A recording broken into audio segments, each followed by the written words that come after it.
All right, everyone. Hi there. I am Zoinks, and welcome back to the Unite Championship Series. Feels so good to say that because we are headed into Season 4, and there is a ton of new changes that we want to catch you all up on. First and foremost, we got so many new Pokemon added to the roster. A few EX Pokemon are no longer have that license tag, which means we got a lot more Pokemon eligible for tournament play. As well as some format changes are hitting the tournament structure this year. Championship points are now awarded on a team-by-team basis instead of player-by-player, and championship points no longer automatically qualify teams for the World Championships. Instead, you got to perform in the regional tournament as well as some of the other tournaments we have throughout the year. Speaking of which, Final Stretch will in fact be changed to be an invitational tournament as well as open qualifiers and awarding a world spot. So more exciting news for New Orleans. There's a ton of new changes for this season, and we're starting everything here at LAIC. New Pokemon, new rosters, and of course, a brand new season of competition. I can't wait.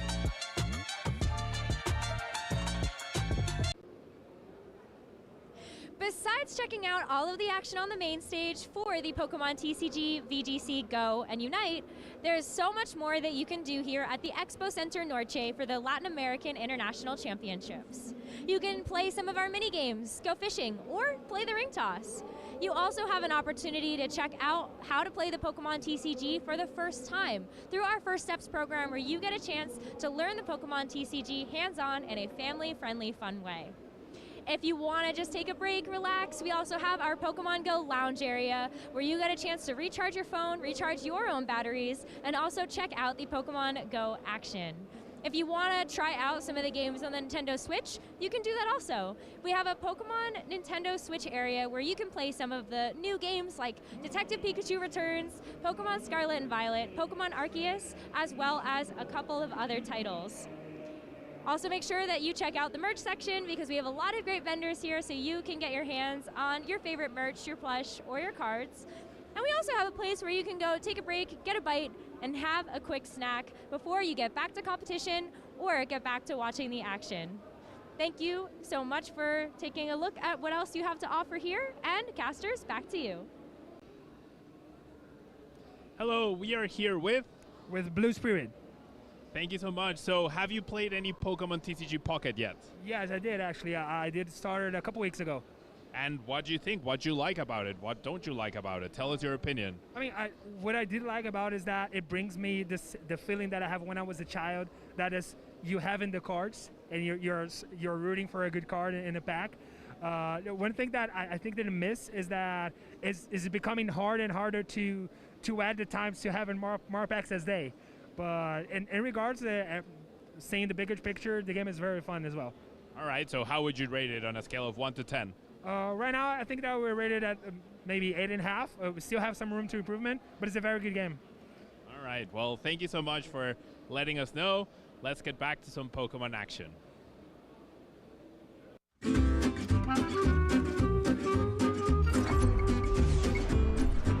What's good, everybody? Doob Snacks here with another episode of Snacks with Snacks. We are here in Sao Paulo, Brazil for LAIC, and I've got a tour guide with me to bring me around all of these snacks this go around. So, thank you for joining. Much appreciated. So happy to be here for Snacks with Snacks. Of course, these are things that I've known all throughout my life, considering I am Brazilian, and I'm going to be your representative for Brazil here at LAIC, of course, for Unite, of course. Of course. Starting with sweets. So we're starting with sweets. All right, so let's kick it off here. You said peanut butter base, not peanut buttery. A little bit of crumble texture to it. Let's get into it. Be nice. Oh, that's terrific. Terrific? This is, this reminds me of like the filling of a Reese cup. For those of you that eat Reese cups at home, picture that. That's what this is. This is gonna get a high mark for me, but we're rating them all at the end. Here we go. No, you're gonna be fine. So next up we have the Luke. Okay. Well, it was a little crumbly. A little crumbly texture. This one.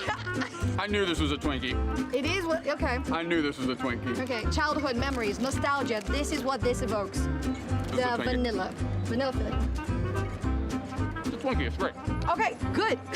So the other one is just the same, but chocolate, if I'm not mistaken. Of course. I mean, yeah, why not?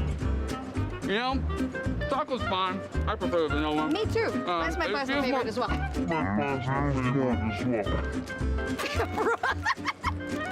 The peanut butter cylinder is getting to me here.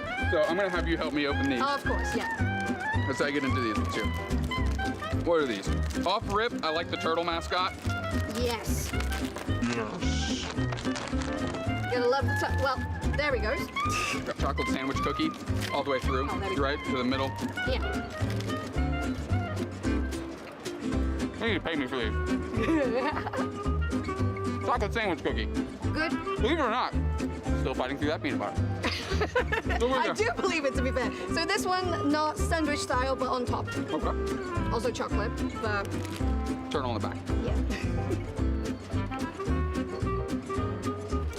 It doesn't have peanut butter in it, I can assure you that. It does taste like peanut butter though. Yeah, this one of my personal favorites. There's an Americanized version of it. And instead of it being one humble piece like this entire package is just two jumbo ones. Oh, okay. Well, I get So that. essentially we've taken your classic snacks and just done Made them barbaric big American and things to deep them. fried. Yeah, there you go. Just jumbo and butter and grease. Ooh, I really like that. Okay, good. Let's rate these Good. things. Speed run. This is bottom tier. I'm going to put that at 2.5, considering everything else is much more solid. Twinkie taking a large lead here, and I think I'm going to go. You can't give like a Twinkie a 10. That's insane. That is insanity. 6. Okay. I think this is a 5 for sure. Size differential. Size does matter to some people. For these, 3.7. Which leads me to the chocolate sandwich cookies, 5.9. Okay. And that's because these, despite being first and kind of felt like I was coughing sawdust the entire time. Don't let that discourage you. This was my favorite of the sweets group. 8.5. I love these. I love these. That These is were incredibly terrific. good, yeah. This was sweets. So we've got more to come. What else Yeah, we we got do. coming up? First, we got the savory, we got the finger foods, and of course, you need to stay tuned to catch more of Snacks with Snacks. Stay tuned.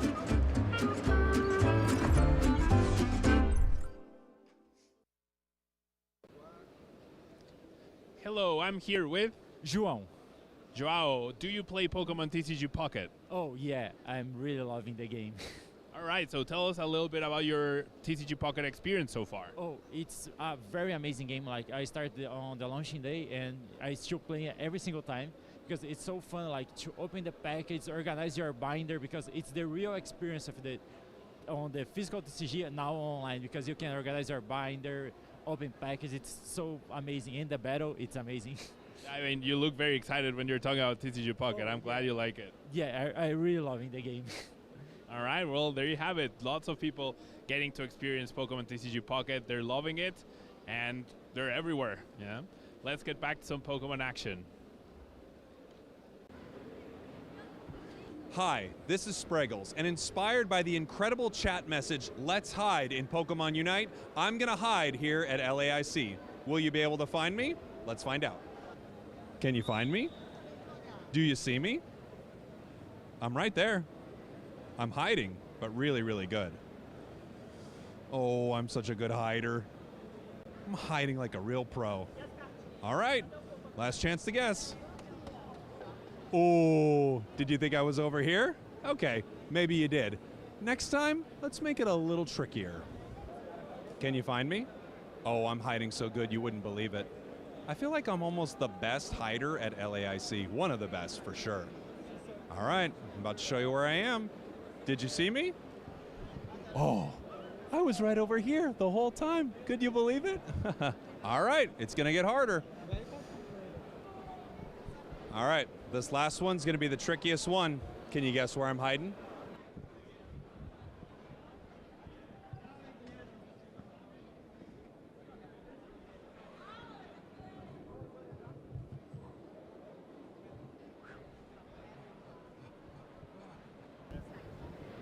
All right, I kind of cheated on that one. Did you guess that's where I'd be? This has been Let's Hide with Spreggles. Bye.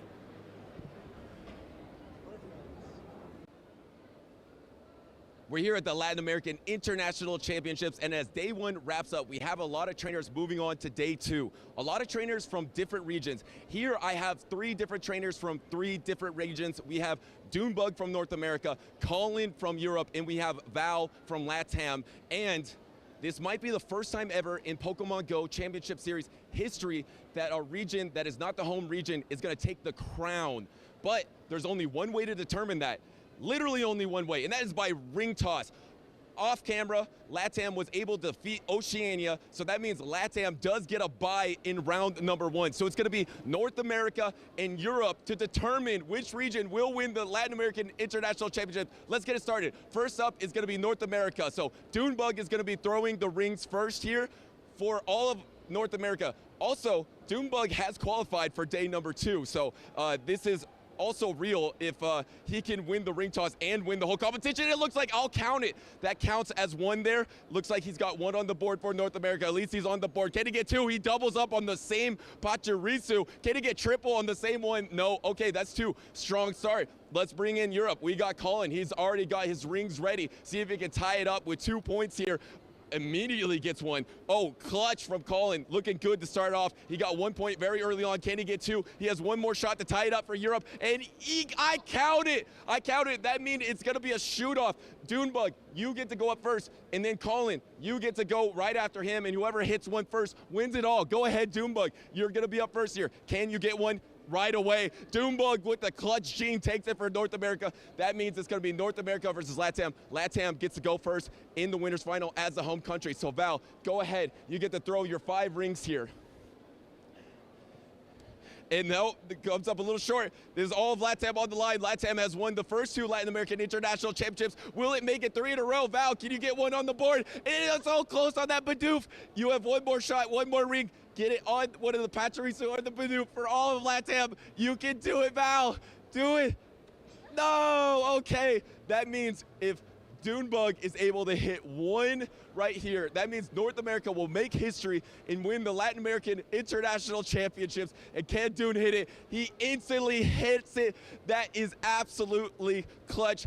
It doesn't mean Doom's gonna win the whole thing. It doesn't mean North America has a great chance to do it all, but we'll have to find out day number 2. So see you there. Let's get back to the Pokemon action.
Welcome to the 2025 Latin America International Championships. The first international event of the season is back in Sao Paulo, where trainers are reuniting with friends, trading cards, battling, and enjoying all the event's activities. But for many, it's all about locking in the automatic invite to Worlds 2025 in Anaheim, California.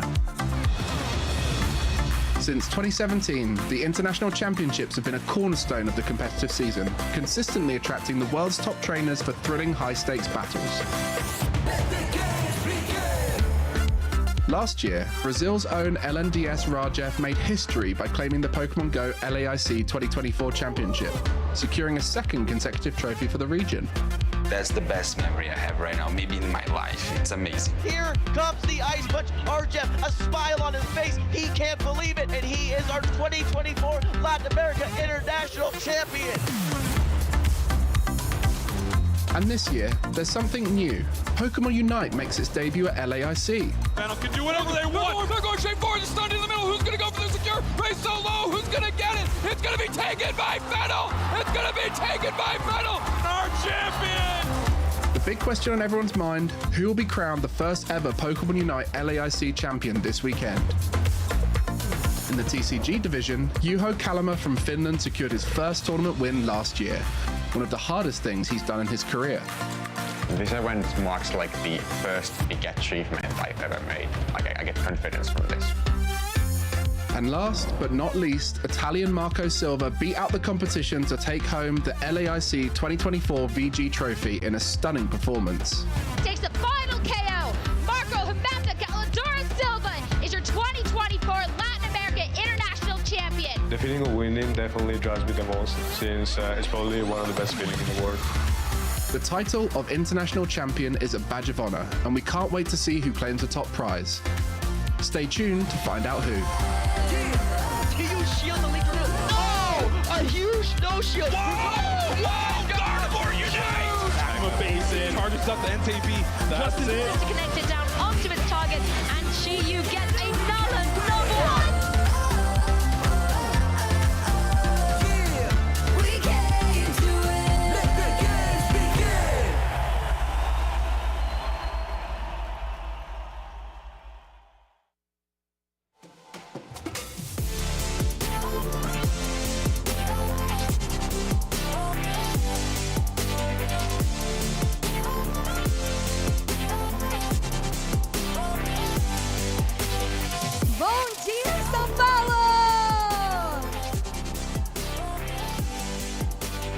Hello everyone and welcome!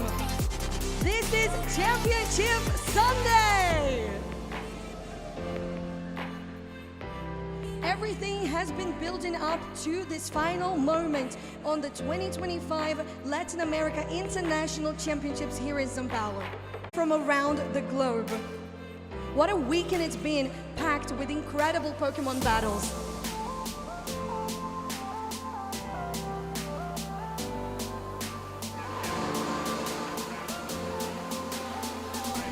In Pokemon Unite. Before the day is over, we will be crowning our champions in Pokemon Unite, Pokemon Go, the Pokemon trading card game, and the Pokemon video game. For Pokemon Unite, I see you there, Pokemon Unite. This is their first time in the LAIC's Championship Sunday Spotlight. And they'll be kicking off today's gauntlet of high-stake battles. Get ready for some intense action right from the start, brought to you by Spraggles and Dewsnacks. The first series will be the championship match between Luminosity Gaming against 2Z Esports. With that, we're all set to kick off today's action. Casters, it's over to you. Take it away.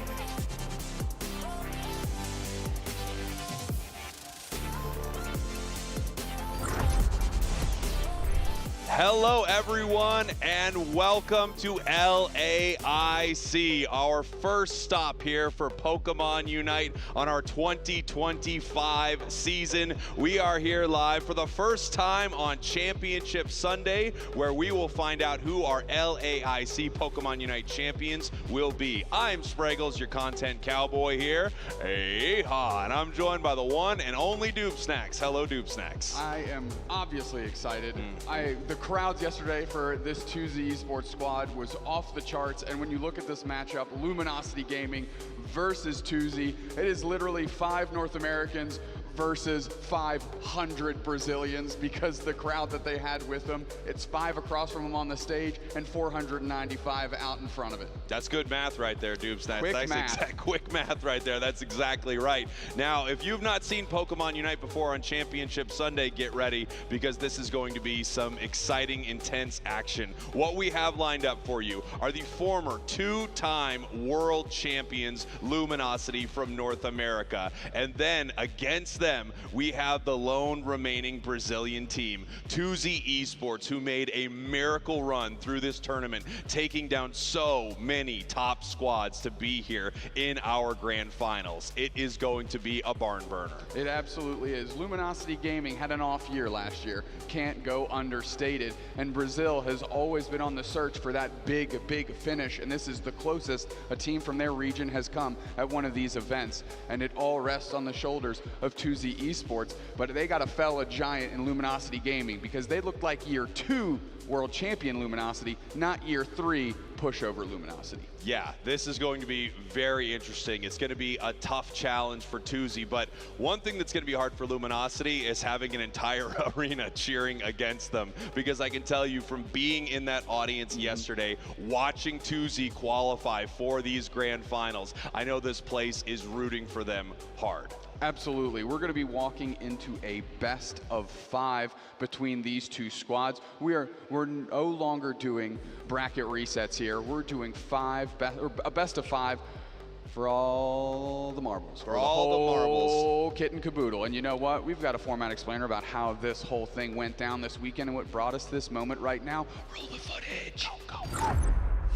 Welcome to the 2025 Latin America International Championships, broadcasting live from the vibrant city of Sao Paulo, Brazil. This weekend, Pokemon Unite trainers are gathering to vie for a share of over $500,000 in total cash prizing and vital championship points that could help earn them a place at Worlds 2025 in Anaheim, California. For the first time ever, Pokemon Unite's tournament took place over 3 days.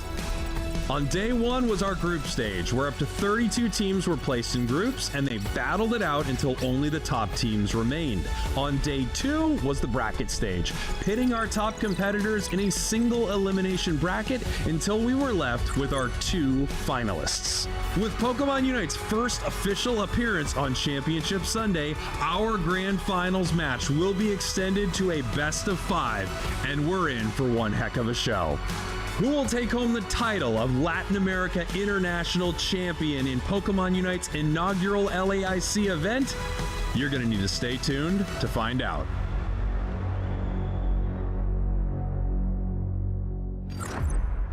Thank you very much, Past Me. As always, you did a really great job. So that is how we got here. These two teams heading through a single elimination bracket, neither of them taking a loss. In fact, Luminosity Gaming not losing a single match throughout the entire tournament. Now they're going up against 2Z Esports, who took down Plaga, who took down Nouns, who took down Goldenrod Strikers. They are making the run, and they're up against the champs.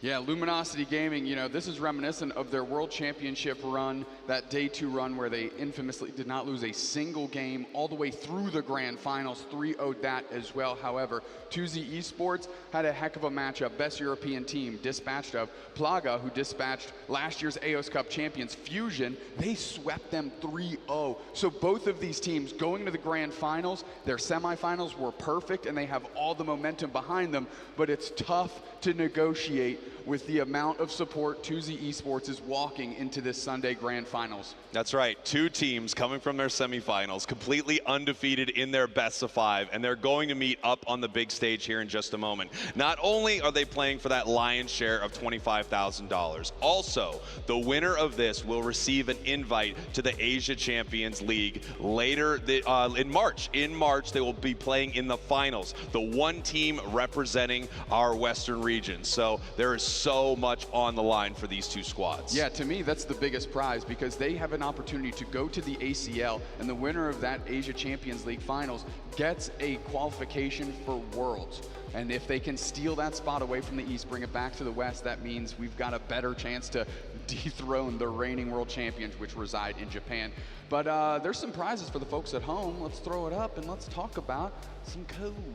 That's right. There you go. We have codes for celebrating the 2025 Pokemon Latin America International Championships. You could receive a special illustration Pikachu.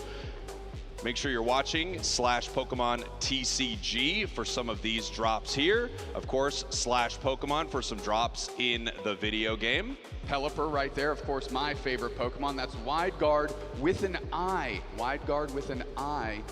Don't junk it up. Yeah, don't junk it up. And of course, if you're playing Pokemon Unite and you have not yet tried out Psyduck, by entering Psyduck, just Psyduck in the gift exchange, you will get to try Psyduck out for 3 days. It's our newest Pokemon that dropped in the game. And let me tell you, it is maybe one of the most fun releases they have ever allowed in Unite. Yeah. I wish it was here this weekend. I begged for them to bring it this weekend. They said, absolutely not, Jake. You have no control here. We have no control here. What we do have control of is our own accounts where we both picked up Psyduck. I immediately went for that Hollowware, and I'll tell you what, I've been playing it nonstop the last 2 nights, forcing you on other Pokemon so I could play more Psyduck, and the Pokemon is great. Now, I believe we have our interviews ready with these 2 teams up on the big stage, so we are going to send it on over to them right now. All right, thank you so much, Regals and Dupes. Thanks for getting us set up. So we got a grand finals to get underway. Yes, we do. Yes, we do. And what an incredible moment to have a Brazilian team on a grand finals in this stage in São Paulo. It's going to be amazing. I know it's a lot of people cheering for that squad. But first and foremost, we got to bring out their opponents. It is the 2-time reigning world champions. It is Luminosity Gaming.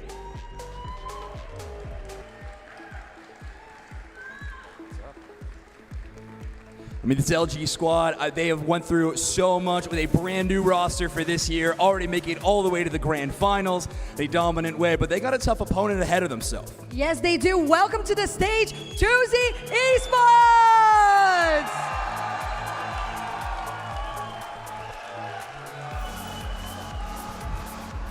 Welcome to the first ever Championship Sunday for Pokemon Unite. And we got Tuzi Esports versus Luminosity Gaming. Players, except the captains, you may go to your seats. We're going to have a bit of an interview for just those 2. Everybody else, you can get upset to play. Podem se sentar, por favor, e o capitão fica aqui com a gente para uma entrevista. All right, so we wanted to hear a little bit from both of these teams before we got into this game. Overlord, my first question is going to be for you. You have been in this exact situation countless times now. You have played so many championship titles. You've won a bunch of them too. It's been pretty good. We do want to ask you though, I mean, what have you learned from all of those experiences that is going to help you win today's match? I think the most important part is making sure that, our communication as a team is very clear and that we're always focused throughout the entire game. And, if someone's, playing bad or, not playing their best, you make sure you lift them up to keep the team spirit high. Amazing, amazing.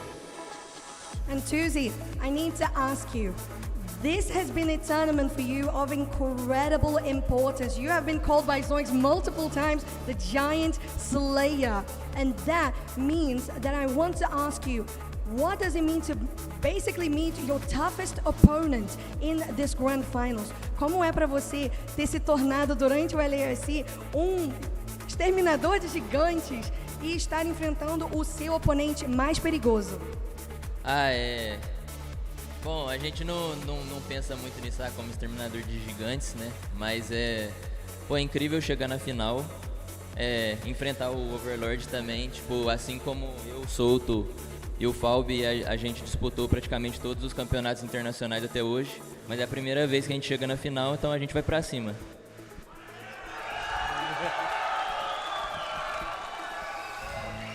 So Lel says that basically this is not a moment where they feel like they are a giant slayer, but just a moment of growth in how they have been enjoying this tournament so far and how much of importance it is to make it to grand finals for the first time. And of course, him and Fabian Soto have been just playing together for so long in international events, and it's always great to be meeting Luminosity in a competition.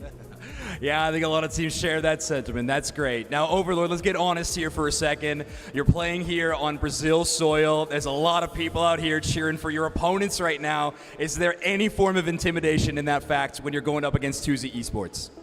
They're going to need a lot more than the crowd to win.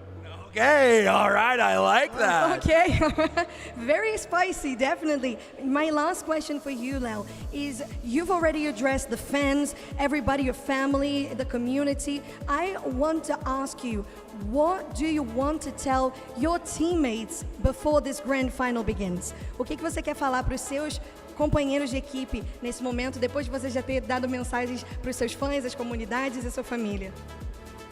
Cara, só queria dizer que vocês são incríveis. Pô, a gente chegou aqui, tipo, depois de semanas de treino, muita coisa dando errado, e a gente chegou aqui e deu tudo certo. Então só queria agradecer a eles por a gente estar tendo essa experiência, e é isso. E a torcida aí, como o Overlord falou da torcida, vamos fazer barulho pra caralho aí. Thank you so much, Lel. So he says that they just... Brasil, Brasil. So Lel thanks his teammates so much. They are incredible to him. And it was so much of tumbling and stumbling until they got here. But this journey on LAIC has been incredible so far. And he trusts them implicitly. And another shout out to the crowd. Thank you so much for the fan support always. All right, well, speaking of the crowd, we are going to be throwing to the casters in just a moment. So one more time, LAIC, you ready for our grand finals? Awesome. All right, Spraggles, Doom Snacks, take it away.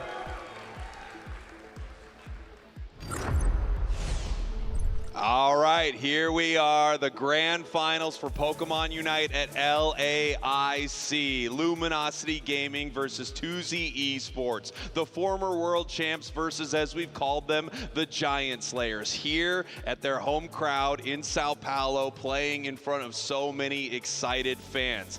But as Overlord said, maybe one of the best to ever play the game, you're going to need more than the crowd to beat us. Yeah, well, if you remember NAIC Season 2, the entire crowd was against Luminosity, and they lost that. That's true. So maybe the crowd is a bit more of a factor than they care to admit, but if I'm in his shoes, I'm not saying anything different anyways. You certainly can't admit it, and you got to build your confidence up, and that's what he said. We're going to build our team up, we're going to pick each other up, and we're going to give ourselves a heck of a ride here. Yeah, now this is going to be a really exciting best of 5 between these two squads. We're going to head into our draft mode here in just a bit. If you haven't been playing a ton of Pokemon Unite, or you haven't hit that master rank yet, you might not have seen draft before, so we're going to walk you through it. And if this is your first time seeing a lot of Pokemon Unite as well, considering we're up here on the main channel today, don't worry, because we're going to hold your hands. It's going to be a pretty fun ride. I guess we're going to hold your hands while we're riding a roller coaster. Yeah, that's what Unite's like. That's bang on, actually. Yeah. And if you were here yesterday,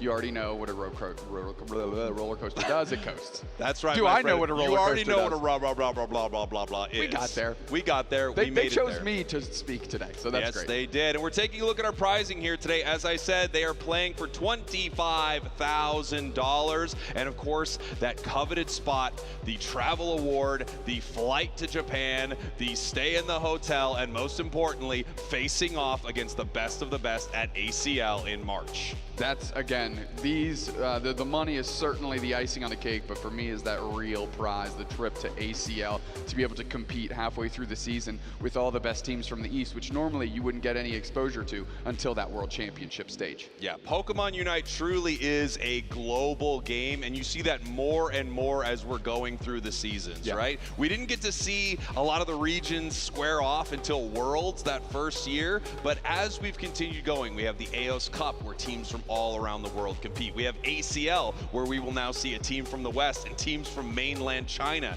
compete. We also, of course, have the final stretch coming up at NAIC, where teams from all over the world can and try to secure that last spot to the World Championship. So the competition has become more fierce as more regions are able to battle it out. And earlier in the season, you start to find out who really looks like they are on top of the heap. Whereas at season 1, everybody was isolated to their region until the World Championships. Now we're getting great cross-pollination throughout the entire UCS season, which is great because it kind of gives each team able to get a pulse on the opposition here. But here we go. Here we are. Our first draft, my friend, of our grand finals at LAIC. Sunday Fun Day on our way. That's right. Luminosity Gaming is going to be your purple team. 2Z Esports is going to be your orange team, which means Luminosity will get the first choice as a Pokemon to pick, as well as the first ban.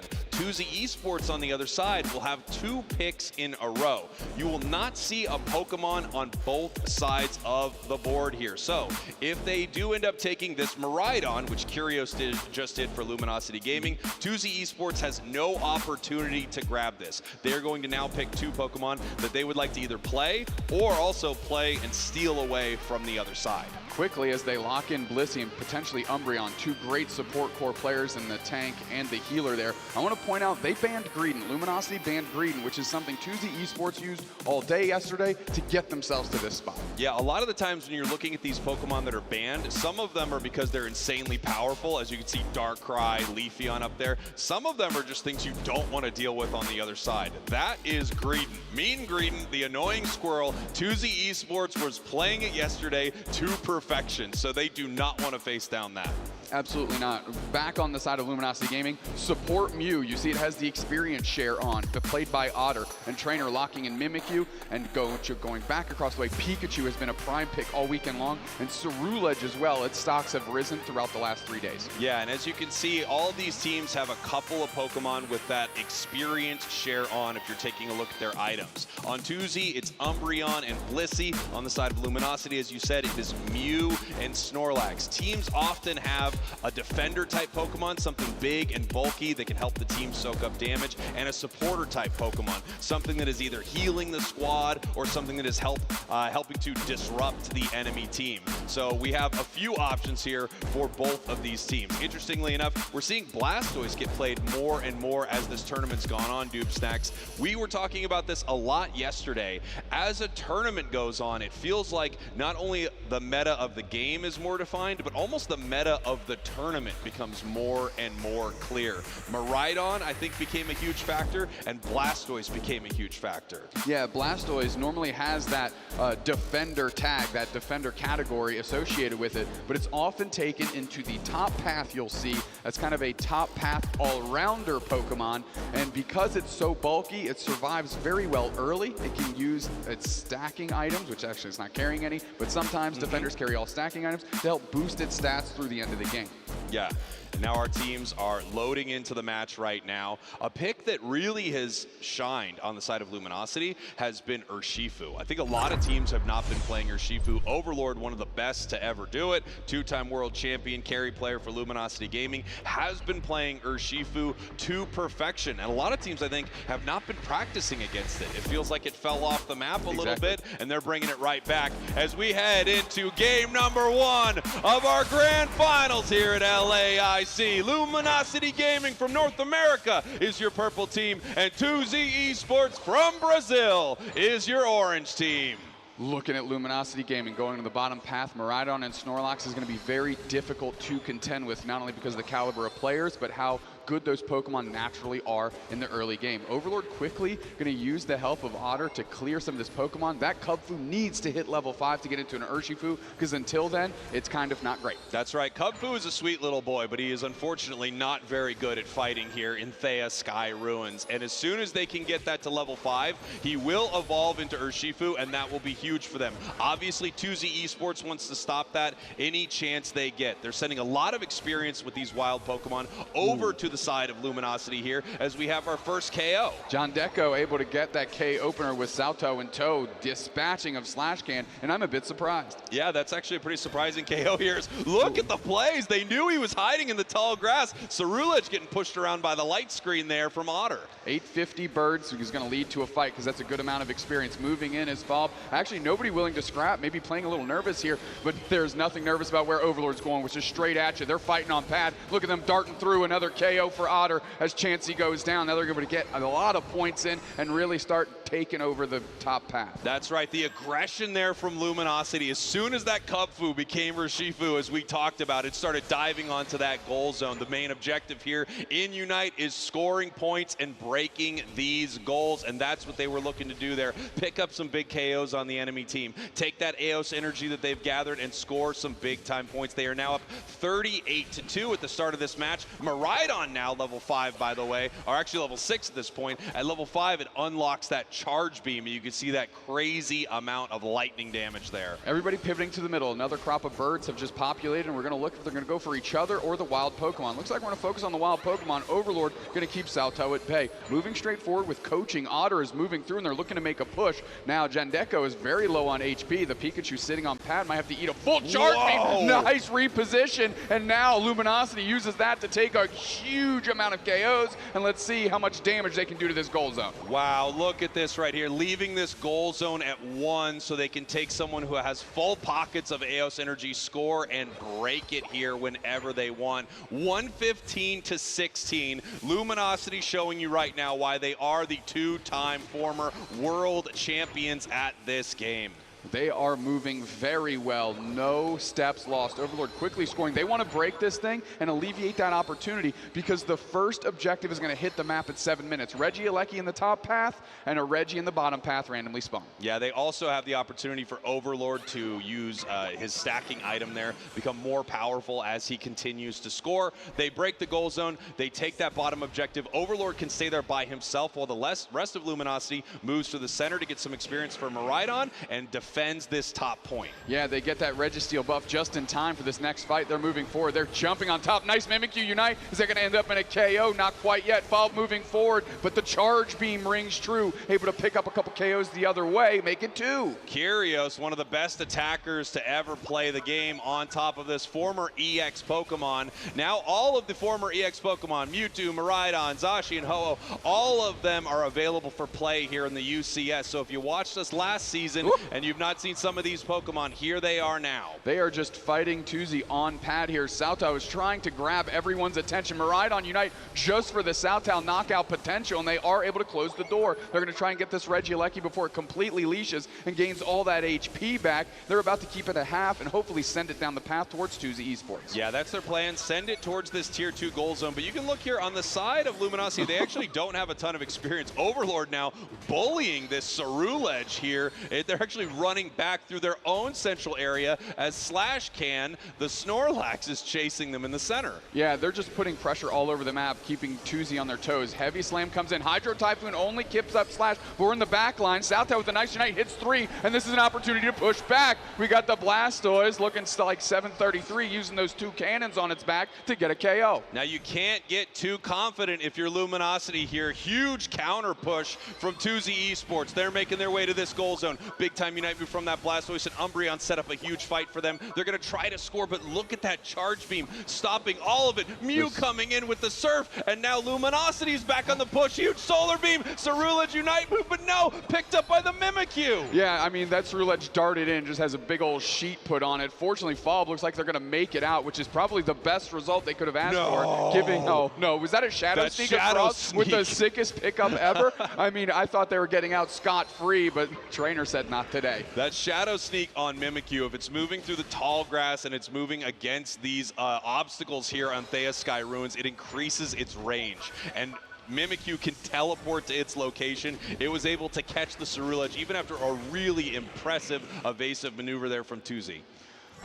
I'm taking a deep breath here because Luminosity Gaming is getting a lot of speed, picking up a lot of steam. Tuesday Esports finding some moments, but they haven't really materialized into anything quite yet. 4 minutes, mid-birds are here, Electro Balls are chasing everywhere straight into the back line. We are now using a Unite move, and the Urshifu is racking up the hits. Hydro Typhoon's going to put an end to that. Southow's trying to hang tough, but it's 4 players down instantly, and all Jandeko can do is run back to home base and wonder what the heck just happened to my squad. Yeah, they had the Bliss assistance, they had the Unite moves, but it just wasn't enough to take down Luminosity there. And as you can see on the sides of your screen, the level advantage for Luminosity is getting a little out of control. There's a level 13 Mimikyu right here compared to the level 11s on the other side. And those few levels are massive, secured by the Mew. They're going in, but it looks like they're going in to get KO'd once again as Luminosity is ripping through Tuesday Esports. It all started with an amazing secure by Otter. That's the advantage you get by choosing a not true support, but putting that light bulb on it and playing it as one. You still get that great secure tool. Mimikyu Unite is popped immediately. 3 minutes, 20 seconds left.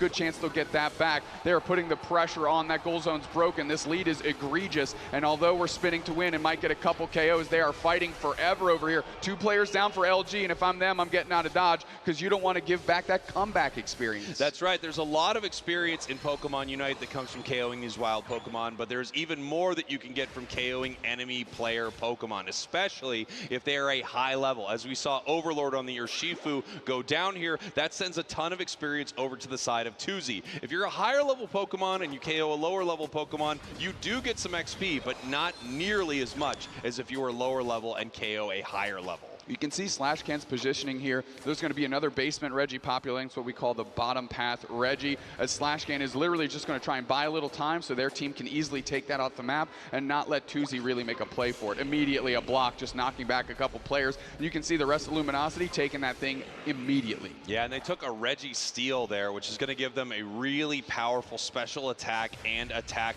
boost here, heading towards Rayquaza at the 2-minute mark. It feels like Luminosity Gaming is in total control here in game number 1, hitting that Shadow Sneak, but I do not think he wants to jump into 5 members of Tuzi. But that was a nice little stitch of it, jumping right over on top of Overlord. They found them quickly, and they're going to try and dive. That forces Overlord's Unite out, and they're into the back line. Nice combo. Blitz assistance there for the save, but it's not quite enough because here comes Trainer. Now 4 players down, just trying to KO Overlord, and it's Jandeko again running around. What happened to my team? They have to go in with a Volt Tackle. KO streak of 3 for Trainer. Rayquaza's already at half, and this thing looks over. That's right, and because of Overlord, this thing is over. Lord, what a fight there from Luminosity Gaming. Extremely impressive, even with the Bliss assistance once again, with the Unite moves being thrown, with the targeted fight there from Tuzi, they were not able to take them down, and a lot of that has to do with the massive level advantage that Luminosity was able to gain throughout this match. As they have their Rayquaza shields, their scoring is increased in speed, and it's also harder to block until you are able to break those shields. So Luminosity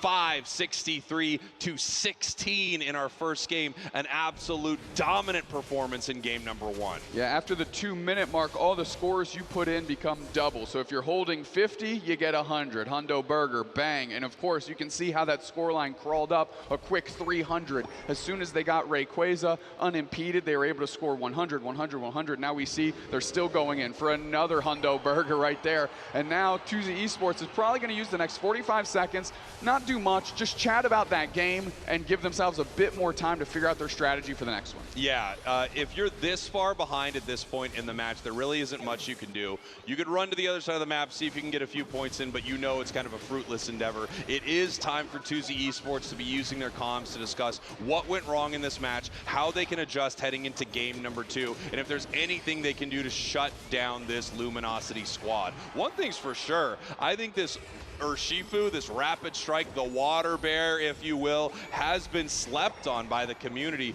Widely considered a bad Pokemon currently, and we are seeing it shine here in our first game of the Grand Finals. Well, we got to talk to Luminosity yesterday after their game with YT, and you know what they said? We think it's the best thing going. So it's proving that they are right, at least in that game. Yeah. Absolutely stunning performance here to start us off. Luminosity looking like the unbeatable force that we've seen them throughout this tournament. I think there were a lot of question marks around Luminosity heading here into year 4 of the Pokemon Unite Championship Series, right? Would they ever be able to reach those highs again that we saw in year 1 and year 2 after a pretty disastrous year 3 for multiple members of the crew? This squad looks flawless. It really does. I mean, all 3 of your attacking Pokemon with damage numbers over 80k. Even your support, Mew, was almost at 50k with 49. And now we're watching some of these highlights. Pretty much just Luminosity highlights back and forth. They really were in control the whole time. Yeah, look at that moment right here. They tried it twice. They have the Bliss assistance onto the Cerulege. They have the knock-up. They have a lot of opportunity to get a KO here. It's going to happen again right here. Targeted, moving in. Pikachu Unite, Bliss assistance coming in, but still, they cannot stop this. And you know, a lot of that also, you saw the charge beam from Curios just leveling the entire crew right there. Miraidon has finally let off the leash, and it is performing well. But let's talk about, again, one of the greatest of all time, maybe the greatest player in Pokemon Unite's history, Overlord from Luminosity Gaming. You're a player of the game. Our Putagu, if you will. 266, that score doesn't really matter. It's the 81k damage and the engagements that they were taking, and 14 assists, which means other members of the team were stepping up, like Trainer, and getting KOs as well. Curios' Miraidon looked clean, Overlord's Water Bear looked clean, and if I'm in the shoes of 2Z Esports, I'm considering banning the Water Bear. Yeah, I actually think taking away that Urshifu would be interesting. This is Overlord we're talking about. They have some other options here, right. But this thing is really difficult to deal with. As soon as Rapid Strike Urshifu is going to hit that level 5, it's going to be very difficult to shut it down as it continues to combo and regenerate its health. You put one of the most skilled players in the game on a Pokemon like that, and they are incredibly difficult to shut down, as 2Z Esports has just found out. Yeah, not only that, we are playing on a LAN environment, which means there is no ping going on, which means that you can be even more meticulous with those moves and really extract as much value as possible. And Overlord has shown time and time again on LAN that they can do that. And here we go, heading into game number 2, our draft. 2Z Esports is now going to be our purple team with our first band. Luminosity Gaming is going to be our orange team. 2Z going to kind of dictate the draft a little bit right here. They don't want to see the Leafeon. They don't want to see the Hoopa. Luminosity finally going to get it to decide. Do they ban Darkrai once again? And they do. Yes, they do not want to see this new speedster on the other side of the map. It's incredibly strong, incredibly good. Taking a look at Slowbro, it's Slow Beam, which is essentially a lockdown Unite move that can catch and kind of override all the other ones. They don't want to see that happen to Overlord at all and risk losing that player, so they ban that out instantly. And Jandeko lining up this Mew and going for that as a pick to try and cut off Otter's options. You see the Hoopa ban and now the Mew, and that makes Otter have to go further down on the list. Yeah, now we're going to have to see how Luminosity wants to react to this right here. Obviously, this Mimikyu has been extremely powerful for Trainer. We also have a possible Blissey being locked in. They don't want to deal with this Bliss assistance again. They're saying, all right, you're going to take our Mew, we're going to take your Blissey, because we actually think it's insanely powerful. For my money, it is the best supporter in the game. Umbreon quickly selected by Saltel. I want to talk about this Blissey real quick. Slash they won 2 world championships with Slash playing Blissey. It's curious to see, is Otter going to stick with Blissey? Slash going to stick into the true tank role? It looks like yes, as they are hovering Snorlax, but that's also a cool flex that they can make because Otter, up until this point, has been playing attacker and a bunch of other roles, so a lot of flexibility within the squad. Greedent not banned this time, which means it's picked, and Saltel locking in Umbreon again. Yeah, I love to see Greedent here. Greedent is such a disruptive force out there on Thea Sky Ruins. Greedent is always in the enemy's face, always in their central area, forcing fights they don't want to take, trying to steal all of their berries and their wild Pokemon and trying to steal objectives. It is incredibly annoying, so difficult to deal with, and an absolute joy to play, and sometimes a bit of a nightmare to play against. And we've seen Luminosity actually target ban it earlier, so we'll see if they were right to do that as they lock in Clefable and Pikachu here as their final picks. I have to say, looking at this squad on 2Z Esports, I have no idea how they're going to do enough damage to Luminosity. This is a very low damage composition. Yeah, well, you've got the stacking Greedent, so maybe you put a little bit of hope there. You hope you kind of go into a hard carry Jandeko Mew.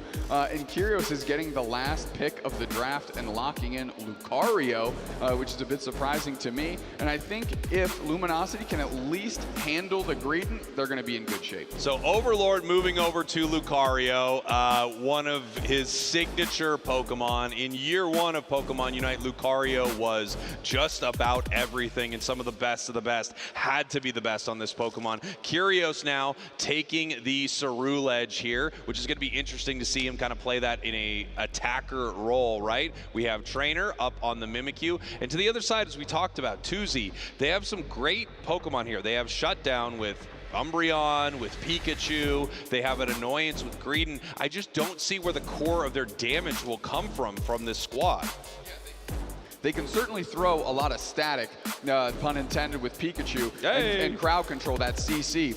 But if there's no follow-up to take advantage of it, it kind of just, it's a flash in the pan. It's like, there it was, and okay, we're done here. Yeah, as we get ready for our next match, our team's loading in here. If I'm Luminosity, after that first game, and then especially after this draft, which again, I think is a bit of a head scratcher for Tuzi, I'm feeling very good about heading into this next match here. Yeah, I mean, a similar draft out of Tuzi, though, dispatched Nouns when they had Darkrai. So maybe Tuzi has a little bit more insight here. Maybe they've cracked the code on something that you and I aren't quite privy to, because they found themselves all the way to the grand finals, and that Greedent was a key component. And here we go, game number 2 of our grand finals. Tuzi Esports out of Brazil, your purple team. Luminosity Gaming from North America, your orange team. Luminosity up 1 game right now on Tuzi Esports as we head here into game number 2 with a very interesting draft between these two teams. Some real different looks. Yeah, Overlord quickly running by everybody just to start getting those stacks in. Meanwhile, we've got to defend the pad back the other way. No new news for these teams. No, as you can see, we just have kind of the classic Lucario running past the enemy team, looking to stack up that attack weight and steal as much experience as they can. And now they're going to try to punish this Greedent. Greedent using the X speed right here, hoping to get away. They do secure the wild Pokemon experience on the side of Luminosity.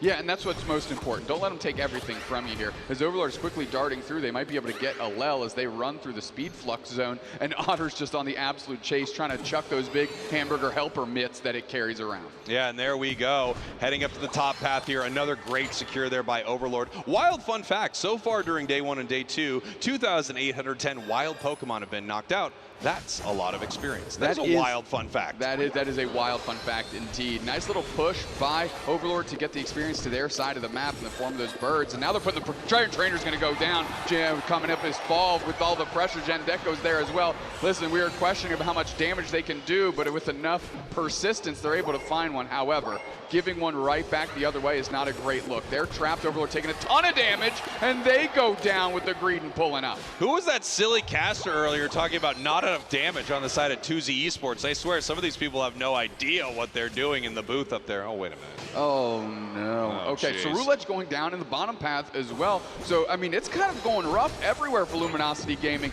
Tuzi Esports has a heck of a strategy here, and they're executing well. A little bit of a false start here by Trainer when they came up with the Mimikyu kind of right in the middle of a blender, and they got knocked out. Now it's Tuzi with all the impetus. Nice Solar Beam going to come through from Jandeko. They're going to put the pressure on, and we're E-speeding through into the back line. Volt Tackle kind of gets canceled out. Heavy Slam there, and a converted KO. Yeah, beautiful stuff there from Luminosity. You saw the safeguard onto Overlord as he jumped in with extreme speed Lucario, triggering those resets every time he was hitting a new Pokemon so he could continue dashing around the battlefield as they are now scoring in this top path. While that one fight looks pretty good for Tuzi, this is looking great for Luminosity. Yeah, I mean, they rolled up with all 5 and they said, let's just group up, let's make a push together and stop getting picked apart, because when they are found out as individuals, it's easy for Tuzi to deal with. And take a look at this. Overlord scoring once again, stacking that attack weight again, giving him multiple levels of attack stat right there every time you're able to score up to 6 scores, which is what a lot of these top path Pokemon are looking to do right here. Heading into our bottom path,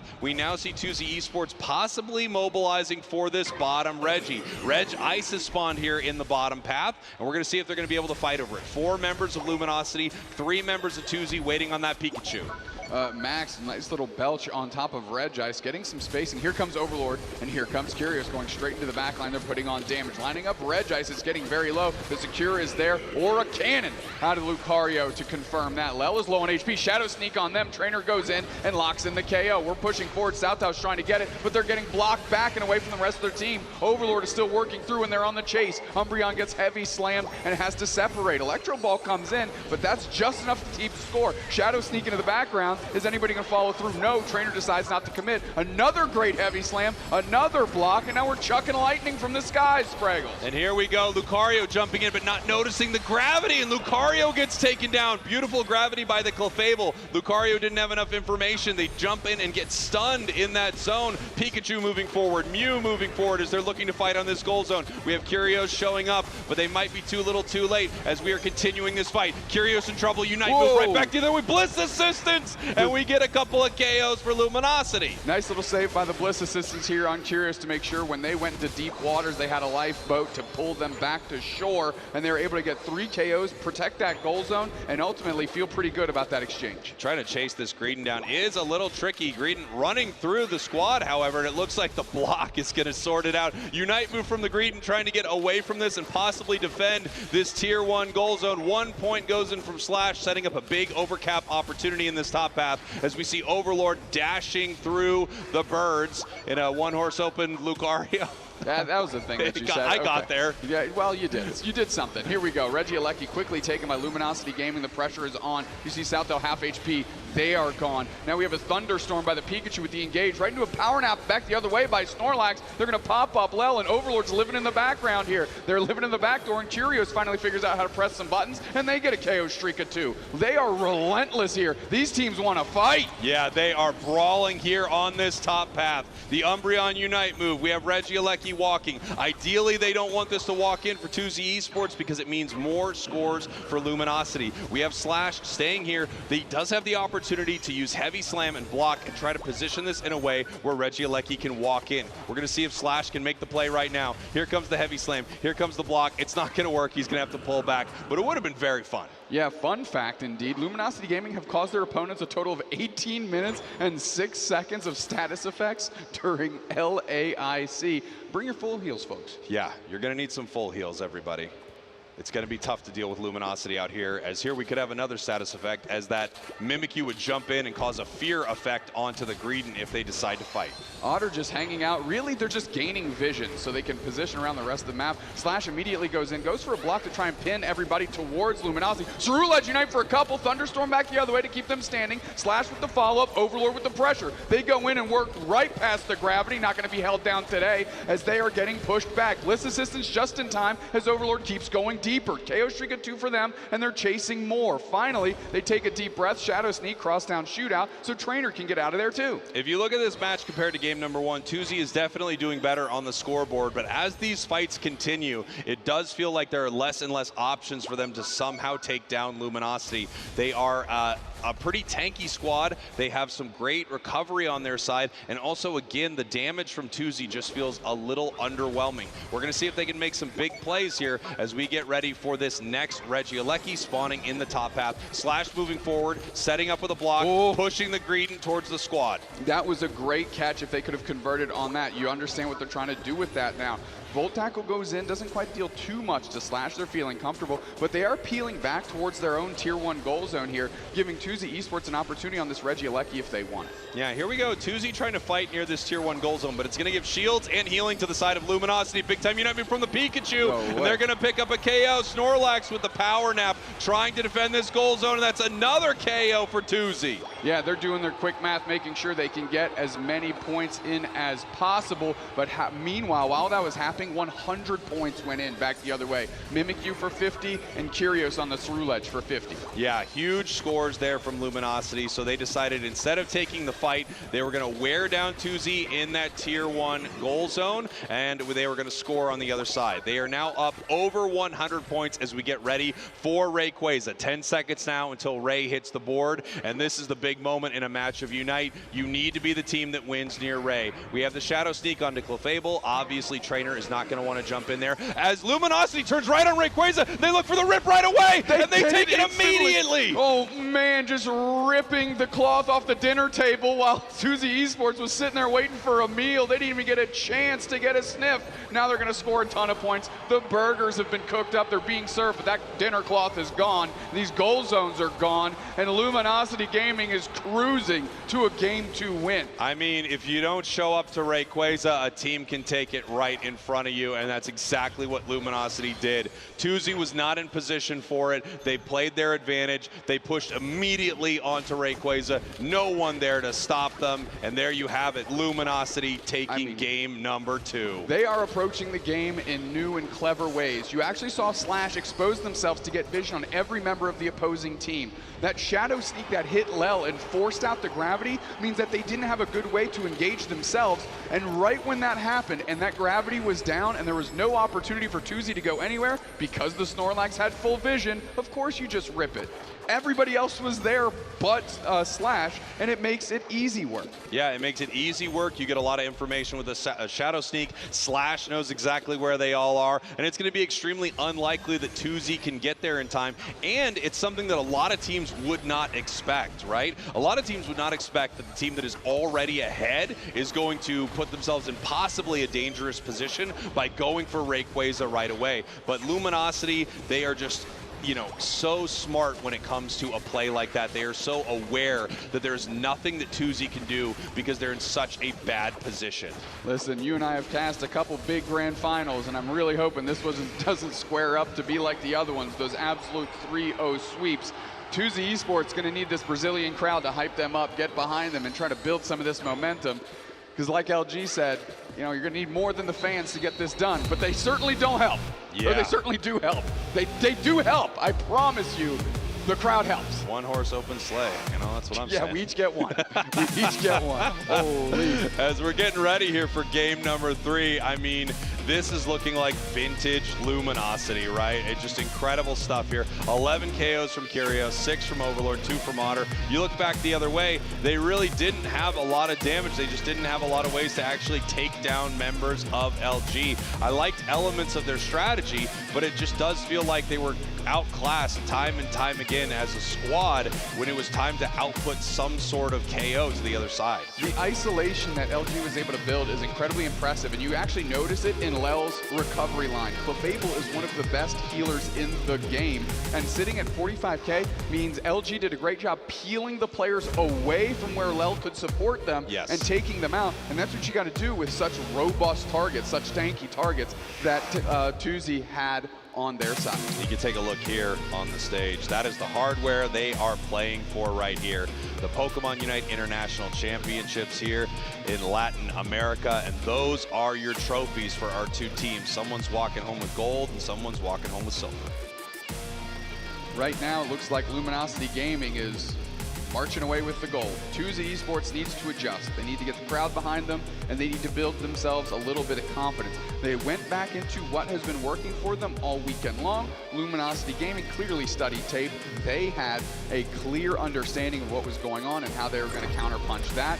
And looks like we're into the next draft, into game 3, which could be our last game of Unite at LAIC. That's right, this could be our last match here as Tuzi is on the ropes, the last remaining team from Brazil against the former champs from North America. Luminosity banning out the Slowbro and Darkrai. On the other side, Tuzi banning out the Leafeon and now Mimikyu. They do not want to deal with Trainer's Mimikyu, and we haven't seen much else from Trainer, so we know Trainer's Leafeon's amazing, we know Trainer's Mimikyu's amazing, so we're going to see what else they want to bring out here. We've seen Trainer on lots of things throughout the years. Zoroark, that he actually is hovering right now, is kind of a staple for Trainer, but I don't know if they're going to be bringing it out here in game number 3 or not. I actually like this first Miraidon pick here. It's something they've been using well, and Tuzi has been using well. So selected for you, so you make sure you have it. Otter grabbing Mew as well, because we just saw Jendeko trying to cut them off of that pick. So lock up some of your core pieces, and we know the rest of these players can go in any direction. Yeah, we've got the Blissey here on the side of Tuzi. It's a very powerful choice, and it has that game-changing, it has that game-changing Unite move. But now they are pairing it with Mewtwo Y, it looks like. which is going to be very interesting. Mewtwo Y paired with Blissy's helping hand was a monster in your solo queue games, and now you're going to see it up on the big stage. There have been a lot of questions as to whether or not Mewtwo would make its way into the meta now that it was finally allowed to play with the rest of the roster. Well, we're going to find out here today. Slashcane getting Umbreon, and they might be one of the best Umbreons on the planet. Yes. Especially last year. They look great on that Pokemon. And probably a Water Bear again out of Overlord here. We've got a 3-headed bird and a Blaziken. So really high octane picks to round out 2Z Esports. And Trainer quickly goes back to the Zoroark. These teams are going to fight. Yeah, this is going to be a brawl. Overlord on that Urshifu. Slash again on one of the best Pokemon that he can play. Trainer, of course, settling into that comfort pick of the Zoroark. On the other side, you've got top-tier Pokemon. Blaziken, which I think has been underutilized in this tournament. Dodrio, my absolute favorite in Pokemon Unite, inside Pokemon Unite. Dodrio, the 3-headed bird, the 3-hatted bird, the 3-bandana bird on the side of 2Z Esports. Is it going to be enough to stop Luminosity Gaming? Will this Mewtwo Y actually be able to get something done? We're going to find out. And that is, interestingly enough, an EXP share on the Mewtwo Y. Yeah, and I'm taking a look at this Mamoswine, and it's going to be stacking, and it's going to be going for some damage as well. So 2Z Esports pulling out all the stops, going deep into the guidebook here, into their own strategy guide, and seeing what they can pull out to at least take one off Luminosity Gaming and keep Brazil's hopes alive. Now the momentum is obviously fully on the side here of Luminosity as they get ready for this next game. Everything comes down to this for 2Z Esports. They have to win 3 in a row to take these grand finals. Sounds impossible, but it's been done before. In fact, it's been done before against Luminosity Gaming. So this is not an impossible task, but it's going to be tough because Luminosity is playing like the former world champs that they are. As we head into game number 3, 2Z Esports out of Brazil, your purple team. Luminosity Gaming from North America, your orange team. Everything on the line for 2Z, and this could be their last chance here at LAIC. We've got a bunch of comfort picks on the side of Luminosity. We hopefully have got a bunch of comfort picks on the side of 2Z. They're all bringing incredibly powerful Pokemon here. And now it's all coming down to this. 2Z Esports back against the wall. They need this win. Let's talk a little bit about the ban meta we've seen throughout this tournament. Top 4 Pokemon to be banned: Darkrai, Blissey, Leafeon, and Mimikyu. And we saw a ton of them here. I think Blissey is an absolute force, and of course, Darkrai is just so incredibly powerful right now. But you can see the strength of building teams that fade away from something like Blissey. I mean, LG has barely chosen Blissey. They've actually leaned more into like Mew and Hoopa. So if they get a Blissey, great. If they don't, all right. I think what we're seeing out of Luminosity right here feels like what we've seen from some of the great teams of all time. Of course, Luminosity being one of them. Fennel recently at the World Championships felt like they could flex to just about anything as Dodrio heads down here to the bottom path. Kind of a sneaky play from 2Z, seeing if they can make something happen. They do take a lot of this experience as they push towards this goal zone. A lot of teams fighting that top path, but it looks like this Dodrio is looking to make some hammock. Hammock? Okay, goodbye. Looking to make some hammock, some ham and cheese, some something. I wanted to say havoc. You got there once you corrected yourself like 4 times. Jendeko coming through. Did you see Falb on the poach on Slashcan? Couldn't quite convert on the KO, but it removed them from the equation, which allowed them to push a little bit further. Now, the fact that they didn't leave with anything after that is what gives me concern. Dodrio keeping up with levels here, now level 6. We have Jendeko getting caught here as Overlord heads towards the central area now of 2Z, something that this Urshifu can do very well. They're looking to take away some of these buffs from the other side. 8 minutes on the clock, which means these birds have spawned in the central area here. Foul being pushed back with that light screen as we have Slashcan zoning out so they can get all of this wild Pokemon experience. Perfectly played there by Luminosity. Yeah, I mean, hitting that foul play, great engage by Trainer. Falb has to run away. They actually have to split apart so they don't give up 2 KOs if they decide to pursue. Trainer going right back up top. Falb still just a combustion. Ugh. As they're going to have to try and contend with the much stronger Pokemon sitting across the way. Numbers, however, will help. Yeah, take a look at this here. A level 8 right now on Trainer in that top path. Level 7 for the Urshifu. This is just going to be really tough for 2Z. That Zoroark will rip them apart given the opportunity, and they're looking to move in, and they make their combo, but don't pick up a KO. No, but in the face of 4v2, nice Ice Fang reposition. That's a quality KO to pick up and a lot of good experience. Slash is trying trying to protect this thing, but they are 4v1 here. They're just trying to run around in A-press so these scores don't go in. They are unsuccessful. That thing is broken in their face, and now the score lead is on Tuesday Esports side. Beautiful stuff from Tuesday. They are waking up, getting out of that hammock, and they are ready to fight here in the top path in the central area. Trainer coming down using the Unite move, but they beautifully distance themselves from it as Mewtwo looks to pull forward and get a KO. They decide to back up given their HP is low. We have Slash and Trainer moving forward. Curios trying to chase them out, and it looks like they're going to be able to make it away from that engagement. Beautiful stuff there from Tuesday. When Zoroark used that Unite move and popped everybody down to 15% HP, that is the moment that Zoroark's dream for. However, Tuesday at least adjusted well. Every player running in a different direction, so the Zoroark couldn't combo through all of them, and they only left with one KO. Charge Beam is right on target, secured by Trainer, and now they're going to go for a fight here. The Thunder's chasing Southtow. We have the Unite move out of Slash, and they're going to use that to push. Oh man, there's the Overlord Unite for 11 hits, 12 hits, gets a KO. Now they're pushing on pad. The follow-up is there. Trainer's looking for their way in. They see the Blaziken there, and they're able to get the KO with the support of Curios. The goal zone is gone, and all of a sudden, that point lead swings the other way as another player for Tuesday goes down. Yeah, beautiful stuff there from Luminosity. A little bit of a tough fight, but they were able to dodge that Dodrio Unite move, and they were able to set up a really good moment for them. We have the Zoroark at level 11 right now, out-leveling Tuesday by a considerable margin. If it goes down, that would be amazing for Tuesday. If it's near them, however, it looks like every player on their squad could get KO'd. Every time this Tuesday Esports team tries to walk up, they are just eating a fully charged charge beam to the face, and you can't engage when half your HP bar is gone before you even get to press a button. I gotta say, Slash now defending this tier 1 goal zone against multiple members of Tuesday, deciding whether or not they want to move forward. One of the big plays that saved that Regieleki for them in the top path. Slash moving forward, making sure Blaziken couldn't get anywhere near it, pushing forward with the foul play right into the Snarl. Beautiful stuff from Slash. As we've said, one of the best to ever do it on the Umbreon.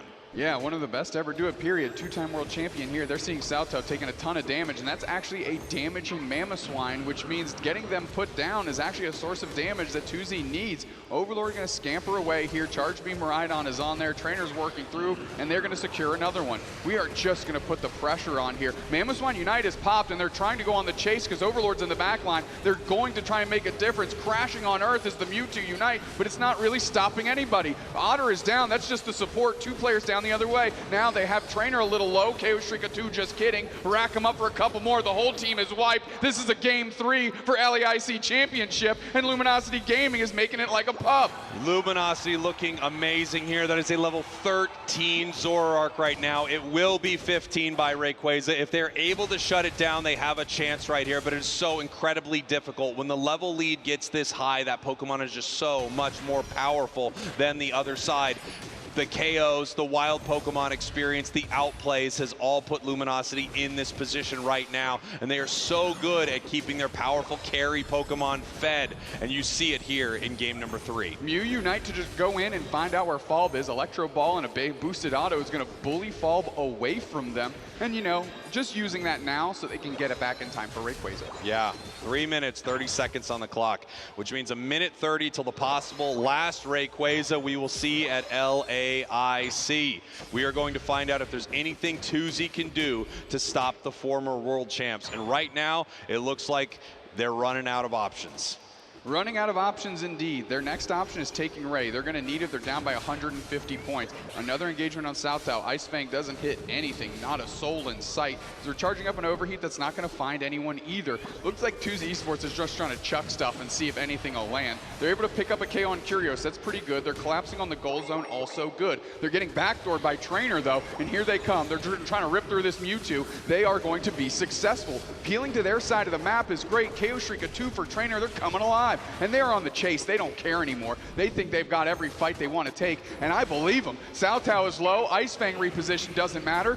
Now Otter's going aggro on Falb the Blaziken. They serve through just to get them put down. KO streak of 4 for the Zoroark, and Mew tags one up as well. They still could not pick up the KO on Trainer. They expended a Dodrio Unite move for it. They're looking for him with Mamoswine. They just can't seem to lock this Pokemon down. Level 14 for the Zoroark, level 14 for the Urshifu, level 13 for the Miraidon, and it is looking grim for Tuesday Esports. They're going to need to make a miracle play here at Rayquaza because their tournament is on the line. The championship is on the line right now. They have to catch a member of Luminosity and pick up a huge KO. If they can, possibly they can win. Luminosity getting aggressive and moving in now. Ice Fang reposition, that's the opportunity they want. Mewtwo Unite hits a bunch of people. They're actually sending all of Luminosity scrambling. Overlord goes down. Bliss Assistance just Trainer's in time, down. and it's saved. There's 2 players down. They're on the chase. It's on Curios using the Miraidon Unite, but to no value. Fob carried up that Bliss Assistance and used it well. Now they're trying to get in the back line. Charge Beam finds. Now it's 3 players down, 2 players down for Tuzi, 2 players down for Luminosity Gaming. Take a deep breath. We're going to have to re-engage. Yeah, it looks like we're going to have to refight this, which is actually a nightmare for Tuzi right here. They finally got the Urshifu. They finally got the Zoroark, and now they're going to have to re-engage on this squad.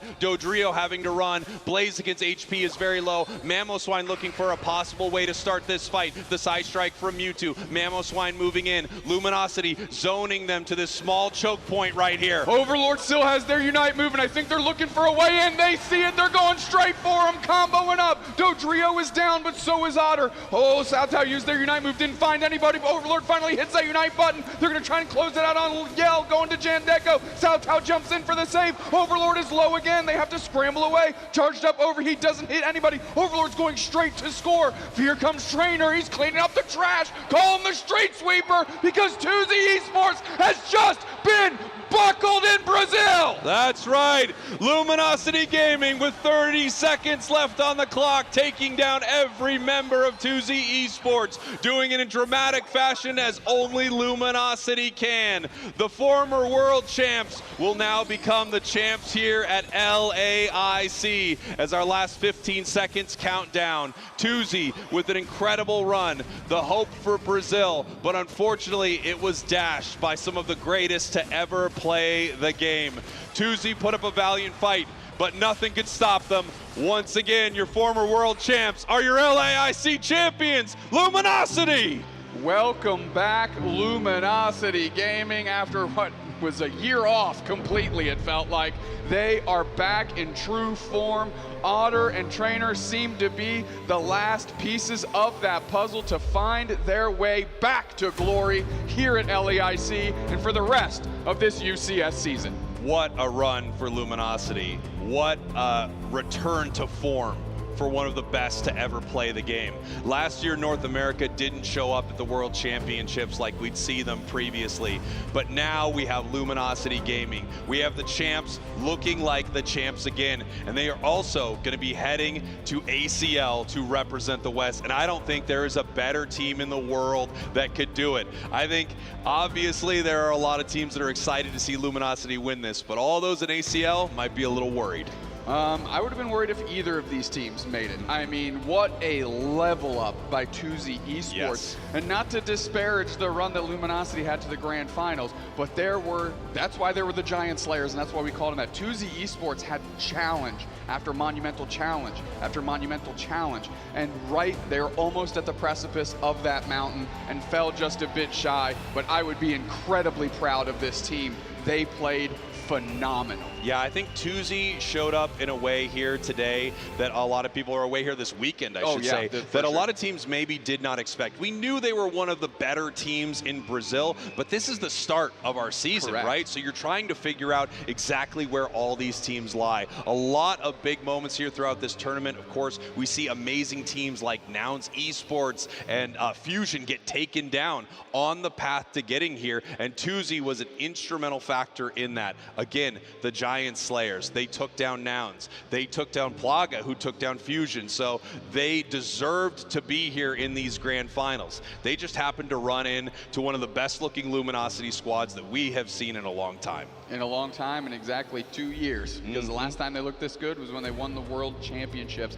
Now, Tuzi Esports, the Giant Slayers, I guess they need to level up to Super Giant Slayers because it looks like that's exactly what Luminosity is.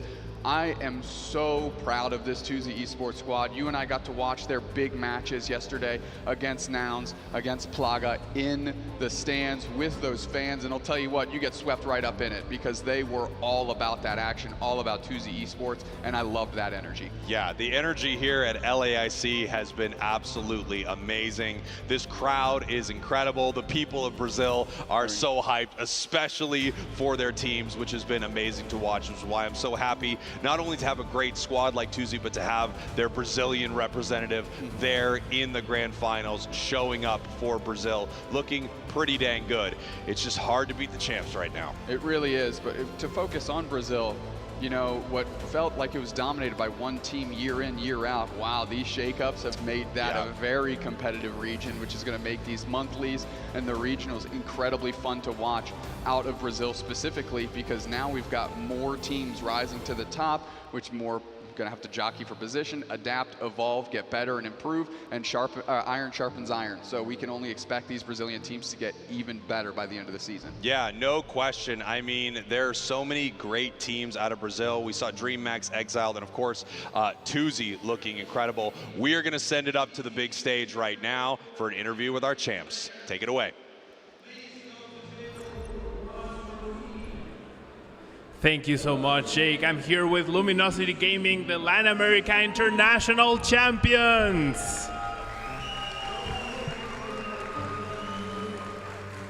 So guys, you are the two-time world champions, and now you are the first ever Latin America International Champions. How does it feel to perform here in Brazil? Yeah, I mean, it feels really great. This is our first team, you know, as this roster. Obviously, me, Kerry, Slash have played together before for multiple years, but this win is really important for us. You know, it's our first tourney, so it was kind of just, you know, building onto the confidence as well, and kind of like a redemption year for us, because last year, you know, wasn't the greatest for us, so it feels really well. It feels really good. And now, you mentioned you've had a few roster changes. Is this Luminosity Gaming at its peak? I think it's just going to be a really good sign for us to keep on getting stronger and stronger. I think even though we had a great performance today, yesterday, and day one, I think we're still going to get better and better. We're not even close to our peak yet. Even though what you guys might have seen here looked unstoppable, it's only going to get better from here. And we're going to see you guys again, AOS and ACL. All right. All right, so we had 3 days of competition. What would you say was the key to your victory this weekend? I think 3 nights of sleep really helps overall. Like, I don't know, even day one, it was 4 games, but it was 8 hours long. So if we played this then, it probably would have been a 5-game match, realistically. All right, and so now part of the prize from today is you get to go represent the West in the Asia Champions League next year. How does that feel? Are you guys excited for that? Yeah, we're really excited. It was one of the main reasons we competed. We're really excited to face Ton GG. Still haven't faced him, so we'll get a match there. Nice, that's awesome. All right, and so to finish off, any shout outs to the people who have supported you, the fans, anyone special that made this possible for you guys this weekend? I would like to thank all the LG supporters and my family for supporting me to come here. And pretty much like everyone around me too. The whole community was very nice to us. All right, well, there you have it. Luminosity Gaming, Latin America International Champions.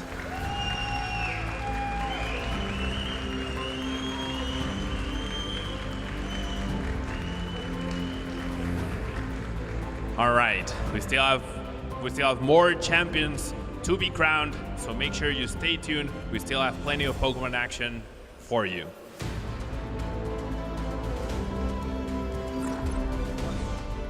Amazing stuff from Luminosity. They are no stranger to being up on the stage, hoisting a trophy, but to come back from what was a very devastating year 3 in this game, it's really impressive to see them where they are at now. Yeah. They look like the Luminosity that could win the World Championships again. And look, I love being here in Brazil, but I am a little partial to North America, and I would love to see us back on top once again.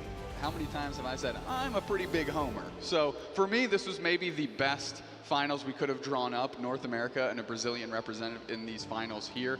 Luminosity Gaming has evolved, right? Yes. It almost like the car stalled in that year 3. Coming into year 4, I actually see a lot of flashes of Fennel in how they're approaching. A lot of flashes of even like fusion. They're starting to dip into other regions. It's like, yes, this team is finding a lot of success because their strategies are sound. How can we adapt those, you know, build our own kind of keep calling it a Rolodex of strategies so we can keep going deeper and deeper and throw different looks at all these different regions. If you take a look at our bracket here, you can just see how powerful Luminosity is. Every single team they run into, they don't drop a single game. Taking down the Code, taking down Team YT, which formerly has been a little bit of a tricky team for them, right? And now taking down the best of Brazil, 2Z Esports, 3-0 in our grand finals. Truly a championship performance out of Luminosity Gaming, and that is why they are our LAIC champions here for Pokemon Unite. Taking a look at all their different matches from this weekend, of course, Luminosity Gaming against Team Growth here, another NA representative just kind of chopping their own region out so they can have all the glory here for NA. And you can just see it almost becomes like clockwork whenever they engage with these teams. Yeah, they just play so incredibly well. This was one of the unfortunate matches where someone made the absolutely insane decision to let Curios pick up a Darkrai, and they're just dominating with it. The story of LG throughout this weekend really has been the return to almost perfect play that we have seen from them before. When Luminosity made it to the World Championships, I want to talk a little bit about year 2, because that was a crazy year. The group stage was very difficult to get through. They get through this difficult group stage. Actually, the only games I believe they drop in the entire tournament are early on in that group stage against India. But they make it through groups, and once Luminosity hit groups, they could not be beat. A team could not take them down. You see it in a champion in Pokemon Unite. We saw it last year with Fennel. When there is a champion, they cannot be stopped. And Luminosity this weekend was the champion from day one. Without a doubt. I mean, they played a flawless tournament. It shows in their flawless run. They have not dropped a game in 3 days, Cowboy, and that is impressive in and of itself. Luminosity Gaming, I say they evolved. They're playing and throwing so many different looks. Something I saw yesterday was like, look how they're using their Unite moves. Yeah. Right? I mean, we saw them use a Lapras Express to drag Overlord, one of their carries, to Wild Farm so it could just farm faster. Yes. Right? Using a Unite move to do that is unheard of. It's unprecedented. We actually had a preemptive Mew Unite to backdoor the opposing squad to surf through that choke point you see on the left-hand side of your screen and push 3 members of the opposing team right into the hands of their attackers. They're just using creative ways. They're approaching the game in a fresh perspective. And honestly, if you're stuck in the old ways, you're going to be stuck taking L's to this squad. Yeah, I do think you see that from Luminosity, right? You see, oh, this could be the play right here. The Mew Unite. Yes, pushed there it is. Huge So serve. sick. It was so beautiful into Team YT. Again, a team that they notoriously have had some fun run-ins with. Like Team YT was able to take them down multiple times. Luminosity able to take Team YT down multiple times. But right here, LG just had their number. They had everyone's number. I mean, so just for the Mew specific, for those at home that aren't too sure, the Mew Unite, it kind of makes you go invisible, right? There it is, bang, go back, reset, push through. Usually the Mew Unite is reactive. It's to keep you alive, to keep you in the fight. That was a clearly proactive Mew Unite move because it was a call they made, like, oh, I can push 2 towards our way and make this incredibly easy for us. And that's the type of evolution you want to see out of these top level teams. You want to see it out of everybody because the other teams are going to have to start doing these things, learning these things, adapting, and being able to adapt on the fly to contend with Luminosity Gaming and teams like 2Z Esports. Yeah, the plays they were making this weekend really did feel like they were leveling up. They were taking it to another level. They were taking the moments we would expect out of a match of Pokemon Unite and flipping them on their heads. You saw that with the very fast Rayquaza Secure in that game number 2. That was great. This is something, some of the top teams would make a play like this. Others would be a little worried. They already have a point advantage. What's the idea behind possibly losing this Rayquaza in a wild scenario? But they had the information and they had the guts and the aggression to make a play like that and say, we're not leaving it up to the judges. We are throwing knockout punches right here. And they landed square. They landed square. Luminosity Gaming is very exciting right now. Yes, they are. I love talking about kind of the history of Luminosity Gaming because they have been so successful, and year 3 felt like such an anomaly. You start kind of racking your brain. What's different? What happened? What are the pieces that they need to make this team successful? And I'm going to say it.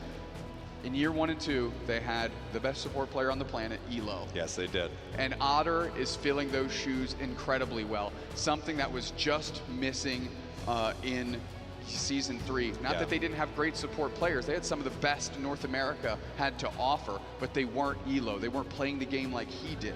And Otter, however he got there, is creative, is filling those shoes in his own style, but is filling that role incredibly well, and to me is ultimately a key portion of the success this Luminosity Gaming team can see this year. Yeah, and of course the story of father and son coming back together. You had a little bit of a contentious split with Luminosity last year. Yeah. You had Slash and Overlord not on the same team. Now Slash, Overlord, Kyrios all back together, and we're gonna see them here in just a sec up on the big stage to accept their trophies. Let's send it on over to them.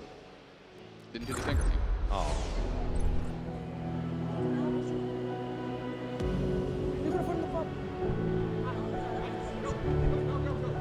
No.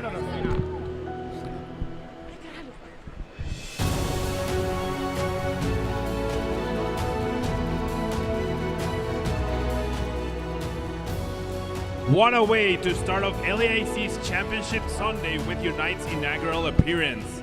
Pokemon fans are eating well today. Now let's crown our Pokemon Unite finalist and champion teams. Congratulations to our second place finalist, 2C Esports!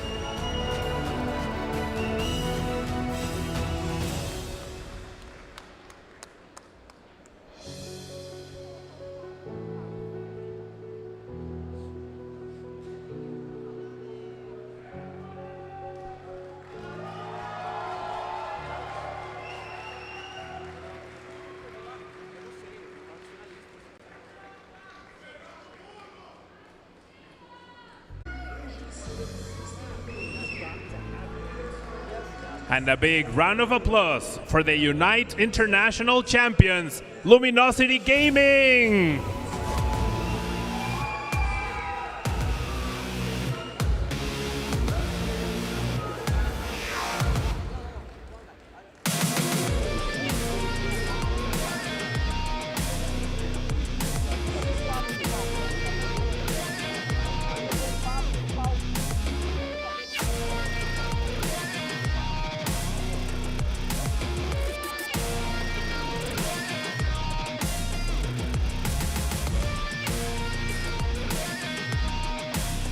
Let's give one final round of applause for our 2025 Pokemon Latin America International finalists.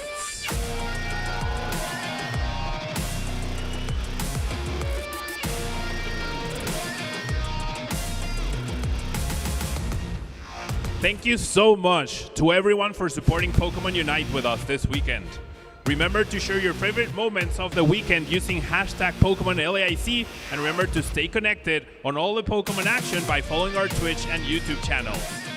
And now, our first international champion has been crowned, but they won't be the last. Next up is Pokemon Go, where we'll have the winners finals, losers finals, and the championship match coming up shortly. Let's kick it over to our Go casters, Amanda and Fareed.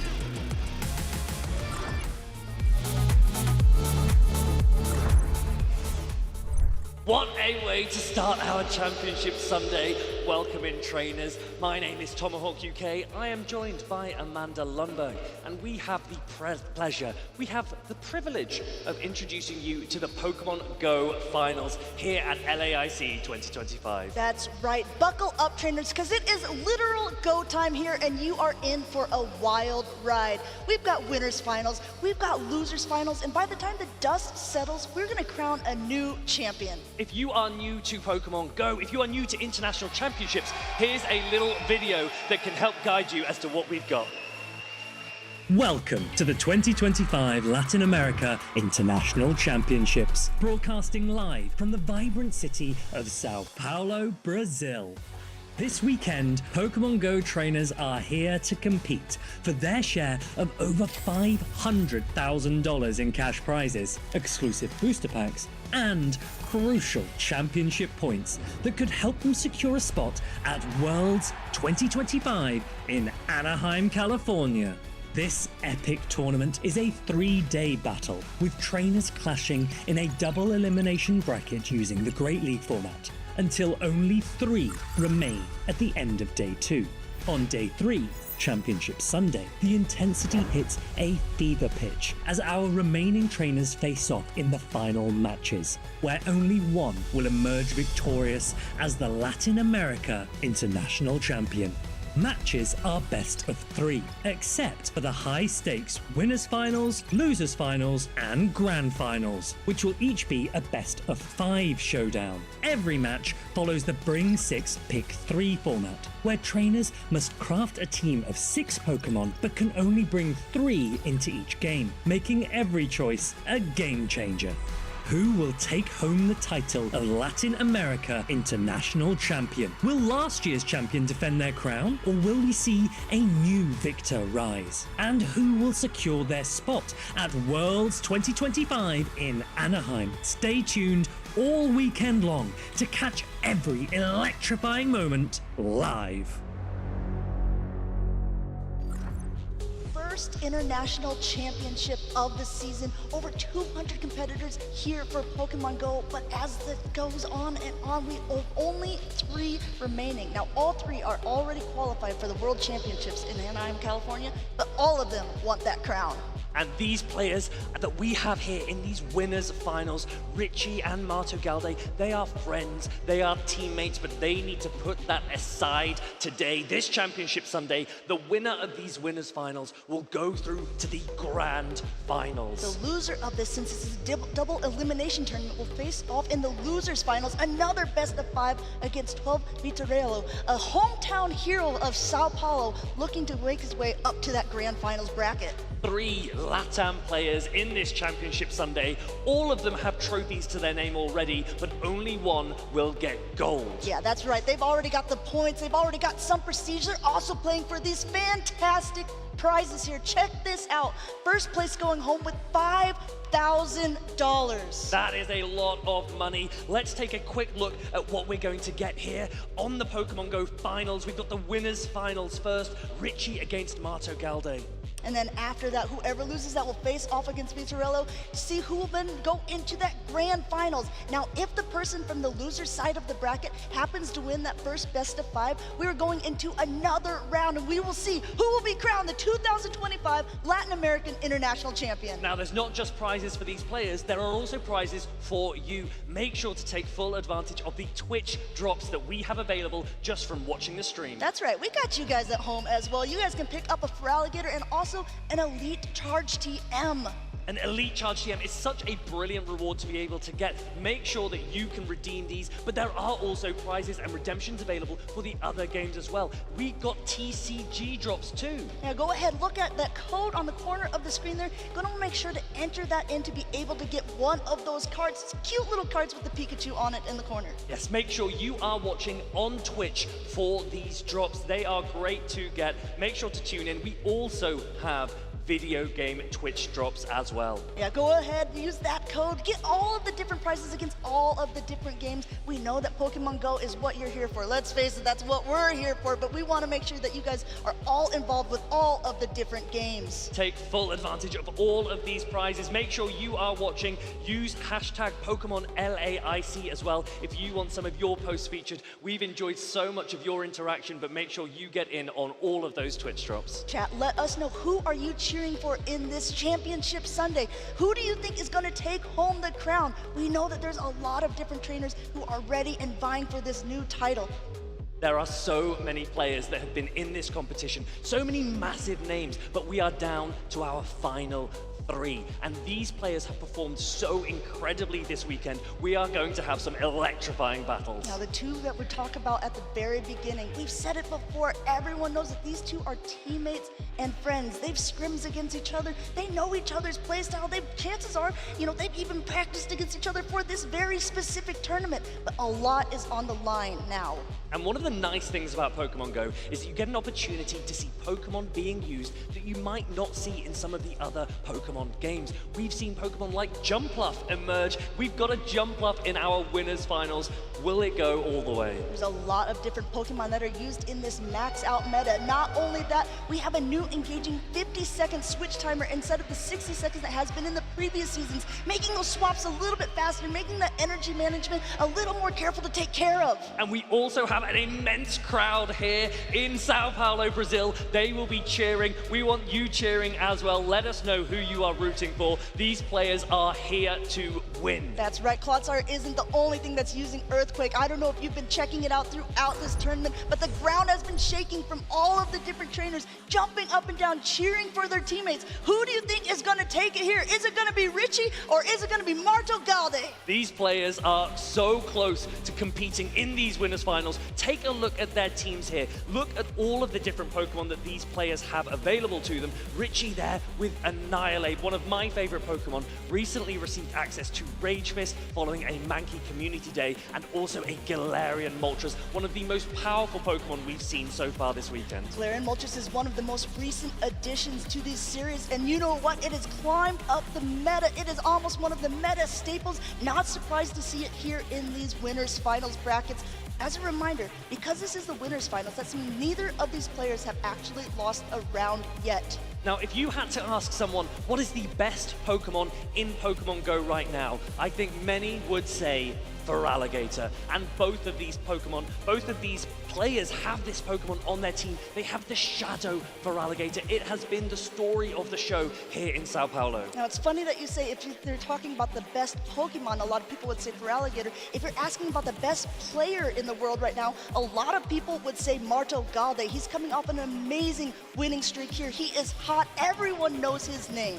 So Marto Galde came third in the World Championships in Honolulu, Hawaii. That secured him an automatic invitation into Anaheim next year in the World Championships 2025. He then received another automatic invitation earlier this season by winning the Lima special event. And guess what?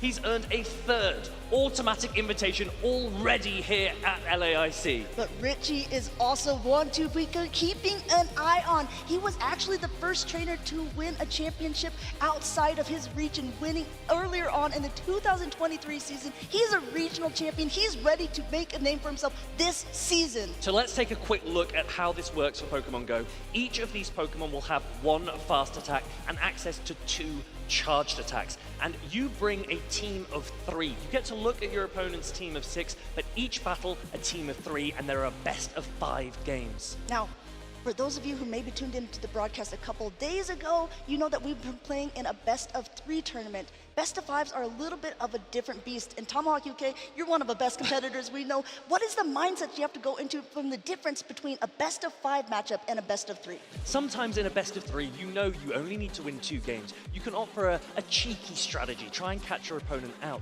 These players have had all night to prepare for these matches, but also every game they play, they give information to their opponent, what their strategies are. When you get into best of 5, you can't so much rely on a luck or a one-off tactic. It becomes really, really difficult. There is so much at play in terms of mentality, as well as in the game. Now, a lot of these trainers are going to be wondering, who is going to be able to take this? Is it going to be someone who's not necessarily a newcomer, but hasn't made a name for himself yet this season, like Richie? Or is it going to be Marto Galde, who seems to be the giant on top right now? Yes, and the giant on top in terms of the meta is the Shadow Feraligatr. We are expecting to see so much of it here on Championship Sunday. Both of these players have access to it. It is so fast to reach its heavy-hitting Hydro Cannon. This is why it's the reason it's one of the Twitch drops available to you. Feraligatr is king at the moment. Who will take better advantage of theirs? We saw the players shaking hands already. They know each other. They are ready to play against each other. The main question is who will be able to pull it out of top of this first best of 3 matchup.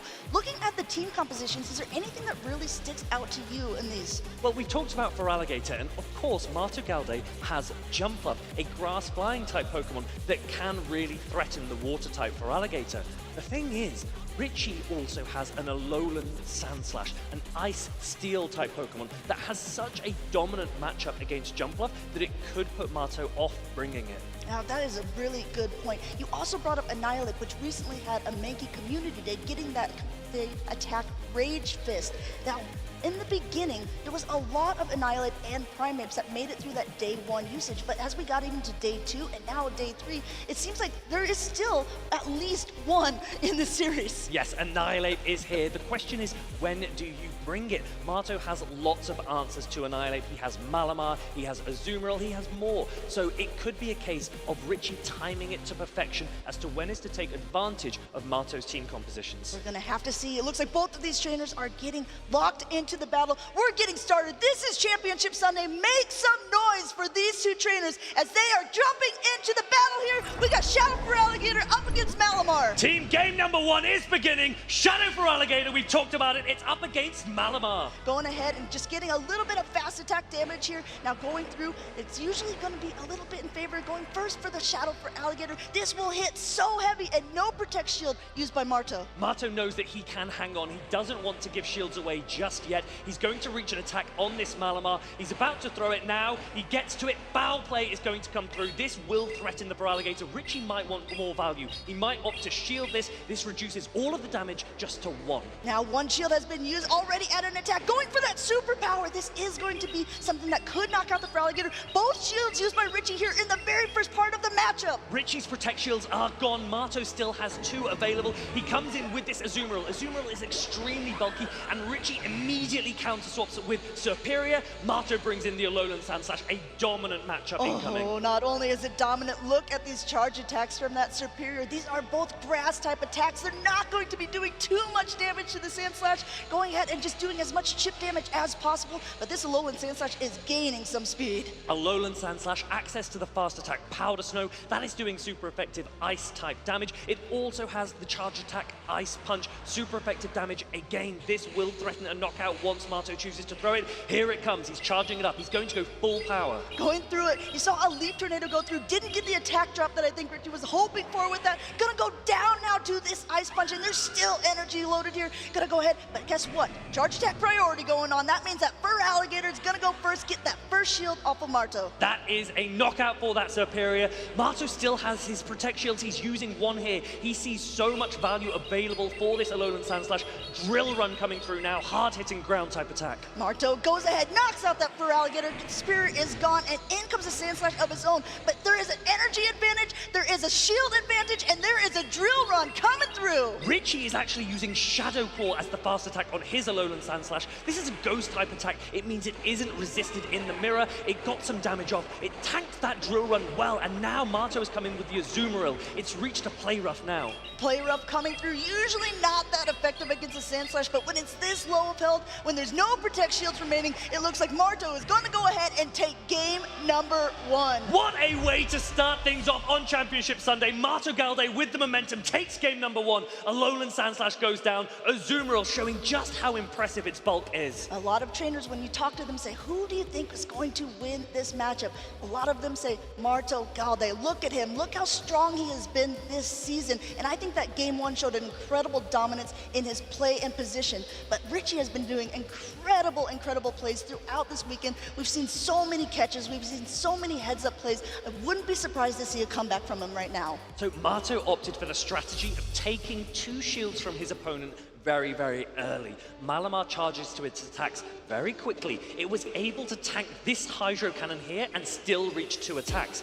Marto then had 2 shields available as well as dominant alignment. When he put that Alolan Sandslash onto the Superior, things started to look really good for him. I mean, the Superior was a high risk, high reward, but there's a Sandslash on the other team, but I think Richie's probably thinking the same thing, saying, you brought that Sandslash? You know I have an Annihilate, right? There is an Annihilate available for Richie. Marto Galde playing strong to Annihilate in the lead with that Malamar, also having Azumarill in the back, and then protecting that fragile Alolan Sandslash. Remember, Ice and Steel type double week to fighting. Is it worth the risk? You cannot afford for your Alolan Sandslash to be up against an Annihilate. Now we have a lot of teams there here, and if you're looking at the team of Marto, he has actually a double water strategy with both that Shadow for Alligator and the Azumarill. Azumarill was the top used Pokemon in the Latin America International Championships, and we've seen it throughout this week, and we can see why. It just has so much bulk to its name. One of the other immensely bulky Pokemon in the meta at the moment is Clodsire, a poison and ground type Pokemon. Many players have opted to pair Feraligatr with Clodsire, but at the moment, the ice and water Pokemon that Marto has available to him look really, really strong. I think the players are locked in. We're about to get into this game number 2. Oh my goodness, Marto Galde has once again found his mark. That Alolan Sandslash matched up against Galarian Moltres. We see a quick pivot into a Shadow for Alligator, a nice save swap here in the meta, and going ahead and just getting up a ton of energy, going for that charge attack priority. It will once again go to that Shadow for Alligator, getting that first shield off of Marto. What a great lead for Marto, leading the Ice-type Alolan Sandslash into the Flying-type Galarian Moltres. Richie immediately comes in with the Water Shadow for Alligator, resisting Ice-type attacks, and now using a Protect Shield against this Drill Run. There is one Protect Shield still available. Marto's going to come in with the Water Fairy-type Azumarill, try and sponge all of this Hydro Cannon damage. Now, on paper, this looks like it could be dominant for the Azumarill, but the problem is for it is it paces so slowly to its charge attacks that, as you can see, Hydro Cannon #1 going through, not very effective, but keep an eye on that health bar. If Richard wants to use another Protect Shield, that Azumarill is going to get very low. Play Rough, a Fairy-type charge attack. It's slow to charge up, but it hits hard.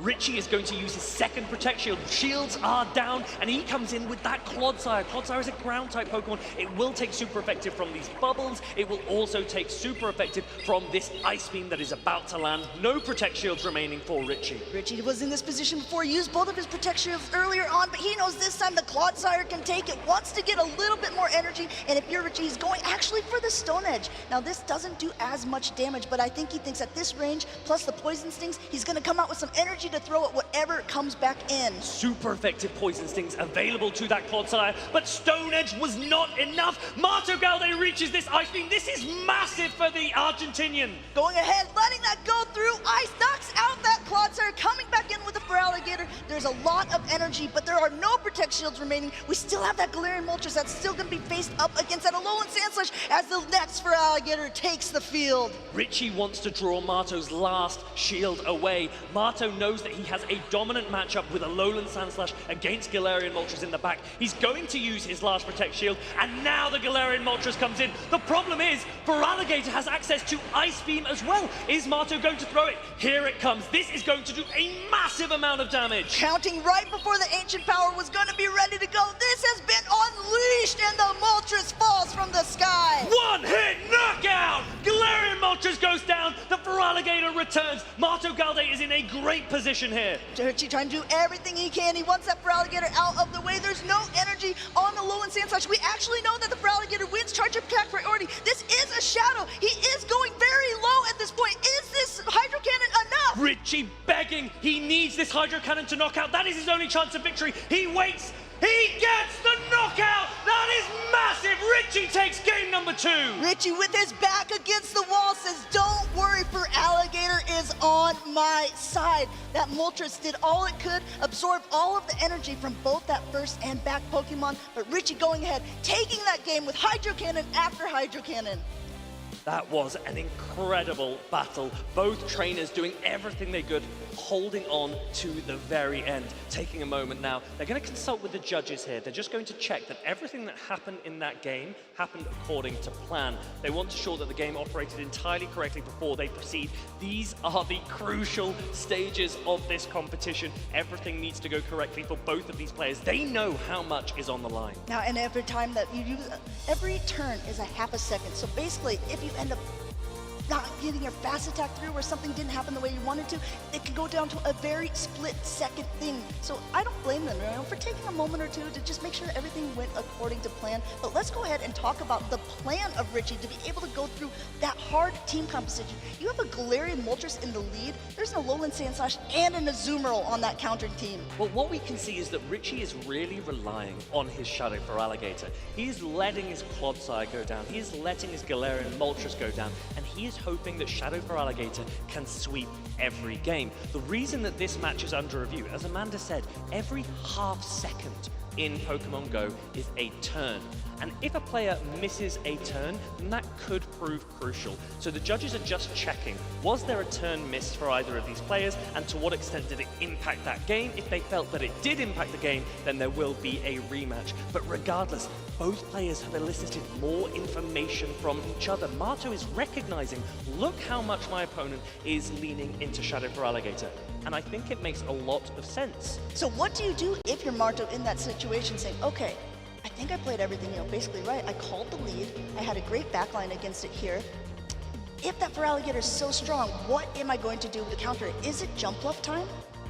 Jump Up is such a risky Pokemon to bring. It does have access to Energy Ball, a Grass-type charge attack that will do devastating damage to that Feraligatr. But we saw there, Feraligatr also has access to Ice Beam. It knocked out Richie's Galarian Moltres. Richie could use Ice Beam on his own Shadow Feraligatr to potentially one-shot the Jump Up. Grass, flying, double weak to Ice-type damage. And I think that at this point, both of these trainers are just wondering, is this the time for me? What do I need to do to be able to secure my spot on that winner side of the bracket?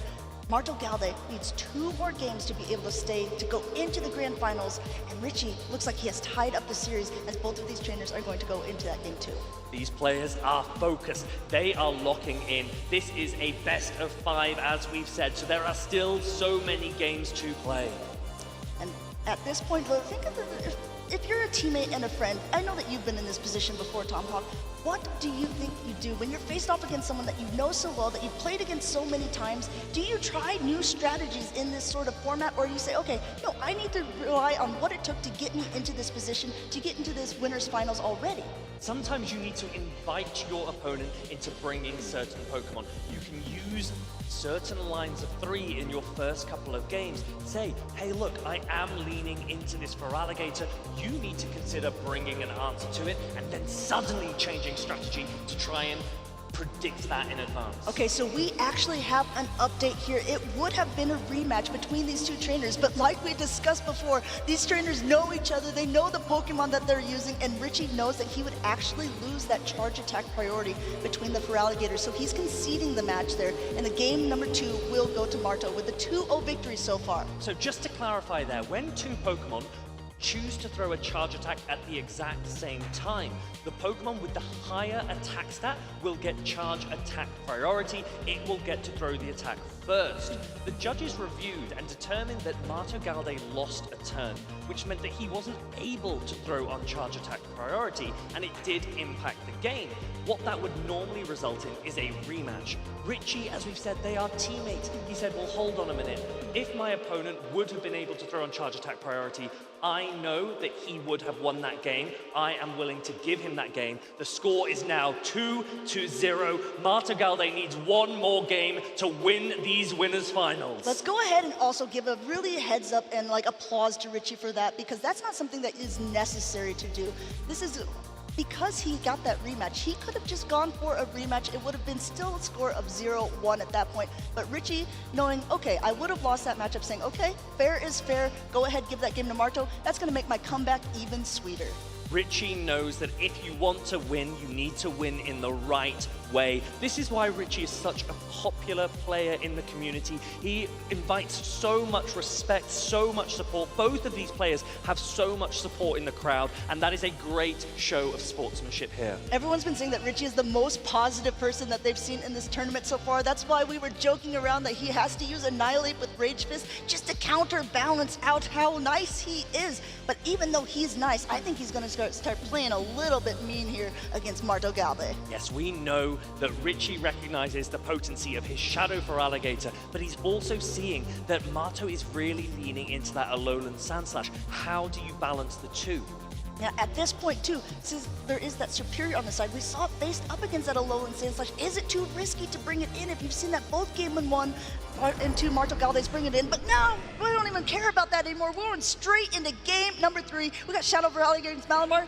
Pretty much the same as game 1. This is the same team compositions from each side as game 1. Shadow for Alligator coming through. We saw what happened in game 1. It was a for Alligator throwing a Hydro Cannon first. This time, Martagalde is going to go for that foul play, drawing the shield from Richie immediately. Still getting that shield, however, and last time Richie went down 2 shields at the beginning. We'll have to see if he wants to do it again. There's a little more health knocked off of the Malamar at this point, but Malamar still content to take it all, knows it can take it, knows it can get to another attack. Marto has opted to build a very bulky Malamar. That means it can reach 2 attacks before it goes down. Richie, recognizing that Malamar was reaching that superpower, throws Hydro Cannon on charge attack priority. Going for that, Marto actually shields us up because he wants to get off the attack, forcing Richie to make a decision. Do you want to do it again? Do you want to go 2 shields down? This time Richie says, no, I learned from my mistakes here. That for Alligator goes down, but this is a little bit of farm for whatever comes in. I like this adjustment from Richie, realizing that he needs a Protect Shield in this endgame. The difficulty is we can see that Superior there. We know that in the back,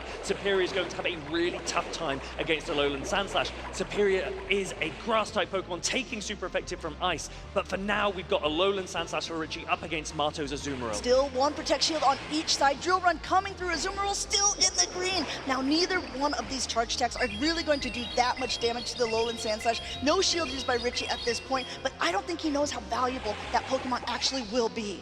Marto also has a shield available. Both of these players might be realizing that Sandslash could be their key to victory. Richie is hoping that there is a Pokemon in the back that Superior is good against, but honestly, I'm not sure that there is because Azumarill was the primary target for it. I think Marto is hoping in the back, okay, he's saying, okay, he hasn't swapped out yet. If this is Annihilate in the back, I'm in a world of hurt. If this is the Superior, I am going to go on. We're going to see it soon. You saw he was about to click to switch out here, but instead, throwing the Drill Run. Still no Protect Shield from Martagalde, but look how low this Sandslash is. As soon as Superior comes in, we're expecting Marto to come in with his Alolan Sandslash. Richie recognizes it. He nods his head. He knows his opponent has out-team compositioned him. Yet once again, Marto is in the driver's seat here. Ice Punch coming through here. No Protect Shield remaining. No, 1 Protect Shield remaining here. Now, if you notice, Richie is on Leaf Tornado, which does lower the attack of the opposing Pokemon, doing everything he can at this moment just to try to be able to say, okay, let's make those Ice Punches not hurt as much. Let's see if this time I can get that attack debuff. 50% chance of an attack drop, and he gets it. That is a massive shift there, but will it be enough? He's going for another one, begging, keeping his fingers crossed. He needs as many attack drops as possible. Going for it, number 2. Will he be lucky twice in a row? It's not very effective, but he doesn't get it either. Oh, he did! That is a massive attack drop for this Alolan Sandslash. This Ice Punch is still super effective. How much damage will it do? Your attack has been harshly dropped twice in a row. Is this a redeeming moment? Look at that! The Superior holds on, and the Alolan Sandslash comes in! Alolan Sandslash catching here. Richie has been catching time after time here. This is now taking out the Alolan Sandslash, but there is still a fully loaded Superior in the back going for yet another Leaf Tornado. It gets the shield. The final shield from Martagalde is down. This is now a race for that final attack. Whoever reaches it first will win this game. Martagalde is there. Martagalde gets the Ice Punch. He will win. He says, okay, it might be debuffed, but Superior, you need to cool off here. I need to take this game 3-0, and Martagalde goes into the grand finals. 3-0. Martagalde wins the winners finals here in Sao Paulo, Brazil. What a show! Proving his dominance at Worlds, proving his dominance in Lima, now proving his dominance here in Sao Paulo. Martagalde says this isn't a fluke. I know my Pokemon. There is a reason that this man is considered one of the best on the planet, and he has shown it again here. What an advantage going into those grand finals. He will be on the winner's side of the bracket. That means Richie goes down into the losers finals. He will now need to prepare to play against Vitorello. And the winner of those players will go again against Martagalde. But they don't just have to win one best of 5. If they want to take it all, they have to reset the bracket and win 2 best-of-5s against Marto Galde. Marto is in a wonderful position here. Marto went for a 3-0 sweep in that winners finals. If he can go for another 3-0 sweep, that means we will already be crowning a champion. But I don't think these other 2 competitors are going to make it easy. You saw how close that game 2 was with Richie. It came down to a literal charge attack priority. Who could throw an attack first? And Richie has karma on his side. He conceded that game. What a show of sportsmanship, as we said. Rewarded with 2 Leaf Tornado attack drops. Vitorello will have been watching these opponents. He knows the caliber of competitor that he is about to play against, but he needs to show his own resolve. This is the farthest that Vitorello has gotten into a tournament so far. And I think that he has a lot of luck on his side as well, because he is from Sao Paulo itself. And if you're a Brazilian trainer, you know that last year LNDS Hard Jeffrey was able to keep the trophy here. I think a lot of them are hoping, all right, 2nd year in a row, we're gonna go ahead and we're gonna keep it in Brazil. I'm sure both of these players will have so much support in the crowd, so much support from home as well. But what is really exciting about Vitorello's team is that he has access to a Shadow Alolan Marowak. That is not a Pokemon we see very often in the Pokemon Go metagame. He is the only player that has got this far this season with that Fire Ghost type. Now listen, Azumarill is the top Pokemon in the meta right now. Right behind it is Shadow Feraligatr. Close behind that too is Clodsire. Talking with Vitorello earlier today, he said, listen, Alolan Marowak still beats a majority of the meta. It can go toe-to-toe with the Clodsire. Sure, it has bad matchups against Azumarill, but the Azumarills aren't running Hydro Pump. They can't really throw back a charge attack that's going to hurt me too much. That makes only one Pokemon it really needs to be fearful of. And I thought that was a very interesting perspective, and he thinks he has a strong play against the rest of the meta. And I think the really nice thing about Shadow Alolan Marowak is that it has dominant matchups against both Alolan Sandslash and Superior. And if your opponent has those on their team, they really need to be worried about the threat of the Fire Ghost type Pokemon. Guess what? Richie has both. But also, guess what? There was one Pokemon that Vitorello didn't talk about, and that is the Galarian Moltres. Now, how is the matchup between a Alolan Marowak and a Galarian Moltres? Galarian Moltres has access to the fast attack Sucker Punch. It is a hard-hitting dark type attack. It will do so much damage to the Shadow Alolan Marowak if they are aligned. Vitorello really needs to try and focus. Take some learnings from the teams that you've seen Richie use throughout this tournament, that you've seen him use just there in those winners finals. If Vitorello can start things off with a good lead, that could be the momentum he needs. Now, this is the losers finals. That means both of these trainers have lost a match earlier on in the day. We just saw Richie got knocked down by Marto Galde. So whoever loses this is out of the tournament, has a ton of championship points, already has that qualification for Worlds, but I think both of them want to be back up in that grand finals. Let's take a look at these teams. Alolan Sandslash there with Shadow Claw. It's a ghost type attack. It will not be resisted by Pokemon such as Azumarill or indeed the Mirror. Shadow Alolan Sandslash on the side of Vitorello, remember. Now, if you're looking at these two teams, you have to think, okay, this is a team of 6. I can only bring 3 of them to the battle. Are there anything standing out for you on the side of Vitorello that you're like, okay, I think that this has really strong play into Richie's team? I think Vitorello will recognize how much Richie likes his Shadow Feraligatr. Galarian Moltres, it is a dark type. It resists those Shadow Claws. It is a great answer to Shadow Feraligatr. Vitorello will want to see those Pokemon aligned if he wants to get a head start in these losers finals. And if, I'm going to go ahead and ask you the same question from the other side. If you're Richie looking at Vitorello's team, what are you thinking? Are you saying, okay, does he know that I'm bringing the Shadow Feraligatr? We'll have to find out, because we're jumping right into game number 1 here. We do have that Shadow Feraligatr right in the lead against an Azumarill, a better counter for it on that even energy. Shadow Feraligatr has a ton of fast attack pressure. The Hydro Cannons come in fast. They will be resisted by the Azumarill, but when shields are in play, Hydro Cannons will just pace so much quicker. Now, you see that these are not very effective attacks. You're going to go ahead and see, okay, this doesn't take too much off of the Azumarill, but what it does is like Shadow Claw damage just starts to do a lot, and a catch is a great way to start the matchup for Richie.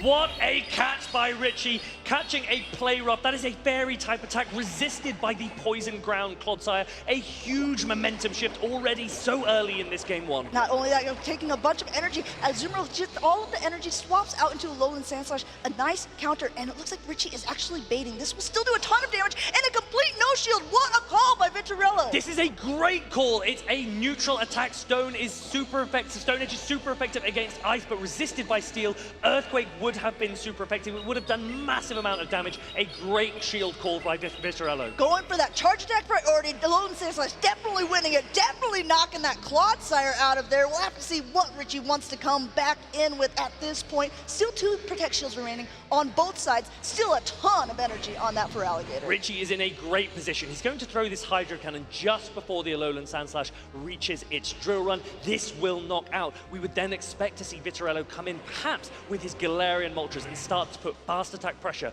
on the water type. Looks like Vitorello gonna go ahead, wait out that switch timer at the top there, wants to take advantage of that whole 50 seconds. Coming in just like you said with that Galarian Moltres, starting to sucker punch down, but already so much energy here on the Feraligatr. Going for that first attack, he called the bait one more time. Unfortunately for Vitorello, not able to call it this time, shielding up a Hydro Cannon. Feraligatr throwing Hydro Cannon, it still does a ton of damage, but Ice Beam would knock out. Richie is throwing the Hydro Cannon and Vitorello calls it. He catches it onto his Azumarill. A great play. Vitorello says, anything you can do, I can do as well. I'll catch a not very effective attack on my Pokemon. I will go ahead now throwing here. He sees the last Pokemon that comes in, and you know that the Lowland Sandslash has a great matchup against that Galarian Moltres. Gonna want to head and chip it down as much as possible. This still looks really, really good for Richie. You can Shadow Claw the entirety of this Azumarill down, and you have so much Ice-type energy available for this Galarian Moltres. The first Ice Punch being thrown now. This will do a lot of damage, not as much as the Ice Beam from the Feraligatr would do. Vitorello's going to let this first one go. We've got Ice moves galore. We've got shields galore. There's a lot of energy on this Galarian Moltres, just starting to put back in the work here. But Richie says, okay, I know that I still have an attack ready. I'm going to go ahead and use that first Protect Shield. Richie has so much energy on his Pokemon. The next Ice Punch is going through. You will have to shield this if you want to protect your Galarian Moltres. But let's remember, there is a Shadow Feraligatr. There is a shield available for it. Will Richie come in with it soon? Will he try and still reach for that next Ice Punch? Vitorello recognizes this. He accepts. Richie has reached the next attack. He will take this Moltres down. We're seeing a lot of cooling down of these Moltres coming out of the sky. Richie taking game number 1 with a shield still in play. Richie gesturing to the crowd. He wants the support. He wants the motivation. He knows how important this is. He wants the rematch against Marto Galde. He said, you know what? Those games between Marto Galde went a little bit too quickly for my taste. I'm going to go ahead and get back up there. I'm going to see what I can do. I just have one more opponent to get through, and now just 2 more games. We have seen Richie using that Shadow Feraligatr plus the Alolan Sandslash so well already this Championship Sunday. He's been doing this the entire weekend. Vitorello's best answer to that Alolan Sandslash being his Alolan Marowak or even his Gastrodon. And the problem is Richie has a great answer for both of those in his Galarian Moltres. Now there are some similarities here. I just want to point out that the Superiors are actually running different charge attacks. We saw it in the other games where Richie's is going ahead and running Frenzy Plant and Leaf Tornado, 2 grass type attacks, while on the other side Vitorello is running Frenzy Plant with Aerial Ace. Yes, Aerial Ace is a flying type attack. That gives Vitorello's Superior a little bit more coverage. Richie goes, I will sacrifice coverage for that attack debuff chance. We saw that in those games against Marto Galde earlier. Leaf Tornado with a 50% chance of harshly dropping your opponent's attack. We see the writing. We're getting ready into game number 2 here. We've got basically the same leads coming onto the field. We'll see if they play it out a little bit different. We've got Shadow Feraligatr against the Azumarill. Shadow Feraligatr against Azumarill in the lead. Generally preferable for the Feraligatr just because shields are so useful here. You can shield up these play roughs very comfortably and charge to your Hydro Cannon so quickly. I think this first part of the matchup is actually going to be incredibly impactful, incredibly important, and I don't know if these players know it, because if we take a sneak peek at that backline, both of these trainers are running the exact same thing, and they want to make sure that they get the alignment they're hoping for. Vitarello with the Galarian Moltres and Shadow Alolan Sandslash in the back. Richie with the same. We know how impactful those matchups can be. Vitarello actually will maybe look to no-shield his Azumarill, maybe rely on one of his Pokemon in the back. Meanwhile, Richie, as we know, loves to protect the Shadow Feraligatr for good reason. Going for that charge attack priority one more time here, saying, okay, if you're not going to shield this, your Azumarill is going to go down. Vitarello is content to let it go. He wants that shield advantage, but what he lacks in that now, he's going to be able to start making up for in power. Feraligatr charging up quickly, going straight for this Hydro Cannon. Vitarello could let this go unshielded. He knows that this won't knock out. Richie throwing very, very early. Didn't even charge up to the Ice Beam. At this point, maybe he just wanted some chip damage because now in comes that Alolan Sandslash going for the Brave Bird, the heavier hitting attack at this point. Because the switch timer is not misaligned at this point, it's going to be able that Vitarello can go swap out at this point, come in with his own Sandslash, but it looks like he's staying in for a little bit because it's on Shadow Claw. Shadow Claw resisted by the Dark type. Galarian Moltres getting as much damage. Galarian Moltres getting in as much damage in as possible, but the Alolan Sandslash successfully gets the farm down. It will reach 2 drill runs here. Going ahead and having that much energy advantage is huge. Not even able to make it to the Ancient Power here has given Richie so much energy here, wasting through both of these shields because this is going to do so much damage. Vitarello threw that Brave Bird so early, it debuffed his own defense. Maybe he should have gone for double Ancient Power. That could have changed things drastically. Richie comes in, his own Galarian Moltres dominating this Alolan Sandslash. He goes down. Richie takes game number 2. Richie pumping his fist, saying, I'm back in action here. I know I can win these matchups. He just needs one more to go into those grand finals. But we have seen a reverse sweep plenty of times in the Pokemon Go Championship Series. Vitarello has to buckle down at this point.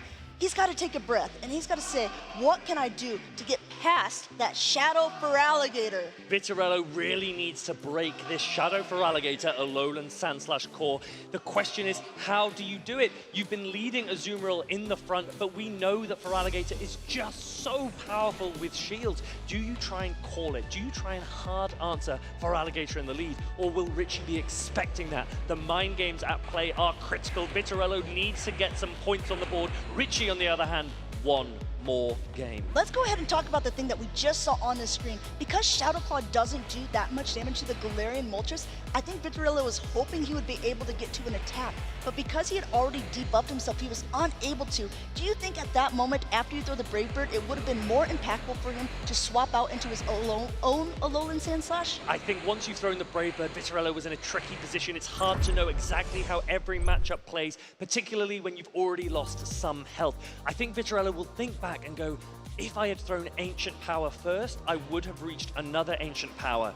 Those paired with the Sucker Punch fast attack pressure would have been enough. The win was potentially available to me. My strategy did make sense. Sometimes it's called, high risk, high reward, and you're playing to your win conditions. Vitarello recognizes the only condition at that point was to be able to get to an attack. Unfortunately for him, was not able to get there, but that's all over. We're jumping into a game number 3, and this time Richie has found its mark once again on that Galarian Moltres. This is exactly what we spoke about. Vitarello going for that Galarian Moltres because it's so dominant against Feraligatr. Richie adjusting, this time going into his Alolan Sandslash. The thing is, Richie's Shadow Claw Alolan Sandslash doesn't have the same threat to the Galarian Moltres that a Powder Snow Alolan Sandslash would have. So Richie lands that Ice Punch and comes in with the bulky Clodsire. And now Clodsire finds its matchup here because these Mud Slaps from the Gastrodon are gonna hurt. Coming in a little bit late at this point, the Earthquake will be able to connect, but you're gonna see that Gastrodon's gonna be able to hold on at this point and still continue to charge up energy of its own. This is a fantastic call by Vitarello, knowing that Gastrodon has a ton of play, particularly into Alolan Sandslash and Shadow Feraligatr, but especially into Clodsire. Heavy hitting ground type damage, Clodsire goes down. Now the Feraligatr comes in, but at this point there's already a nice chunk of energy on that Gastrodon, able to start chipping away here. Body Slam coming through at this point. Still 2 shields left on Richie's side. Gonna go ahead, take it on the chin, and then see how much energy he can gain. I really like this from Vitarello, throwing the Body Slam just before Hydro Cannon is reached. Richie's going to charge up a little bit more, not let Vitarello get to another Body Slam. He's going to take it out with a Hydro Cannon now. And Now we see that Galarian Moltres coming back in, but this time energy is on its side, getting that shield from Richie because he wants to try to put a little bit of threatening damage back into that Moltres here. And the Ancient Power is blocked up and there is no attack boost. Richie comes back in with this Alolan Sandslash. It doesn't have a huge amount of fast attack pressure. The Shadow Claws are coming in, and now Vitorello is going to sponge this damage, this Drill Run, onto the bulky Azumarill. Azumarill going ahead to take this Drill Run. Another point to mention is the Alolan Sandslash is not Shadow, as we see sometimes, so that means it's not giving that 20% more heavy-hitting damage that the Shadow version would. So these Drill Runs are just tickling the Azumarill at this point, and Azumarill's bubbles are really starting to add up. Azumarill is going to be able to tank these moves. It looks like Vitorello might be saving the shields for the Galarian Moltres, knowing that with 2 shields, it will be able to Sucker Punch down the Shadow Feraligatr in the back. This is a fantastic adjustment from Vitorello. This team call is brilliant. Coming back in now with the Feraligatr just to try to get as much energy as possible. Richie says, okay, I see you have 2 shields there. I need to get you 2 Hydro Cannons to take out that Moltres. He's got to get through this Azumarill first, shielding up this Ice Beam. Galarian Moltres should be coming in straight away now. It's going to come in, throw an Ancient Power, get another shield. Vitorello has played this game superbly. He gets his points on the board. He wins game number 3. Energy management, charge attacks on all the Pokemon, combination plays, getting that first victory on the side of Vitorello. And he did not even use one of his shields. His team call was so superb. He was dominant that entire match. Richie needs to think about this. His opponent knows exactly what they're doing. That adjustment was superb. The big problem is one of the harder counters on Richie's side to that Gastrodon is a Superior, but when your Superior is running 2 grass attacks and there is another Superior on the other side that isn't, when there's an Alolan Marowak, when there's a Galarian Moltres, it makes you want to bench that Pokemon, and then you have to figure out what's my next best Pokemon against that, and it's going to be that Galarian Moltres. So Vitorello hadn't brought Gastrodon at all yet in the series. And so Richie probably recognized that his own Galarian Moltres didn't have the target that he wanted. That's why he dropped it for that Game 3 and opted for Clodsire instead. I would expect Richie to now go back to Galarian Moltres. He needs to be able to threaten and punish that Gastrodon if Vitorello chooses to use it again. Richie Beck just needs one more point to be able to get himself back into those grand finals. Vitorello, now the momentum has sort of shifted into his favor. The crowd is going wild for him here in Brazil. We have a Galarian Moltres against a Clodsire in the lead, and we know that this Clodsire is on Stone Edge, so it's going to threaten that Moltres a little bit more. Richie using Stone Edge on his Clodsire instead of Sludge Bomb like many other competitors. Vitorello does not want to risk it. Going to go in with a Azumarill. Because Clodsire doesn't have Sludge Bomb, it's not able to do super effective charged attack damage to the Azumarill. We know how bulky Azumarill is. It has a massive amount of HP. It tanks that hard-hitting attack, no problem. And look at the adjustments on both sides here. Richie recognizing, okay, I don't know if I want to bring my Clodsire and Alolan Sandslash together again. If there's that potential I can't even remember the name, Gastrodon on the other side, but both of them have benched those Pokemon now. Look at this for Vitorello in the backline. He's going to let this Azumarill tank these Hydro Cannons, no problem, and he is leaning into that Alolan Sandslash. The Ice Steel type Pokemon has a great matchup against Galarian Moltres. It also can do a huge amount of damage to Clodsire. Getting a ton of energy here, throwing once again on charge attack priority. This Azumarill is low, and you see even an undercharge on Richie's side saying, oh, never mind, okay, we're gonna get that Azumarill out of there. If Vitorello saves shields for this Alolan Sandslash, he will be in a fantastic position. He doesn't need to shield this Hydro Cannon. Does he recognize that? Can he see the win condition? We can see it in the back. Vitorello, he has the foresight as well, saving his shields for later. This is a great position for the Brazilian. He says, okay, I know that there's usually going to be a Galarian Moltres to counter that Gastrodon. Now, what can I do at this point? Clodsire is coming back in. We see him now quickly pivot into that Sandslash, but I think this gives Richie actually a ton of information saying, uh-oh, okay, this Pokemon is good against my entire backline. There's 2 Protect Shields, now 1 Protect Shield. I gotta get them both out of the way. I gotta get that Sandslash out of the way. He's going to protect this Alolan Sandslash. Probably look to throw just before the Earthquake. Richie is going to throw a Stone Edge instead. He goes, I'm not going to risk trying to reach the Earthquake. Vitorello goes, do you know what? I clearly have a lot of value with this Alolan Sandslash. I'm going to shield it again. And he is rewarded when he sees this Galarian Moltres. He will now try to spam attacks as quickly as possible. There's going to be 1 Ice Punch coming through. Look how much energy is on this Alolan Sandslash. Already another one available. This one is Powder Snow, so as you can see, it's not only the charge attacks, those fast attacks are putting in the work. Another one coming through. Vitorello in a great position here, so close to another Another Ice Punch coming through. Is it going to be thrown on Charge Attack priority? Richie recognizes that he's not going to throw on Charge Attack priority. Instead, he's going to shield this, farm up a little bit more, maybe go for a Brave Bird now. Will Vitorello switch? Going ahead, the switch timers are now aligned, going for that heavier hitting attack. This solo and Sand Slash is fairly low at this point. This Brave Bird connects, it goes down! Vitorello has so much energy on his own Galarian Moltres. He just needs to Sucker Punch this down. It has a Brave Bird ready to go. He throws it. Vitorello is about to take game number 4. Swooping in from the skies, the bravest of birds, connecting with that Clodsire, tying up the series in the losers final. From 2 games down, Vitorello levels the score. Everything to play for. This is a decisive game number 5 coming up next. And this is why you tune into Championship Sunday. These games are on fire.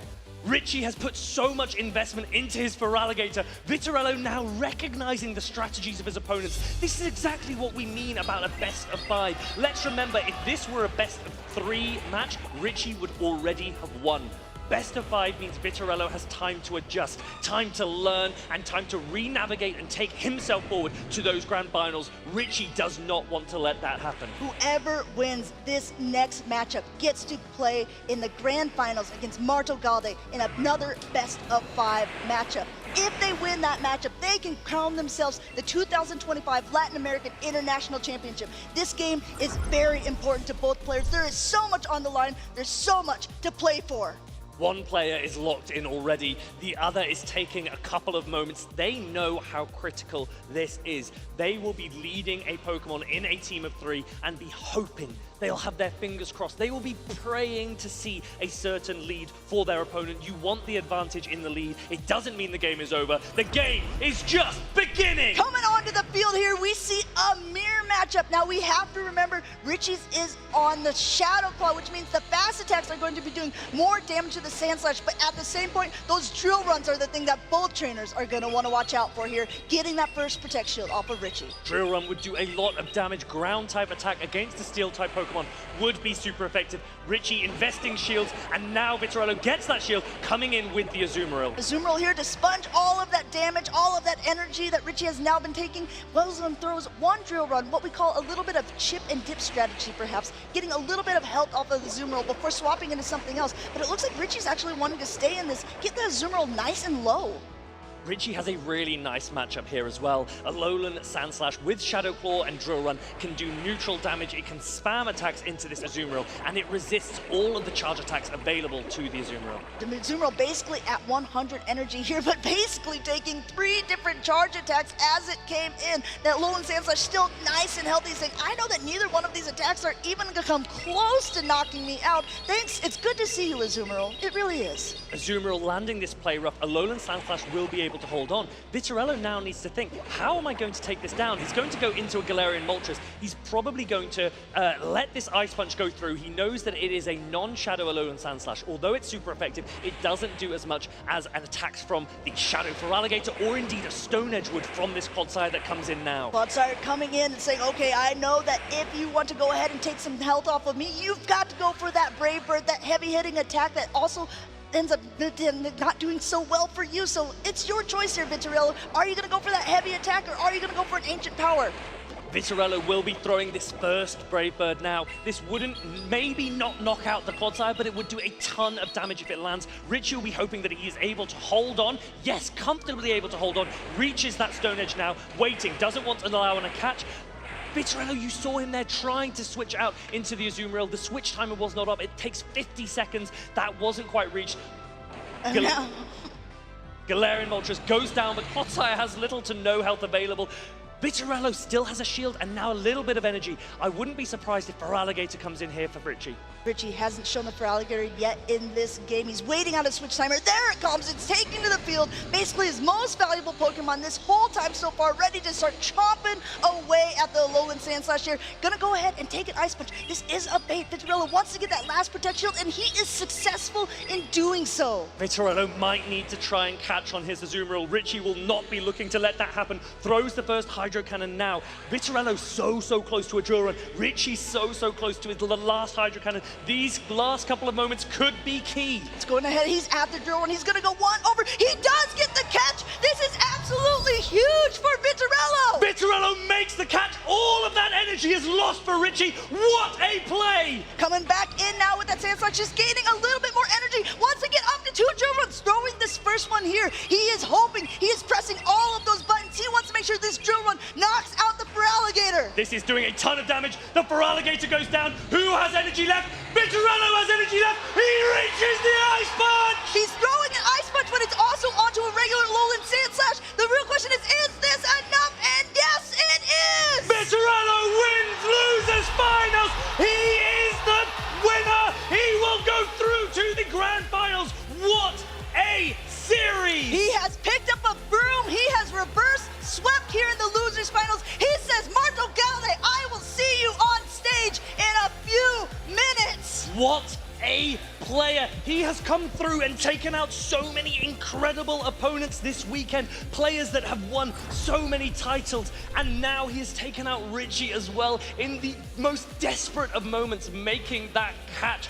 That was incredible gameplay. That catch was the only win condition that Vitorello had at that point, and he was able to perfectly throw it off there. And then he gave us like a little panic attack at the end because you saw he had a drill run and an Ice Punch loaded, going for that Ice Punch, and it was just enough to secure him that victory. He was charging up enough energy, making sure that he could take out the Feraligatr, but then also able to reach an attack first against the opposing Alolan Sandslash. That energy management, that recognition of what your win conditions are, that is what makes Vitorello such a great player, and now the world can recognize it too. Vitorello is a hometown hero. He is from here in Sao Paulo. He came to this event and he said, you know what? I lost my first round a little bit earlier on in the tournament. I went home, had some lunch, took a small nap. Now he came back and he just destroyed all of his opponents to be able to make it to this main stage on Championship Sunday. He just went through Richie, and now he's going to be in the grand finals. Let's take another look at how he did it. He lost so much energy on that Galarian Moltres, but he recognized that it was not worth a shield. The Alolan Sandslash, that was everything to him. He had to protect it, but he had run out of Protect Shields. The only way was this sacrificial swap of the Azumarill. He did not shield the Azumarill. He used it to take the damage. He reached that drill run, took out the Feraligatr, and then this is when the crowd went wild. Ice Punch connects, down goes the Alolan Sandslash, and up goes Vitorello to the grand finals. What a victory. Marto Galde will have been watching. He will now need to reassess the situation, because he has not played against Vitorello. If he had played against Richie again, he knows the strategies. He's been preparing this entire time. Now he will face a new opponent. But as we've said, he's on the winner's side of the bracket. Yeah, that's right. Vitorello is actually on the loser side of the bracket. So let's go ahead and look at the gauntlet that he had to go through to get into this position, to get up into that grand finals. He has beaten Richie here. Previously, he beat one of the best players of the NAIC tournament last season in Ashton Ash. He also beat Ilum, one of the best players in the world. That was when he dropped down into the losers bracket. Prior to that, he was on the winner's side, knocking out names left, right, and center. And let's go ahead and take a look at the matches that have taken place and what we have to look forward to, a little bit of that foretaste of the feast to come, because now that Richie is out of the tournament, there is only 2 people left. The winners finals, Marto Galde took a clean 3-0 sweep. In the losers finals, Richie had a nice lead of 2-0, but then Vitorello just out of nowhere, swooping through, taking those victories and securing his spot. That was so impressive. Those winners finals, those losers finals, you've got to see some of the finest Pokemon Go gameplay, but there is still so much to come. Potentially 2 more best of 5s if Vitorello can reset the bracket. And Amanda, we have a Shadow Alolan Marowak in the grand finals of LAIC 2025. Not only that, Marto Galde has been relying on this core of Jumpluff and Alolan Sandslash to get him through a lot of matches. Jumpluff was one of the Pokemon that not a lot of people were expecting, but it really has obviously made it quite far at the Latin American International Championships. But that Alolan Marowak, oh boy, that is what we call a core breaker. Now, these players will take a few moments to prepare, but we want to hear how they are feeling. We want to know what is going through their minds as they make their steps towards these grand finals. We have Pablo with those players now with an interview. Thank you so much, Farid. Is everyone here ready to kick off our Pokemon Go Grand Finals? Now, please give a big round of applause to welcome our two competitors. Representing Argentina, we have Marto Galde.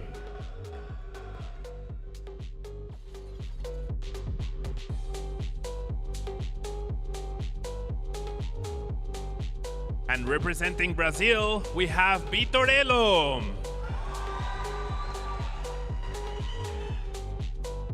All right, Marto, so you just saw your teammate lost, which you also played a part of. How are you feeling for this grand finals? Are you ready to get your revenge for him? Yeah, I'm sad that he lost, but I'm feeling confident. And also, I have to say, Niantic, please fix the game. That one turn lag was so bad. But yeah, I'm feeling great. All right, and now coming from the winner's side, there's of course the possibility of a bracket reset, but does this small advantage let you make perhaps a few risks during the grand finals, or is it play it safe and stick to your strategies? Yes, exactly. I have some space to maybe try some stuff, or maybe not. I'll try to switch it up maybe. All right, and Vitorello, you've had an amazing run through the losers bracket, but you had to face some tough opponents. Were you feeling nervous? Did you feel like at any point you were almost out of the competition? Right now I'm trying to recover for the last match, but yeah, I'm trying to recover. But when I sit over there, I'm concentrate again. And no, Marto is a huge player. He's a tough guy to beat, and I have to beat him twice in a best of 5. But I'm very satisfied to be here, and we hope you have a great match. And now, of course, you are local, right? We have a huge crowd from Sao Paulo. We're in Sao Paulo. Do you feel like you have the home advantage today? Yeah, for sure. I'm home. I'm very close to home. I live near here in Cluny, and I received a lot of messages of support to Brazilian guys, Brazilian friends, and like I said to a friend earlier, I'm not just playing for me. I'm playing for them too. That's amazing. All right, so competitors, please go ahead and take your seats, and we'll get this match started very soon.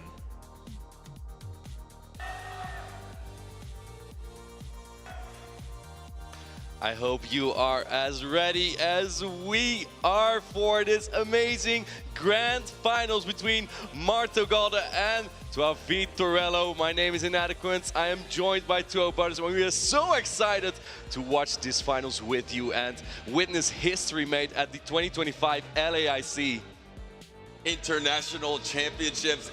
Doesn't get better than this, because this matchup, Marto versus Vitorello, is a trainer in Marto that has been so dominant this season, has already qualified from last season World Championships by being top 4, and then won a special event this season, now is in the grand finals here at the Latin American International Championships. And on the other side, Vitorello is a trainer that has only competed one other time in Championship Series history.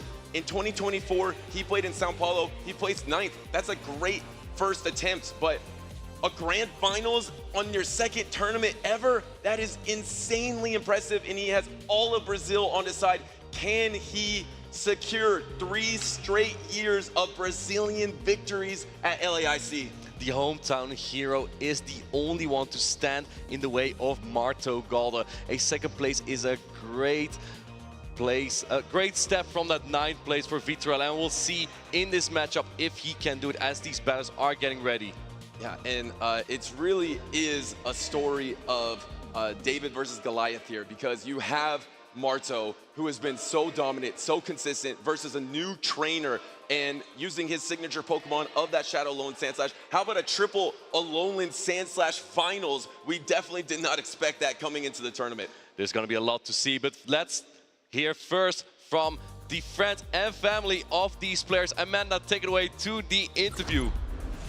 Thank you so much. Yes, like we said before, Vitorello said he has gotten a lot of kind messages from people of Brazil. There are people supporting both sides here. We're going to go ahead and start with that winner's side. Marto Galde, what can you say as words of encouragement to your friend? I just want to say I'm really proud of you. I know how hard it's been for you, and all the achievements you've made is only the demonstration of all your growth. Just keep going, go for all. We are really proud of you.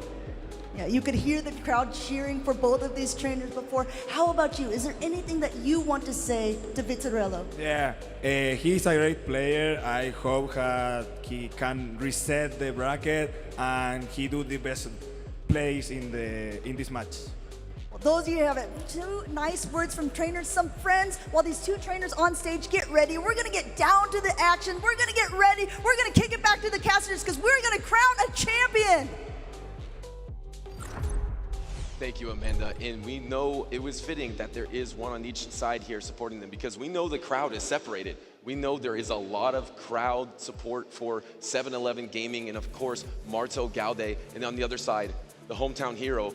Brazil wants to keep the trophy in Brazil. That is very important to them. Remember, Vitorello was down 0-2. The crowd was very silent, and then suddenly, when the first win happened, the second win happened, the crowd started to explode as Vitorello reverse swept Richie. To keep your cool in a losers finals like that, he had all of day 2 to prepare for that next match, to see who is playing next, and now to actually face Marto Gaude in the grand finals. As we take a look at the team here, the Alolan Sensors has been so important for Marto Gaude, and the Feraligatr has been important all this LAIC. You can even get one with the Trish drops on the stream here. And if we take a look at the team of Vitorello, we saw that Shadow Alolan Marowak that lines up so well in the Alolan Sensors. That's been so good this tournament. That is the most fascinating matchup for me because all of the tournament for Marto Gaude, that Alolan Sandslash and Jumpluff core has been key to his success. Shadow Alolan Marowak breaks up that core, and Vitorello has the opportunity to bring his favorite Pokemon, and he might just do it. We are getting these grand finals started between Marto and Vitorello. It is the Malamar versus Azumarill lead. That is a great start for Vitorello. That is indeed exactly the alignment that you want. Malamar doesn't want to take any of these charge attacks, but can hang on with the bubbles here, building up some more energy, perhaps trying to attempt to catch. There it is, the attempt, but there's his Shadow Alolan Marowak to start off this grand finals. Mark's got not getting the alignment that he needs here. And he said he can maybe try out some things. He has some room for error. Of course, he is on that winner's side of the bracket, so even if he loses this series, there will be a bracket reset, so he has 2 bites at the apple here. But Vitorello is actually taking a lot of damage from that drill run, but able to bank up all that energy. Probably gonna get soaked into the Azumarill here. Shadow Alolan Marowak, fire spin dancing through the Alolan Sensors. What do you soak the damage on here? The Malamar is able to deny all this energy from the Alolan Marowak. Vitorello is fine with letting the Marowak go, just letting the alignment get back with that Azumarill. He still has all the energy as well, and the timer's not up, so going with the player immediately. This pulls the shield from Marto Gaude if he doesn't want to take that big super effective damage from this attack. Just like Vitorello was doing all day on day 2. He's getting really good alignment. He is making perfect calls. And in this game number 1 of the grand finals, he is able to get the perfect situation. That is a great swap to soak the energy into the Azumarill here. There isn't actually a place to go for your backline because you have the Galarian Moltres in the back. You're probably just going to stay in with your Azumarill here. Likely staying in with the Azumarill because the Moltres is also good against the Malamar. So Vitorello is in a very fine spot here. Also keep in mind, he has that shield advantage. We saw Marto Gaude on the left shaking his head a little bit, knowing the position is just really rough. He's not being used to the fire types answering his Alolan Sensors. They haven't been as frequent in this tournament, but the Shadow Alolan Marowak is no joke.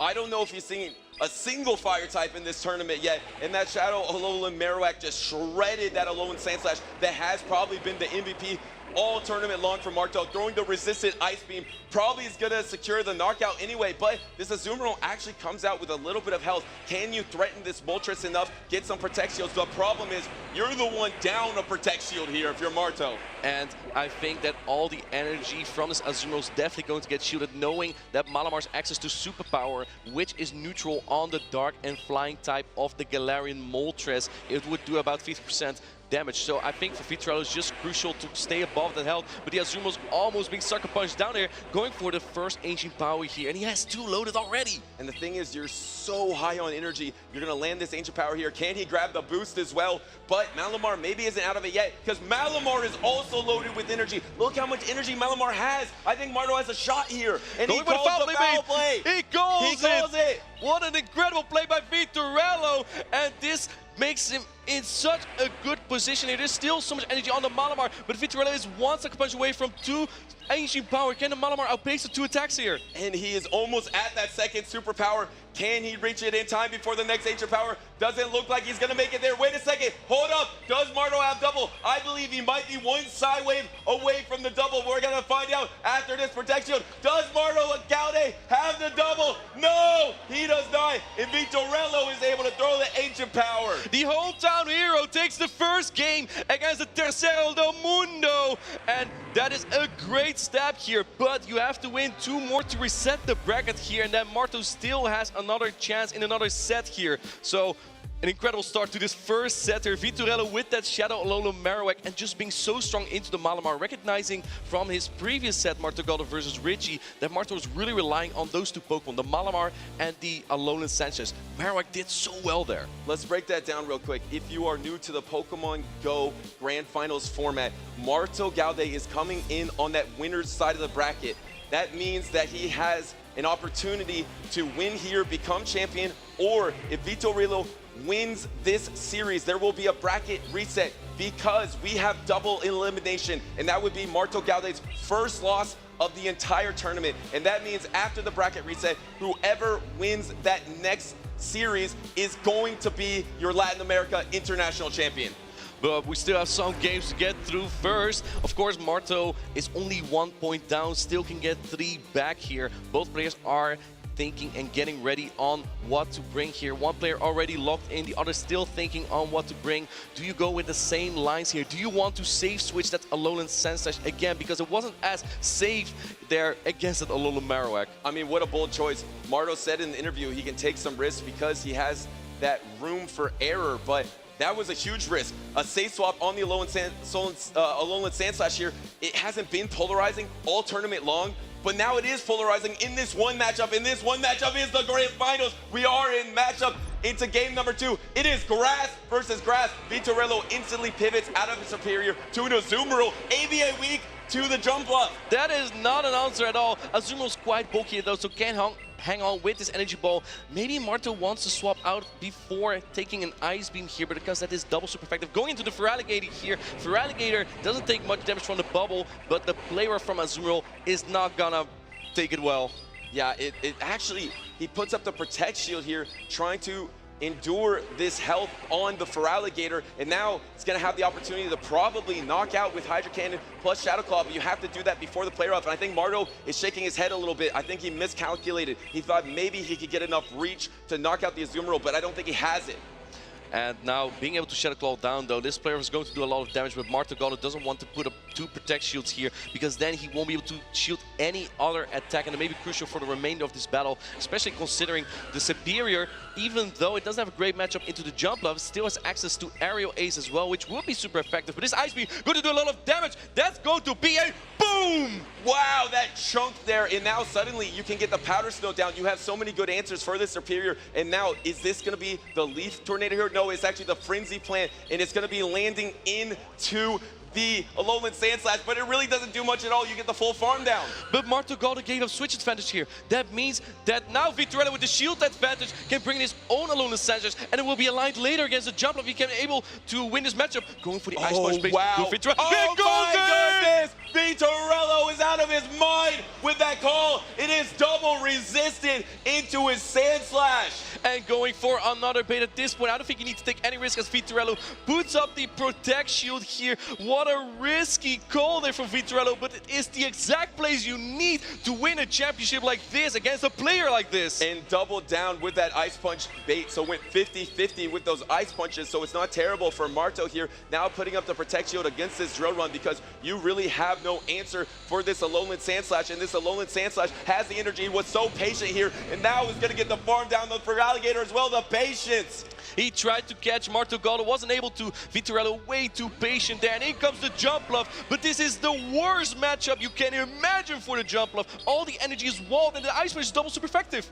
And this is gonna chunk the jump bluff. Doesn't quite knock it out, but you now are just gonna get Powder Snow down, throwing an aerial ace that is gonna be resisted. Vitorello instantly, no protect shields. Suddenly, Vitorello is on pace to win 5 straight battles in a row.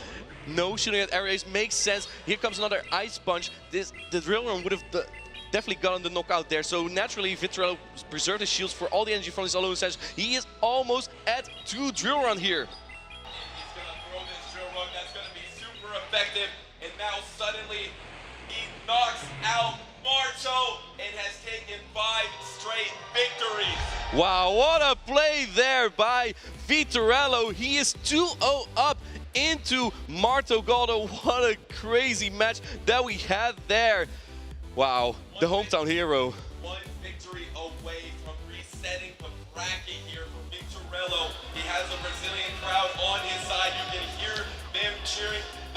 The crowd is going wild. Let's take a look again at the replay. For Alligator into the Azuro. We saw the leads earlier. Superior into the jump bluff. That was such a great lead, and he was ABA weak into that. He had the Azuro in the back, Vitorello. But Marto Gallo giving up the switch advantage meant that this jump bluff was going to be aligned later into the jump bluff, and that meant that it had such a great matchup there. So you have for Alligator going down there, the Alolan Sanchez was able to clean up with a Duron. Vitorello making all the calls required to close up this game here. And now it is going to be game number 3. Marto Gallo has to get the reverse sweep here to come back in this battle. We're getting into game number 3. Let us hear you in the chat. Here we go. It is the jump bluff into the Galarian Moltres. And this is a decent neutral lead for both of these trainers here, but you really don't want to take the charge attack energy. You are doing this super effective fairy wind damage, but with 2 shields up, you can be okay in this matchup, but you definitely have to use shields. Trying to swap on a Brave Bird or Ancient Power doesn't catch anything, but there is no clear answer in the back for Vitorello. And Brave Bird is coming through. It's going to do a lot of neutral damage. Brave Bird, this does a lot. Zoom! So much health gone on at Azumarill, and Vitorello staying in, now swapping into the Azumarill here to soak all the damage from Marto Gallo. We've seen this a lot yesterday in day 2 as well. Azumarill hardly using any shields, just a damage response. Yeah, and it really often is that sponge for the Azumarill. That is why it's so safe in the meta, and as soon as you know that that jump bluff is switch locked on Marto's side, it's just so safe to bring in, plus you hide it from that jump bluff in the late game as well. But Marto's going to be able to throw these play roughs. Is actually almost out of play rough range right now. Can maybe even get back to his timer soon. Does he try to get back to his timer? He does want to avoid that backline matchup of the jump bluff into that Shadow Alolan Marowak. Is this going to secure the knockout on the Azumarill? Vitorello wants to keep that alignment. And in comes the jump bluff with so much energy throwing right before the ice. Excellent counting here from Marto Gallo. This is going to secure the knockout. Yeah, it will secure the knockout, but it also will secure the opportunity for Vitorello to get his damage in on the Shadow Alolan Marowak. Here comes Alolan Marowak enters the field. The switch clock from Marto Gallo is not up just yet, so this Alolan Marowak is going to get a lot of energy here. And he actually lets a full fire spin through as well. That is terrible for Marto there, throwing that aerial ace, and his switch timer is not back up. These fire spins aren't doing as much damage as I thought they would. Now able to get to the next aerial ace, you actually might be able to get to 1 more before you get fire spin down. And remember, the Galarian Moltres in the back doesn't have a lot of energy, so the Feraligatr from Marto Gallo does have some player. This jump bluff almost being able to get to another area ace with Vitorello, making sure that he doesn't have to use another protect shield here. Does Marto Gallo decide to put up a shield here? No, he does not. But I think that may have been crucial. You want to get the shields down to take out the Galarian Moltres. Yeah, but that really wasn't that terrible for Marto there. You were able to put in a lot of chip damage, maybe put this Shadow Alolan Marowak in range of the Shadow Claw down, but first there is going to be a Bone Club putting up the protect shield for Marto, but you're going to get a healthy amount of energy, and how impactful will that energy be against that Galarian Moltres in the back? Here comes the Moltres. It is just loaded with energy. There's only 1 protect shield remaining. Does he go for the big Brave Bird or the Ancient Power bait? At this point, the Ancient Power will probably do enough damage. Just go straight Ancient Power here. You need 3 Hydro Cannons. Marto Gallo, but Vitorello is so close to 2 Ancient Power here. He still has 2 protect shield in play.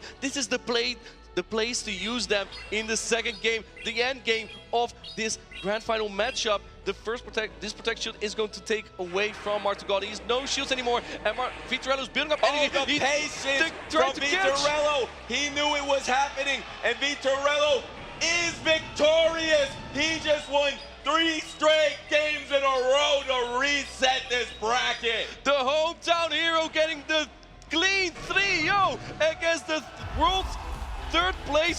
this. He is resetting the bracket. We're gonna get another best of 5 here. That is 6 straight victories on stage for Vitorello here on Championship Sunday. He was able to reverse sweep Richie. Now he 3-0'd Marte Galde, and now we got a bracket reset. The next trainer to win a series is gonna be the champion. Marto Galde really not prepared for those fire-type Pokemon. He didn't face them at all on day 2, and now he's facing Vitorello in the very final match of this tournament, and he has a fire-type Pokemon. Marto Galde had no idea how to deal with that. That Alolan Marowak had the alignment every time. Vitorello was not afraid to bring it into his team of double water type Pokemon. Yeah, the problem is all the safety that he had all tournament long with that Alolan Sandslash. It wasn't a polarizing Pokemon. In this matchup, it is extremely polarizing, and plus, the Jump Fluff was able to do so much heavy lifting for Marto. Now suddenly it's a disadvantage in this matchup because there is a strong fire type. Remember, Vitorello, that's his favorite 2 Pokemon. Shadow Alolan Marowak and Shadow Alolan Sandslash. And both trainers are ready. We're getting into the bracket reset of the Grand Finals. Game number 1, it is the Azumarill from Marto Galde into the Shadow Alolan Sandslash from Vitorello. This is a very neutral matchup. And look at that, sitting the Shadow Alolan Marowak for Vitorello and keeping the Alolan Sandslash on the side for Marto here. And the difference here is against the Shadow Alolan Sandslash, this Azumarill has a better matchup than it does against the normal one. Now, this Alolan Sandslash does so well here because it resists the charge attack damage from this Azumarill, but the Azumarill resists the Power Snow of the Alolan Sandslash. And to your point, the regular, the non-Shadow Alolan Sandslash is just bulky here, being able to hang on easier because it would hang on with the second player of here. As you can see, the Shadow Alolan Sandslash won't be able to do that. Yeah, and here comes the next charge attack of the drill run. It's not going to be quite enough to knock out the bulk of the Azumarill here. And will this Azumarill get to one more charge attack, or will you try to pivot? No, actually just getting to the play rough, trying to secure the knockout, trying to take the alignment. And alignment's going to be really important in the scenario that you think Alolan Marowak is lurking, but there is no Alolan Marowak lurking in the back. Marto Galde has had it with the Alolan Marowak. He brought both Azumarill and Shadow Feraligatr in the back. We see the Galarian Moltres from Vitorello, and it's not going to have a great time into the Alolan Sandslash. But here's the thing, I think Marto Galde brings the Alolan Sandslash into this matchup to soak up damage. Yeah, I think you absolutely have to take that resisted play rough, but the thing is, if you can ever get a little bit of residue energy on your own Alolan Sandslash plus the energy from the Feraligatr, you have a chance against that backline of the Galarian Moltres. But how many times have we seen 2-shield Galarian Moltres close out games? Can Vitorello win his 7th straight battle here with that Galarian Moltres in the back?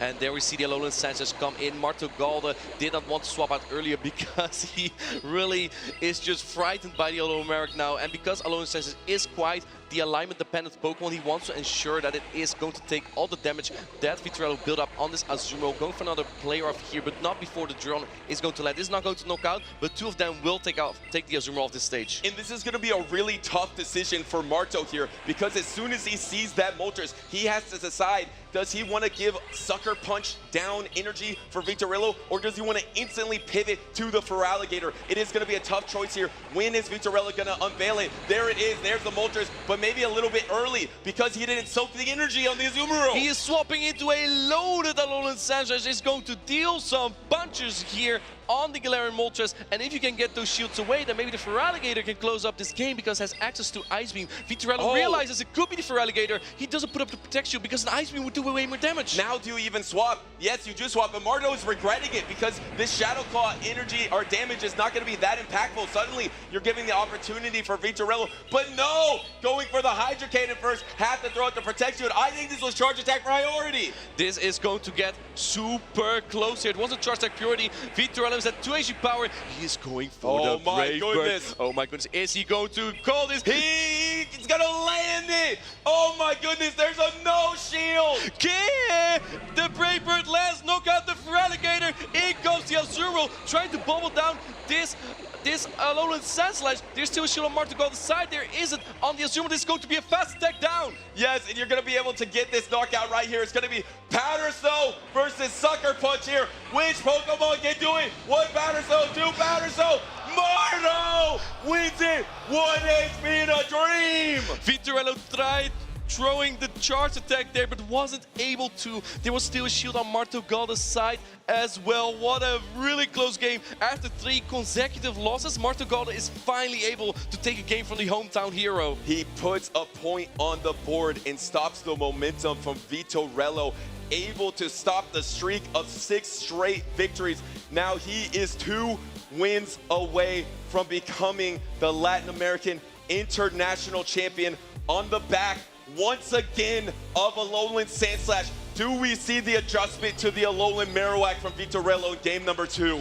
The Alolan Marowak was so crucial in the first best of 3 here. Didn't bring in this match at all. Both Alolan Sandslash put in so much work here. Here we see that Ice Beam taking out the Azumarill, but the most crucial part in this game was that Galarian Moltres that had 2 shields. Vitorello let that one go because an Ice Beam from Feraligatr would have done way more damage. Yeah, and it's just so tough here.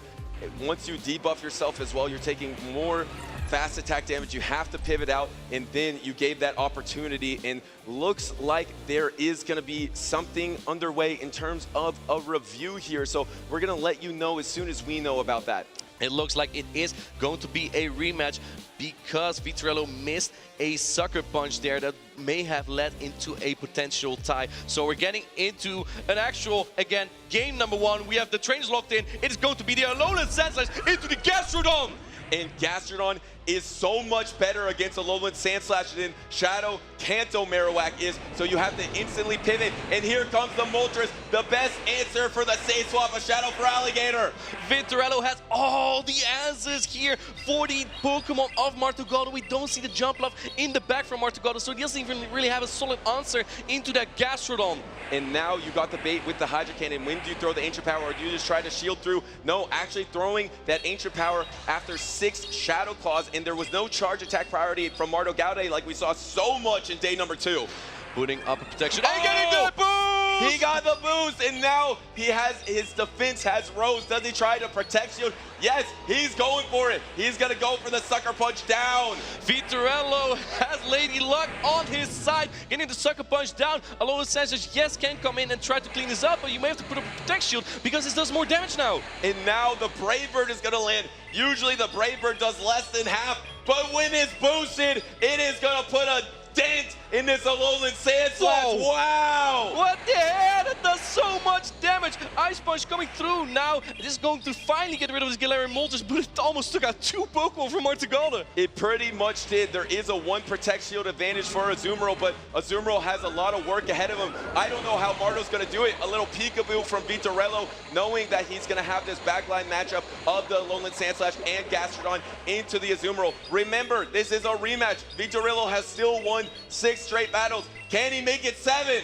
Here we go, Duron coming through on the Azumarill, and now you can just soak up all this damage on the Shadow Alolan Sandslash. The Gastrodon in the back is just looking so good still, even with that shield disadvantage. The Alolan Sandslash will be able to wear down this Azumarill to where the Gastrodon may be able to clean up. And the problem is, where do you even use your Protect Shield? Yes, you probably need to use it now against this Drill Run, but you have to take out all of that health of the Gastrodon. That is just an impossible battle for Marto. The last Protect Shield is now used from Marto Galda. He's building up more energy, but there's the Drill Run. Vitorello's not thrown just yet. He's just trying to expect the catch the whole time successfully. Goes down with the Ice Punch, and now the Gastrodon is there. There's still the Drill Run loaded on that Alolan Sandslash, but how are you going to get through this Gastrodon though? Absolute precision from this new trainer in Championship Series. How is he doing this? And the play rough is undercharged. Marto knows this is over. Vitorello is about to win 7 straight battles. 4 straight against Marto. Earth Power removes the ground from the Azumarill, leading Vitorello into a 1-0 lead in this Grand Finals bracket reset. What a swing there. Marto thought maybe he had a 1-0 victory. Now he's in an 0-1 hole. Vitorello is now the trainer, 2 victories away from being crowned champion. How does Marto bounce back here? He has lost 4 straight battles. He just saw his 7-11 gaming teammate win 3 straight battles. That is just so tough mentally. And here we see that Galarian Moltres with that Ancient Power boost on its side.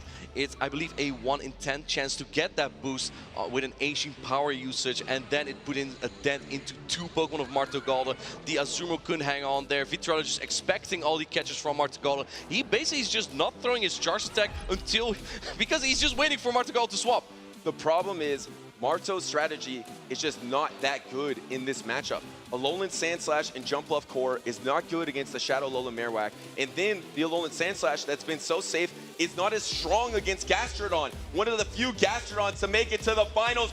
We got game number 2. It's gonna be Marto with the Shadow for Alligator lead.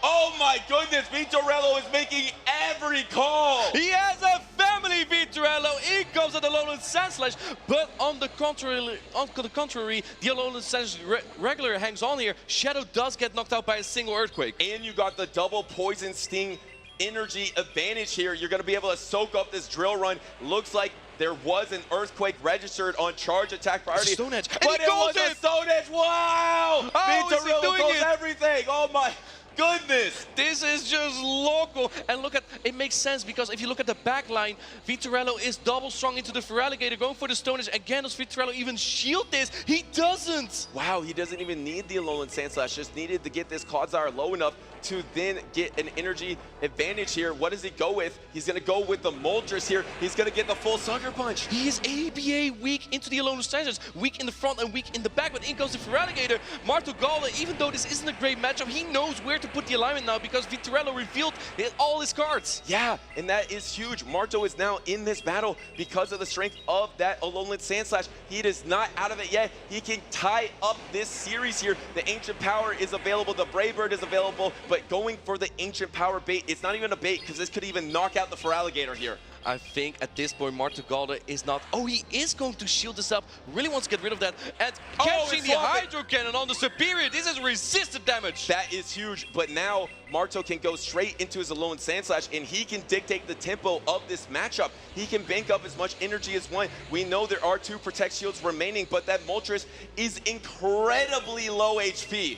And remember, this Alolan Sandslash, Reggie had Shadow Claw on it, but Martogolda's Power Snow is going to be super effective on both Superior and that Galarian Moltres, so you have a lot of fast attack damage. The writing is on the wall of Vitorello here. He is going for the Frenzy Blade, which is a relatively efficient attack, but it's resisted on his Alolan Sandslash. And it looks like, is Marto even going to go for a charge attack here? And he is not. He's just going to go for straight Powder Snow damage. He knows there's 2 Protect Shields remaining. Marto Gaude is getting back in this series, and he ties it up 1-1. There we go. He's selling the crowd. I want to hear you. Let's hear the support for these 2 trainers making a show here in Sao Paulo. 1-1 between Martogolda and Vitorello. The crazy thing is, Martine, it feels like Vitorello is dominating the series, but the score is 1-1. That's the crazy thing. Yes, he won 4 straight battles. He was up 1-0. It's 1-1. It is anyone's series to win.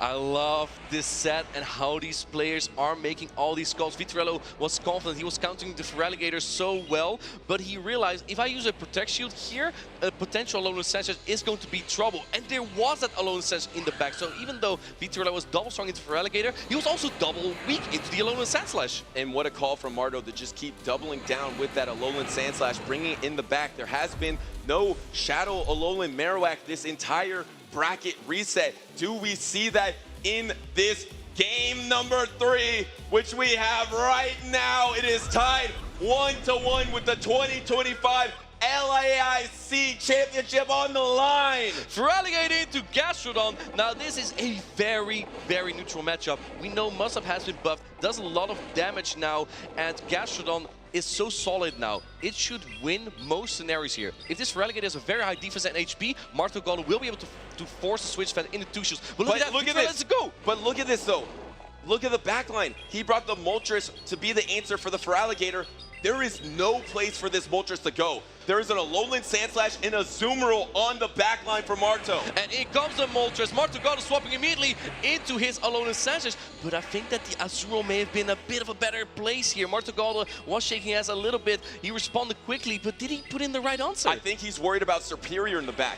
I think he was thinking that Superior might be lurking in the back for his double waters. But the thing is, there is no superior in the back, so this is not terrible here. Marto actually going for the Protect Shield, knowing that if there is that superior in the back, he's gonna need something to try to take it out.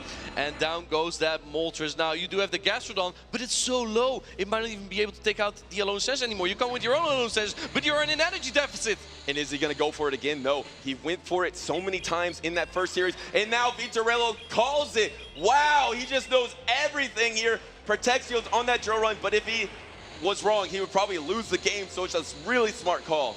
Trying to make the catch, and he does! He does catch it into the Gastrodon here, which will secure the knockout. But wow, what an uphill battle this is going to be for Vitorello and his favorite Pokemon ever, that Shadow Alolan Sandslash. There's so much energy already on the Feraligatr. It is Gator time with the Hydro Cannon coming out so fast, and a really efficient charge attack is going to chunk into this Alolan Sandslash. But it has a lot of energy, and it should be able to knock out this Feraligatr with one of these charge attacks. Here we go. There are no protections anymore on Marto Galda's side, but he still has a full Azumarill lurking in the back. That is the problem here, because with some bubble damage, the Play Rough plus some more bubbles is probably going to be enough. You even have your own Alolan Sandslash.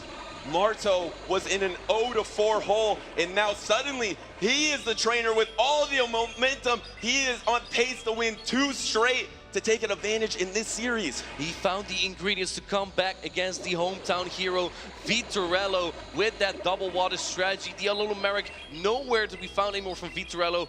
Fearing those water-type Pokemon, Azumarill and Alolan Sandslash always has been such a strong core, and Marto is proving again.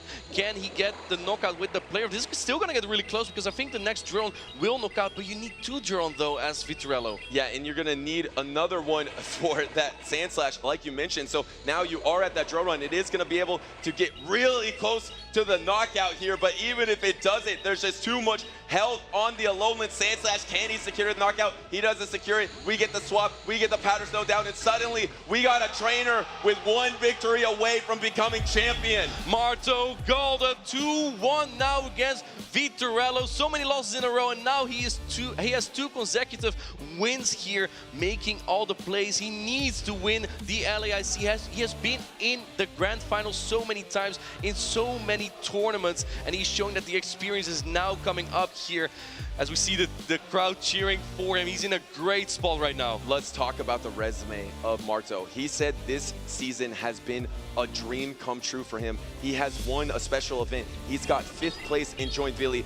That is coming off a 3rd place at the World Championships. He was 5th place in Mexico City special event last season, 3rd place in Goiânia, and then also he was one of the top cut trainers in the first ever World Championship ever. And not even to mention his grassroots success as well. He was one of the best trainers at the start of Pokemon Go PvP, and now he is 1 victory away from taking his first international championship. Marto Galda, one of the most accomplished players in the world, an absolute staple from the LATAM region. Both players are locking in their match. It could potentially be the last battle, or can Vitorello, the hometown hero, tie it up? We are going to have an Azumarill from Marto Galda into Galarian Moltres from Vitorello! And everything has flipped here. Marto has a positive lead. There is that core breaker in the back line though. Uh-oh, the back line is looking really tough for Marto. And Vitorello's just staying in. He knows that if there's an Azumarill here, perhaps that Alolan Merrick might be strong in the back. This is actually not looking that bad for Vitorello. Putting out the protection on, but it's an H power bait. Oh, that is such a momentum swap there. Can you swap into the jump up here? What do you bring in to counter swap this Azumarill? You don't want to leave both of these Pokemon in the back line to face that Shadow Alolan Marowak. Remember, Vitorello has not brought this Shadow Alolan Marowak this entire bracket reset. Now, with his tournament dreams on the line, he has it. But Marto Galda is fine staying in here. He has the Alolan Sandslash for that Galarian Moltres in the back as well, and even Jump Love with the Fairy Wind.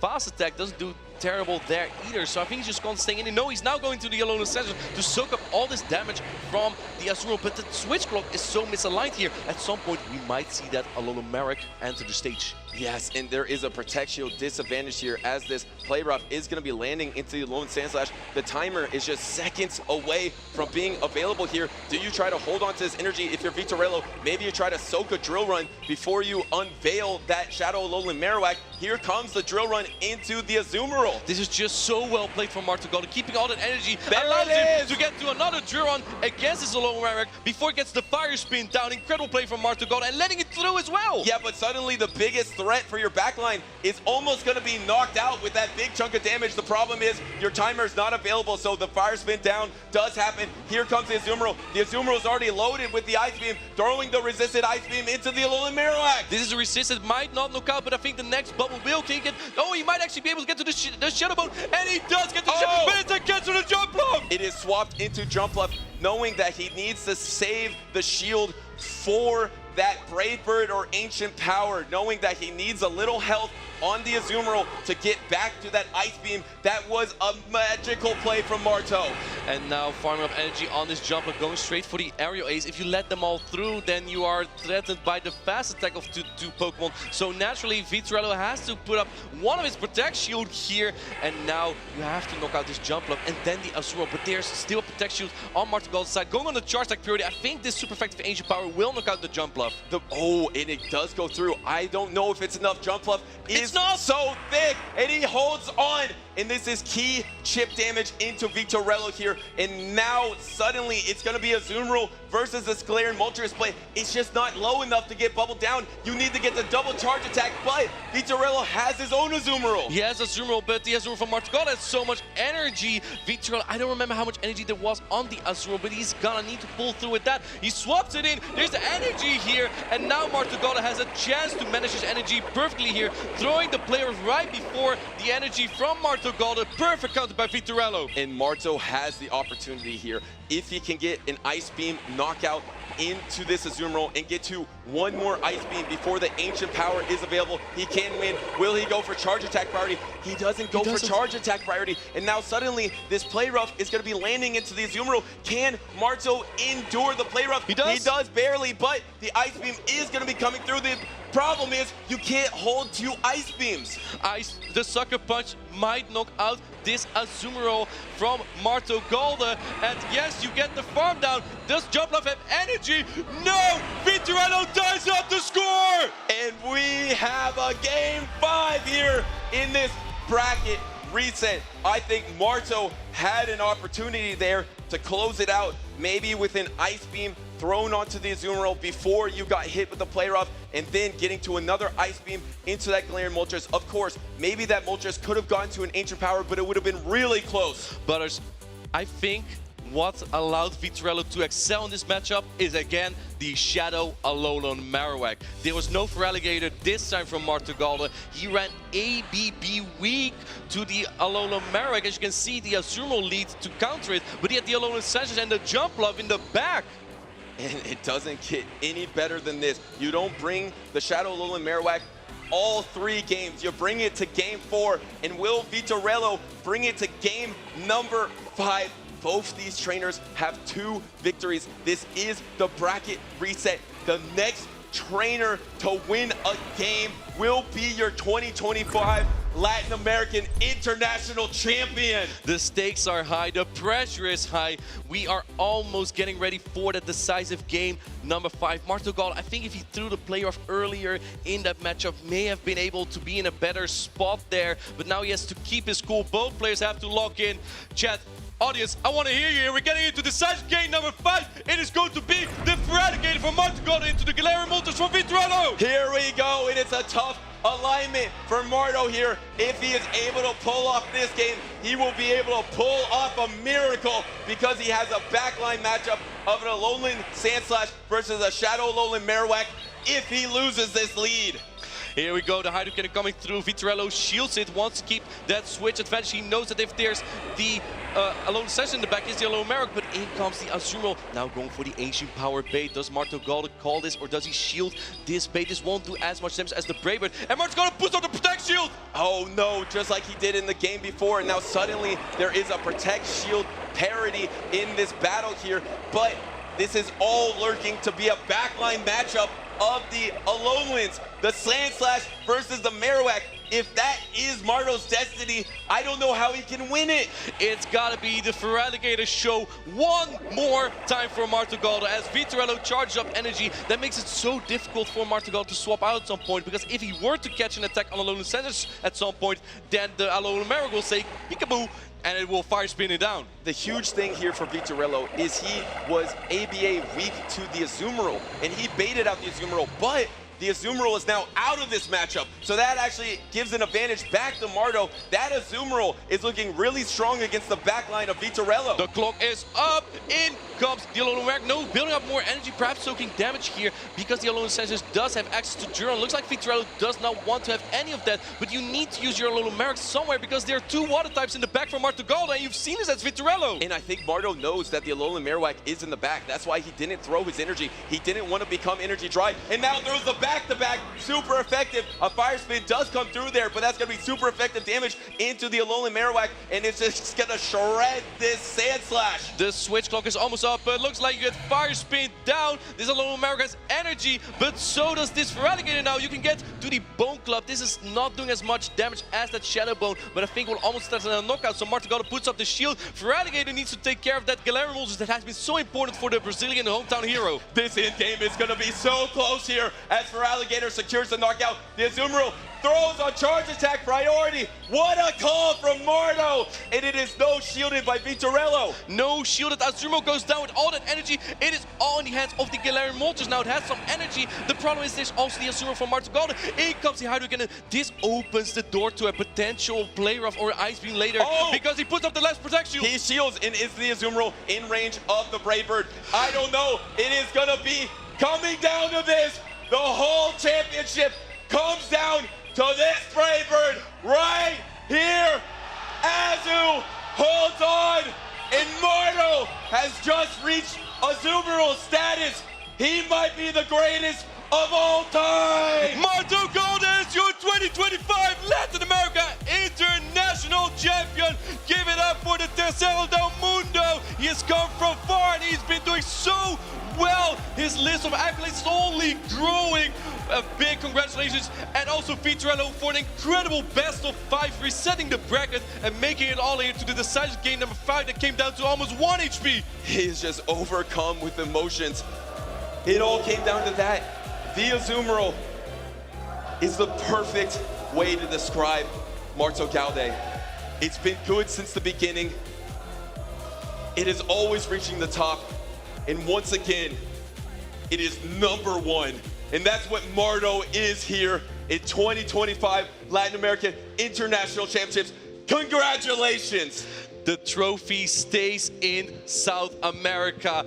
Marto Galdo knocking out so many accomplished players on his way here, but he's showing that his previous accomplishments were not a fluke. He basically is triple qualified for the World Championships. He already was qualified from the previous World Championships as he was top 4. Then he won the special event in Lima, and the top 4 at the International Championships also qualifies. It also means Vitorello and Richie are also qualified for the World Championships. And of course, Ashton Ash as well. He got eliminated at the end of day number 2, but a congratulations to him, because the top 4 at any international championships will qualify for the World Championships this season in Anaheim.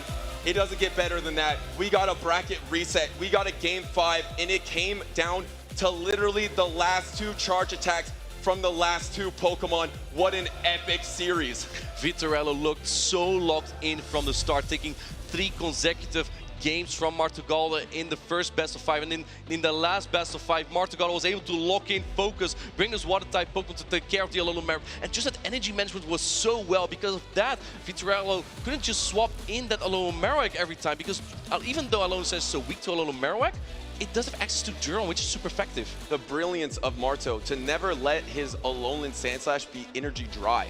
He knew that Alolan Marowak was lurking in the back, so he kept saving those drill runs. And as soon as the Marowak was swapping in, it was taking about 70% of its health. And then even though the Marowak seemed like such a strong factor in those games 4 and 5, I don't think it did that much at all for Vitorello like it did in those first 3 games before the bracket reset. But a huge congratulations to Vitorello.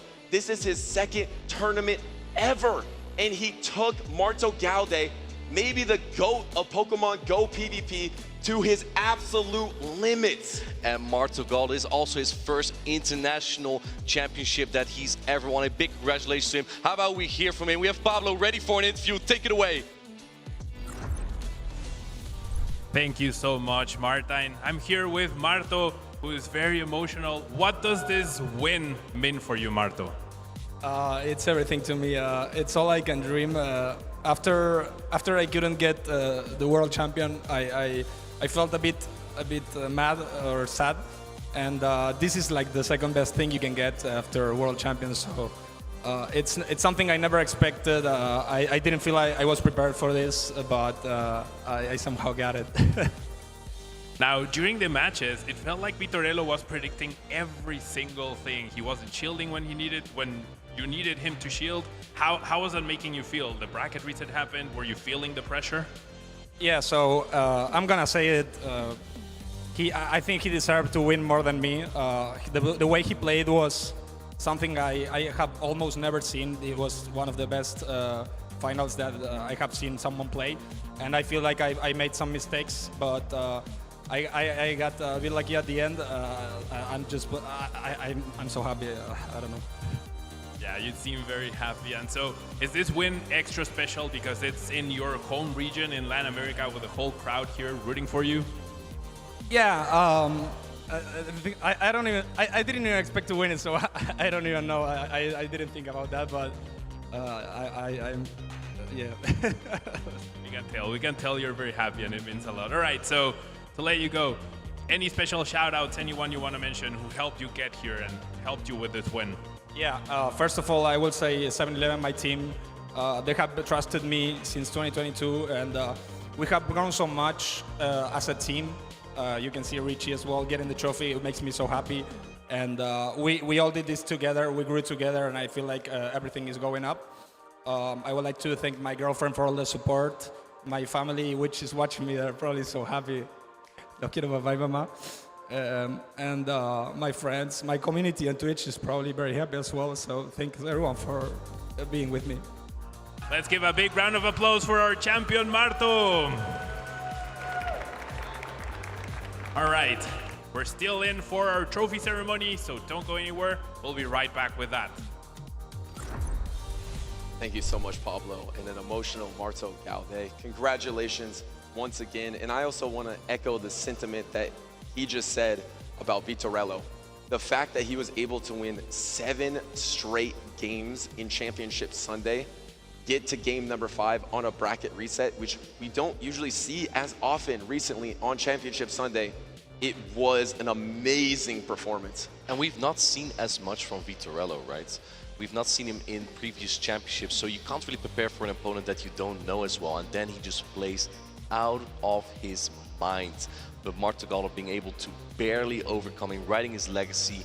We see here how far we have come in the championship as Marto Galda ran through that winner's bracket on day 2. Look at this. Had to take out Nighttime Clasher, Dunebug, Colin, Richie, his teammate, which was a brutal feeling to have to take out your own teammate, then taking his first match loss of the entire tournament, and then coming back to 3-2 Vitorello.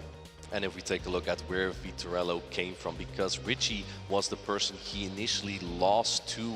There were a lot of matchups in the losers bracket, and in the end it was Vitorello knocking out Richie, the player who knocked him to the loser bracket in the first place, and then playing against Marto Galda. So much international competition, and I'm hoping that this is going to lead to only more international competitors coming to the EUIC in February and the NAIC in June.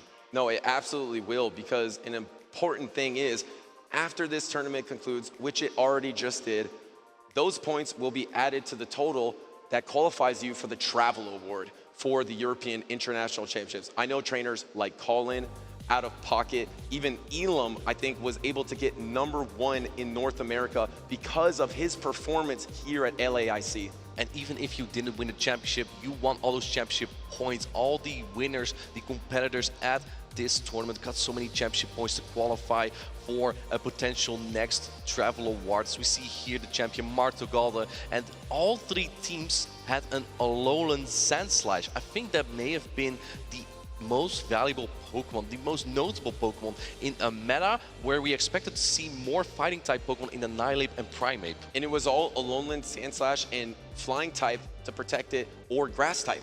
The two superiors in Alolan Sandslash, the Jumpluff from Marto, of course, the Moltres, and a huge congratulations to the Primeape user in Ashton Ash, who also has qualified for the World Championships here. Of course, Colin has kept up his amazing work. Elam is now #1 in North America. Toonbug, an amazing player. And how about the loser bracket king himself, the CTU? The CTU with another crazy run there. And these players have not just earned championship points, they've also earned just straight up cash prizes here at the International Championship. Marto Galde just won $5,000, Vitorello $3,000, Richie $2,000, and the other top 8 that we just saw has won a good amount of money. And that just makes up for traveling here as well. You just basically make profit of competing in Pokemon Go. Yeah, no, it's amazing that not only you get that huge advantage of championship points, but you get to come out with that prize money that can help you the rest of the season or just help you in your normal life. Exactly. If that isn't enough, the Travel Award, of course, for the most competitive players, being able to get the championship points from the regional championships, from the local tournaments that you may be able to find nearby you to get those extra points, right?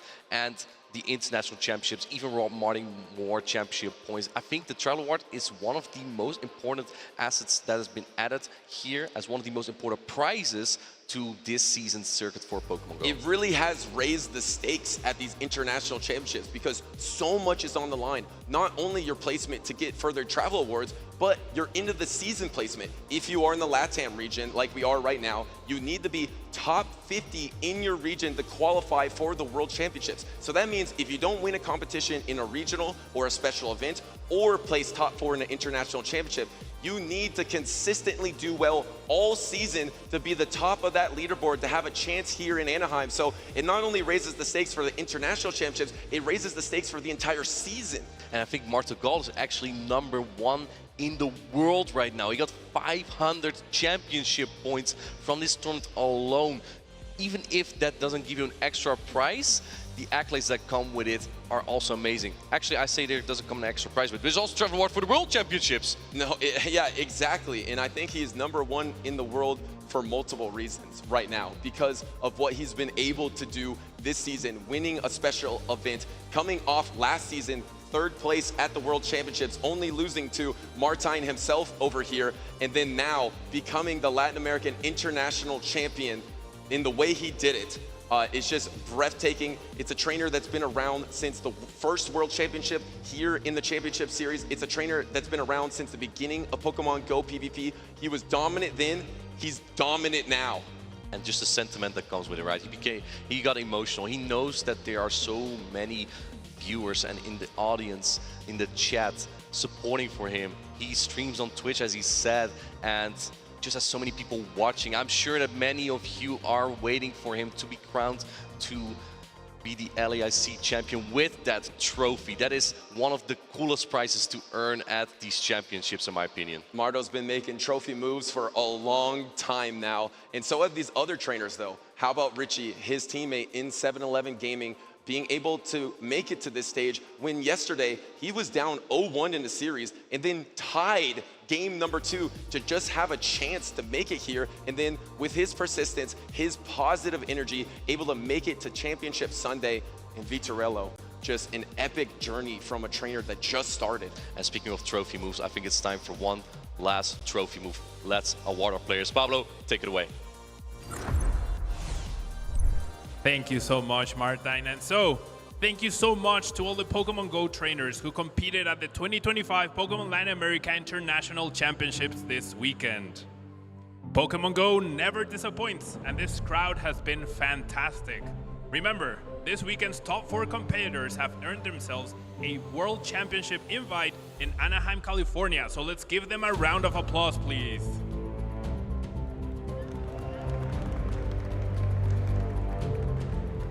And now, let's recognize our finalists. Congratulations to our third place finalist, Richie!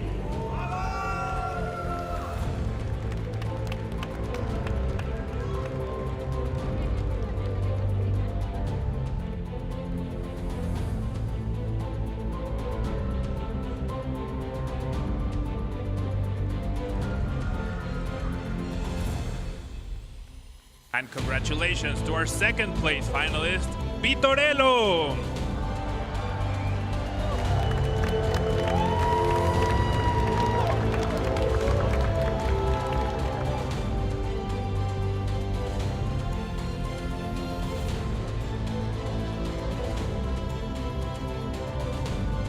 And a big round of applause to our 2025 Pokemon Go Latin America International Champion, Marto Galdem!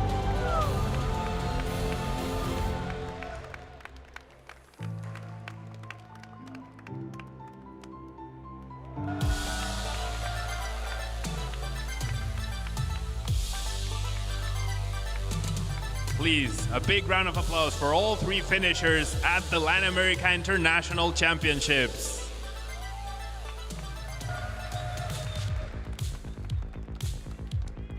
And now, that makes 2 international champions crowned so far today. So let's see who will be joining them in the Pokemon Trading Card Game competition. The Junior, Senior, and Masters division are up next. So let's send it over to our TCG casters to get things underway.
Anaheim, California.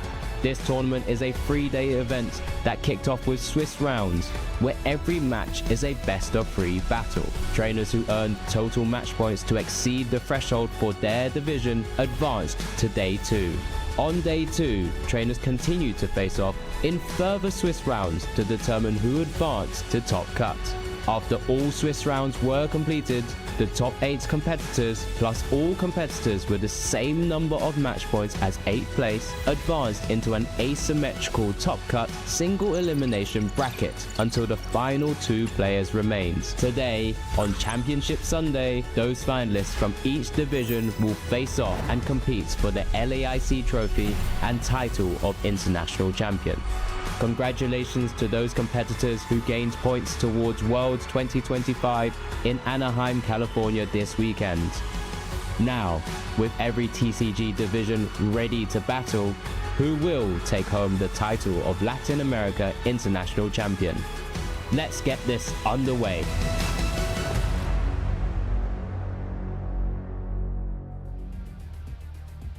Our Championship Sunday schedule, of course, extending not just to the other games so far, but also mainly for the Pokemon TCG. Right now, we'll be kicking things off with our Juniors Finals, followed by Seniors Finals, and the big show here, the Masters Finals match, a variety of decks and a variety of skilled and talented players. Yeah, actually, a couple of mirror matches are a good treat for us here in the Juniors. We have a Charizard EX, Pidgeot EX mirror match in the Masters Finals. We will, of course, have that Regidrago V-Star mirror match. But then in the Seniors, mixing up a little bit, we have on one side Charizard Pidgeot, but then we do have that Terrapagos EX Noctowl deck, which we did feature a lot, of course, over the course of the last few days.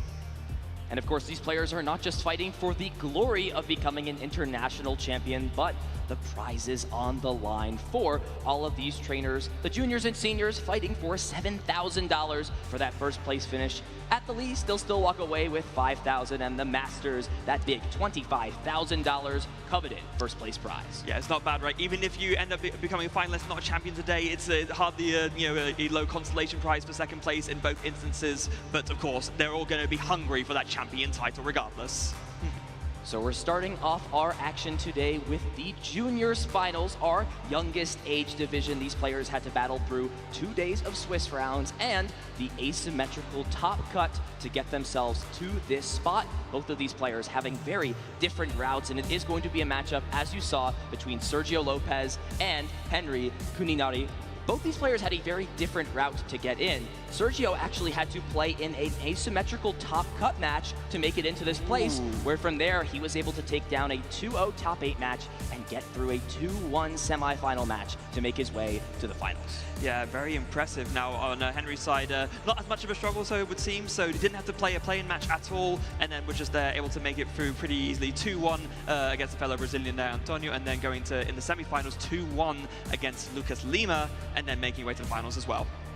So my mistake there, Jose actually coming in and was able to, unfortunately it looks like Sergio was winning this bracket, so that is a little bit of a mistake there. We'll make sure we clarify. Our finals is between Sergio and Henry. Both of these players piloting the Charizard EX deck, a card that has been in the forefront of the metagame on and off between the standard format. You know, this is a card, as soon as it came out, people saw the strength. A very, weakness in terms of grass-type Pokemon, 330 HP, an incredible ability, and a super powerful attack. Nothing less that we'd expect from Charizard. Yeah, absolutely. I mean, you say nothing less than we expect from Charizard, but of course, for a while, Charizard had a bit of this reputation as a Pokemon that, sure, it did a ton of damage, but it was never quite good enough to make it into competitive play. That started to turn around a little bit when we saw, that, of course, that Reshiram and Charizard Tag Team GX card, which did so well, the Radiant Charizard, and now this Charizard EX. So now Charizard is really coming into its own as a competitive Pokemon in the TCG.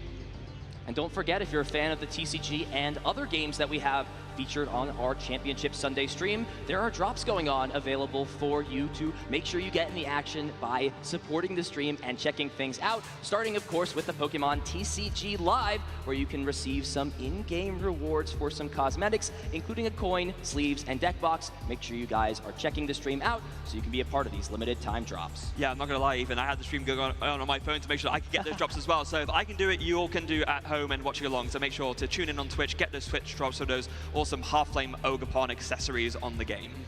As well as a special illustration rare Pikachu EX. Of course, that beautiful Terrestrial Pokemon EX that has a great ability and a great attack. It's not yet legal for play here at the Latin America International Championships, but it will be next weekend. So get yourself that special card by using the redemption code LAIC25 Topaz Bolt on the Pokemon TCG Live. Yeah, going to be a mainstay both for collected binders and in players' decks for sure, I'm sure. But it's not just a trading card game, of course. We do have a giveaway for that shiny Pelipper that was part of Patrick Connor's 2024 NAIC winning team. So go ahead and redeem the code there, WideGuard LAIC25. Replace the eyes with ones, and you can get your shiny Pelipper there on the Scarlet and Violet. It's been an awesome day so far of Pokemon action. There's no better way to spend a Sunday, I'm sure you can agree, Freya, than, getting in your couch, putting some YouTube or Twitch on the TV and watching all the various games. We had, of course, our Unite Finals, our Pokemon Go Finals, the TCG is right now, and then the video game is up next. So whether or not you've missed any of the action or, of course, want to stay tuned, make sure, of course, you are checking out the socials, checking out all of the action that we have going on the Twitch channels and the VODs by following those links and using the hashtags below. Yeah, very important to tweet us with that, or with the hashtag PlayPokemon, or you do it on Instagram as well. And get in touch with us, let us know what you thought of the LAIC so far, who you want to win these next 3 finals, and yeah, just get in touch with us however you can. Pokemon LAIC as well. Both of the social medias, at least that we've been following, of course, the Play Pokemon social media and also the Pokemon TCG X account has been uploading a lot of the clips so far from the stream. So it's a nice way to, get a quick refresher as we build up to not just our juniors finals, but the seniors and masters finals as well. Great places to check out everything Pokemon TCG. Yeah, it really is. Now, I don't believe there's much left until we go to our junior match, but just before we do, What do you think about, because in Championship Sunday, this is where we get to feature our junior, seniors players, and something we talked about over the past few days, of course, is how, a lot of these junior and senior players, they do very well, and then people think, oh, it's only juniors and seniors who have an easier time, but then they come into Masters and they absolutely destroy the competition. So do you see future stars in our players here today as well? Oh, absolutely. A star could be made today, or a star has already been in the making. These are a great opportunity for our younger division players to put their skills on display. A lot of top names come from these streams, and there's some buzzing talk. I mean, take one of our senior finalists, Gabriel Fernandez, as an example. Came in before the 2023 season as a pretty much unknown player. He played a lot during the online era, built his skills up, and then surprised everyone with the World Championships, and then proved it at the next 2 internationals by winning them back-to-back and cementing himself as a top-level talent. Even though he's in the seniors division, there's already talk about what he'll do when he ages up. Yeah, and looking ahead a little bit, of course, but to the Masters, also it's Masters finals, but Masters top 4, of course, Miloslav did beat Daniel Magda, who is just an aged up senior this year as well, and has multiple internationals, or at least 1 international under his belt already. So yeah, these younger players are crushing it when they get to the older divisions. Yeah, it's also interesting to see, how the deck choices vary from different division. Of course, we do have a mirror match in the juniors division and the masters division, but it's 2 very different decks, and the paths to get here between their top cuts are very, very different as well. It's so interesting to see, just because, of course, it's the same format, it's the same decks you're able to play, the results, not just for, of course, our finalists, but also for the top brackets and Swiss rounds are so very different. Yeah, so going into this junior match specifically, we know that the decks are the same, so I can't ask you, oh, what deck do you have favored to win? But between these 2 players, who's your money on, as it were?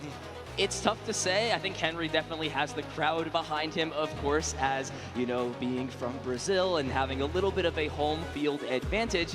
But in this mirror match, a lot of it's going to come down to the things outside of your control. Who is able to go first, get that first attack, what cards are in the prize cards, how does your setup look, and how are your draws. From there, these players have an opportunity, especially in a mirror match, to outplay their opponent and create lines of play that will give them a higher chance to win. Yeah, and the Charizard mirror match can be very intricate in that regard, because you might decide, oh, I don't want to take a knockout too early because I don't want to make the Burning Darkness do more damage and put my stuff into range, but then, you're playing a bit of a cat and mouse game, who attacks first, eventually someone has to do it, and then if you wait too long, maybe you give your opponent an opening to do a big attack and then you fall too far behind. So there's a lot of intricacies in this mirror match for sure. Yeah, Burning Darkness will be the attack these players will be using more than any other. It does 180 damage and then 30 more damage for each prize card your opponent has taken. So that can be a big factor, right? Once your opponent is down to 4 prize cards, something like a Defiance Band or the Cursed Blast from either the Dusclops or the Dusknoir can all of a sudden shift the entire race and additionally give your opponent extra prize cards, specifically with that Cursed Blast ability. Yeah, Dusknoir has been like a big factor in kind of the resurgence of Charizard because it's never gone away completely, but you see some formats it sees a bit less play, some formats a bit more. But yeah, this Dusknoir from Shrouded Fable and the Dusclops as well, those Curse Blast abilities able to knock themselves out to put damage counters on the opponent's Pokemon and really turning almost combat cards into getting ahead cards, because suddenly you put the damage counter on, you give up a prize, but then you can use a card like Counter Catcher to bring up a threat, and it's using these cards proactively in a way that you haven't really been able to before. Yeah, that factor as well means you cannot count either of these players out. Even if one player takes an early lead, that's really where Charizard can shine. Again, having so many great comeback cards, of course dealing more damage if your opponent has taken more prize cards. But also, you've got some interesting trainer cards that can take advantage. Things like Counter Catcher, that could be a great card to target down some of the benched Pokemon over on either player's side. Yeah, this is pretty much almost the epitome of a comeback deck, right? Doing more damage, the more your opponent is winning, as it were, and being able to make use of cards like the Counter Catcher as well, a Defiance Band, which not all display, but some do. There are so many cards that you gain a benefit from losing, but of course you're not actually losing, you're planning out perfectly so you can make that comeback on the prize lead and win.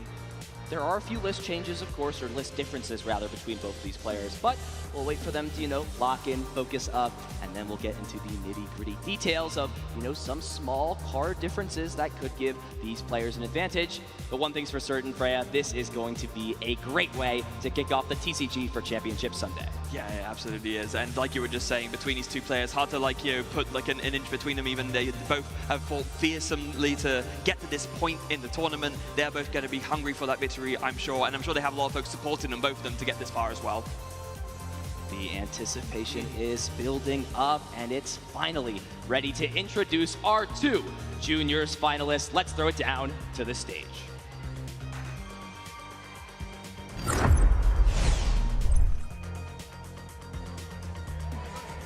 Here.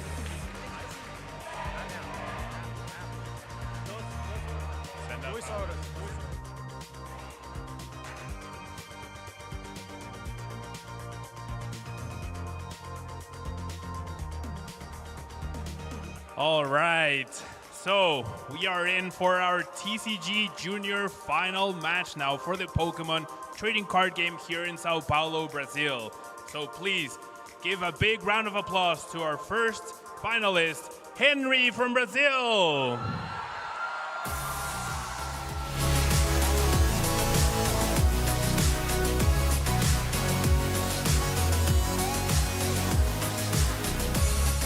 And a big round of applause as well for Sergio from the United States. Sergio.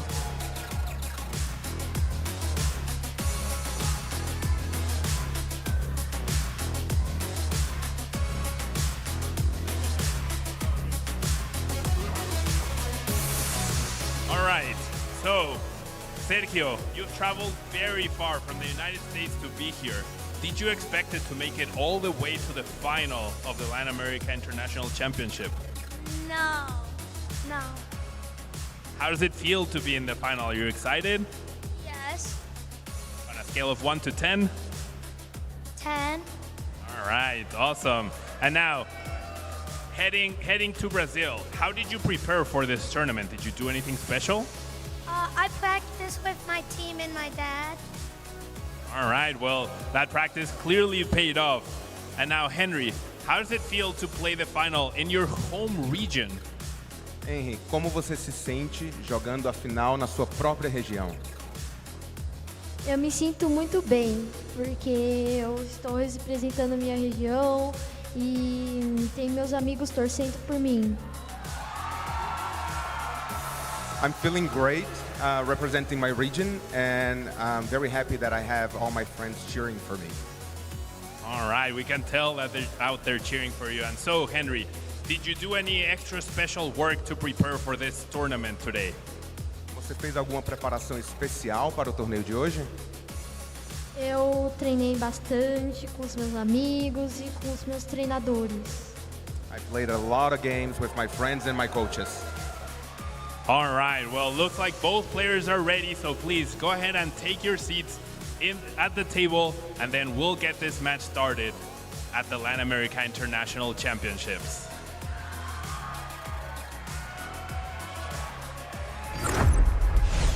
Thanks a bunch, Pablo. I am here with some of our junior finalists' biggest fans. I've got Sergio's father here and Henry's mother.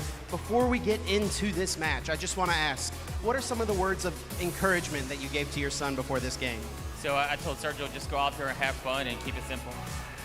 Simple enough. And I'll ask the same question to you. What were some of the words of encouragement you gave to your son heading into this match? Quais palavras de apoio você falou para o seu filho? Nós sabemos como que você treinou, estudou bastante e enjoy the moment and do your best. Ela sabe que ela estudou e treinou bastante, sim, to do his best, wish to do his best. Simple enough. You love to hear it. Some of the biggest fans of these young competitors and plenty more out in our crowd. Let's get down to our casters, to the table, and get this final match underway.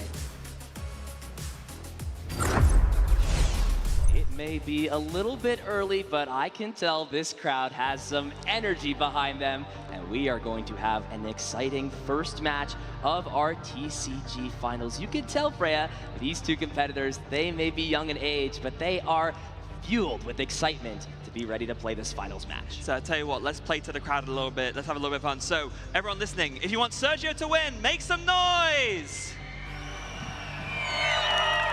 Okay, pretty good, but if you want my boy Henry to win, let's hear it, Brazil, let's hear it for Henry!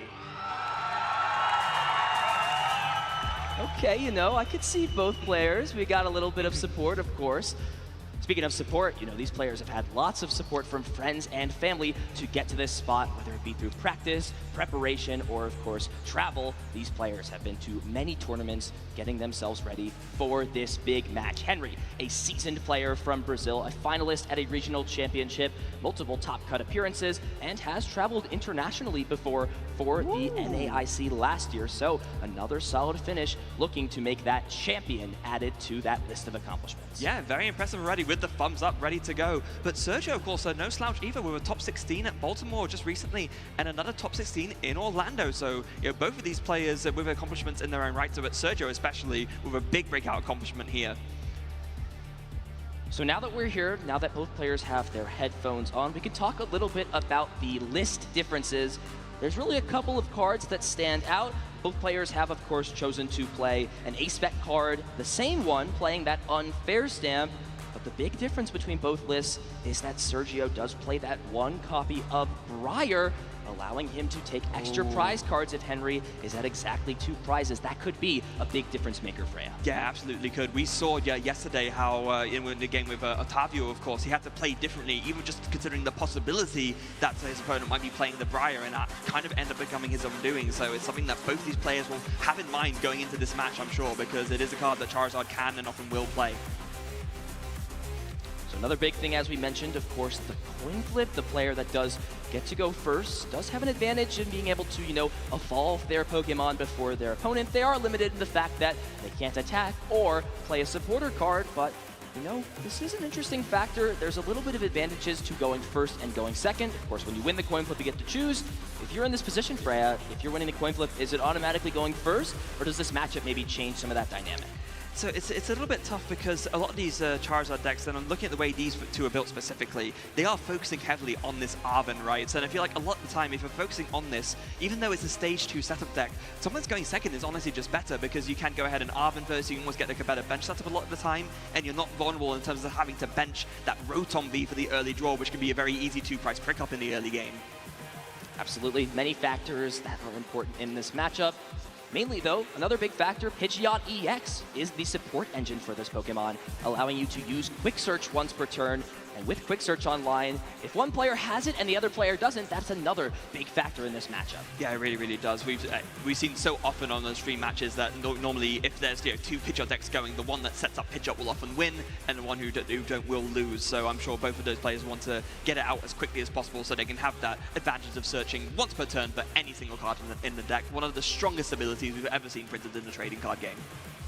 So both players have drawn their opening hand. Henry will be kicking things off, going first. We'll see these players put their prize cards out.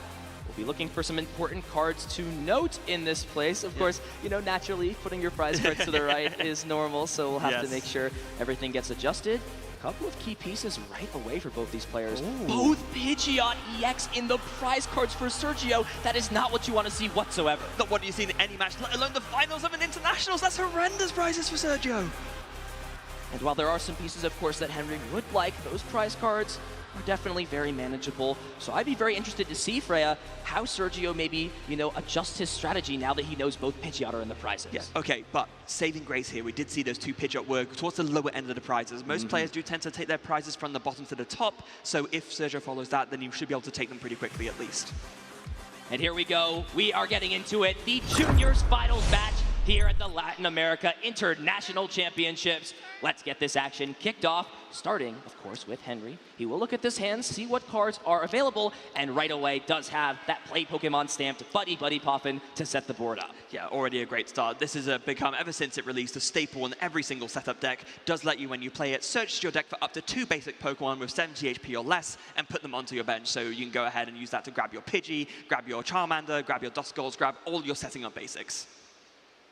So Henry will take this first opportunity to check through the deck, see what Pokemon are available. We'll most likely see one of those Pidgey get bench in preparation for hopefully an early Pidgeot EX evolution thanks to Rare Candy, and that really is the big card that both players are playing the maximum 4 copies of, since it allows you to skip those stages of evolution and get Charizard into play as soon as the second turn of the game. Yeah, I'll be honest, were it not for this card existing, I think that most, if not all, competitive decks would be either basic focused or stage 1 decks. Of course, with this Rare Candy, you can skip that middle evolution and go straight to the stage 2, so you can go straight from the Charmander to the Charizard, straight from the Pidgey to the Pidgeot. You don't even need to play Pidgeotto. You just, most of these lists don't. You just skip straight to the Pidgeot and get things going as quickly as you can.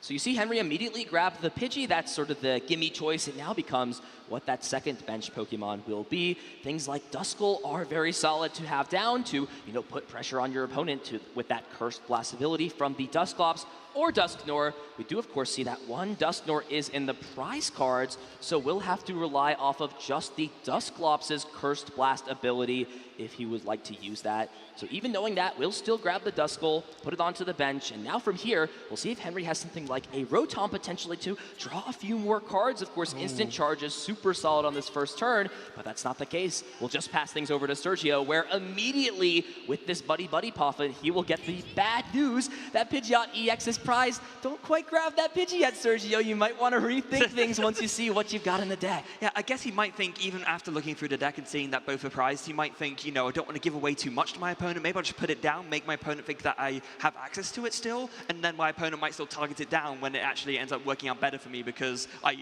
can't really make use of it anyway. Also, that Charmeleon in the prize cards can be a little bit of an annoyance. There have been things like the Pokemon Tool Card Technical Machine Devolution that have come into play.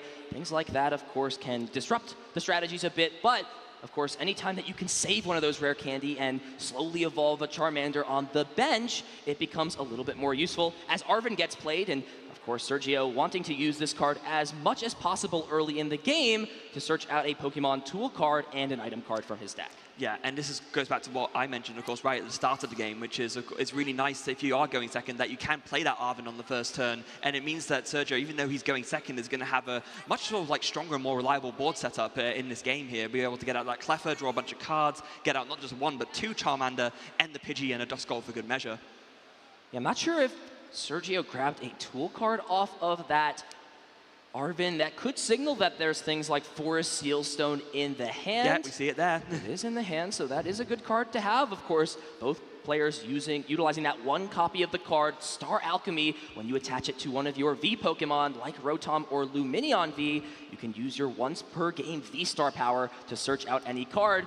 Sometimes it's good to use it early, sometimes it's good to use it late, but it's definitely a powerful tool you have access to. Yeah, and here's a great turn 1 play here from Sergio, able to use that Fire Energy just to retreat the Duskull and retreat into the Cleffa, go for that grasping draw, top up the hand to 7 cards in hand. This is an amazing turn 1 for Sergio. All thanks to that free attack cost. Some of these, baby Pokemon have access to. Some support Pokemon attacks for 0 energy, thanks to, of course, being that type of Pokemon, as Henry will kick things off here, drawing a card, and now is the big question, can he put some pressure on an Arven to start things off? That's going to be a great way to potentially get Charizard out and attacking. Yeah, and you have to wonder as well, with the choice to not grab something from the Arven from Sergio, maybe it was because he was aware that he was going to go for the grasping draw, and he didn't want to necessarily give himself one less card to draw by filling up the hand, and forcing himself to commit something early like a Defiance Band.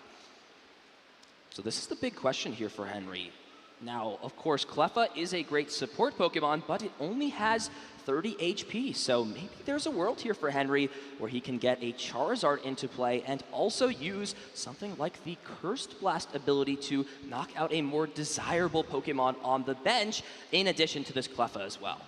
Yeah, and now this is what it's going to come down to with the Pidgey bench, right? Because, like we just mentioned, Henry doesn't know that the Pidgeot is prized, but if he can get the read on that somehow, he might target something other than the Pidgey. But if he doesn't, that Pidgey will be KO'd, but Sergio's kind of, in a way, okay with it because he can't get the Pidgeot out anyway.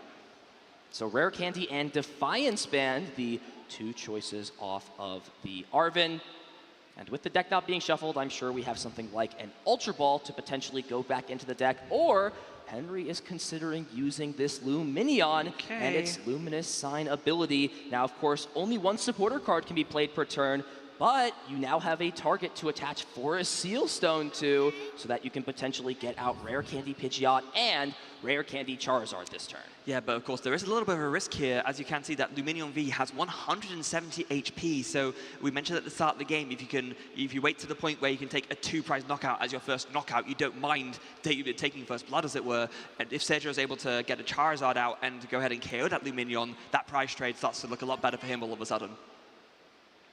So the supporter of choice will be an Arven for the following turn, potentially, and immediately looks like we may see the Forest Seal Stone be attached to this Luminion and let it use that once per game Star Alchemy V-Star power. Now, we already know there's a rare candy in the hand, so this could signal Henry maybe grabbing something like Pidgeot, which, of course, you're using your 1-card search per game with this, of course, Forest Seal Stone, but then in return, for the rest of the game, it's like you get to use a Forest Seal Stone from here on out. Yeah, and let's see if the trend continues, right? We did say right at the start that likely who can set up Pidgeot and keep it there will win the game. In this instance, it will be Henry setting it up first. Will that see through to win at the end of this game? We'll have to wait to see how the rest plays out to find out, but it's already looking very, very good for Henry on his second turn. Exactly what you want to see, Freya, on the second turn of the game.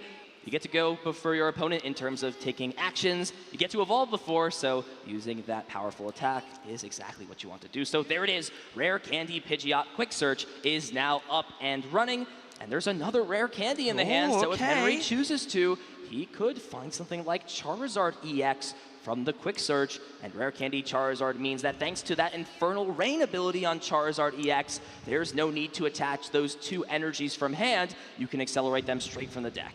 But again, this is where you have to be a little bit careful, right? Because KOing just a Cleffa by itself doesn't really feel great. You're taking 1 prize, but then you're already putting your opponent's Charizard EX to be able to do 210 damage with Burning Darkness. We do also know that Sergio does play that Defiance band, that can even bump it up to 240. So got to be a little bit careful and a bit mindful about that, because you could combine it. Say you evolve this Duskull into a Dusclops, you actually suddenly have a KO on a Pidgeot EX out of nowhere. Yeah, of course, board control is a big part of this mirror match. Those, like you said, frail 2-prize Pokemon, the Rotom V and the Luminion V, are something that you, of course, want to avoid benching as much as possible. So Henry, in this case, looks like just valuing getting Pidgeot into play and searching out an additional card. Since there was a second rare candy, Henry could have potentially grabbed Ultra Ball instead of rare candy off of the Arven, but instead already just wants to have rare candy for the following turn, and will instead, it looks like, grab the Cleffa and another Charmander, potentially signaling a Grasping Draw in response to Sergio using it on his first turn. Oh, I don't know about that, actually. I think there's the Ultra Ball in hand already. I saw him kind of moving the energies into the deck. I think he's going to be getting ready to go for a Infernal Rain. I think he's going to fetch a Charizard here. All right, that would be a solid line. Of course, taking prize cards is how you win the Pokemon TCG. So you got a balance between, of course, knocking out a more desirable Pokemon would be favorable, but immediately you're going to put your pressure on your opponent to find a Charizard EX in response, as well as a way to bring up one of those bench Pokemon like you mentioned. Yeah, and I guess in this instance, it might just pay off because, as we know, Sergio's Pidgeot EX is a prize, so there's no way for him to put together a combo turn with a Quick Search to try and put together the really big combo turn to KO Henry's Pidgeot EX, which would probably be the ideal response. It's going to be quite hard to do that. Yeah, and this was a really tough discard for Henry. Had all desirable cards in the hand. The Arven, the Defiance Band, the rare candy that was needed to evolve this Charizard, and now with this Ultra Ball has to get rid of 2 very crucial resources, Boss's Orders and Counter Catcher, 2 of the 4 gusting cards that Henry plays to target those bench Pokemon. Yeah, that's mega rough, but that's the decision that has to be made. So rare candy into the Charizard EX, that Infernal Rain ability coming in, letting Henry attach 3 fire energies from the deck to his Pokemon in any way he likes. Such a strong ability. It's an instant payoff, essentially, on the stage 2 when you get it into play. And with 2 of those 3 energy, will go onto the Charizard EX itself to power up that attack cost for the Burning Darkness.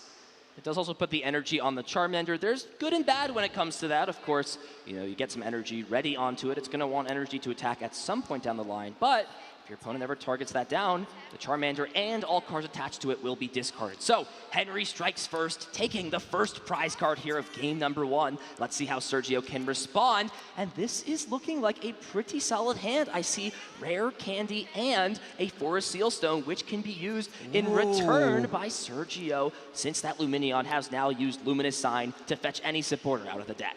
I mean, here I was saying, oh, I don't know if Sergio can put together this turn where he carries the Pidgeot, but I'm wondering if it might actually be possible, you know. Because here's the thing, if you use the Dusclops to place damage onto this Pidgeot here, then suddenly that makes your counter catcher. Oh no, wait, your counter catcher's live anyway, right? But either way, yeah, you can put it together here if he's can find all the right means to KO it, and then all of a sudden, Henry's once per turn quick search option will be gone. The math would work out well. Of course, Burning Darkness doing 180 plus 30 for each prize card. So 2 prize cards taken means that you're doing 240 damage. Plus the Cursed Blast abilities, 5 damage counters from Dusclops or Dusknoir, but the Dusclops would work just fine. Means that you're dealing enough to take the knockout. Additionally, you might not even need to put the damage counters on the Pidgeot if you have something like with the Defiance Band, since you are putting your opponent to 4 prize cards, so it would work out. We'll see if Sergio can find that. It's going to be hard without the Pidgeot, but Pheasantipity EX will make that a lot easier. Yeah, that flip the script ability, we've seen it is a staple in so many decks now, just letting you, if one of your Pokemon was knocked out during your opponent's last turn, lets you draw free cards, and these free cards are going to be key extra resources to see if you can put this together. There's the Forest Steelstone coming down onto the Lumineon V, and it is going to be the V-Star power, that Star Alchemy, to search for any one card from the deck. And this would have been a perfect turn for Sergio if there were any of those Pidgeot EX in play. Already has 2 rare candies, so could respond in kind here to Henry's powerful turn 2. Instead, though, we'll have to potentially reevaluate how he wants to build this board up. Is he just going to rely off of the Flip the Script ability as much as possible, or will we see some potential other pieces? It will be Charizard EX grabbed from that Forest Seal Stone, and now with Rare Candy, will respond in kind by using Infernal Rain to power up this Pokemon, as well as another energy attached anywhere if he'd like. Looks like the answer is no, he would not like that. Just going to put the 2 fire energies onto the Charizard. And I kind of understand this because, like the direction a lot of these Charizard lists have been going in lately, they've already were quite low on the fire energy count, but both of these lists have gone down to only 5 fire energy in the deck. It's a very low energy count, so every single energy you attach, even with acceleration, has to be placed optimally. And actually, just going to go for the Burning Darkness on the active. So setting up for a 2-hit knockout, Burning Darkness dealing 210 damage to Henry's Charizard as action is back on him. And look at these 2 board states, Freya. Henry struck first and has a lot more support online thanks to Pidgeot. If Sergio isn't able to, cook something up very soon, he may be in a lot of trouble just because of the consistency and game plan execution Pidgeot EX provides the player who's using it. Yeah, and it looks like that prediction from the start might be coming true, right? Henry just being able to, once per turn, search for any card with Pidgeot. And even in a late game scenario, right, we do see there at the bottom of the deck that Unfair Stamp. If Sergio can't get a Pidgeot out, that Unfair Stamp is going to be so brutal because you can't search your way out of it with that Pidgeot anymore. Yeah, so Henry, I have to imagine in this spot, could consider playing Boss's Orders on an opposing Lumineon, since of course it only has 170 HP and could take another 2 prize cards. You have to, of course, balance the fact that these prize cards are available, but being overzealous could lead to your downfall. But I mean, surely at this point, you're doing, you're not doing 210 damage yet, but if you can put together something with a Dusclops maybe, you go for this Pheasantipity, right? Because that's even better. The Lumineon's kind of done its job at this point. It's there to be picked off at any point, but that Pheasantipity is pretty much the only consistency crutch that Sergio's working with right now. So if you can target that down, you absolutely would. Yeah, you give and you take, right? Since you are using Curse Blast, right? 5 damage counters being placed wherever you'd like on one Pokemon is very solid, but you are giving your opponent prize cards. And you have to, again, be mindful of the route your opponent is trying to take to win the game. So Henry will have to consider that as he makes that selection off Quick Search again. Any card, so doesn't have to show Sergio which card was selected from the deck. And will now decide what he would like to do. Can still play a supporter card, attach, evolve, plenty of options at his disposal. Yeah, and it looks like the choice was there, the Charmeleon. Okay, this makes a lot of sense as well. Just get your second Charmander evolved up into Charmeleon so that it can become a Charizard without the use of a rare candy, just getting it ready for the future. I like this a lot too. And it's just going to be an attacker to the active. Both of these players kind of playing it patient here, not wanting to take too many KOs too early on, it seems. It will be the Burning Darkness, so 180 damage onto the bench. Top deck for turn, another rare candy. Would be great if you had something like Pidgeot to evolve. Now, of course, there is the Dusknoir as an option. The way the math works out, actually, at this point, of course, Charizard EX does have 120 HP remaining. So something like the Cursed Blast from the Dusknoir does do almost exactly enough, but no, nothing else besides drawing for turn and announcing Burning Darkness will take both of those Pidgeot EX off the prizes. That's exactly what Sergio wanted to see if he was taking 2 prize cards this turn. Yeah, definitely. And now you got to be thinking, if you're Henry, do I consider trying to go after this Pidgey here? We've seen that it hasn't been evolved into anything yet. Maybe now is an opportunity to take it down, even at the prize trade, but also cut Sergio off from that key surge option. Henry looking at this Night Stretcher, of course, a new powerful card released in Shrouded Fable, could put back this Charizard EX from the discard pile into the hand, allowing Henry to accelerate energies from the deck yet again and get another Charizard EX online. Does have to be mindful, though, that there are 2 fire energy in the discard pile, and having note of those resources are very important. Yeah, I believe these players would have had a look to check to see, make sure there is enough energy available, given, like we just discussed, the energy count is quite low. So it'd be 2 in a discard pile, 1 already attached onto the Charmeleon there. So there should, in theory, be 2 more left in the deck. And there weren't any prized at the beginning, were there? I don't recall seeing any. Oh no, there's 1 actually. So okay, but that's still fine. 1 in the deck, but 1 is just enough at this spot. Burning Darkness will find the final fire energy. Now, there are ways, of course, to recover those. You see the 2 Super Rods still in the deck. But for now, it's just going to be Henry accelerating that fire energy, shuffling the deck, and immediately looking to potentially grab that powerful A-Spec Unfair Stamp to disrupt Sergio, especially since he does not have Pidgeot EX set into play, which is sort of a safeguard almost to a disruptive card like Unfair Stamp. Exactly, it is. And now, I've got to be honest, maybe Henry's considering, if he can, combining this Unfair Stamp with bringing up this Pheasantipity for a KO, so that way there is pretty much no, it's going to be very, very hard for Sergio to recover. He'll only be working with 3 cards. So you got to balance both things. Of course, you would limit the card draw from your opponent, but you have to ask yourself, what would you rather have? Your opponent's ability to draw 3 cards or a Charizard EX out in play? Yes, that's true. And the way I see it, I think the chance of your opponent missing Charizard EX, spiraling the game out of control, just feels like too good of an opportunity to pass up. But again, the way I'm thinking about it, though, is that this Charizard, even after these 2 prizes are taken, won't be KOing Henry's Charizard, so he doesn't necessarily have to deal with it straight away. And if you cut off the draw option, it means that Sergio is so much less likely to be able to set up a follow-up Charizard, because you'd essentially have to draw an out from your deck. Yeah, the big piece here, though, for Henry, of course, let's remember that Ultra Ball on turn 2 did discard a Counter Catcher and a Boss's Order. Oh, so that's with both of those true, pieces down, you've got to maybe ask, do I have the flexibility here to make maybe a slightly more optimal play? Some would say, of course, to knock out that Pheasantipity. It's a little bit risky. You don't want to shut yourself out of options when this board state feels so good for you. Yeah, you might be right. Well, either way, it's up to Henry to decide. The Unfair Stamp gets played. Let's see what he finds over these 5 cards here. Ooh, getting a quick look.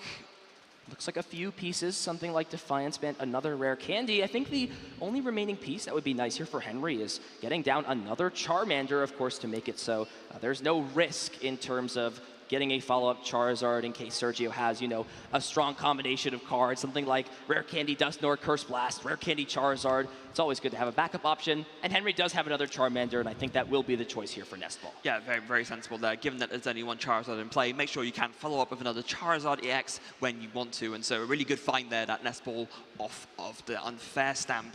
Now, in terms of the rest of the hand, another Rare Candy there ready to go, and thinking about it more, given the current situation, yeah, maybe it is just best here. Just deal with the Charizard. Like you said, sure, your opponent will get to draw 3 cards off of Flip the Script, but you're still taking out their biggest attacking threat. There's no Pidgeot on the field. Maybe that's just for the best for now. Yeah, especially since you have a flexibility to grab any card. Quick Search has not been used yet, and you see that Super Rod, I think a very solid choice. There are the last remaining fire energies in the discard pile, and that's something you absolutely want to get back. So those 2 fire energies and an additional Pokemon can also be shuffled back in. I think the question here is, do you need another Charmander for this game? And I don't think you do, so a smart choice there for Henry. Doesn't want to maybe draw into that card later when he'd rather be a more powerful or useful card instead. Yeah, absolutely. Get those energies back while you can, so you can make use of that Infernal Rain. And then, since you don't need to search anything bigger this turn, just make use of that Quick Search for the Super Rod. Retreat with the Cleffa, goes to the Charizard into the active, Burning Darkness, 2 more prizes for Henry, over to Sergio to see how he can respond after this really brutal Unfair Stamp. These are going to be big draws here for Sergio. Of course, does have some protection with the Flip the Script ability, as we will see Charmander come into the active spot, and right away, no cards played. Pheasantipity's Flip the Script allowing the hand to be filled up to 3. There's an Ultra Ball, but really looking for the rare candy. Do we see it? Oh, not no. quite. Now, key note here, that Luminion, usually a great target off of Ultra Ball, is already in play. And this is not something great at all. I think that Charmeleon for Sergio is still in the prizes as well. It wouldn't be a great piece to evolve in this spot, but if you're not finding rare candies, you've got to build up to a Charizard somehow. You've got to ask, if Sergio can't attack this turn, what's the next best thing he can do? It's really hard to say, right? I mean, you know that at least your Pidgeots are back into the deck if you have some way of putting that together, but maybe, yeah, just gonna have to try and maybe buy some time with this boss's orders. It doesn't really feel great, though. The Luminion only has a retreat cost of 1. It's not exactly that hard to get out of the active spot. We'll bring up the Luminion. Henry did, of course, shuffle those Fire Energy back into the deck, so that's one way he can potentially pivot this Luminion out of the active spot. And it looks like we're just going to see an energy brought back from the Night Stretcher and retreating into this Duskull, prioritizing, not giving up this Charmander, but this is disaster here as Henry still has a boss's orders left and potentially even something like a Curse Bomb. I think Henry might have the pieces here. Rare candy into the Dusknoir. That means as long as there's an energy card, or excuse me, an energy card and something like a boss's orders, that could be all he needs here to close this game out, assuming he can knock out this Luminion, but at minimum can take 2 prize cards if he chooses to. Yeah, so it's going to be the boss's orders choice here, and I think because there is only one of those left in the deck, whereas you have more than sort of one switch out with the retreating, it makes sense to go for this here. Now, I do wonder, like, the rest of his prizes, there is a Fire Energy in the prizes. I don't know if it's going to end up being taken. Oh, but hold on, there's the other rare candy ready to go in the hand, so you can rare candy and use Infernal Rain. He's got it. I think he's got all the pieces here. Henry having the double rare candy in combination with the Dusknoir, and by using the Cursed Blast ability and that boss's orders, will have enough here to close this game out, giving his opponent a prize, but taking a prize of his own, and the boss's orders onto either of these 2 prize Pokemon on the bench will close things out. Henry Kuninari taking game number 1 in this LAIC Finals. Brazil 1-0 up against the US in this junior showdown, and already giving the thumbs up to the crowd. He is loving his position right now. Why wouldn't you? You are only 1 game away from becoming an international champion. You see the excitement from the crowd. That was an intense game, of course. You've got to feel for Sergio a little bit in that spot. I think if he has Pidgeot EX, we definitely have a lot closer of a match. But that's part of the Pokemon TCG. Sometimes the cards you want are going to be in your prizes, and you saw that he was at a big disadvantage. If you're in his spot, though, you've got to shake that off and get yourself in a good mental spot to not let that affect you in Game 2. Yeah, and I do believe we have the replay ready just to go over that Game 1 to show you guys at home just how that really played out. We did see Henry did go first. We were talking about whether going first or second was better, but Henry really used that going first advantage to the maximum here. That double Pidgeot prizing on Sergio's side really hurting him. Henry able to get out the Pidgeot on turn 2 and just search for absolutely everything he needs, kind of playing exactly into that prediction of whoever sets up Pidgeot wins. Sergio, you know, has got to be feeling it a little bit in this spot. Pretty unlucky there to have both of those Pidgeot prized and just drew nothing off of Unfair Stamp, the main selling point for it as the A-Spec of choice in this deck.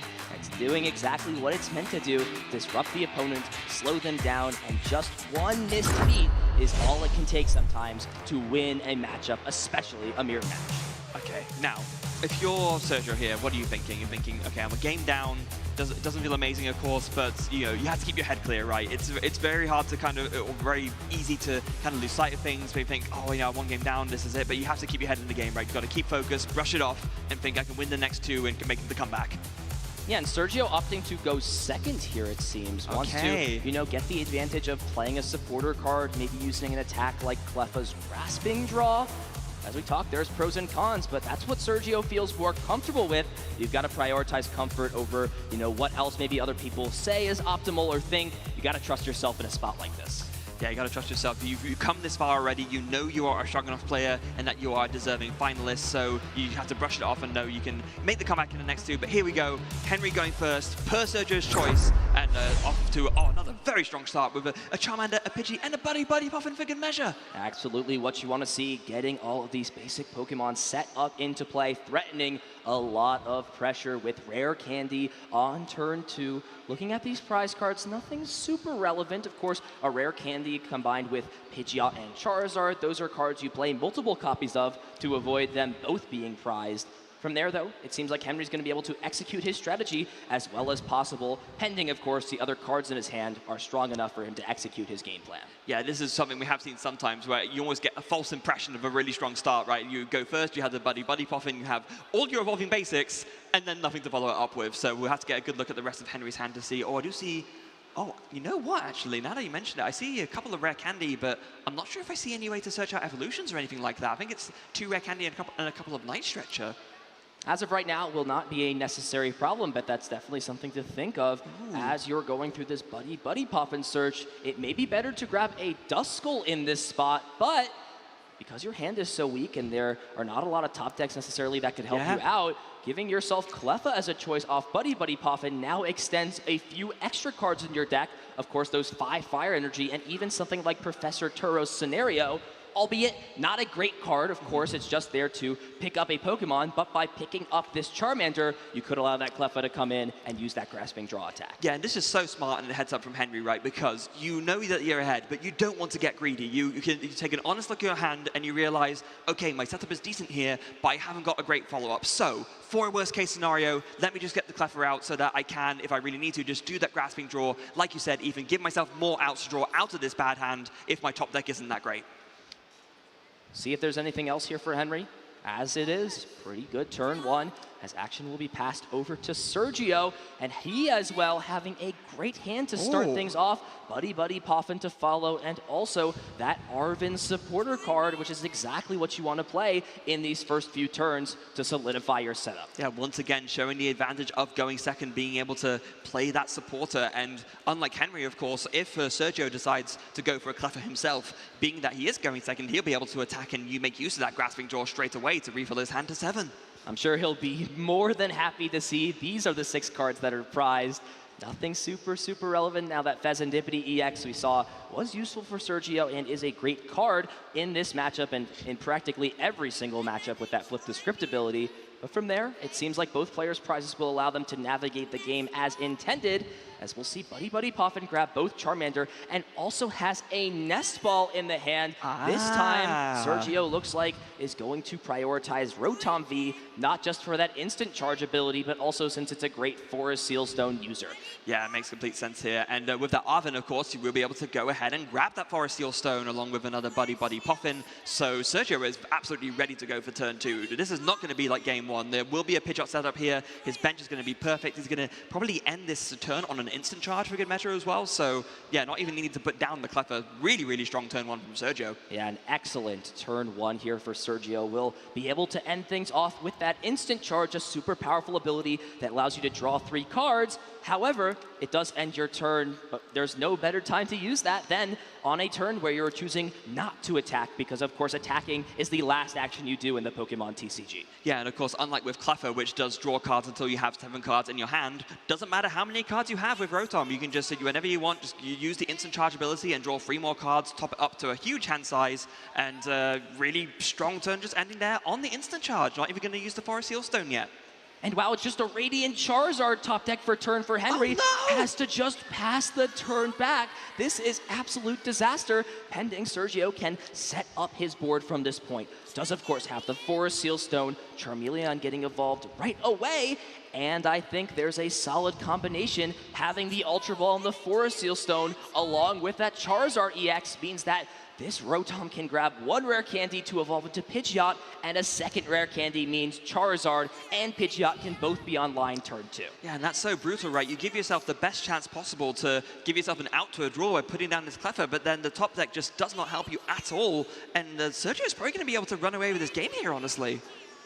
Can't count Henry out just yet, but things are definitely looking grim. There's the quick search ability, can search for another additional card of choice, and it will just be another rare candy Pidgeot, rare candy Charizard, the dream setup for any Charizard player. Sergio, for sure.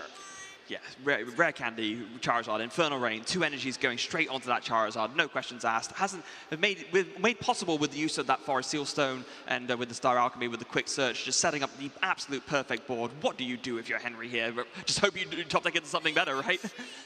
Yeah, and there's a weird scenario here where you could actually use boss's orders to target the Cleffa down just because of how bad the hand is, but instead, just going to use Burning Darkness, take the knockout. What's the draw for turn? It's a Defiance Band. Oh, There's no. really not a lot going on in this hand. A few of these counter cards, of course, Defiance Band working on having more prizes. Something like Counter Catcher, there's a pair of those in the hand too, but is it really worth playing a powerful gusting card like Counter Catcher if it's just to buy yourself some time? Usually it's not, but in this case, you need all the help that you can possibly get. Yeah, I mean, it is also another card you can play out of your hand, even just to maybe force a retreat from a Rotom or something like that. It also means you can draw more with Grasping Draw. There are a few more cards in Henry's hand that he can play out as well. That Defiance Band, he can preemptively attach it to a Charmander. It doesn't feel amazing, but you got to do what you got to do when your hand is this weak, right? And yeah, he's going to go for the Counter Catcher. So it will be the Counter Catcher. We'll see what Pokemon is brought up into the active spot. It will be the Charmeleon, so it does have a 2 retreat cost. Ooh, hefty. However, if there is another Charizard EX, that can essentially power itself up. But regardless, if Charizard EX came into play, a Pokemon would be able to attack this turn.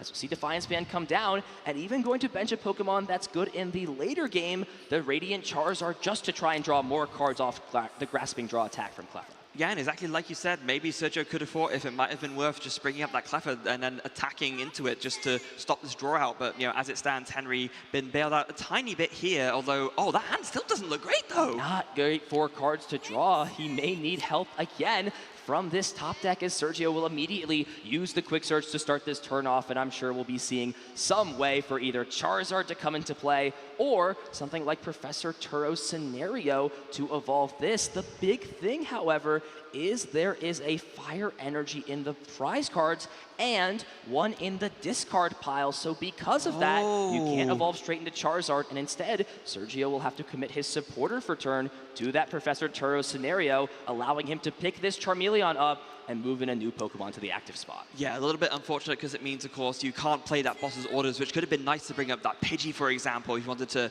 go ahead and take that away as an out, but instead just going to be, oh, do you notice something, Ethan? What is it, Freya? No, I said, do you notice something? Nope. No? Okay, sorry. All I see is that Terrestrial Charizard coming up and taking a knockout, and immediately Henry will be on the clock. He's going to need a lot of help here. What is the top deck for turn? It's a Nest Ball. There's definitely a usable card as long as Pheasantipity EX is in the deck. That Flip the Script ability can allow him to draw 3 cards since a Pokemon was knocked out. And there are a lot of rare candy, Freya, so a lot of cards off the top of the deck can be a big help for Henry here. Yeah, and the fact that that Pidgey wasn't able to be targeted down because Sergio was forced to use the Professor Turo's Scenario, it might be just a little bit of grace that Henry needed to buy himself to make a comeback here. So this is going to be a very, very big free cards off of this Flip the Script and Pheasantipity. Nest Ball to put it down, shuffle the deck. What does he see off of these? It's going to be very, very big. Everything, every decision in the TCG matters, but more than ever here for Henry to keep himself alive in this game too, has got to put something together. There's lots of pieces in the hand, but those are only one piece of the puzzle, few pieces of the puzzle. What do we see? Rotom, an Unfair Stamp does find the Rotom V, but I don't think there's a Forest Seal Stone, and while Unfair Stamp is a great card to give yourself a fresh hope of life, you are going to shuffle back both of those rare candy that are in the hand and have to try and find them again off this new shuffled hand of 5 cards. Yeah, but at this point you have to, right? If nothing else, just to cut down Sergio's options a little bit. Even though the Pidgeot is already established, it's kind of, yeah, you have to fire it here. And it does have a Counter Catcher in the hand. I'd really like to see Henry try and take 2 prizes this turn if he wants to, you know, stay ahead or rather keep pace in this game. If you just attack into this Charizard again this turn, that damage down the line could be essentially irrelevant compared to damage placed onto some of these bench Pokemon. So we'll see if Henry wants to use that second Counter Catcher here or save onto it later. Yeah, I think he is very much debating or using it, or rather, he knows he wants to use it, but he just wants to decide what to target. So we'll target down that Rotom now with the Counter Catcher. Debating whether to bench the Duskull as well, but actually he's going to opt not to and is just going to fire off that Unfair Stamp. Yeah, I think a smart choice. A lot of players would say, oh, I want to bench that Duskull since I don't want to draw back into it. However, this does leave the space open for Henry to find a card like Lumineon V to put onto that final bench spot so that Arven can be super powerful, grabbing the Forest Seal Stone and an item card like Rare Candy to get a Charizard, or ideally Pidgeot and Charizard into play. Yeah, so the free cards of the Festivity were very important. They did flip the script and they got back into this game, but now it's going to come to this unfair stand. It will put Sergio to 2 cards with a little bit less to work with, 5 cards to find some combination of cards to put together a comeback here on this turn. Either, like you said, a Pidgeot, maybe even a Charizard, just take 2 prizes, just something to work with here when Henry has really not been having the good grace given to him by his deck so far. So this is step number 1. Disrupt your opponent, find some cards. I see an those Arvin. are a pretty good 2 cards to start things off. Now, of course, Sergio can find any card he chooses to off of the quick search ability, pending that Pidgeot EX is not removed from play, but there it is. Arvin being played for turn can grab Rare Candy and Forest Seal Stone. Now that Forest Seal Stone could be used if Lumineon comes into play, and while this could be great at getting Charizard out into play and taking 2 prizes, Lumineon's just another liability you really don't want to have on your bench. Yeah, I'm not even sure if he drew the Luminion, but he did draw the Rotom V, so maybe given that he's not searching a supporter right now, that would be, it still doesn't feel great. 190 HP is not a lot, but if you want to use his Forest Seal Stone, you need to bench a V Pokemon, so you might not have a choice. Yeah, there it is. It will be the Rotom over the Lumineon. Both Pokemon, both Pokemon will still be knocked out, assuming Henry is planning on knocking this Rotom V, as it will boost Sergio's Burning Darkness damage to 240. We will see the Forest Seal Stone be used, and I think that signals Rare Candy potentially as the choice, or a Charizard, either or, whichever is not in the hand. It will be the Rare Candy Charizard, and Henry is able to respond here for 2 prizes, but again, not having the stability of Pidgeot EX has proved to be the narrative for both players on whether or not they're being in a favored position to win this game. Yeah, unfortunately, Henry there forced to go for the Charizard because taking the 2 prizes is far too important here. Sure, you would love to have this Pidgeot set up, but if you're not taking 2 prizes, you are falling far too behind in tempo. So having to prioritize here smartly, it's what you got to do in this situation to keep yourself alive. And then it will be the Burning Darkness for 240 damage, taking the knockout on this Rotom V as we head back over to Sergio. Does find a Counter Catcher as the top deck for turn. And we'll see the quick search instantly be used for Sergio to find a card. And I think this is time where you got to put your foot on the gas and try and take prizes as quickly as possible. You've got Pidgeot in play. You've got Charizard powered up. Something like Boss's Orders twice, or even Boss's Orders in combination with the powerful Cursed Blast could be all Sergio needs to close this game out. Yeah, I didn't quite see what he grabbed there off the quick search, but we did see earlier that the Turo had to be used to pick up the Charmeleon, of course, and one thing that Sergio will still need with 1 energy prize is get some energy back into the deck. Oh, we do see there Rare Candy into the Dusknoir, actually. Wow, Rare Candy Dusknoir, keeping that in play. Will he use Cursed Blast now? It is going to be used onto this Charizard EX. Interesting decision using Cursed Blast now. Now, of course, it will give Henry a prize card in this spot, but this is where things get a little bit dangerous. There's always the potential for a card we haven't talked about yet, Thornton, to come into play and essentially cheat a Dusknoir out, since Henry is now just at 3 prize cards left and Sergio has gone down to 2. Something like Burning Darkness when your opponent only has 1 prize plus a Curse Blast could give Henry the cards he needs to win. It's going to be a lot to find. I don't know if Henry will be able to do it, but if he can, he will be the LAIC champion. Maybe would have been a little bit more possible if the Pidgeot was in play. So I think, you know what, once again, I think it's going to come down to that Festivity that flip the script. If you can find the pieces to put together this combo, you will become the LAIT champion. This is an opening that Henry now has because of the way Sergio played out his turn. So there are a few pieces already in the hand for Henry that are solid. Rare Candy and Dusknoir, and does also have Lumineon V, and that could search out the Thornton. So the choice here for Henry is, how do you want to sequence everything here? Can you search out every card before you go for this play? He's going to just use the flip the script right now. Oh, see an Ultra Ball, Rare Candy. I mean, that does it, you know. And Counter Catcher. Hold on here. Let's see if Henry has the pieces. I think he might just have it here. Yeah, he does. Let's see here if Henry can find this play. Finds the Duskull. That's step number 1. Step 2, Freya, is put that in the discard pile, and he's looking at the Thornton. Yeah, I think you've seen it, because you can use the Curse Blast to KO 1 and 2 bench Pokemon, use the Counter Catcher to bring up the Pidgeot, and then Burning Darkness to KO it, and then you will become the international champion. Don't even need the Counter Catcher. You could push Sergio to 1 prize card, so Burning Darkness does 330 damage to this active Charizard. Here we go. Let's see it get played out. we'll see the second Ultra Ball go into the Charizard EX. Burning Darkness is now online thanks to Infernal Rain, and we will see potentially Lumineon come and find that final piece. The only question here, though, is there another Ultra Ball in the hand? There is! And there is. I think Henry has all the pieces he needs. Ultra Ball for any Pokemon doesn't even need the Dusknoir. It's already in the hand. And these last final steps are between Henry, Kuninari, and an international championship. There's Lumineon, and the Thornton comes out. As long as it switches a Pokemon that's been in play for a turn, like this Rotom, Rare Candy, Curse Blast onto one of these bench Pokemon, and Henry Kuninari will close out game number 2 with a powerful Burning Darkness and becomes your LAIC champion. Henry Kuninari, o campeão da América Latina de 2025!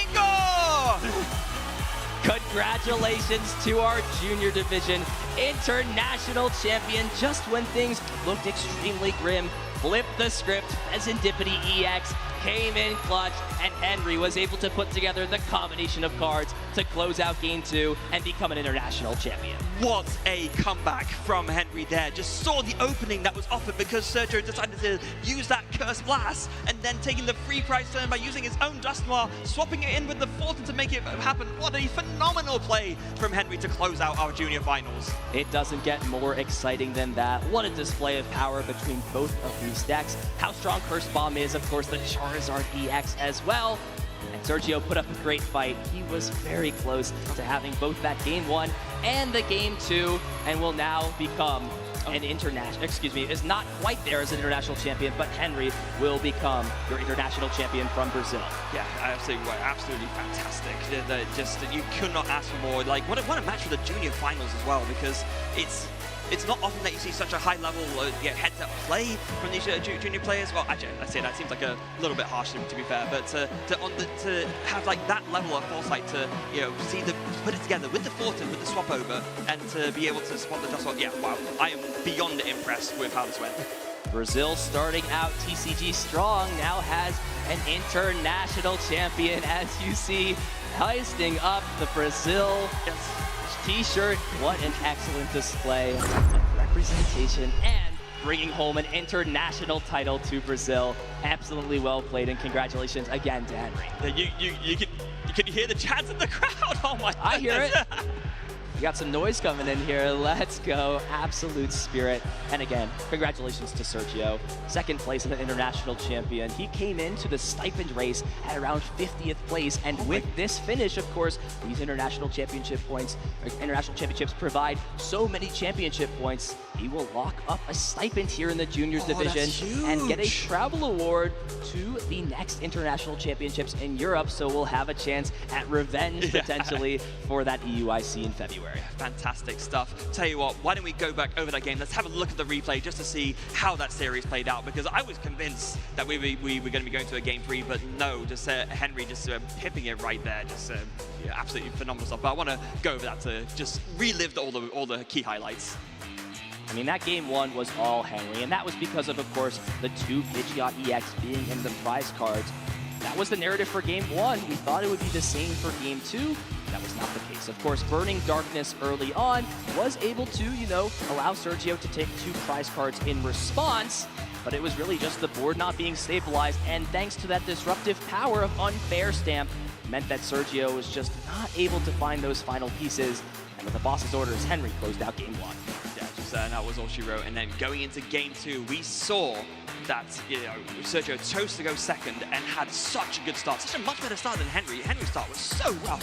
After the buddy pop in, not really able to make use of anything, just top deck after top deck not working. But we saw there were a couple of key moments where Sergio kind of let Henry creep back in, KOing the Charmander instead of the Cleffer, doing that play with the Dusknoir. He gave these small little openings that Henry capitalized on absolutely perfectly. But tell you what, I've done explaining it. Why don't we head over to the stage to hear from our winner to tell it himself.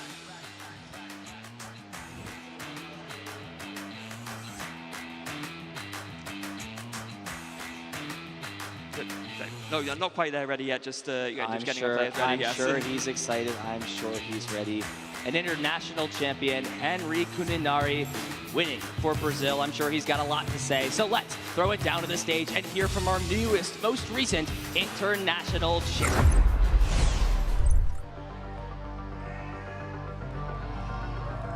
Thank you so much, Ethan. I'm here with Henry, our 2025 Latin America International Champion in the Juniors Division. Henry, congratulations. How are you feeling right now?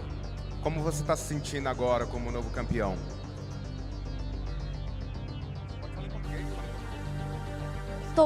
Eu estou me sentindo muito bem,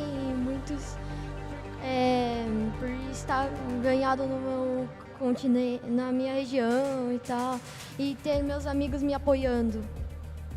He's very happy to have won in his region, in his country, and have all his friends here with him.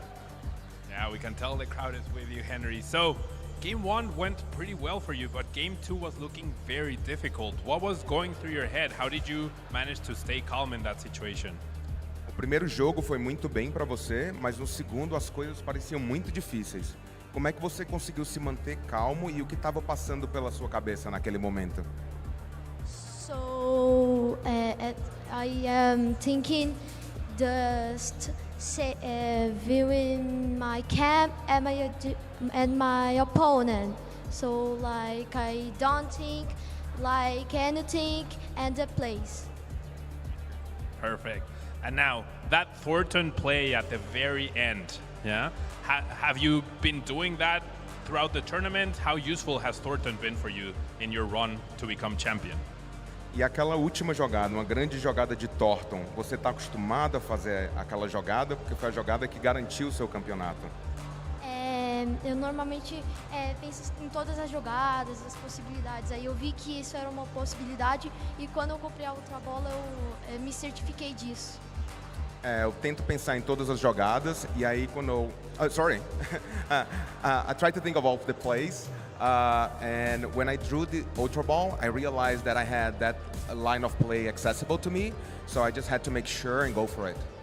Yeah, that was fantastic to watch, Henry. And so one last question. Anyone you want to shout out, anyone you want to thank for being here and becoming champion? Quem você gostaria? Eu gostaria de dar um agradecimento, falar alguma coisa para a galera. Esse é o momento. Para todos os meus amigos, meus treinadores, todo mundo que me assistiu aqui, obrigado a todos. I would like to shout out all my friends and my coaches and everyone that cheered me on. Thank you so much, Henry. Congratulations once again. And don't go anywhere because we still have our senior division championship match coming up in a very few moments. Don't go anywhere. We'll be right back.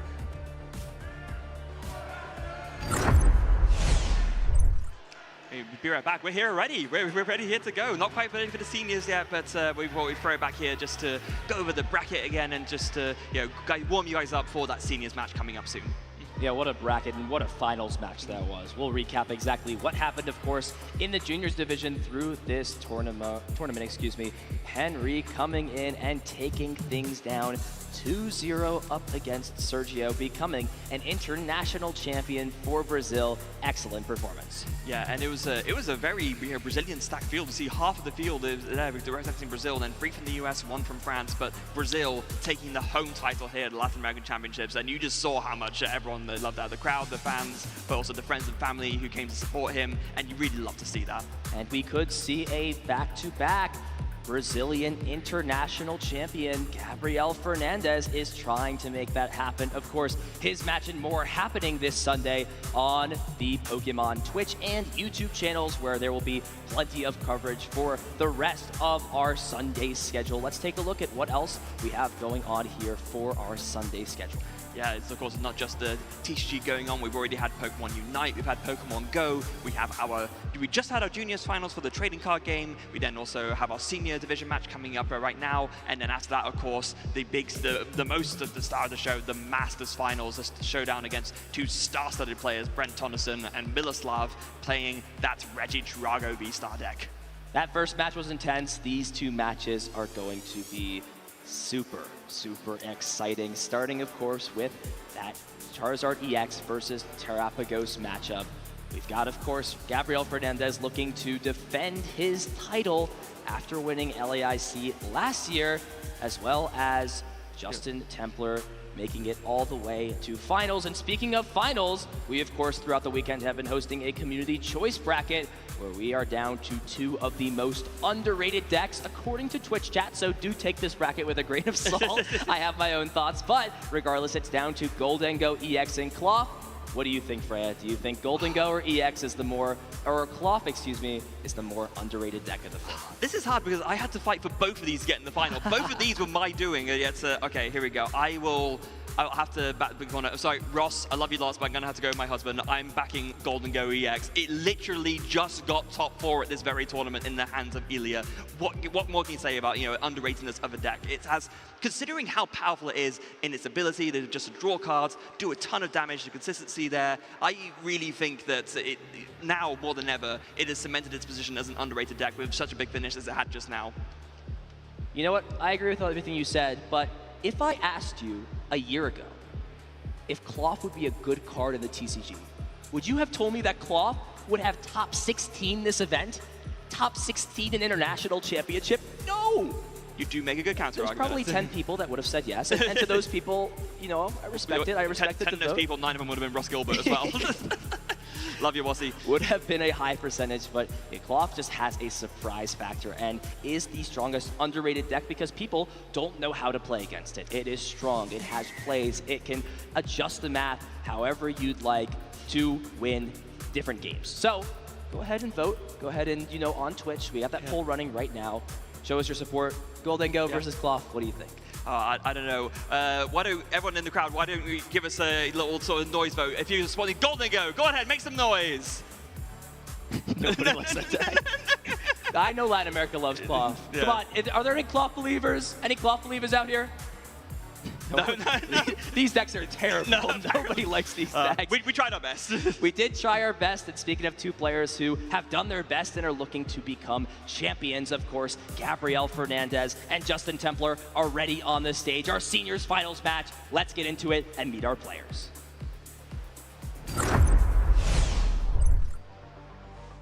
Thank you so much, Ethan. We're here at the stage. We're here to welcome our 2 finalists from the Senior Division Championship, Gabriel Fernandez and Justin Templar. Please give a round of applause for our 2 finalists.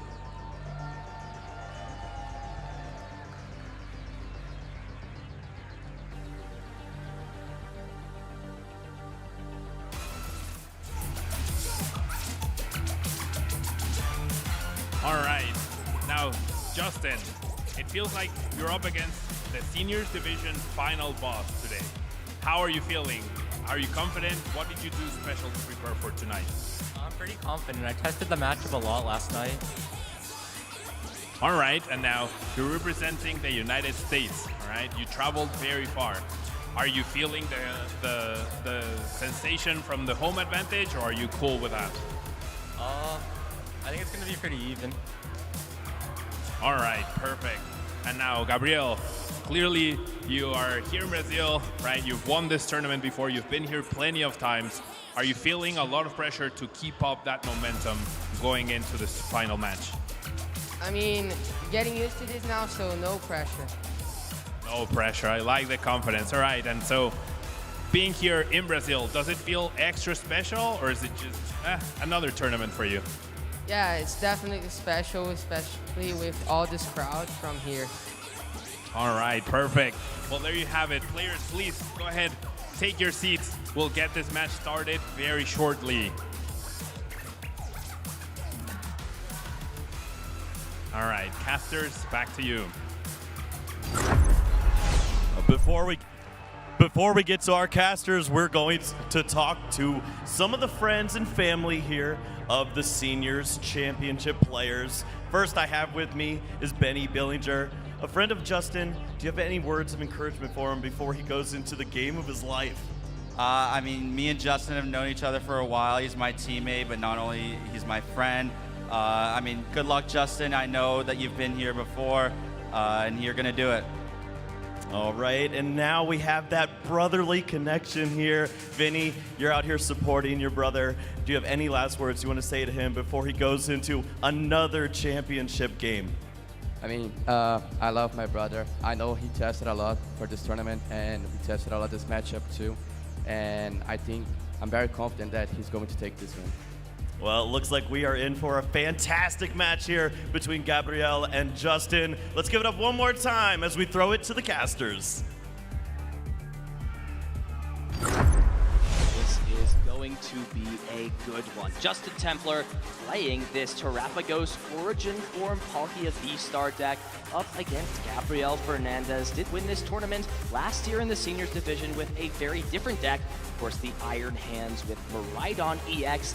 This time has pivoted over to playing Charizard EX, and we're going to have a very powerful battle between two of the strongest Terrestrial Pokemon in the TCG. Yeah, I think it's very telling to Gabriel's skill, especially that with all the different wins that he's gotten right, they've been with different decks every single time. We saw that win with the Ancient Box, and now coming here with Charizard, and whereas previously he's been, I think every single win that he's had has been of a different deck, no?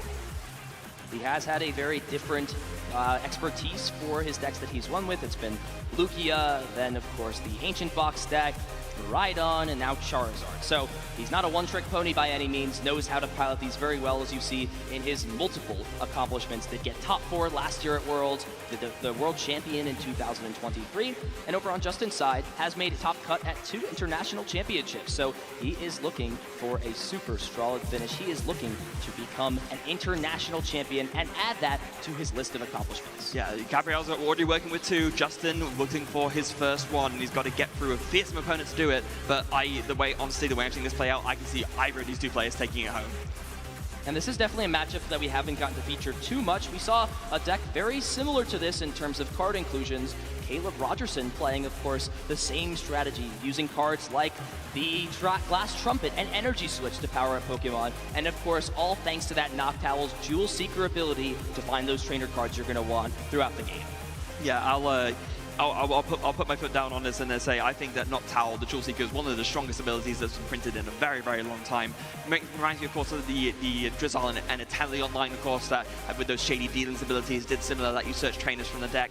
Even with that restriction of leaving a Terra Pokemon in play, the fact that you get 2 trainers off of a stage 1, if there's a Terra Pokemon out, such a strong card. A lot of interesting card inclusions in these decks as well. A really cool Pokemon here for Justin does play that 1 copy of Ditto with the transformative start ability from 151, which if it's in the active spot could switch into any Pokemon that Justin wants. And a cool combo that you can do is it adds an extra chance for you to start a Fan Rotom, and that's most likely why it's in the list here for Justin. Yeah, it's so key to start with this Fan Rotom, and yeah, that Ditto definitely helps you get there that little bit more easily. Of course, with that Fan Call ability, lets you on your first turn of the game, search your deck for any free Pokemon, colorless Pokemon with 100 HP or less, and put them into your hand. So you can go ahead and grab your Evolving Basics, you can grab your Hootuts, you can grab your Noctowl with that, and get yourself all set up and ready to go to search for all the trainers you need.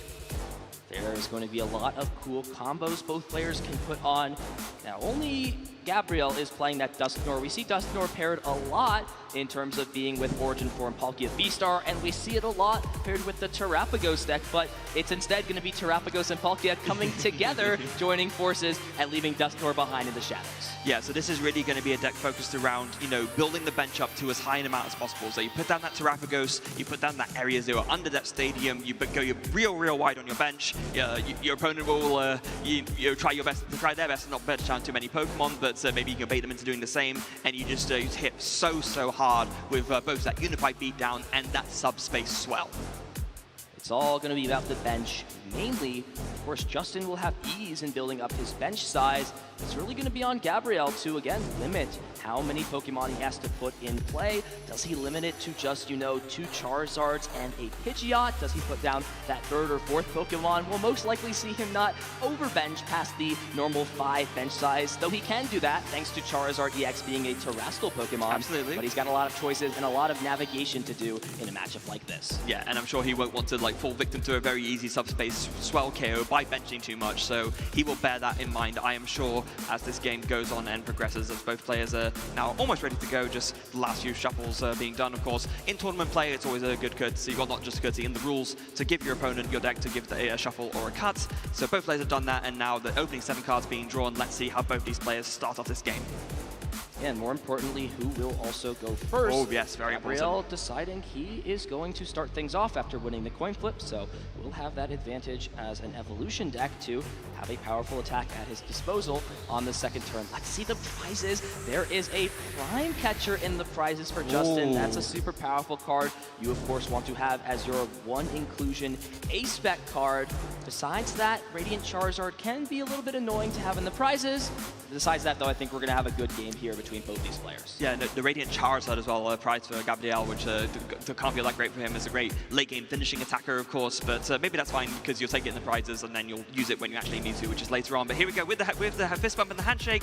Both players flipped up the basics. We are ready to kick off here our seniors finals here at the Latin American Internationals. Let's make some noise here. Seniors finals getting into this match between Gabriel Fernandez and Justin Templar as Gabriel kicks things off in excellent style with the Buddy Buddy Poppin' and Justin starting the one copy of Ditto, which is exactly what you want as that ability can only be used if it's in the active spot. Let's go. A perfect start there for Justin. He's going to be so happy about that. But Gabriel going to be pretty happy with his start as well. Starting off with that Charmander, does already have that Buddy Buddy Poppin', able to get a second Charmander and a Pidgey for good measure, and going to take a look through the deck just to double check those prizes for himself so that he knows what he's working with, and we'll notice that Radiant Charizard absent from the deck.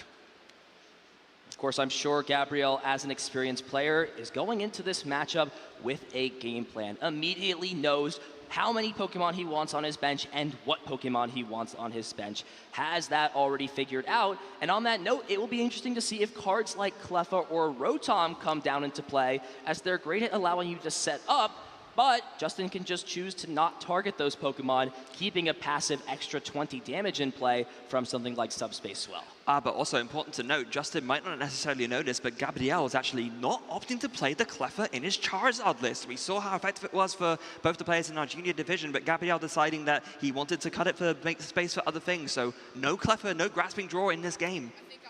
And it looks like there is a second Buddy Buddy Poffin to follow things up here for Gabriel if he wants to play it, which it looks like he will decide to do. So again, Gabriel can get 2 more basic Pokemon. We'll see if he decides to take the 2 or if he's just going to grab 1 more, and it looks like it will potentially just be that Duskull, as any extra Pokemon that are not needed could come back to bite him later on. Yeah, this to me telegraphs that Gabriel already does have a good idea of what he's up against, and knowing that he does not want to overbench too much, and based on that, just going to get the minimum that he can get away with that he needs to do his setup for next turn. Very, very smart from Gabriel. So it will be just the Duskull. So Duskull does come down onto the bench. And we'll see if there's anything else here for Gabriel. Of course, Instant Charge is a great way to end your first turn or any of those turns that you are not attacking with, but it's a liability. And Gabriel's got to weigh those pros and cons as he finishes up the first turn, and Justin will have a lot of pop-off potential and setup potential, thanks again to that Ditto allowing it to become any Pokemon he chooses to out of the deck. So after the Buddy Buddy Poffin, going to have a quick look through the hand, and yeah, it is just going to be pass. Let's see Justin fire off with this Ditto in the active. I imagine, depending on what is in the deck, that this is going to become a Fan Rotom. It has a Nest Ball as well that can find any basic Pokemon, not just, those 100 HP or less Pokemon, thanks to the Fan Call ability, but that is really the card that allows this deck to function. It allows the gears to turn. Fan Call can only be used on your first turn, but allows you to grab those 3 100 HP or less Pokemon. In this case, the Noctowl line, with combination of a terrestrial Pokemon like the Terrapagos, you can all of a sudden combine item cards and trainer cards and create a powerful strategy. Yeah, the ability to search for any 2 trainer cards when you evolve into that Noctowl is really what makes this deck work and tick. You can go ahead and search the Stadium out, so you can start going wide on the bench. You can start setting up with all your setup cards like your Glass Trumpet, if I know this deck doesn't play it, but for example, you can there. Also that Earthen Vessel to get your energy in the bin early. Pretty much gets you anything that you might need or want, and actually off that Nest Ball does go for that Terrapagos EX. And one thing we don't talk about a lot when it comes to Fan Rotom, yes, its ability is great, but let's not forget the attack on the Fan Rotom. It does do 70 damage for 1 colorless energy as long as there's a Stadium in play. And though Justin can't use something like Terrapagos' Unified Beatdown on the first turn going second, he could, if he chooses to, use this Fan Call ability and then take the first prize in this matchup. and put some pressure on Gabriel before he's had a turn to evolve. Yeah, that could be pretty great. We do see the Ultra Ball as well, getting out the Palkia V. Of course, you do want it out into play for one turn, so you can evolve it into that Palkia V-Star, get that Subspace Swell going, and also make use of that really strong Star Portal V-Star power ability that lets you attach free water energy from the discard pile to your water Pokemon. And wow, Judge, the one copy of Judge in Justin's deck, getting played on turn 1. This is where it's the strongest. Before Gabriel has set up Pokemon like Pidgeot EX, will now have to shuffle that hand in, draw just 4 cards, and see if he can put together some combination of cards to keep up with Justin's stellar turn 1. This is a big potential to close the window on Gabriel here, depending on what these draws end up being. It is 4 cards, it's not nothing, but it's not a lot either, so it's gonna, it looks like, actually, oh, just looking at Gabriel's hand, it looks okay, but not amazing. Oh, there is a supporter, I guess, but on the other hand, what has Justin drawn is, looks like he's going to be not playing anything, but it's going to go ahead and use that Ditto's ability to swap for the Fan Rotom, and then we're going to see that Fan Call. Fan Call can be used, and now the question here is, does Justin find, you know, a Water Energy and a Stadium? That's going to be, you know, pretty difficult off of just 4 cards from the Judge. But then the question becomes, is it worth committing your attachment for turn just to take this 1 prize on the Charmander instead of, you know, maybe slowly powering up a Pokemon so you don't have to rely off of something like Star Portal for the following turn?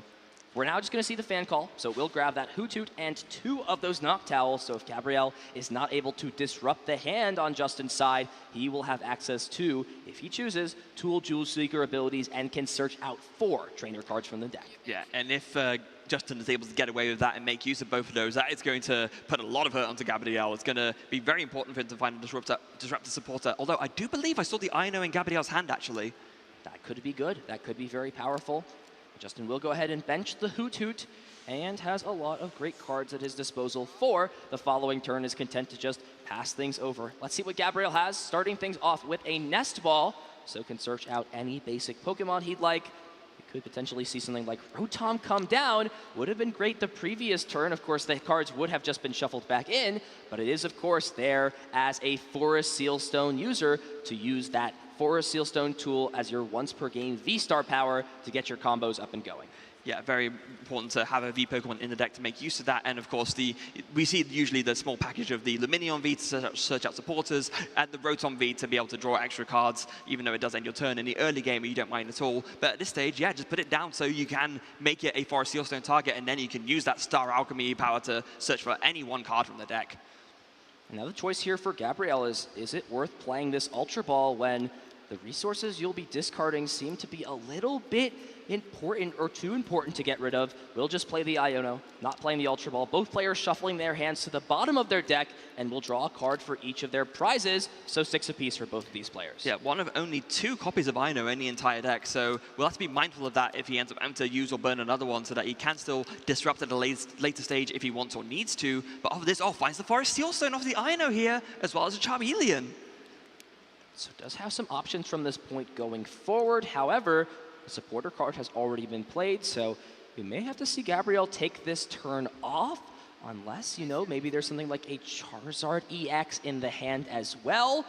You've got to always be careful in terms of which Pokemon you're promoting. As soon as you know, put a 2-prize Pokemon in the active spot and have too many Pokemon on your bench, things get interesting. And it all plays around Subspace Swell, right? If there's 12 bench Pokemon in total, that would be, of course, 20 more damage, so that's 220 plus the 60, so it wouldn't be enough to knock out a Charizard, but it would be very, very close. Yeah, he's thinking this through here. He's doing like a little bit of a count here. It looks like 300, excuse me. So it's 12 Pokemon times 2, 240 plus the 60. So almost there, but not quite. Almost there, but not quite. But it looks like the Charizard was indeed in the hand. So it's going to be the Forest Sealstone search, the Star Alchemy for the rare candy to evolve into this Charizard. And that Infernal Rain ability is now online. Going to attach 2 to the active and 1 to that bench Charmeleon. And Gabriel will take the first knockout of the game. It is the Fan Rotom, so if there's any Pokemon Justin would, you know, be okay with having being knocked out, it would be this Fan Rotom. It's done its job. It's grabbed these Pokemon, and it will be on Justin to find a response. Gabriel striking first in game number 1, taking the first prize card, and Justin now looks like promoting this Origin form Palkia V, looking to potentially get Palkia V-Star online and into play. Oh wait, hold on, it looks like I was mistaken. There is the glass trumpet in this deck. Sorry, I misspoke earlier, but misread the deck list. So we'll be able to use that very nicely to get some energies onto the field. Of course, the glass trumpet, if there's a Terra Pokemon in play, you can play it to attach 1 energy each to 2 of your colorless bench Pokemon. So yeah, very, very strong setup card. We'll be able to use that to get more energies onto the field with this Earthen Vessel, discarding 1 from the hand already. Now, something that I saw, or I was thinking about, looking through Justin's deck list, he does play that Radiant Greninja. So with no Manaphy out in the field, there is a potential for a really big disruption. Moonlight Shuriken targeting down this Pidgey and targeting down this Duskull. The opportunity to get rid of both the Charmanders is gone because the Charizard is now already in play, but could still put in a lot of hurt by getting rid of those 2 if he can set it up. Yeah, it's a bit of a double-edged sword. You do take the 2 prizes, but you've got to remember that Terrapagos EX on the bench does only have 230 HP, and by allowing Gabrielle to play the game with a limited bench, you take away that option, down the line of potentially taking a 1-hit KO. It's going to be difficult either way, to reach for knockouts on Charizard, but that Pidgeot EX only having 280 HP can be something that Origin Form Palkia V-Star is able to hit down the line.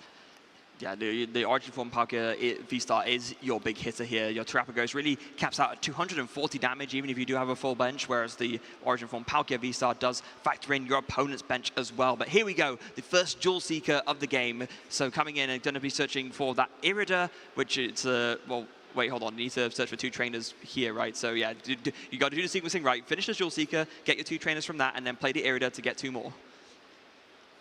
Yep, so looks like Justin catching himself here. You do have the option to just grab 1 trainer card, but I'm sure Justin would more than like to grab 2 trainer cards in this spot. It will be the Irida, which is most likely the supporter of choice, as well as a Nest Ball. Irida will be played, allowing Justin to search for a water Pokemon and any item he chooses. It's kind of crazy, Freya, to see this whole engine of Origin Form Palkia V-Star. It played for Irida. It was heavily based off this card. Fell out of favor for months, and now that it's back, it's still partnered with Irida. Well, I mean, Irida never stopped being a bad supporter card, right? It was always good. It saw play even in decks like Golden Go, but it just hasn't had a maximum chance to shine. But in these Palkia-based decks, it absolutely is still as strong as it ever was.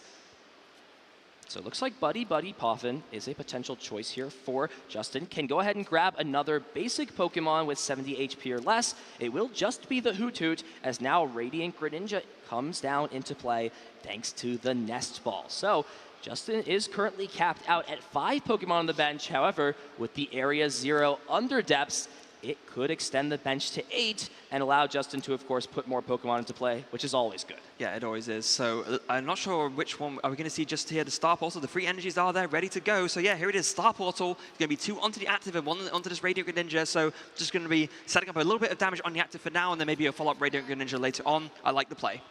Yeah, if Justin could have gotten an energy attachment for turn, I think he'd be in a little bit better of a spot, right? You put 1 more energy onto that Radiant Greninja, and then down the line, all you need is an energy attachment for turn to get there. Now, there is always, of course, that Glass Trumpet, which can only go onto colorless Pokemon, but Justin does play that 1 energy switch, and that could allow Greninja to attack from nowhere. It will be important to know if Gabrielle knows about that card and can try and play around it. Yeah, that would be a very sneaky tech card that Justin plays. Not, some versions of this deck do opt to play it, but it's definitely something that Gabrielle either has to keep in mind if he hasn't already, or will eventually find out about and maybe get a bit of a nasty surprise.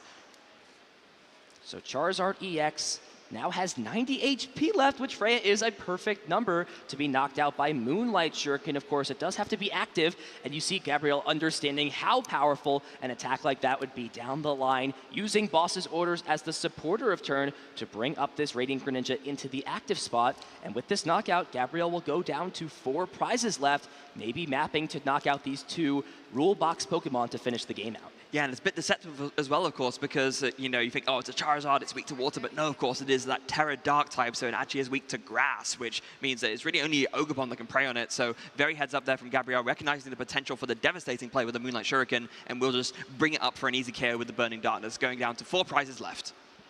So how will Justin respond here? Is it worth, committing some resources to re-establish Radiant Greninja, committing an energy for turn, bringing it back? There's lots of solid pieces in this hand.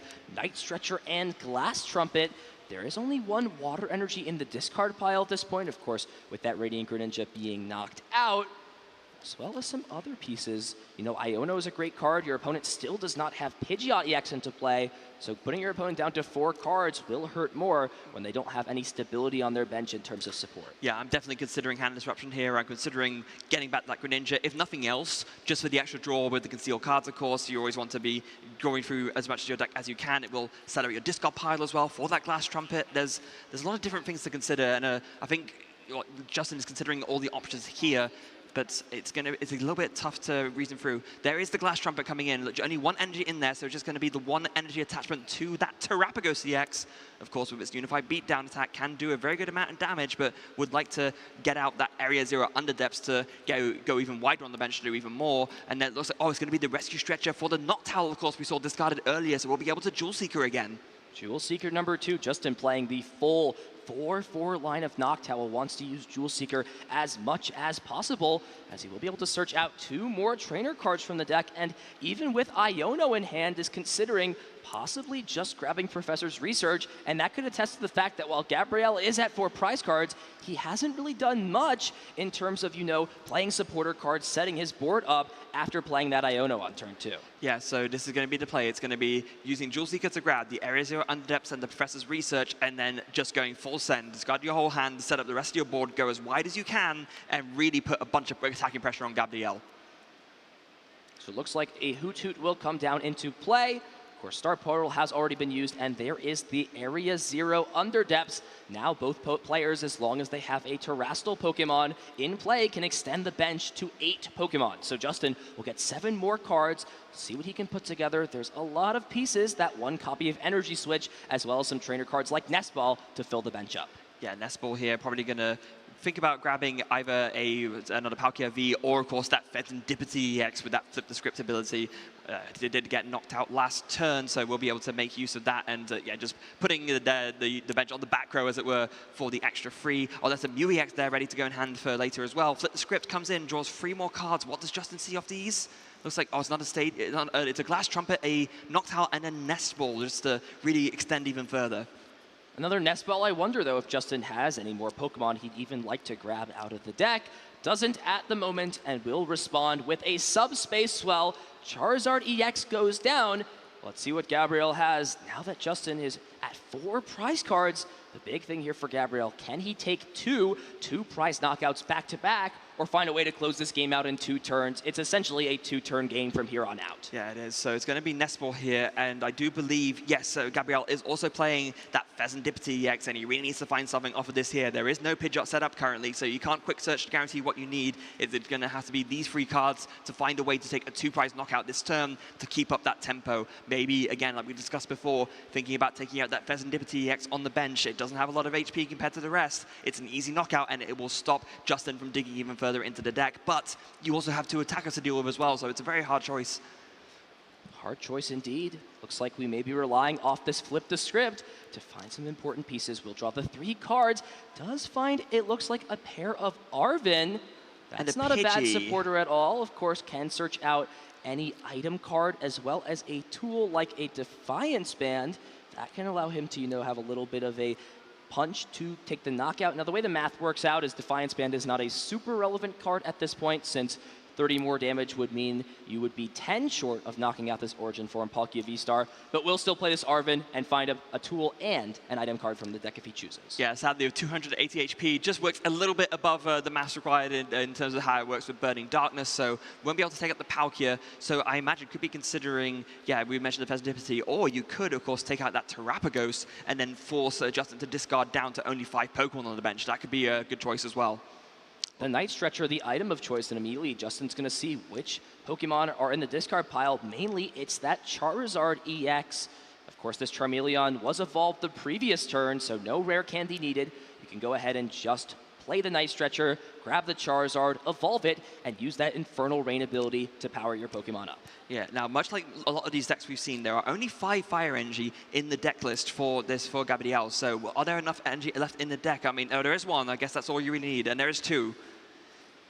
Yeah, for now, 1 is enough, of course, if there's no way to recover energies from here. you'd only have one left in the deck to potentially power up Charizard.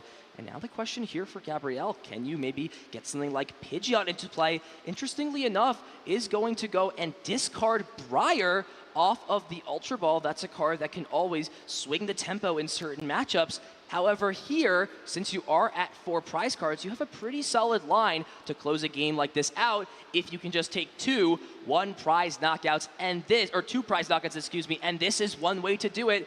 With the Dusclops, you give your opponent an extra prize card, thus boosting the damage and thus allowing you to use Defiance Band, which normally you wouldn't since prizes are tied. Yeah, and not only that, of course, but to be able to combine that with the Lost Vacuum onto the areas who are under depth so that you don't have to KO the Terapagos to force Justin to discard down either. So super strong turn and super strong play from Gabrielle. And it comes with the Dusclops. Yeah, it's going to be that Curse Blast, and I guess you just put it onto the active, right?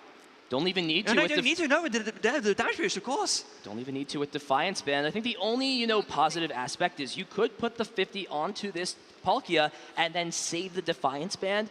However, from this point, the big issue is if Justin takes 2 more prizes, everything in his deck will be knocked out from Burning Darkness. So it's just a little bit better to maybe put it onto a bench Pokemon, give some flexibility. These players probably know most of their opponent's list, but might not know all 60 cards, as Gabrielle has an excellent turn, takes 2 more prizes, and is just 2 prize cards away from securing game number 1. Yeah, that Burning Darkness coming in with the Defiance Band for 300 damage. That is enough to knock out a Palkia V-Star. And important to note for Justin as well, he was not able to get down another Palkia V onto the bench last turn, so he has no Palkia V-Star to follow up with right now.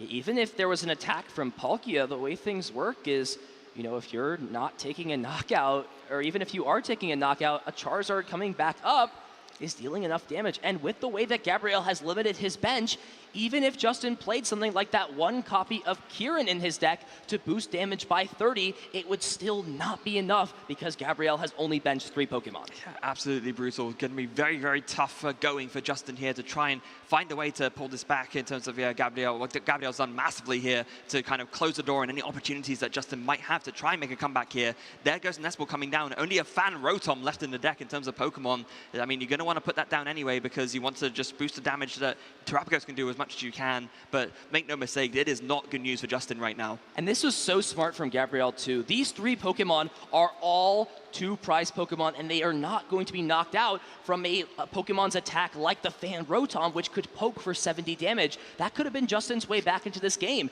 Knock out a 1 prize Pokemon, bring a 1 prizer up, but even then, if Gabrielle had a boss's orders, he could just instantly fetch it out with Quick Search, and you see how much value it provides to a deck like Charizard. It's an age-old term, the 7 prize game. Force your opponent to take an effective 7 prizes when they only need to take 6 by forcing them to knock out 2 prize Pokemon when they only have 3 prizes left. It is a tried and true strategy in the Pokemon TCG with these 2 prizing attackers, and that's exactly why Gabrielle has manipulated his board the way he has, like you just said. So Palkia V coming down with 1 Water Energy, a Terapagos coming down as well, and then there is the Ino at the very least.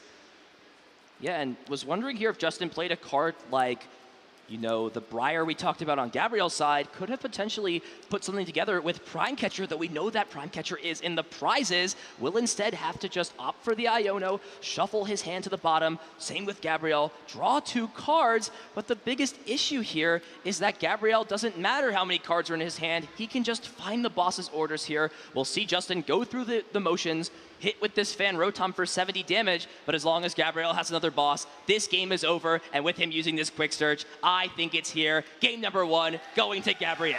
Easy buckets for Gabrielle. Huge congratulations. And once again, the Brazilian home star is only 1 game away from becoming a home international champion, and Gabrielle is only 1 game away from being a 2-time Latin American international champion. Perfectly played. Could not have necessarily played that any better there from Gabrielle. Took every win condition away from Justin and essentially locked the game up the turn before that by not giving any options for cards, like, of course, there's no Curse Bomb in this deck, but you just don't put those 1 prize Pokemon in play. You don't put other Pokemon in play that would matter. Instead, you put the Pidgeot, you say, if you knock this Pokemon out, you've got a chance. However, if you're not able to knock my Pidgeot out, and even if you do knock it out, you put yourself in the prize range for Burning Darkness to knock you back out. What a game. Let's look back at it. Yeah, masterfully done there from Gabriel. Played it, as you pretty much said, I don't think I could have fault a single play that Gabriel did here. He clearly knows his deck inside and out, just like his brother Vinny said at the beginning. He is well tested in this matchup as well, so he knows exactly what he needs to do. Just had very early out of the gates with that Charizard attacking, taking the first prize. Justin as well tried to set up something with the Radiant Greninja, but Gabriel was like, no, I recognize how disruptive this could be. I'm going to deal with this right now. And it was from there that Justin really wasn't able to mount much of a comeback. It was just, he may have taken 2 prizes, sure, but then just able to get out another Charizard on Gabriel's side and taking out that Dusclops, making use of the Curse Blast to put an extra damage onto the Terrapagos, but then forcing that 7-prize game, triggering the Defiance Pad, taking a KO. Every single play from Gabriel was so masterful in that game. And if I'm Justin, thinking back on that game, I think the one turn something could have possibly changed is when he opted to not attack with Radiant Greninja the turn he used the Star Portal ability. And I think that revolved around the fact that he was just 1 energy card short, right? If you commit all of your energies to attacking with Radiant Greninja that turn, it becomes really hard to set that Palkia up. You have to find the Glass Trump with the energy switch, the energy as well. And with the hand there for Justin, may not have been able to accomplish that. I think just in that position, you needed to take advantage of Radiant Greninja when you're using the Star Portal. Otherwise, if you're not getting value from it in this matchup, it's very difficult because those early turns are really the turns you know for Gabriel where he's not able to play things like or necessarily play boss's orders. He has to choose between either setting his board up and establishing Pidgeot or taking threats out. So it could have been a position there, where Justin could have capitalized. Yeah, and to that exact note, Justin is choosing to go first here, and it's for that exact reason. You want to go first, you want to set up your Palkia, you want to give yourself the maximum chance of doing a blowout Moonlight Shuriken to really stop Gabriel from being able to set up at all, because that is a much easier way for Justin to win in this matchup. So I'm sure that's what he'll be going for, and actually does start that Radiant Greninja for good measure as well. Big advantage, always going first in the TCG. There are a few decks, that prefer to go second, but both of these decks, I'm sure, would like to start things out and, again, take prizes and hit Pokemon before your opponent does. Prize cards will go out, and we will be getting into the heat, into the thick of it of this game, too. Yeah, absolutely. 1 game away from becoming a 3-time international champion. There it is. We are kicking off here in game 2. Justin, we're going first, starting with that Radiant Greninja, and already we're looking for a pretty decent hand, although no way to search a basic other than... No, actually, no way to search basic at all. It's going to be a pretty important conceded cards.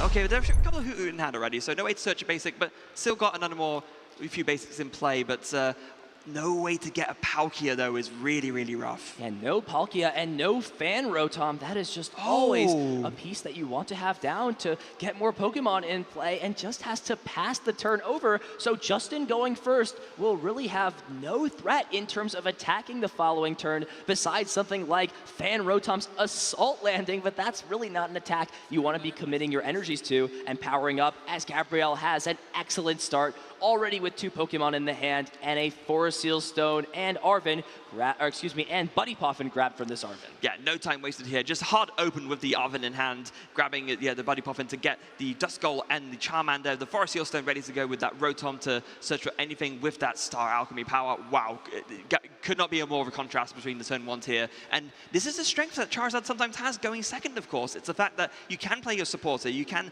set up more widely and better than perhaps you usually would be able to going first. Now, I do want to draw attention in the prizes. That unfair stamp was in the prizes, of course, that very important ace spec.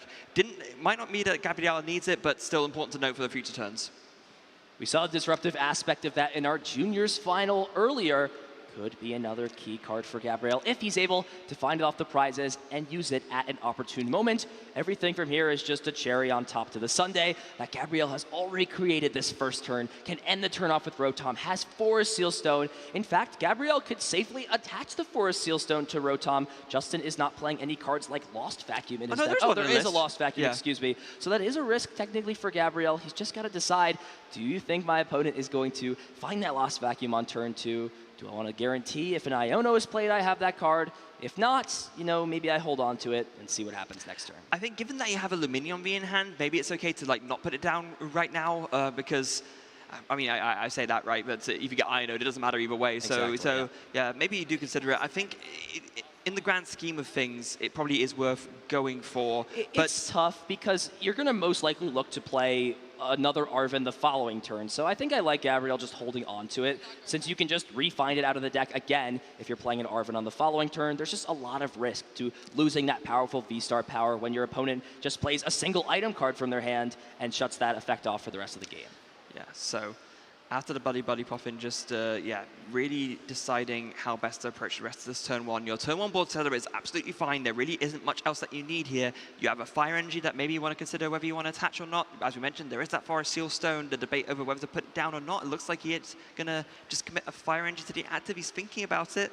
You go for a steady fire breathing on Charmander? Absolutely. It would be a great attack here to possibly use. However, I think the instant charge is slightly better. If there was no Rotom, getting rid of that Area 0 could have had a lot of benefit.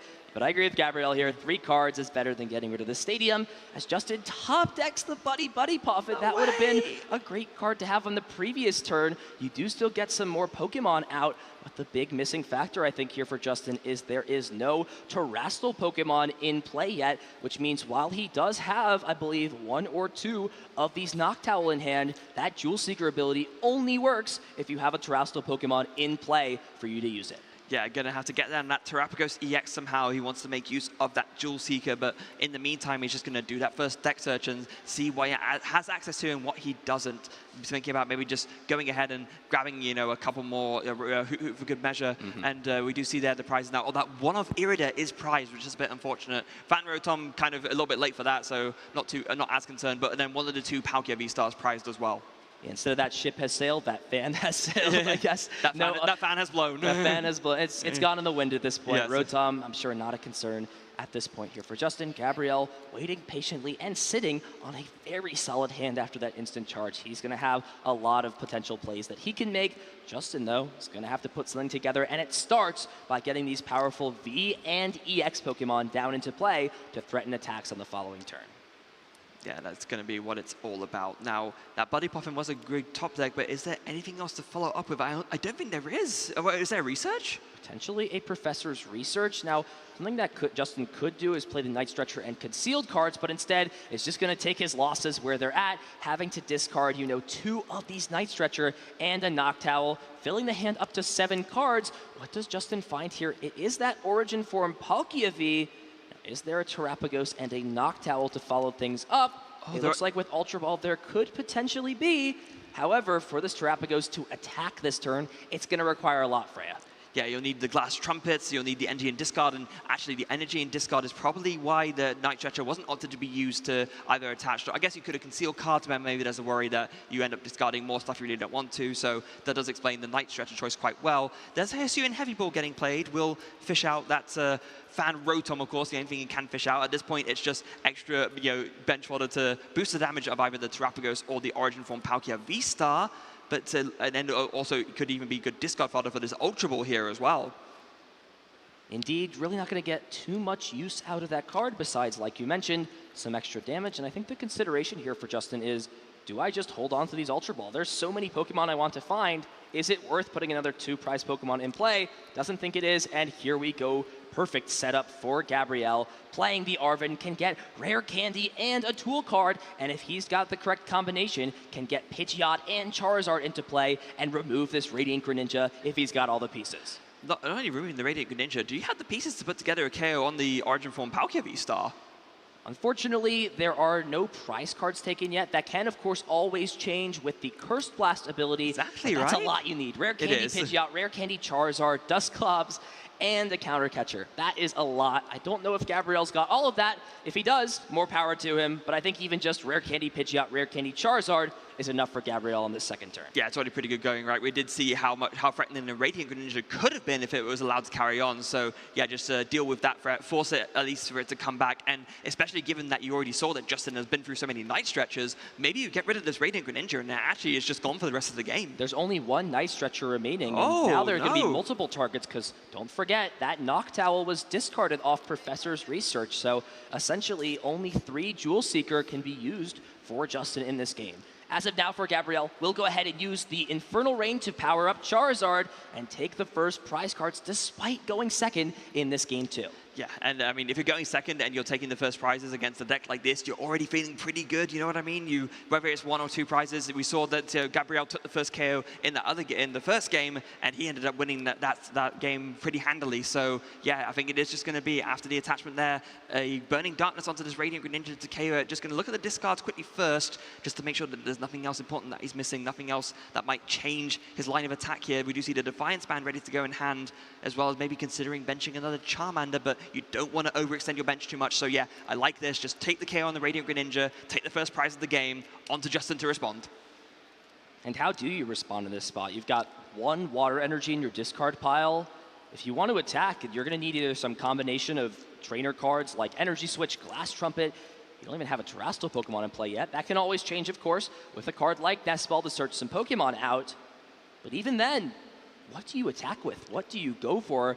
Something like Radiant Greninja feels like might just require too many resources, though it would allow Justin to even things up, or rather take the lead here by taking 2 prizes. So we'll see how Justin decides to navigate this situation. Well, yeah, at the very least here, you have the Nest Ball for the Terrapagos, so now your Jewel Seeker is online. You can evolve into the Noctowl, and you can start searching for those trainer cards, and you really need to start trying to set up something, because otherwise Gabriel is going to kind of run away with this game a little bit like he did in Game 1, and you're already on the back foot by comparison. So, yeah, with that, the Jewel Seeker coming in, you need to start attacking with a Palkia, or maybe even with a Terrapagos, so you can't get the Palkia going. There it is, the Jewel Seeker. What 2 cards is he going to fetch here? That Prime Catcher is available to him if he wants to make use of it, and I think that is going to target that straight away, and then maybe might be thinking about that Glass Trumpet so you can start accelerating some energy so you can get an attack going. Turn is still far from over, but Justin is going to need some help. That is for certain. Earthen Vessel and Prime Catcher, so we've got 2 of the pieces, right? The energy from the Earthen Vessel and the powerful Gusting plus switching effect from that Prime Catcher A-Spec. And will be Kieran hitting the discard pile. That's not a card that Justin showed on turn 1, but now that Gabriel has information, or maybe had information about it before, may have to be a little bit extra cautious going forward if this were to go to a Game 3 in terms of managing his bench, so a Pokemon like Charizard doesn't get 1 hit knocked out. Yeah, very important to be mindful of that damage. As we do see there, the Ultra Ball now gain 2 more of those water energies into the discard pile. This could be setting up nicely for a Glass Trumpet here. They see that Ultra Ball finding either the Origin Form Palkia V-Star or another Noctowl, or maybe even that Pheasantipity is thinking about it, but nope, just going to go for the Origin Form Palkia V-Star. That's not been able to get it out yet, so that Star Portal ability is online, of course. No Moonlight Shuriken happening here, but could use that just to get the Origin Form Palkia V-Star itself powered up and start putting some hurt onto Gabriel with the Subspace Swell. That is water energy number 3, so Justin is going to get the full effect of that Star Portal V-Star power if he chooses to, and here we go. This is a big find for Justin. Iono plus the Prime Catcher. As things stand right now, the Subspace Swell is doing 240 damage, so Justin just needs to find 2 basic Pokemon here and finds that with the Nest Ball plus another Origin Form Palkia V. Yeah, doesn't even need to use the Ultra Ball, can save that for later. Has a Noctowl ready to go as well in case he wants to do another Jewel Seeker, but could just save that to a perfect draw there off of the Ino for Justin. Yeah, and another great Pokemon needs to bench another. Why not have it be Pheasantipity? Draw some cards, use that Flip the Script ability, and build your hand up to be able to follow up with more aggression on the following turn. Yeah, and even more fitting because Justin is definitely going to need to flip the script if he wants to make a comeback in this game. As yeah, once again, just moving the bench to the back there just to make it clear what the extra ones are. 3 cards drawn off the flip the script, and are they 3 good ones? Oh yeah, it's an I know. Oh, there's that third Night Stretcher and the switch too. There is the final Night Stretcher, and now Justin has to make a choice. Do you commit Night Stretcher, your last Night Stretcher in the deck, to grabbing Radiant Greninja as that last Pokemon? Do you bench another Origin Form Palkia?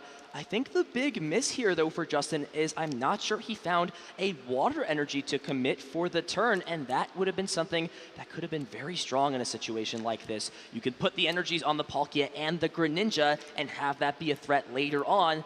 That might be something Justin's going to miss. However, we'll still put the one on the Greninja, so with the energy switch, it can be a threat if it just has a single water on it. It happened just like in Game 1, same situation. Got the Star Portal for the free energy, but missed the manual attachment. Very unfortunate there, as it does mean that you need to use the energy switch if you want to make use of that Moonlight Shuriken. But still a pretty good turn for Justin. We got some really good setup going, was finally able to get going with his attacks, and especially taking out that Pidgeot EX is absolutely crucial. Combined with that Ino, that's going to make it a lot harder for Gabriel to try and find some kind of counterplay. Although, we do start off with a Lost Vacuum already to get rid of that Stadium.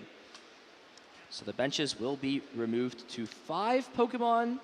So that is sort of one of the interesting things. Justin, I'm not sure necessarily needed to bench that Origin form Palkia V, but decided to that final turn, and essentially it's just going to get discarded in this spot. Could have, maybe held on to that Pokemon, and if there was another Area 0 found, could have benched it then next turn, as we are going to see an Evolution and a Cursed Blast onto this Origin form Palkia V-Star, and with Justin going down to 3 prize cards now, this Charizard can be in range for a knockout. And hold on, this is a big turn here potentially. It's just going to play Thornton to get Duskull back into play. Is there the ability to use another Curse Blast? That could be a little bit too risky, I think.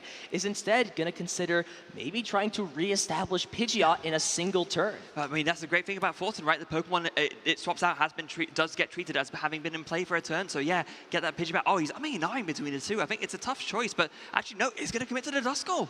Curse Blast could be a great ability, down the line later on. So we're just going to see the Duskull come into play and a knockout onto this Origin form Palkia V-Star. And while Justin has tied things up and it is his turn, this is still a tricky spot, right? This Charizard EX, as it stands, will need to be knocked out in 2 attacks. And Gabrielle has a very clear path to winning the game in 2 turns. So how does Justin go about swinging the prize trade in his favor when he has not just the Dusknoir to worry about, but this big Terrestrial Pokemon in the active spot? Yeah, it's so tough, right? I mean, maybe the best way to go about here is if you can find the setup for the Moonlight Shuriken attack, go ahead and KO this Duskull, but forget the Charmander, put the 90 here, so that way you soften it up, and then you can go ahead and take a follow-up KO with one of your other attackers.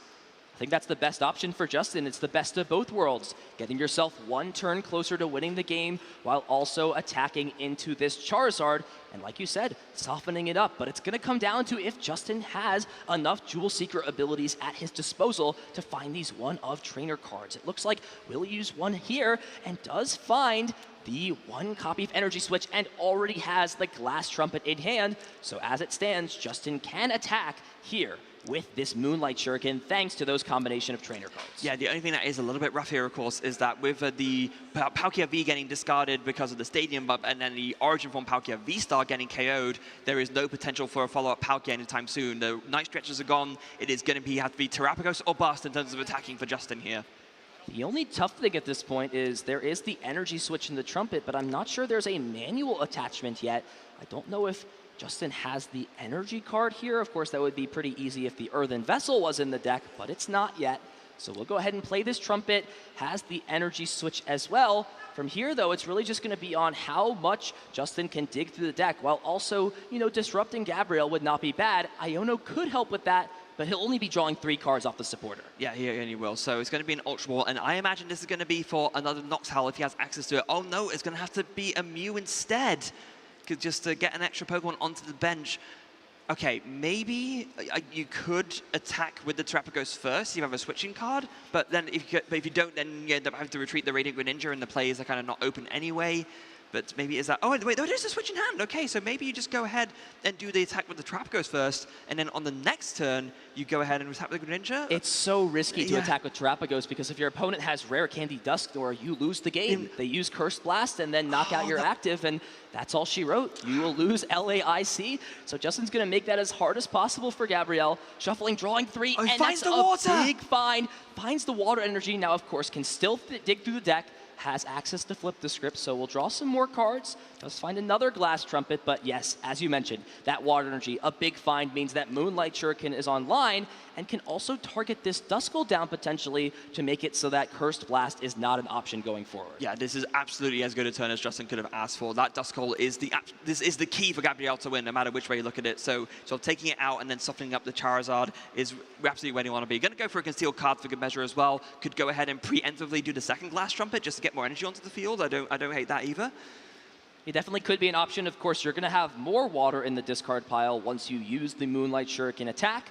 So maybe we'd like to see Justin hold on to that, though he thinks that just the one is necessary. No need to get a second energy into play. Splitting them up between the Terapagos and Moonlight Shuriken will take a knockout on the Duskull and hit this Charizard for 90 damage, notably putting it in perfect math for a unified beatdown to take the knockout. Let's see what Gabriel can put together. Yeah, so I think the reason why Justin did it this way is to make sure that each of the Terapagos has one energy on it, so that if either one is KO'd, all it takes is one more manual attachment to go ahead and then win, and obviously the full bench. So it's going to be vital here for there to be a stadium bump or a counter catcher, okay, on the Pheasantipity. That makes a lot of sense. You just cut off the draw options from Justin as much as possible, just to make him miss an Ino! And an Iono, so Gabriel will take this 2-price knockout and put the pressure on Justin. I'm not sure Gabriel has another way to get rid of the stadium card. There's nothing like a collapsed stadium in this deck, just the copy of Lost Vacuum, and this is it. If Justin can find a full bench of Pokemon and a water energy, he will be able to win the game. You see him counting 5, 6, 7, 8 Pokemon. Does he have the water energy? It's going to come down to this restart. Do we see it? 2 cards drawn. Is there a water energy? No! No water energy. But can you Ultra Ball for a Noctowl and grab a Nervin Vessel?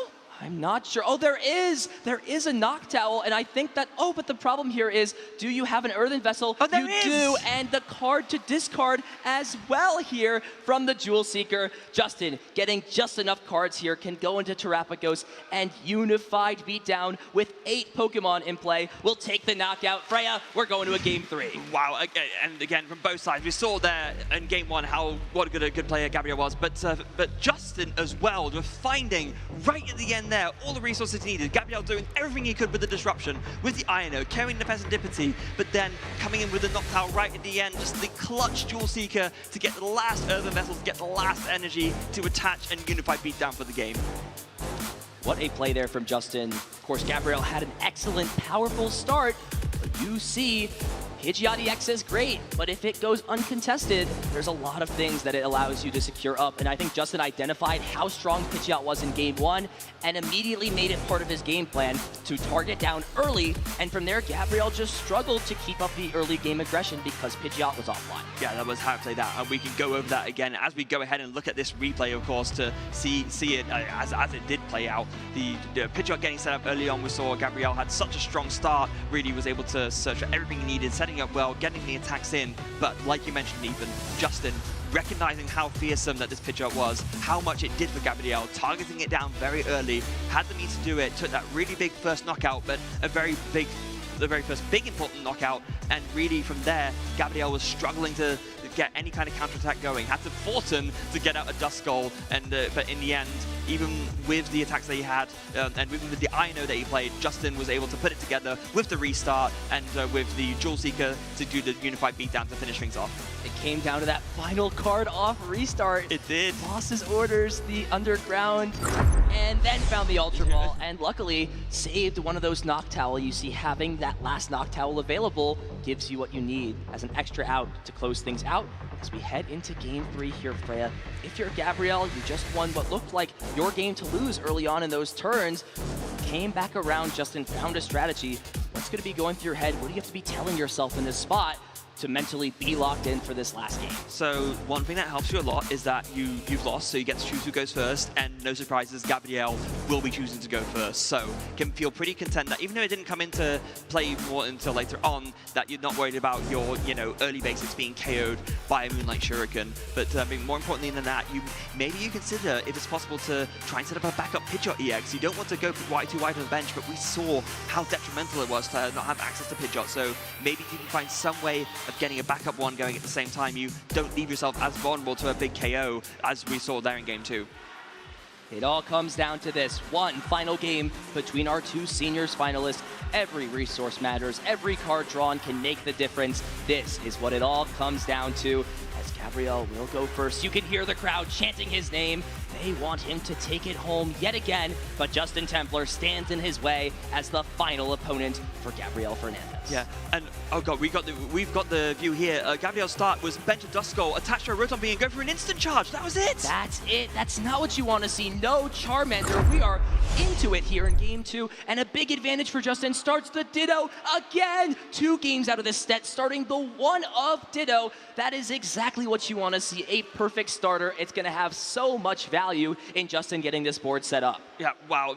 Justin now essentially, like we talked about, happened a couple of times, almost was allowed to go first in a way, even though he actually went second, with Gabriel having a really, really rough turn 1. I mean, 1 Duskull down, sure, and an energy attachment, but instant charge, you really want to be doing more than that.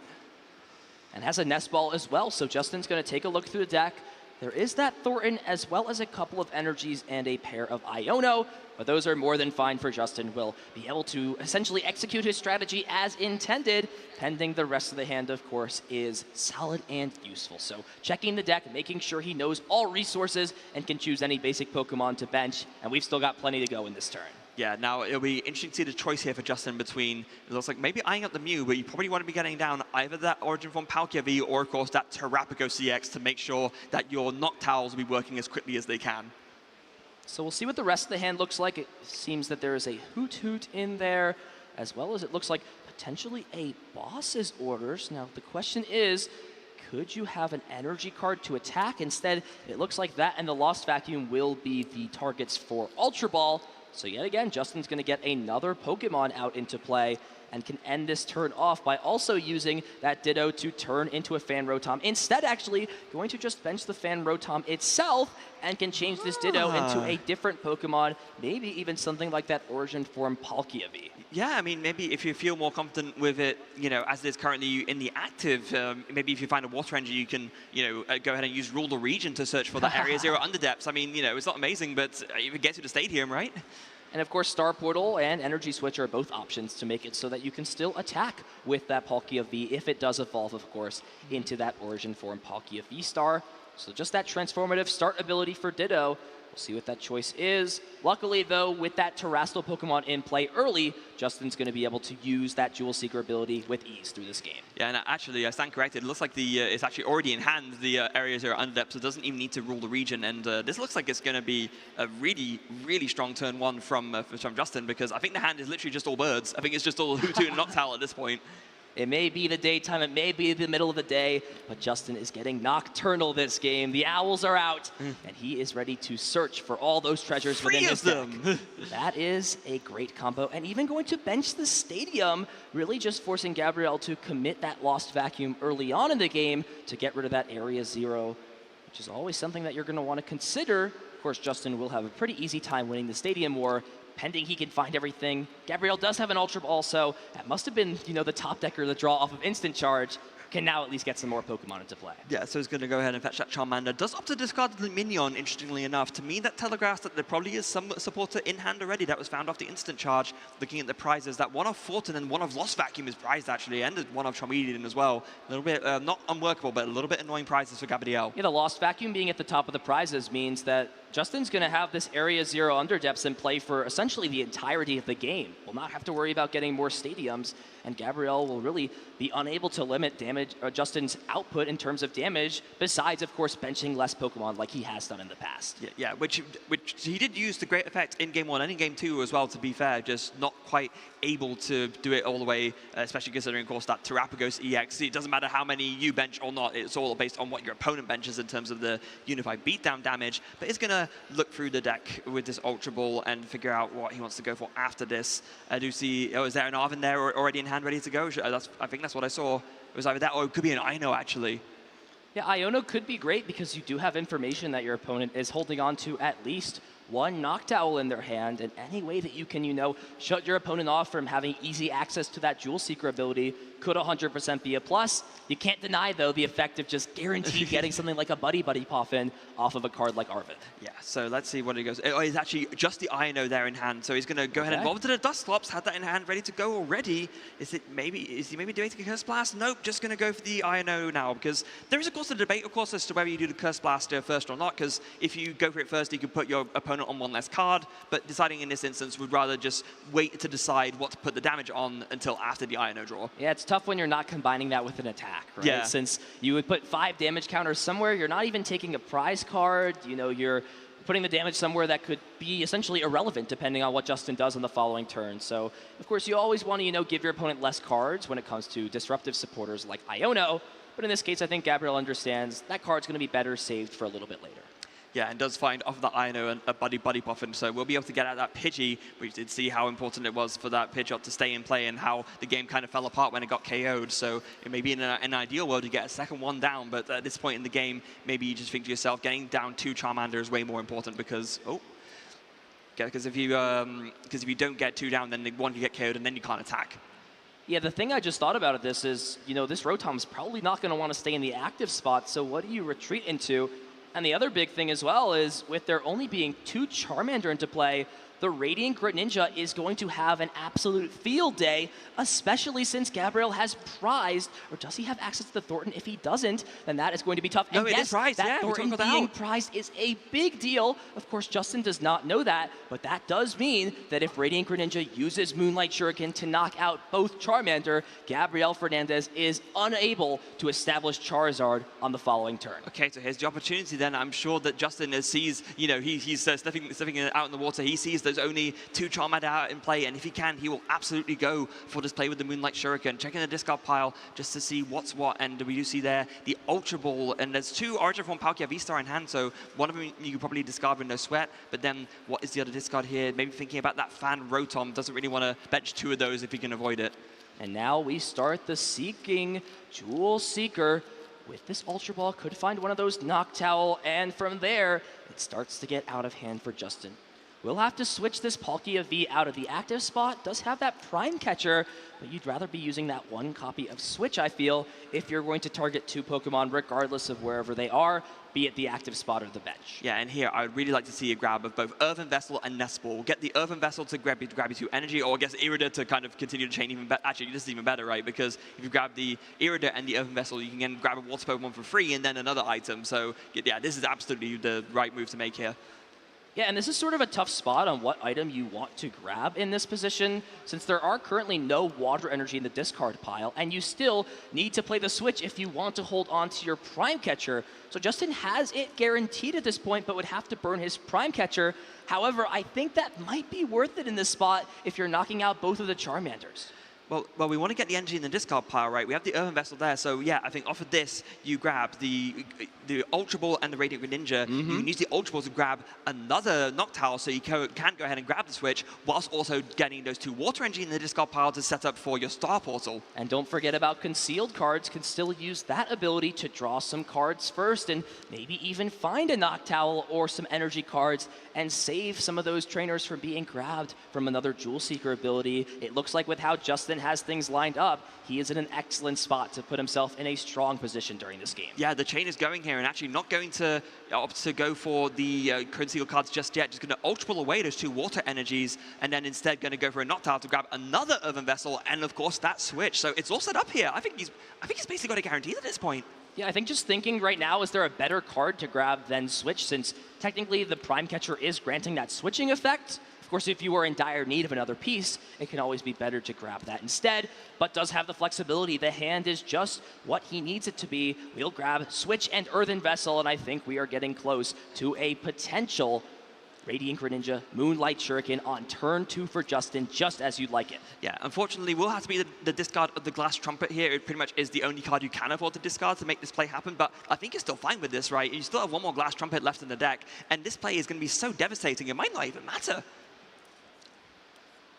This is a huge tempo swing for Justin. How will Gabriel respond in this position, especially if Justin can also attach an energy for turn, which he does have. There are 2 more water energy right now in the hand, so the 3 from Star Portal plus the energy attachment for turn means that Justin can not only attack with Radiant Greninja, but power up this Origin form Palkia V-Star for the next turn and have so many options at his disposal. It's almost too perfect. It's almost going too well here for Justin in this third game. Could not have asked for more. And Nest Ball as well for good measure, just to get another bench Pokemon set up. When, wow, what do you do if you're Gabrielle here? Especially with the force and prize, right? Like you just said, with this play happening, there is no way to set up a Charizard next turn. And even if Thornton was in the deck, it would still be, you know, a good amount to ask for Gabrielle. He doesn't have Pidgeot EX set up to find that piece, and we just saw Lumineon as well hit the discard pile. So even in this situation, good and bad, it's almost as bad as it can get, but regardless, exactly what you want for Justin. Star Portal being used. We're finally going to see that Moonlight Shuriken come into effect game 3, and this time it's going to knock out both of the Charmanders. Not only knock out 2 Charmanders, but this time finally able to get the manual attachment of the water energy as well, so he can then follow up with attack with the subspace swell. And now it's on Gabrielle here. How do you respond to something like this? You're not going to be attacking this turn. Cannot even use Radiant Charizard at this spot, since you can use Curse Blast to put your opponent down to 3 prizes, but Excited Heart would mean that Charizard still needs 2 energies to attack, and that is going to be a tough spot. Ultra Ball's a great way to start, but still a lot of cards needed to be found here for Gabrielle. Yeah, I mean, at the very least, you can grab yourself the Pidgeot, and there is the rare candy ready in hand, so you have a quick search options at the very least, but I mean, here you want to get down to Charmander, right, to try and avoid a repeat scenario, but as we already mentioned, Justin's playing that energy switch. If he can find it, he can just go ahead and Moonlight Shuriken and go for a double KO on the Charmander again. Gabrielle is a smart player. He is a seasoned player. Don't let his age fool you. He is talented. If anybody's going to figure this out, it's going to be him. He's going to do everything possible to keep himself in this game. He is not a player to give up in this spot. No, absolutely he isn't. There is the Arven ready to go in hand as well, which is going to play now, and he's going to try and figure out the best way possible to get out of this. And yeah, one key part of that is going to be that unfair stamp that he just added to his hand. A great card, especially since Justin decided to not bench something like Mew EX in this spot, instead choosing the Hoothoot. So I wonder here, Justin could have maybe prepared for something a little bit better by putting Mew EX into play instead, though there are benefits of having either of those Pokemon down.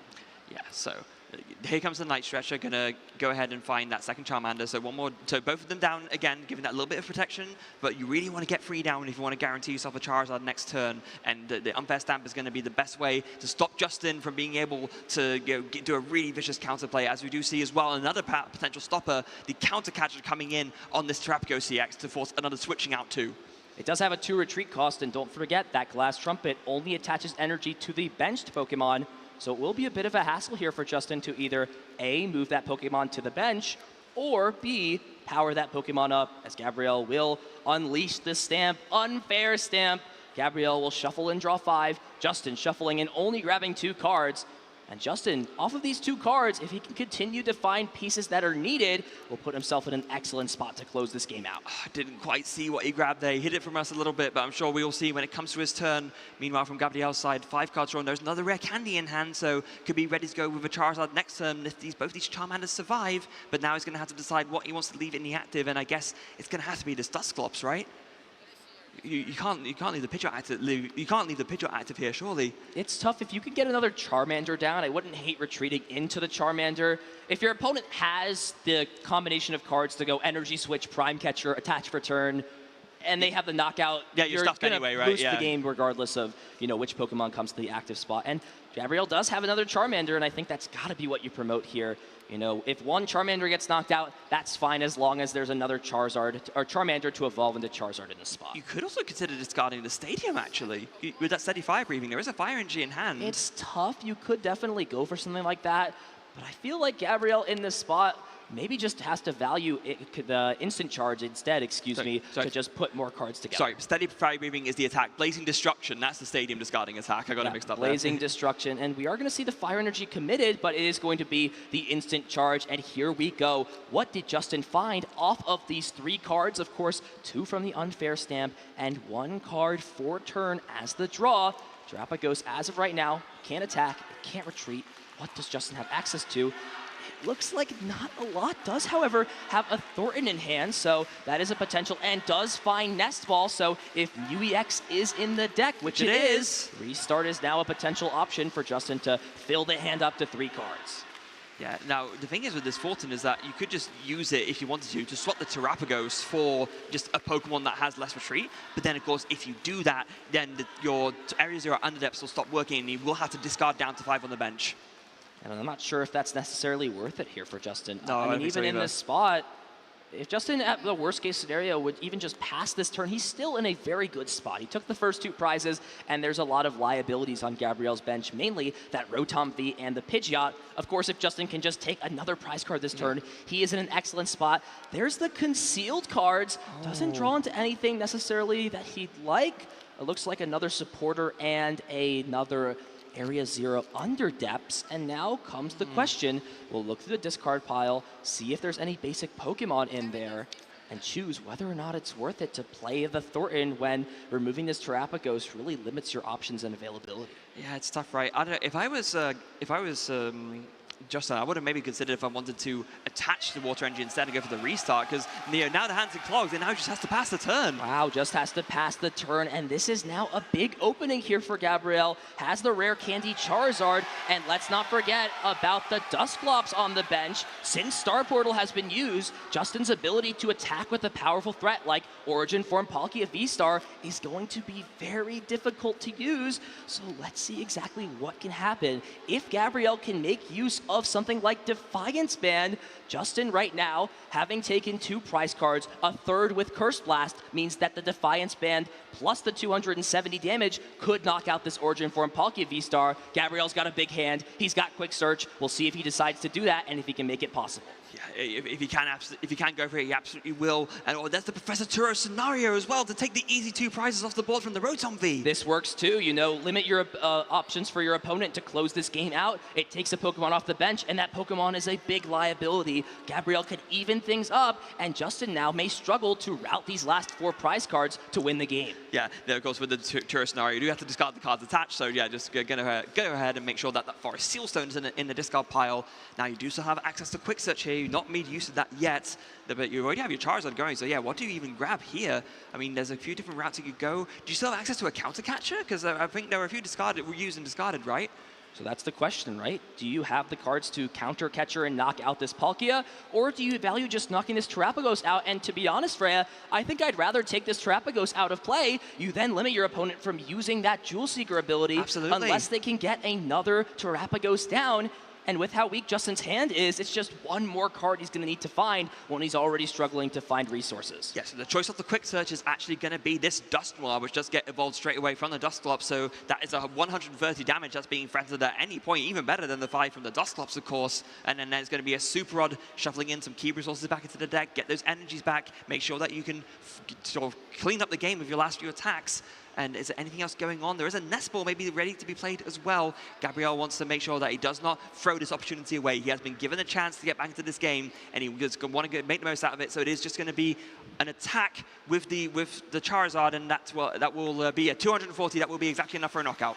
Burning Darkness taking the knockout, and also importantly, forcing Justin to discard his bench down, getting rid of those 2 Noctowl as well as the Fan Rotom. And now Justin, with just a couple of cards in hand, nothing really to make work. It draws another Area 0. Looks like that is actually a Glass Trumpet, okay. But Glass Trumpet cannot be used if you do not have a Terra Pokemon in play. So now things get tricky. That would have been a card that Justin could have used the previous turn, but now is useless. And with the way things look for this, I'm not sure Justin can even draw a single card off restart. Boss's orders, Thornton, an Area 0 Underdepths, and a Glass Trumpet. No matter how you want to play that handout, it's not necessarily possible unless you go into that Terrapagos. But from there, you only get a 1-card draw, and it needs to bail you out. Yeah, I mean, that's what it has to be, right? I think you have to take one of these 2 Hoot, use the Thornton, swap it out for a Terrapagos, and then take it forward from there. What else can you do, right? You can't do much else. You've got to play to your outs in this spot, but you'd rather it be any other Pokemon than the Hoot as well, since you can't afford to switch this Radiant Greninja out. I mean, there is a world where you could, switch the Radiant Greninja out. It's technically done its job, and it would be guaranteeing you an attack this turn, since you could use the Glass Trumpet to power up the Radiant Greninja. However, we are just going to see the retreat at this point. So this makes me wonder whether or not, Justin is going to go for this Mew and want to use the Glass Trumpet on it instead. We'll see the choice. He's going to go ahead and use the Thornton, and it is going to be on that Radiant Greninja. So interesting choice to retreat first. We'll have to see exactly what he's going for here. I think he wasn't 100% sure about how he wanted to approach that because, I think it was just a decision there at the last minute. And it's just tough, right? Because you can't really attack with this Terrapagos here either. If you do that, you're just going to get knocked out again by Burning Darkness. Oh, wait, there's an energy switch in hand. Did find the energy switch, I believe, off the restart, so filled the hand up, will now use this subspace swell, dealing damage into this Charizard, but things are looking so dangerous now as Gabriel has Pidgeot online, has multiple boss's orders still left in the deck, and can potentially close this game out now in 2 turns. This has turned upside down here. Gabriel is now the leading horse here in this third match. I was going to say, can you close out in 1 turn? But no, you can't get Justin down to 2 prizes to use the Briar. That would have been a really big stream highlight moment. But no, just going to play it sensible, play it safe. You are not in a bad position here at all. You've been attacked, but you do not mind at all. You have your quick search ready. You have the Dusknoir available ready.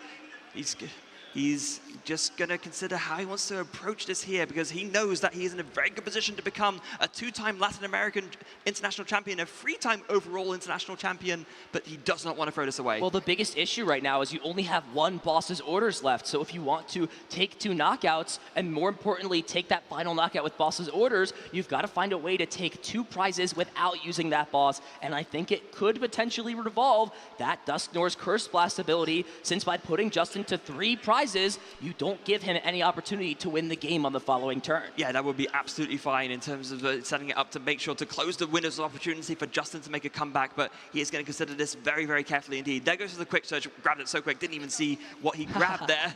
But it looks like, wait, what was that? It is a Charizard. Okay. So I like this play here from Gabriel. Establish another Charizard EX so that is a guarantee next turn, despite any hand disruption. And of course, if there's any way to knock the Pidgeot out, it's going to get knocked out back in return from Charizard. Gabriel is closing all openings, all gaps, and is on his way to repeat as an international champion here in Brazil. Yeah, and off the Arven does grab the Defiance Band and the Counter Catcher. So as soon as this Dusknoir gets enabled, we'll be able to make use of both of those cards. So yeah, Curse Blast is going to come in, and I mean, you want to make sure that you do it on something, but then you'll be even on prizes, right? If you do it that way.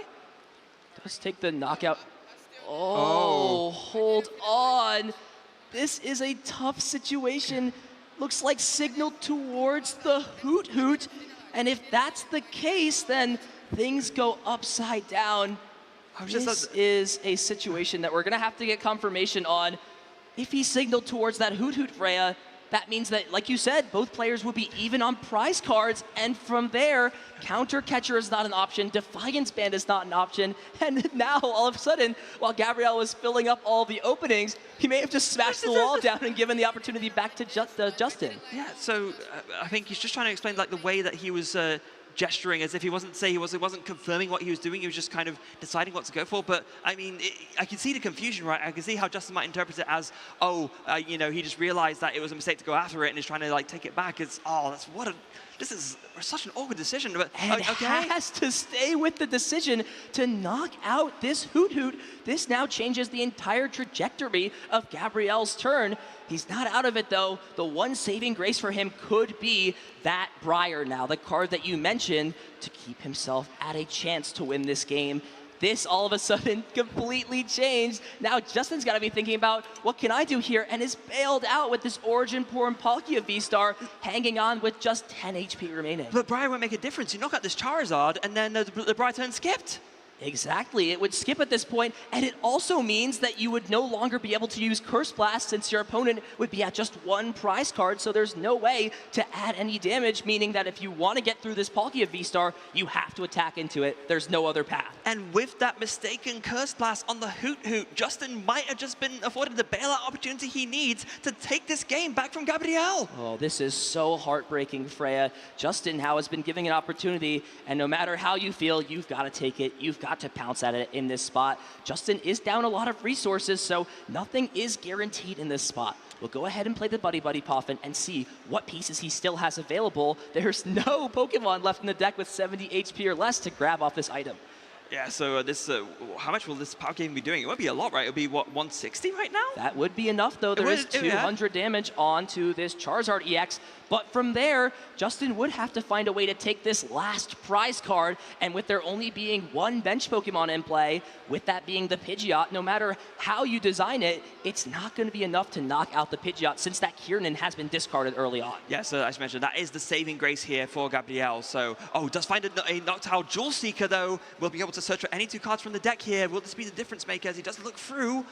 I'm not sure if there's any cards in the deck that can make a difference here, though. This is definitely giving Justin a bigger chance in this game, but I don't think that mistake necessarily lost Gabriel the game. He's still in a great spot. He's got an awesome board, 2 Charizard EX and a Pidgeot, and that's it. He's doing everything possible to limit Justin's damage output and make it so that if Justin wants to win the game, he's going to have to take this turn and 2 more turns to win, and that might just be enough time for Gabriel. Yes, so it looks like the picks from the Jewel Seeker, it is going to be that Nest Ball and that Ino. Makes complete sense. You want to make sure maybe to get a Serendipity EX if you do get KO'd so you can draw some more cards, or maybe just any other basic from your deck. Could be another Origin Form Palkia. Just bench something, right? Just make sure that you get your bench as full as possible to do more damage, either with the Palkia or with the Terapagos EX, and then you're going to play that Ino, and you're going to cross your fingers. And let's not forget here, we're coming under just 3 minutes left in this round. Time has gone by, so turns of time could be a factor. Just one more thing to think about in this crazy Game 3 of our Seniors Finals. Yeah. And then off of that Ino does find what looks like a Night Stretcher and a Water Energy.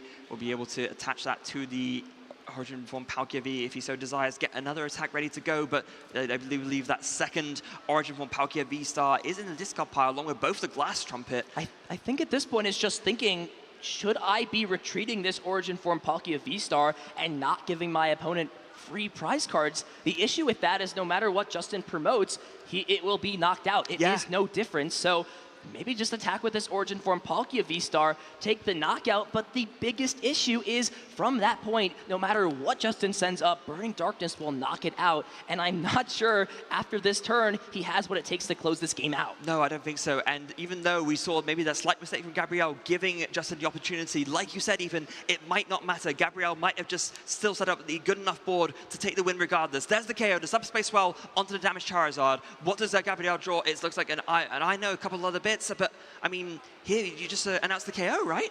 You can just announce the KO. I think it's just double checking, how can I lose this game? How can Justin take this final prize card and is also going to Iono Justin down to just 1 card? Subspace Swell with 8 bench Pokemon does 160 plus the 60 base, so that's 220, plus 1 bench Pokemon for Gabriel is 240, and that will not be enough to knock out Pidgeot, even if Justin had the Kieran available. And I think with this, Gabriel has almost locked this game up. Despite having made that small error, he stayed composed and he looks promised to become a champion. Yeah, he sure does. Attaching the Defiance Band, he is so close here. He can taste it. He wants to make sure, again, that he doesn't do something else, like give Justin another opportunity to make a comeback play, but he's just working it through here and just doing the maths. I think he's literally working out in his head. Yeah, the only thing I'm thinking about is, again, Mew EX can copy the Burning Darkness attack if you go to 1 prize card. I think that could be the only risk here for Gabriel, and that's why he's going to target this Mew EX down and try and just shut every obscure option out of the door. Yeah, we know that's not possible because the amount of the energy switches used, but absolutely, just in case, that is absolutely the right move to make. Super heads up from Gabriel. And now the doors are shutting on Justin. What can he do in this spot? Just a Prime Catcher. And that's it! He extends the hand. Back-to-back champions. Gabriel Fernandez does that and repeats his title as the international champion here in Latin America. Gabriel Fernandez, o novo campeão internacional da América Latina e 3 vezes campeão internacional do Pokémon TCG.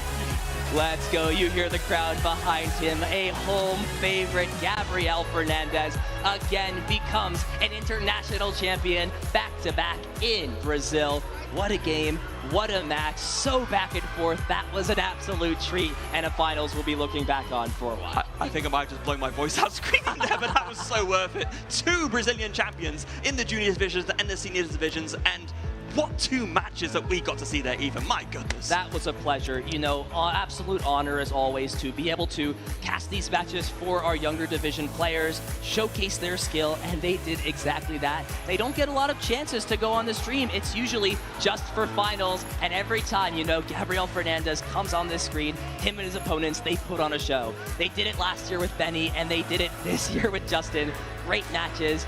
You got to feel for Justin there, so close to becoming an international champion, but still securing the prize money, the stipend race, the booster packs, all the glory, and of course, locking up an auto invite to the World Championships. I mean, glory does not get more glorious than that. Everyone cheering your name, the Brazilian fans, the best fans in the world. Again, I will die on that hill. I said it yesterday, I say it today. But let's go over and look at the replay just to see how he won his third international title and his second Latin American international title. Different decks, but still showcased extreme skill in that game one. Justin felt like he was in, a solid spot going in, but it was really limiting the ability to use Moonlight Shuriken, the key MVP attack for Justin, when he was able to throughout this set.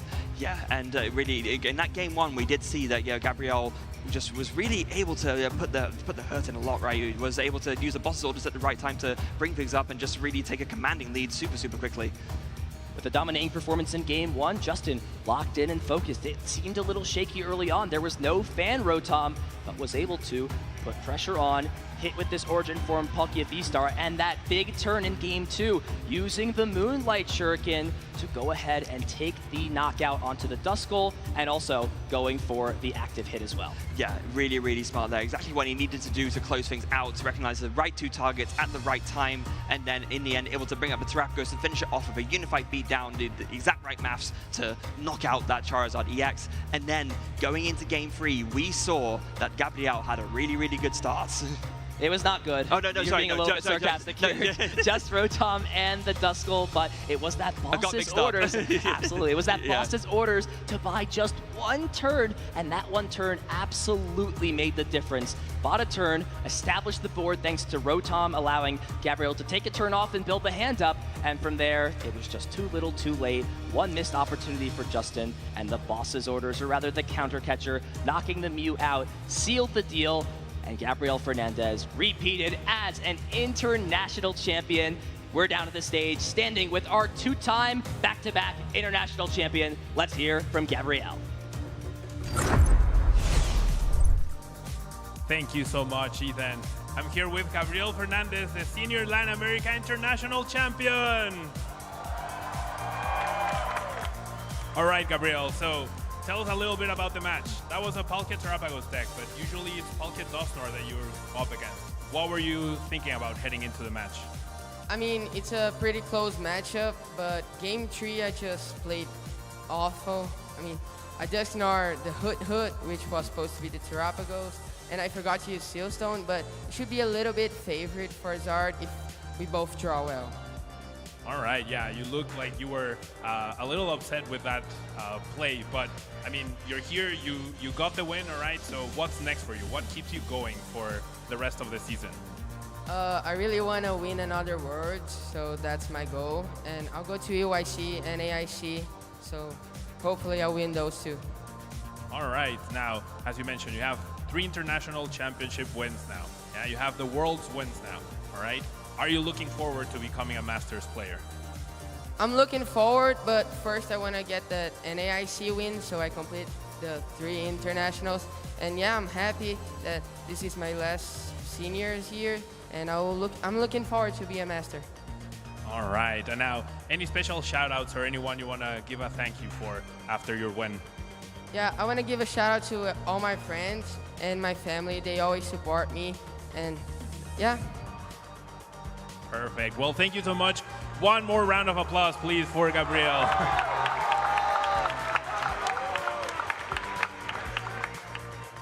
Thank you so much, Gabriel.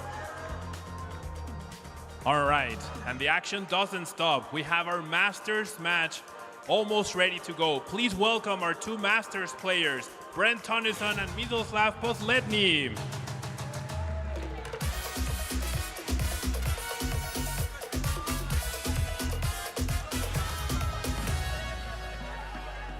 Welcome, welcome. All right, Brent, you've come close at an international level, but this is your best finish yet. How does it feel? It feels great. All right, and now you're known for doing a world tour. Yeah, you've played in every region that we have tournaments in. All right, will you keep going, or is this your final stop? It's definitely nowhere near the final stop. I got 3 more regionals in the next 3 weekends. All right, what an intense travel schedule. All right, now, Miroslav, this is your first international top cut, I believe, yeah? Are you after a Worlds run after this one, or is this it? Yeah, obviously, I'm trying to get as many as possible. Yep. All right, and now, so what keeps you going, all right? You've had a lot of close finishes, but you've been very consistent the last few years. You had a very close Worlds finish as well this last time. So what keeps you going as a motivation? I'd say I was always a competitive person, so yeah, I just always strive to improve, play my best, and yeah, generally I enjoy winning a lot, so that helps, right? Yeah, that definitely helps. All right, gentlemen, so please go ahead and take your seats so that we can get this match started very soon. And let's hear from some of your friends who I'm sure have some encouraging words for you.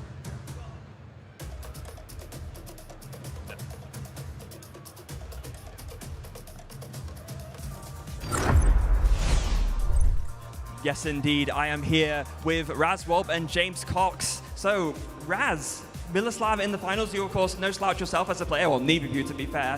What would you say to Miloslav as words of encouragement going into the finals? So I've been knowing Miloslav for 5 years already, and I know he put a lot of practice into every event, especially this one. We've been playing Energy Drago since Worlds, and he's pretty confident into the finals.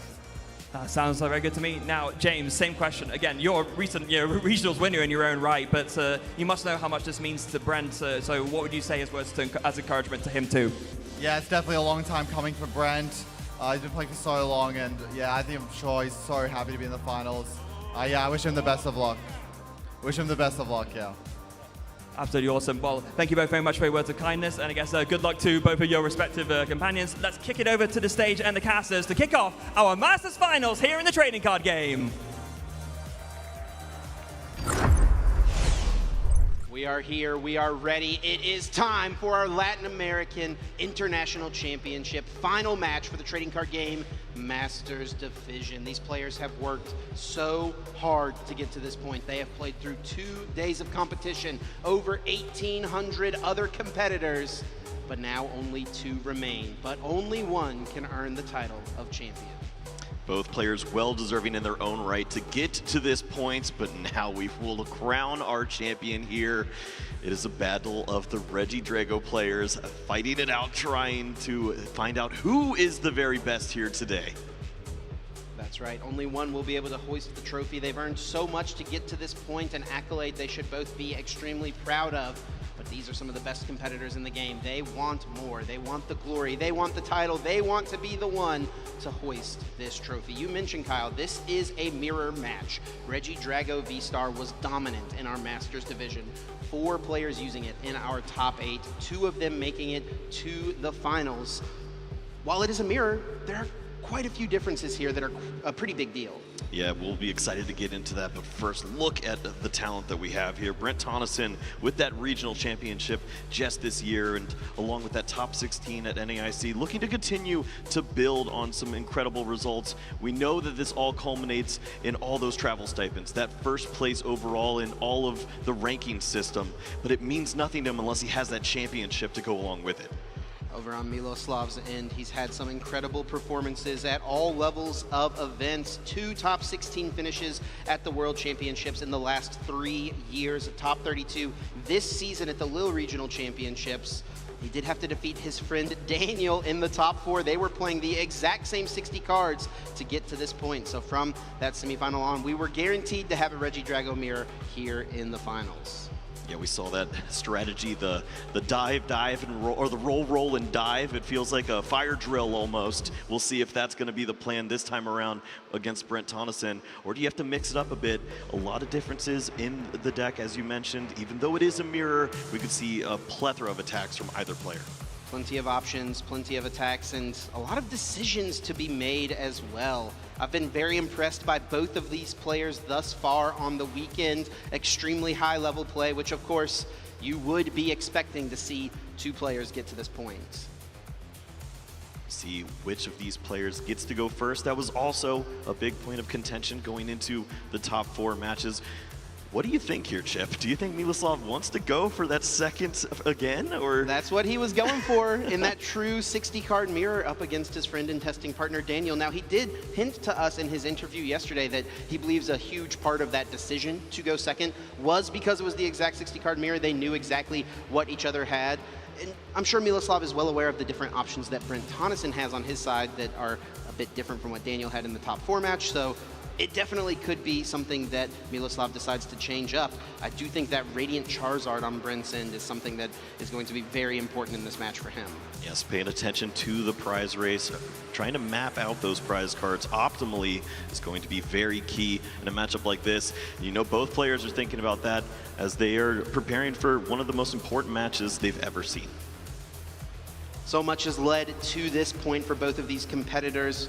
Miloslav has not won a tournament, I believe, at the high level dating back to 2019, 2018, so it has been quite some time. He finds himself now on this final stage once again. Brent Tonneson, like you mentioned, just last season, he had a second place at a regional championships. He won a regional championships in his home country of Australia, and now he's looking to add one more thing to his long, long list of accolades. You know, for years and years, we've been having these international championships, and ever since the beginning, Brent Tonneson is a name that has been coming up consistently. He has cashed at so many of these events, making top 64, making top 32, top 16, and even a few top 8s in the mix. But this is by far the farthest he's made it. Yes, racking up the frequent flyer miles. He has done a great job of that. And it's also been a very rewarding experience for him too. He's made it into so many of these higher rankings systems. He's been at the top 5, top 1, and he's doing that again now. He's got an opportunity to build on that, not only with the championship, but guarantee that for another ride. And for Miloslav, was placed 20th going into this tournament, now will be top 4 seeding for even more of those travel awards. Yeah, I believe has been in the top 22 of the European region dating back to 2018. That's quite an impressive streak to keep up all these years. There are so many strong players from across the European region.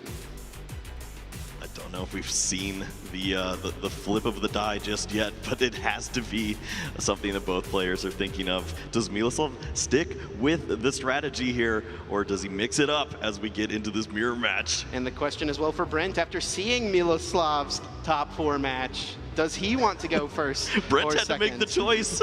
We'll see. We'll get update here very, very soon. Yeah, I got a little bit of a note from both of the players heading into this match. Brent stayed up late into the night with his friends, his testing partners, working on this matchup. I'm sure both of these players, you know, now that they've been streamed a few times, their friends have been able to get the deck lists. They've been able to figure out exactly what 60 cards are on the other side of the table. So Brent spent the night testing. Miloslav on the other end had a nice meal, had himself a nice drink, and got ready for this final match. He's got plenty of time to think about it, and sure enough, Brent may have made a big choice here now. He chose to go second. He listened to the interview. He knows Miloslav wants it. So he says, nope, that's mine. I'm going to have that opportunity to be the player playing the first supporter and maybe the first Cleva. We do see these prize cards going out, and a big deal right away for Brent. Radiant Charizard and a Hoot Hoot in the prizes. On Miloslav's end, 3 energy cards and that ever-important Prime Catcher A-Spec. If you're looking to give up that first prize to your opponent and it be a single prize Pokemon, you're left with Cleffa now. That's basically it at this point. And for Miloslav, it's devastating to see 3 of those energies, knowing especially that only 2 fires are featured in this list as opposed to Brent's 3. And we saw that be a little bit of a factor in his top 4 game. He still was able to navigate a position to get the win in game number 3, but that fire being prized was a big deal. Here we go. The cards are being drawn. We're getting into our final match. And what a way to start things off. Both players with pretty great Pokemon in the active spot. Miloslav featuring that Mew with the free retreat, starting things off, looking at the hand, trying to map it out. See Squawkabilly on the other side, knows that's a pretty explosive opener for Brent. Miloslav will kick off the turn by benching that Teal Mask Ogerpon EX, using its Teal Dance ability, able to attach an extra grass energy for turn. It does not count as your attachment for turn, and then also gets the benefit of drawing an additional card. Will follow this up, it looks like, with an Earthen Vessel, discarding the Dragapult EX, one of the strongest Dragon-type Pokemon in the format. And this Earthen Vessel will now allow Miloslav to search the deck for any 2 energy cards and add them to the hand. Yes, seeing the Dragapult in there is a welcomed sight. You have that opportunity now to copy one of the best attacks in the entire TCG, but you still need to continue to build up this board. I believe we saw the Ultra Ball in hand, so finding a Pokemon like that Regidrago V has to be the #1 thing on your mind going first. It's all about getting that Regidrago V down so you can get into the Regidrago V Star and use its powerful Apex Dragon attack, allowing you to copy the attacks of any Dragon Pokemon in your discard pile. It will be a few energies found here. Looks like the 1 Fire and the 1 Grass. We know that is the only Fire Miloslav will have access to until he begins to take some prize cards. You'd like to make very good work of that. If it could incorporate that into a turn 2 Apex Dragon, taking a big knockout on any 2 prize Pokemon on Brent's side would feel so valuable. Really cash in on that opportunity that you have, that Brent gave you as you go first. Yeah, we saw in Miloslav's top 4, it wasn't about being super aggressive. He spent the first couple of turns in most of the games just going for the Cleffa. Grasping Draw, fill the hand. Will the draws here on this turn 1 lead to him being able to be more aggressive? We do see the energy switch, moving the energy off of the Teal Mask Ogerpon EX over to the Regidrago V-Star. Attachment of the fire energy to that basic V Pokemon, and a pass of the turn over to Brent Tonneson. What is Brent working with? It looks like he will kick things off, matching Miloslav's Earthen Vessel to discard Dragapult EX with his own Earthen Vessel to discard Dragapult EX. Anything you could do, I could do better. Lines it up very well. And yes, we saw the rest of Miloslav's hand. It's Ultra Ball, Crass Energy, Professor's Research, 3 fantastic cards to hold on to as you look to get aggressive in the following turns. For Brent now, he is on the clock, has to find an answer here, and you need to take your time with finding all of your resources and mapping out those prizes. It's going to get the news that you're not going to incorporate the Noctowl into the strategy without a Hoot Hoot, and you don't have Radiant Charizard either. Yeah, Radiant Charizard is one of the key cards in the matchup for sure for Brent. It's a single prize Pokemon that can take 1-hit KOs on your opponent's multi-prize Pokemon, can easily knock out Teal Mask Ogerpon EX, Mew EX, Squawkabilly EX. It can take 2 prizes as a 1-prize Pokemon, which is extremely valuable. Brent may still be able to work it into the strategy later in the game as he begins to take knockouts, and that is when Charizard becomes more and more powerful as the game goes on. But as things stand, a couple of energy added to this hand to start with. We'll see what other options Brent has. With that Squawkabilly EX in the active spot, I can't imagine the hand is too bad. Right, you always have the bailout button. Squawk and Seize, you have to expect that if this Pokemon's already in play, you have to use this ability. Actually, this hand, I think there's a couple of energy switch. Oh no. And those are really important resources. 2 energy switch it's and all gone. a boss's orders all hitting the discard pile. None of the resources you'd like to throw away here, not even an additional relevant Dragon Pokemon to add to the discard pile as well. It's just the Dragapult on this side. Looks like we do at least see the Regidrago V, but I don't think he drew into a supporter card. He didn't draw a Grass Energy, so this Nest Ball here can't find a Teal Mask Ogerpon to draw any additional cards. It looks like immediately this Nest Ball is going to eye up that Cleffa, which is one of the ideal options in games like this when you are going second. I'm getting nervous here for Brent now. Yes, you have the Cleffa. You can promote this Pokemon into the active spot, use Grasping Draw, and find some more resources. But if you don't bench at least 1 Regidrago V right here, honestly, you'd like to have 2. You can expect to be knocked out this turn by, what, even a Haxorus on the other side. It's definitely possible. I do believe Brent has the Regidrago V, and he also does have the fire energy. There is a world where he could have gone for the Motivate. I think that's why we saw him discard those energy cards that he fetched off the Earthen Vessel. But drawing into the switch as well, this gets him the attachment to the Regidrago V. It gets him into this Cleffa, and it will be a Grasping Draw to refill the hand, looking for some help for the second turn of the game. I expect to see it with 2 cards in hand, our double Ultra Ball now adding in even more resources, including a supporter finally. Now back over to Miloslav. Will kick it off with the Teal Dance on this Teal Mask Ogerpon EX. Attaches the Grass Energy, draws a card. We do see an Ultra Ball in this hand. Looks like a Professor's Research. Also an Energy Switch. Kind of a awkward hand to have the Energy Switch, though, because he'd love to use it to move the energy off the Teal Mask Ogerpon, but he can't use the Ultra Ball. Chip, what's more important, moving this energy over or finding your Reggie Drago V-Star here? What he could do, and he may just play it slow. We saw this so often from Miloslav. Just go into the Cleffa, grasping draw, fill the hand. I think that's exactly what we're going to see. But this could be a really big opening for Brent. Something Miloslav could have done was play the Ultra Ball to discard. Well, we're going to see a restart here first, drawing just one more card, and it will indeed be the research. What I was going to suggest is possibly Miloslav could have Ultra Balled away the research, right. Keep the energy switch, get your Reggie Drago V-Star, use the restart, hope to find something, but a risky game I don't think Miloslav was willing to play here in our final match. It does not line up for his strategy. Does find another Ultra Ball, but I don't see a Pokemon you want to discard. Reggie Drago V-Star in the hand. Yeah, that's great to get the evolution. A big part of this matchup as well is going to be when does each player use that Legacy Star V-Star power.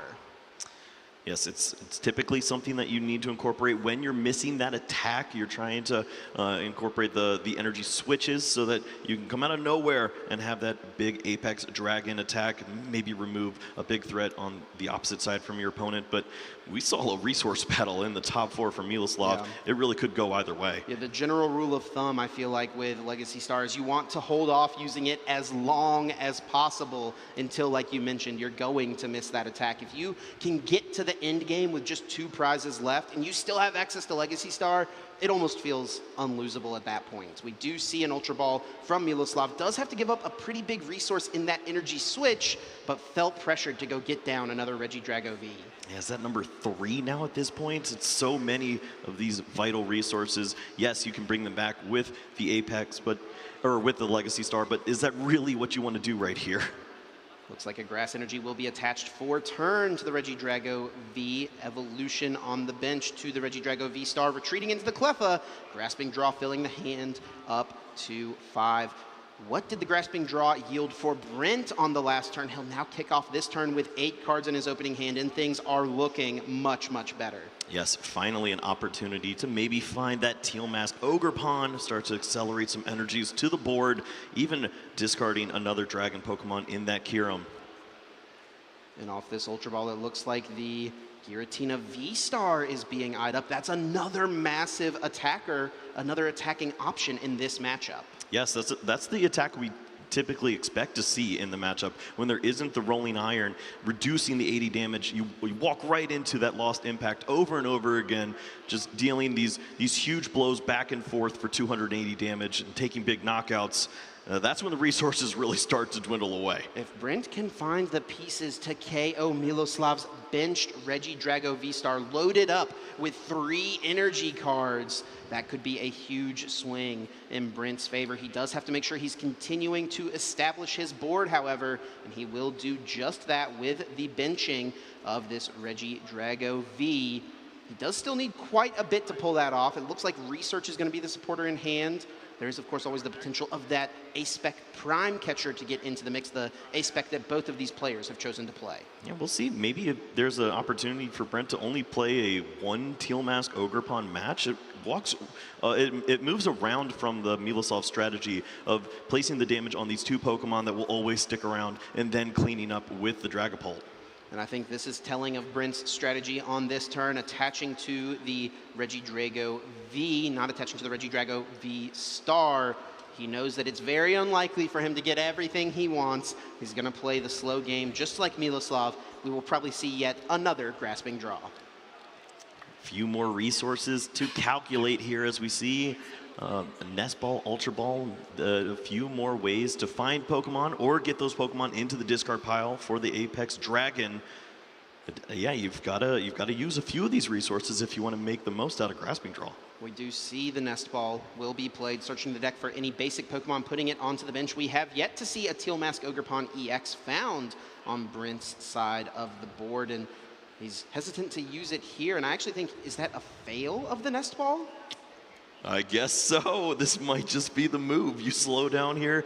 I mean, even if you do want to play this Teal Mask Ogerpon, it probably is just going to be a singular copy for the rest of the game. It means that you're going to be limited, and all of your energies are likely going to be shown on the table for the entirety of the game. But if your opponent has to walk into this and can't set up their classic strategy, what do they do? I wonder if Brent is trying to play around exactly what he saw Miloslav do in Game 3 of Top 4. With those Teal Mask Ogerpons in play, they were able to be hit by the Rolling Iron. They were put to just 10 HP remaining, and it set up for Miloslav to take a 6-prize turn, KOing Squawkabilly and 2 Teal Mask Ogerpon all at once. Brent is choosing not to play into that strategy. What do you think, Kyle? Yeah, it makes sense. It is such a slow approach, so it's unusual to see. I don't know if this is a strategy you always go to unless you have 75 minutes, but it's the finals. You gotta show all of your tricks. That expanded time is certainly a big deal. Miloslav kicks off his 3rd turn with the Earthen Vessel, discarding that Giratina V-Star. A big opening for him as well. You know, it's playing this game of cat and mouse, this game of chicken. Which player is going to be the one to initiate here? Which is going to be the first player to find a gusting card, the Prime Catcher, or the boss's orders? So many resources already down. You're just waiting to see who will take the first knockout. It doesn't ever line up well to attack into this Cleffa, so bide your time and continue to add up all of these resources. And you see Miloslav using the double S-ball here. He can go for a strategy like the double Teal Mask Ogerpon. He's not worried about Hisui and Gudra on the other side. Yeah, it's a lot more difficult for Brent to set those plays up. Sure, he could go for the Phantom Dive, still deal 200 damage, but then his Regidrago V-Stars are going to be pressured and knocked out almost every single turn. It is going to be the play of 2 Nest Balls. Looks like Miloslav fails the first one, finds a Pokemon on the second one, and is going to fill the bench up with the next copy of Teal Mask Ogerpon EX. You have to expect that this is going to be an advantage for Miloslav in this match to see all of his energies in front of him, have more opportunities to use different attacks at the right time. The problem, however, is you can't really move these energy cards. 3 energy switch down as early as, what, turn 4 now in this game. But as long as this slow game plan progresses for both of these players, the less pressure you are put on your resources, the less you need those energy switches, right? I suppose, yeah. And if Brent isn't knocking you out every single turn, you don't have to be teal dancing, energy switching, moving those cards around in order to power up your attackers. Now for Miloslav, when is the time to act? When does he pounce? He has so many cards in hand here, it looks like 6 or so. Will he even be able to draw much with the Grasping Draw? Grass Energy attachment to the Regidrago V-Star, and boss's orders. Now is the time, bringing up the Regidrago V-Star of Brent Tonneson, and Apex Dragon will copy Lost Impact, 280 damage, and that is the first KO of this final match. Yes, a big game of chicken between these players, but somebody finally blinks, and it makes sense for Miloslav here. You're threatening with that potential to use the Rolling Iron over and over and over again, but your opponent is showing that weakness. They didn't set up a great board. You take advantage of it here now. You take those energies off the board with the Lost Impact. You're feeling very comfortable with the fact that you've got 2 fully loaded Pokemon. And then now on this turn, Brent will decide to bench a Teal Mask Ogerpon EX. We will see the use of the Teal Dance, drawing into the Knock Towel. Not a useful card. Gonna send it to the discard pile right away with the Earthen Vessel. Finding 2 energy cards. It will be a Grass and a Fire found. Of course, needing a Fire energy on his Regidrago V in order to get off an attack. Needs to find the evolution to get into the V-Star. Give himself a little bit more HP, a little bit more to work with. As Brent, you know, where do we go from here? How are we going to piece together a win? Right. Surely you want to take advantage of an opportunity where your opponent presented 280 hit points, the only fire energy that we've seen so far from Miloslav as well. If you can knock this Pokemon out right now with your own Lost Impact from Giratina V-Star, you have to feel pretty good about that. The problem is you also need to get down another Regidrago V, or else you are cooked. We do see another inclusion here from Brent Tonneson, a card that has become pretty standard in most Regidrago lists, but Miloslav is not playing that Fezandipity EX with its powerful Flip the Script ability. And this is a spot that Miloslav is not typically used to seeing in this matchup. He just got Iono'd for 4. That never happens. He's always leaving the prize cards on the board. dealing 200 damage over and over again and compiling for that perfect 6-prize turn. Instead, now has a weaker hand, and maybe it might be difficult to find that fire energy, Chip. We see that flip the script of the Pheasantipede can only be used when a Pokemon was knocked out during your opponent's last turn. Now drawing Brent Tonneson 3 fresh new cards. He does find the energy switch. He has the pieces to get off this attack, but I think he's a little bit worried about how feeble his board may seem after this attack. Right, is this an opportunity? I guess you have to go for a Legacy Star and find more resources. We don't see a Regidrago V just yet. There's not too many cards left in Brent Tonneson's deck as well. That is also something to consider here.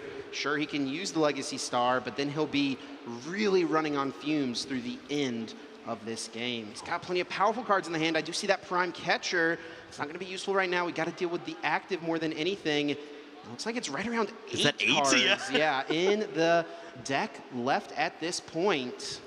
Can thin out maybe one more card, Earthen Vessel or Nest Ball, depending on if there are Pokemon or energy cards still remaining. It looks like we are going to see the flip of that V-Star marker. He's debating it. 7 cards now will be discarded from the top of the deck. Super Rod goes down, Energy Switch. Temple of Sinnoh, not too big of a deal. Researches, I don't think you mind losing at this point. Super Rod, the instant grab, and one more card can be added from this discard pile to the hand. All right, and you'd think that an energy switch would have to be incorporated at this point of the game. You've seen so many resources used here, and you need to have a backup attacker following this Regidrago V-Star's attack into the other Regidrago V. Sure enough, Energy Switch is the grab. That is the find. There is no other Regidrago V-Star. No other V, excuse me, at this point. I think, is Brent really banking on finding the Radiant Charizard from the prizes? Well, it will be a welcomed sight if he has not disrupted the prizes. I believe we saw the Charizard at the bottom. But we will see that. Take the knockout, and Radiant Charizard was taken, and Super Rod as well. But we do see the 2 energy cards being lost zoned, a basic grass and a basic fire. Now the promote from Miloslav on the Cleffa. Brent has tied this game up 4-4 prizes. Can Miloslav continue to push the prize trade advantage? And for Miloslav, this has to be about knocking out this Regidrago V-Star and then lining up a final attack. Can you remove a Pokemon like that Squawkabilly to take those last 4 prize cards that you're looking for across 2 turns? He's got his Regidrago V-Star already with a few energy on it. Just needs the fire. We know one was prized. He does play a couple copies of Superior Energy Retrieval. The basic fire energy is still remaining in the prize card, so he is going to need to find Superior Energy Retrieval or Night Stretcher if he wants to attack with this Pokemon this turn. We saw an early copy of the Superior Energy Retrieval discarded, so if Legacy Star is a part of the mix, surely you could use that resource as opposed to finding the fire energy itself and get plenty more energies to play down. You see yet another Teal Mask Ogerpon added to the hand, hopefully, because I expect to see that bench space filled by Regidrago V if you can find it. He will add it to the hand. He'll play the Nest Ball, fail that card, just thinning cards out of the hand so that he can use Mew EX's Restart ability. Once per turn, you're able to draw until you have 3 cards in your hand. So he's going to try to thin down the hand as much as possible to get as much value as possible on the draw. It will be the bench of the Teal Mask Ogerpon. 2 cards found for the restart. Does he have a way to get back the fire?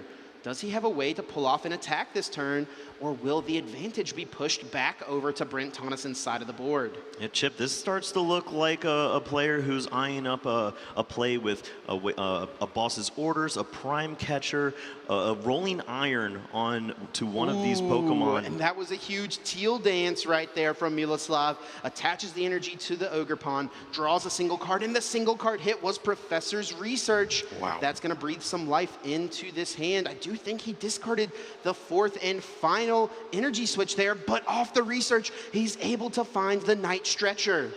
That fire energy will be very welcomed at this point in time, and now the decision to make is, Do you have to overextend here? I don't even know if there's enough deck to use the Legacy Star at this point in time. It gets really tricky when you get down to these late turns. Yeah, Miloslav, dissimilar to most Regidrago V-Star lists that we've seen, does not play Super Odd. There is no way to refill the deck, so it can be a risky prospect to use Legacy Star a little too early in the game. Night Stretcher will bring back the Fire Energy. We see a few more kind of irrelevant cards being played. The Canceling Cologne, the Temple of Sinnoh, Text for other matchups, and Regidrago V-Star pushed to the active spot. Which attack will Miloslav use in this situation? It will be the Lost Impact, sending 2 energy cards to the Lost Zone, KOing Brent's only established attacker. Well, that is a big knockout, and for Miloslav, a breath of fresh air when you see that you are the only person who has that Regidrago down. Hitting for 280 damage is so difficult in a spot like this. For Brent, it would take so many resources. You'd have to genome hacking, copy your opponent's Apex Dragon in order to have a response there, or you have to go an alternate route, Radiant Charizard, and go after something on the bench. Brent is going to use Super Odd, putting back up to 3 in any combination of Pokemon and basic energy into the deck. It will be Regidrago V, V-Star, and the basic Fire Energy.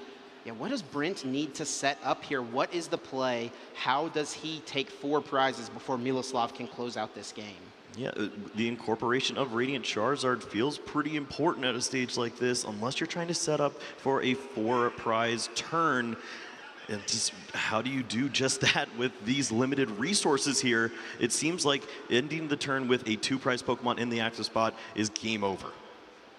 We aren't going to see the Radiant Charizard come down. It is going to be Regidrago V, attachment of the basic Fire Energy.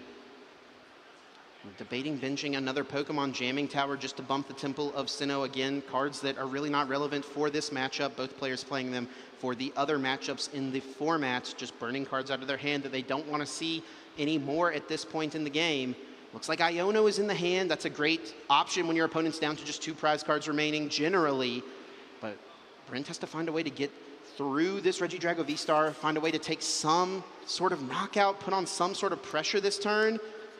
Flip the script, Pheasantipity being promoted. Prime Catcher to bring up that Teal Mask Ogerpon EX, and it is the Iono shuffling both players' hands, putting them on the bottom of the deck, and then they will each draw a number of cards equal to the amount of prize cards remaining. Brent getting 4, Miloslav only 2. Well, you see your opponent has 4 Grass Energy in the Lost Zone, 1 on the Regidrago V, so you take a risk right here, but my goodness, for Miloslav, it is the Professor's Research added to the hand. Might not be exactly what you're looking for, given that Cleffa is in that spot, but if you have a way to boss his orders this turn, that's going to be pretty good. And I think right away, Miloslav showing the Grass Energies off of the Earthen Vessel. Brent recognizing with Miloslav still having Legacy Star available, he has no way to close out the game. We're going to pack it up and go to game 2. Miloslav winning game 1 at LAIC. So much to think about between these two players, and Miloslav comes out on top there. Went first in this matchup and slowed down the pace. Was playing so many energy cards down onto the board, had so many different attackers, and for Brent, really was only able to set up that singular Regidrago V-Star. I don't know if Brent had the resources remaining. He had discarded a couple energy switch early, so it was probably going to be tough, but if he could have powered up Radiant Charizard that turn, Prime Catcher the Mew, then Iono, maybe he stands a chance. Let's get into the replay here of game number 1 and break down exactly what happened.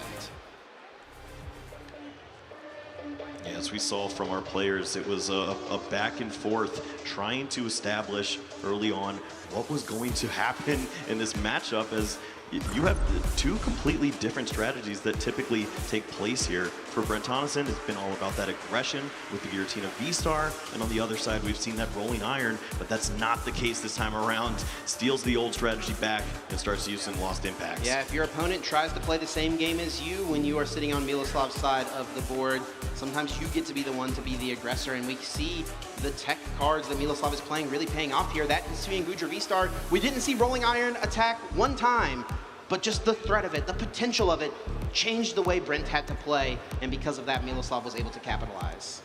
So much to think about as we move into this, and holding on to that Legacy Star seals up game number 1. Miloslav would have all the resources, Prime Catcher, Boss's orders, whatever it takes. Oh. We're ready for game 2, but is Miloslav? Yeah, I don't know if Miloslav is, as we are drawing these opening cards. And the starter is that Kyurem, a card that's really strong against some of the evolving decks in the format. Extremely strong against Lost Box, but not too good in the Regidrago mirror if your opponent, can adequately play around it, of course. And definitely not something you want to be starting here. And we've talked about having that single prize Pokemon in the active, not the one we were referring to. It can be very difficult to move this Pokemon. It clutters up the bench. It avoids having an opportunity to maybe go for that 6 prize swing with the Trifrost. It's usually something that you can only surprise an opponent with if they don't know what they're doing. And honestly, it may make things a little bit more awkward for Miloslav if he wants to go into the Cleffa, because now that is 2 one-prize Pokemon in play. Little Cleffa only has 30 hit points. It goes down extremely easily. We could even see a Dragon Laser KOing both Kyurem and the Cleffa all at the same time for Brent. So Miloslav has to consider now. Cleffa has been such an important part of this matchup. It's just an attach and a pass. And is the energy going to be a problem here, Chip? Because that could lead to Teal Mask getting a little more aggressive in a spot like this. 130 is a number we could certainly reach here. Brent Tonneson was able to win his top 4 set by KOing his opponent's only Pokemon in play in game number 2 on the very first turn of the game. Could he do the same thing here? I think it's going to be a little bit more difficult, considering that Regidrago V is the Pokemon in the active spot. Brent would have to find his singular copy of Switch in the deck, but it's an option, a path he's going to leave himself open to, I believe. Yep, it's not in the prize cards and doesn't have to worry about that. Once again, that Noctowl is not going to be showing up in this matchup, but maybe there won't be much of a game here. It depends on what cards Brent has in the hand, and the aggression is showing. Squawkabilly added. It is possible for Regidrago V to just get off the Dragon Laser KO. We don't have to go for the Myriad Leaf Shower like what we saw Brent do. That's normally the only way you can get off a meaningful attack, but if Brent can find a Fire Energy, a pair of Grass Energy, a couple Teal Mask Ogerpon, and a couple of Energy Switch, this game could be over on Brent's very first turn. Right, the 3 Fire Energy. Very easy to find that card. Now can go for the Dragon Laser there, and it doesn't really disrupt your strategy. You're already trying to start adding these energies to the Regidrago V and set up your board. Just go for that classic approach now. Don't worry about rolling iron. Your opponent just had a Kyurem. Yeah, considering Miloslav's setup here, or lack thereof, we should say, Brent is not going to be pressured very much at all. It is going to be the bench of the Squawkabilly, though, switching into it. So he's committing to this slower game plan already right off the bat. Motivation. We could motivate the troops, get them ready for next turn. If you see the Teal Masks and the Earthen Vessels and the energy switches, you get sad, but it looks like this is going to be a pretty solid play here. Sending up the Squawkabilly. We do also see the Cleffa in the hands. It is still going to come down. I think with the Squawkabilly going active, we will more than likely just see the Motivate, and it will be 2 energy cards added to this Regidrago V. This is a huge draw here for Miloslav. What is he able to find? Any basic Pokemon? Does he have a supporter? Let's see if we can see that hand. He had the Professor's Research. It looks like he found the Iono, and that will be a great choice there to restart and try again in this set. But it's looking pretty rough when you see your opponent is already potentially retreating and knocking you out with a Regidrago V. He does find a basic Pokemon, but it is just the Squawkabilly. No Nest Ball, no Ultra Ball, a few Grass Energy, and he can't use Squawk and Seize. You can only use that ability on your first turn. This is Miloslav's turn 2. He can bench the Squawkabilly and stick it out for one more turn. He doesn't even want to. And Brent has the Grass Energy. He draws for turn, retreats, and Dragon Laser takes the knockout. We're going to game 3 here at LAIC. Is there a better way to write it up for Brent Tonneson? We saw this multiple times moving through the top 8 and into the top 4. These opportunities to take advantage of your opponent's weak starts, and can't help but smirk there, thinking about what he just got away with to move into the final match here. A gift for Brent Tonneson to give him new life, to give him an opportunity and possibly shift the momentum back into his favor. But now it will be Miloslav with the choice, first or second. We saw him consistently choose second in his top 4 game yesterday in that 60-card mirror with his friend Daniel. Considering Brent's list, is he going to make any sort of change? Will he go second? Will he go first? We'll find out. He's seen what Brent thought of the matchup, and with Brent making the choice in game number 1, went second and really did not have a great setup there. Drew all the cards, just did not play down the teal mass, wanted to avoid the rolling iron issues, and it didn't work. Well, we got an update here, Kyle. Miloslav has chosen to go first. It's a risk, but we love it. This is what we've been looking for. He said in the mirror match he wants to play the slower approach, go second, but this is a spot where maybe he can take advantage of Brent's slower setups and really get aggressive here. And I think a big part of this decision is because of what he knows he has and what he knows Brent doesn't have. He doesn't have to be scared, Miloslav, of the Hisuian Gudra V-Star from Brent Tonneson. No rolling iron on the left side of the table. And Miloslav also knows that he has that Haxorus, so if the opportunity opens itself up and he can be aggressive, if he can take 2 prizes on the first turn, that is an option that he could try to take advantage of. I'm excited, Kyle. This is what you hope to see for these final matches. A game 3, one last game of the Pokemon TCG to decide it all. One of these players will be the champion, and one of these players will go home with the second place. We're looking for some strong opening hands from both these players. Hopefully the prize cards aren't too detrimental. We've seen this before, but we could have a game for the ages here lined up. Let's get down to this table, the fist bump, the game 3. Let's hear it for him, folks in the crowd. Game 3 at LAIC, and Miloslav kicks it off with the opening of Teal Mask Ogerpon EX, the Cleffa in the active for Brent Tonneson, and look at these prize cards, Kyle. A big one for Brent. Yeah, Brent does not feature many other Dragon Pokemon to copy. Really wants to take advantage of that lost impact in the early games. And look at this for Miloslav. He's throwing away 2 precious Dragon Pokemon there in the Haxorus and the Giratina. Both of them being great options moving forward, depending on how things develop for Brent. Now, Brent does start his absolute best starter in that Cleffa. It'll be that 1 prize Pokemon in the active spot. It'll be onto Miloslav to find a Gust, a way to get around it, so Brent may have an opportunity to take a couple of turns to get set up, just like we saw in game number 1. But Miloslav is feeling pretty confident in this spot. Ultra Ball, discarding 2 dragons. Down goes Giratina V-Star, down goes the Haxorus, and in comes Regidrago V immediately to the bench. I think we already saw a Squawkabilly in the hand as well, so if you need a little more fuel in this hand, you could go for that Squawk and Seize, draw those additional resources. But maybe that doesn't fit the bill here for Miloslav. If he wants to play that slower game, if he has the supporter, then maybe you don't go that route. Taking a moment to check all the prize cards. Plenty of time left in this game, over 40 minutes. I don't think we'll have to worry about the clock too much as a factor in this one. So Miloslav taking a moment to make sure he is totally aware of what he does and does not have access to. Indeed, Squawkabilly is in the hand, but perhaps before we see the bird come into play, we will see Nest Ball searching the deck for any basic Pokemon, adding it to the field. It will be Regidrago V. And maybe Miloslav will take pause. It depends on how strong the hand is. Squawkabilly can definitely be a liability. Right. You don't want to give up those prize cards to an opponent that's already struggling to find ways to knock out your Pokemon. It was a really slow game for Brent on that first game of the set, and then obviously in game 2 you didn't really see too much. I'm a bit surprised that we don't see the Cleffa, as that's typically the Pokemon that's added to the board as early as possible and can be a bit tricky to find later on. Normally wanting to get into it right away. We will see the board filled up. Energy switch, moving the energy from the active to the bench. Regidrago V, Squawkabilly's Squawk and Seize, discarding the hand to draw 6 fresh new cards. Cleffa was one of those found. Miloslav's not going to feel pressured to get into it necessarily right away.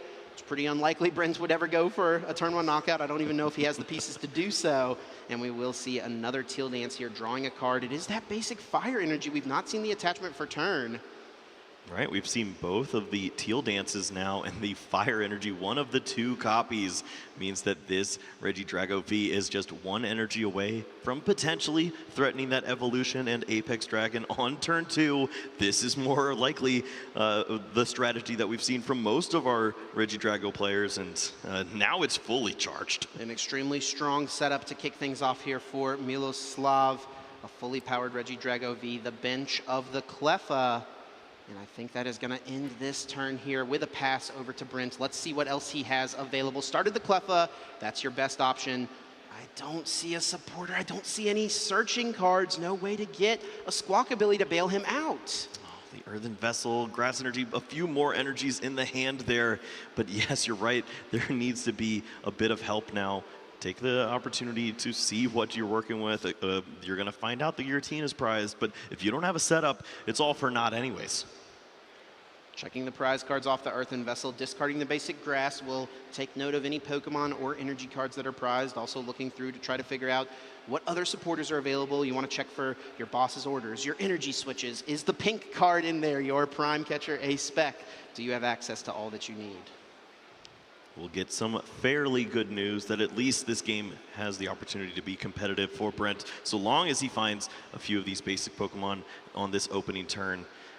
I'm nervous though, Chip. I didn't see the rest of the hand, but it didn't seem like it was going to be great. I think it's one Regidrago V, Kyle, and I think that is it. That's bench Regidrago V, attach an energy, grasping draw, and then you got to cross your fingers as Brent, because that is an opening that Miloslav would love to pounce on. Yeah, and it leads to all sorts of issues here. If you could Prime Catcher that Pokemon, you could even just use the Regidrago V and knock out the Cleffa and limit your opponent's draws in a spot like this, damage the Regidrago. We see the Hoot Hoot. Brent's going to be able to thin the hand out very nicely here, puts that Temple of Sinnoh in play, grasping draw for 6 cards.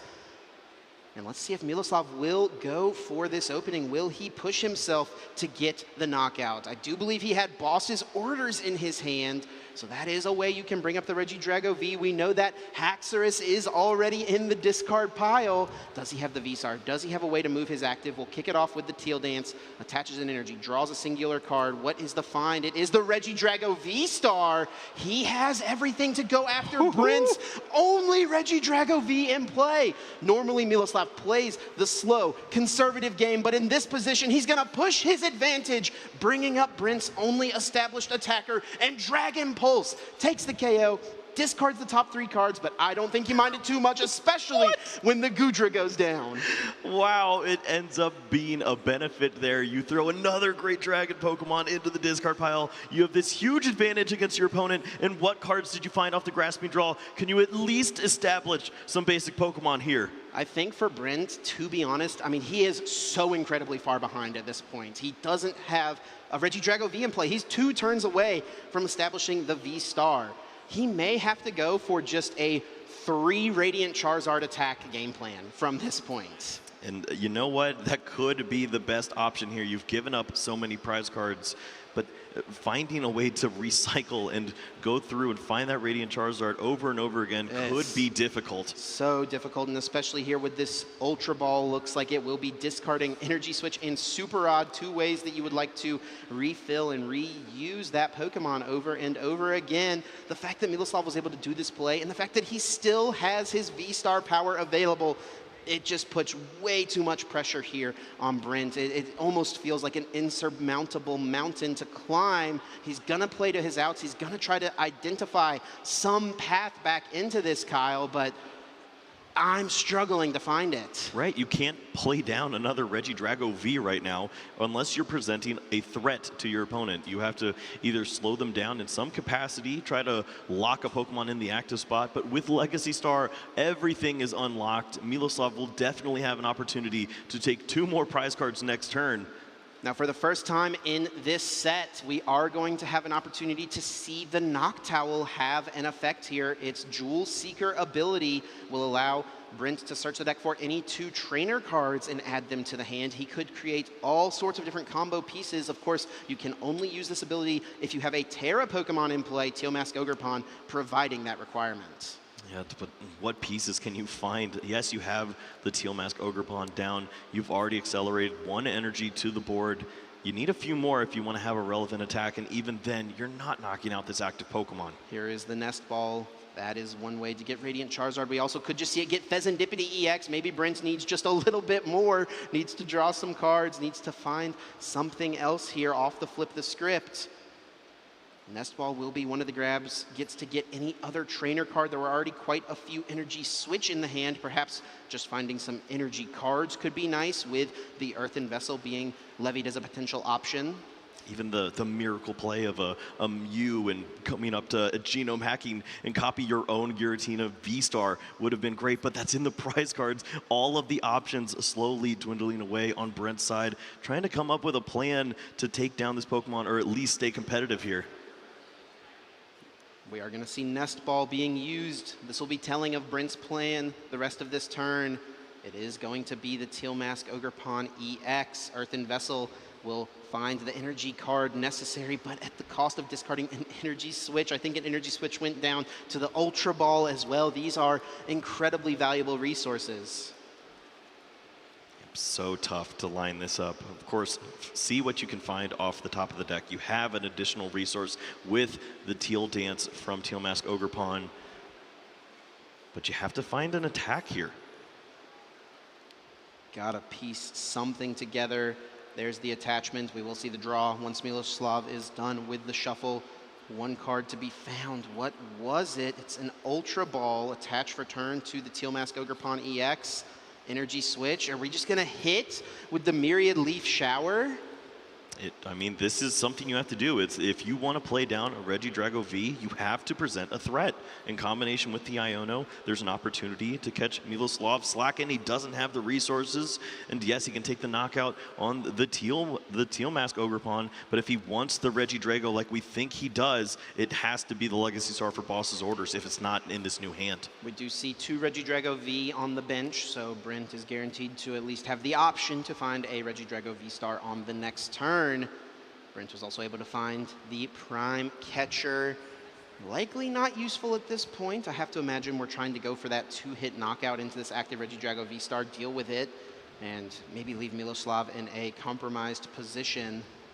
It is actually going to be the Prime Catcher. I think is Brent's trying to just buy a turn here.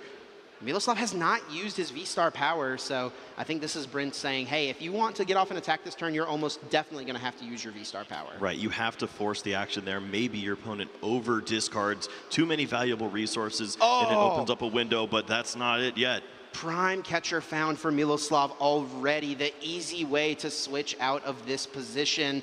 Finding a couple more energy cards off of this Earthen Vessel, discarding the useless Canceling Cologne. A Fire and a Grass now added to the hand.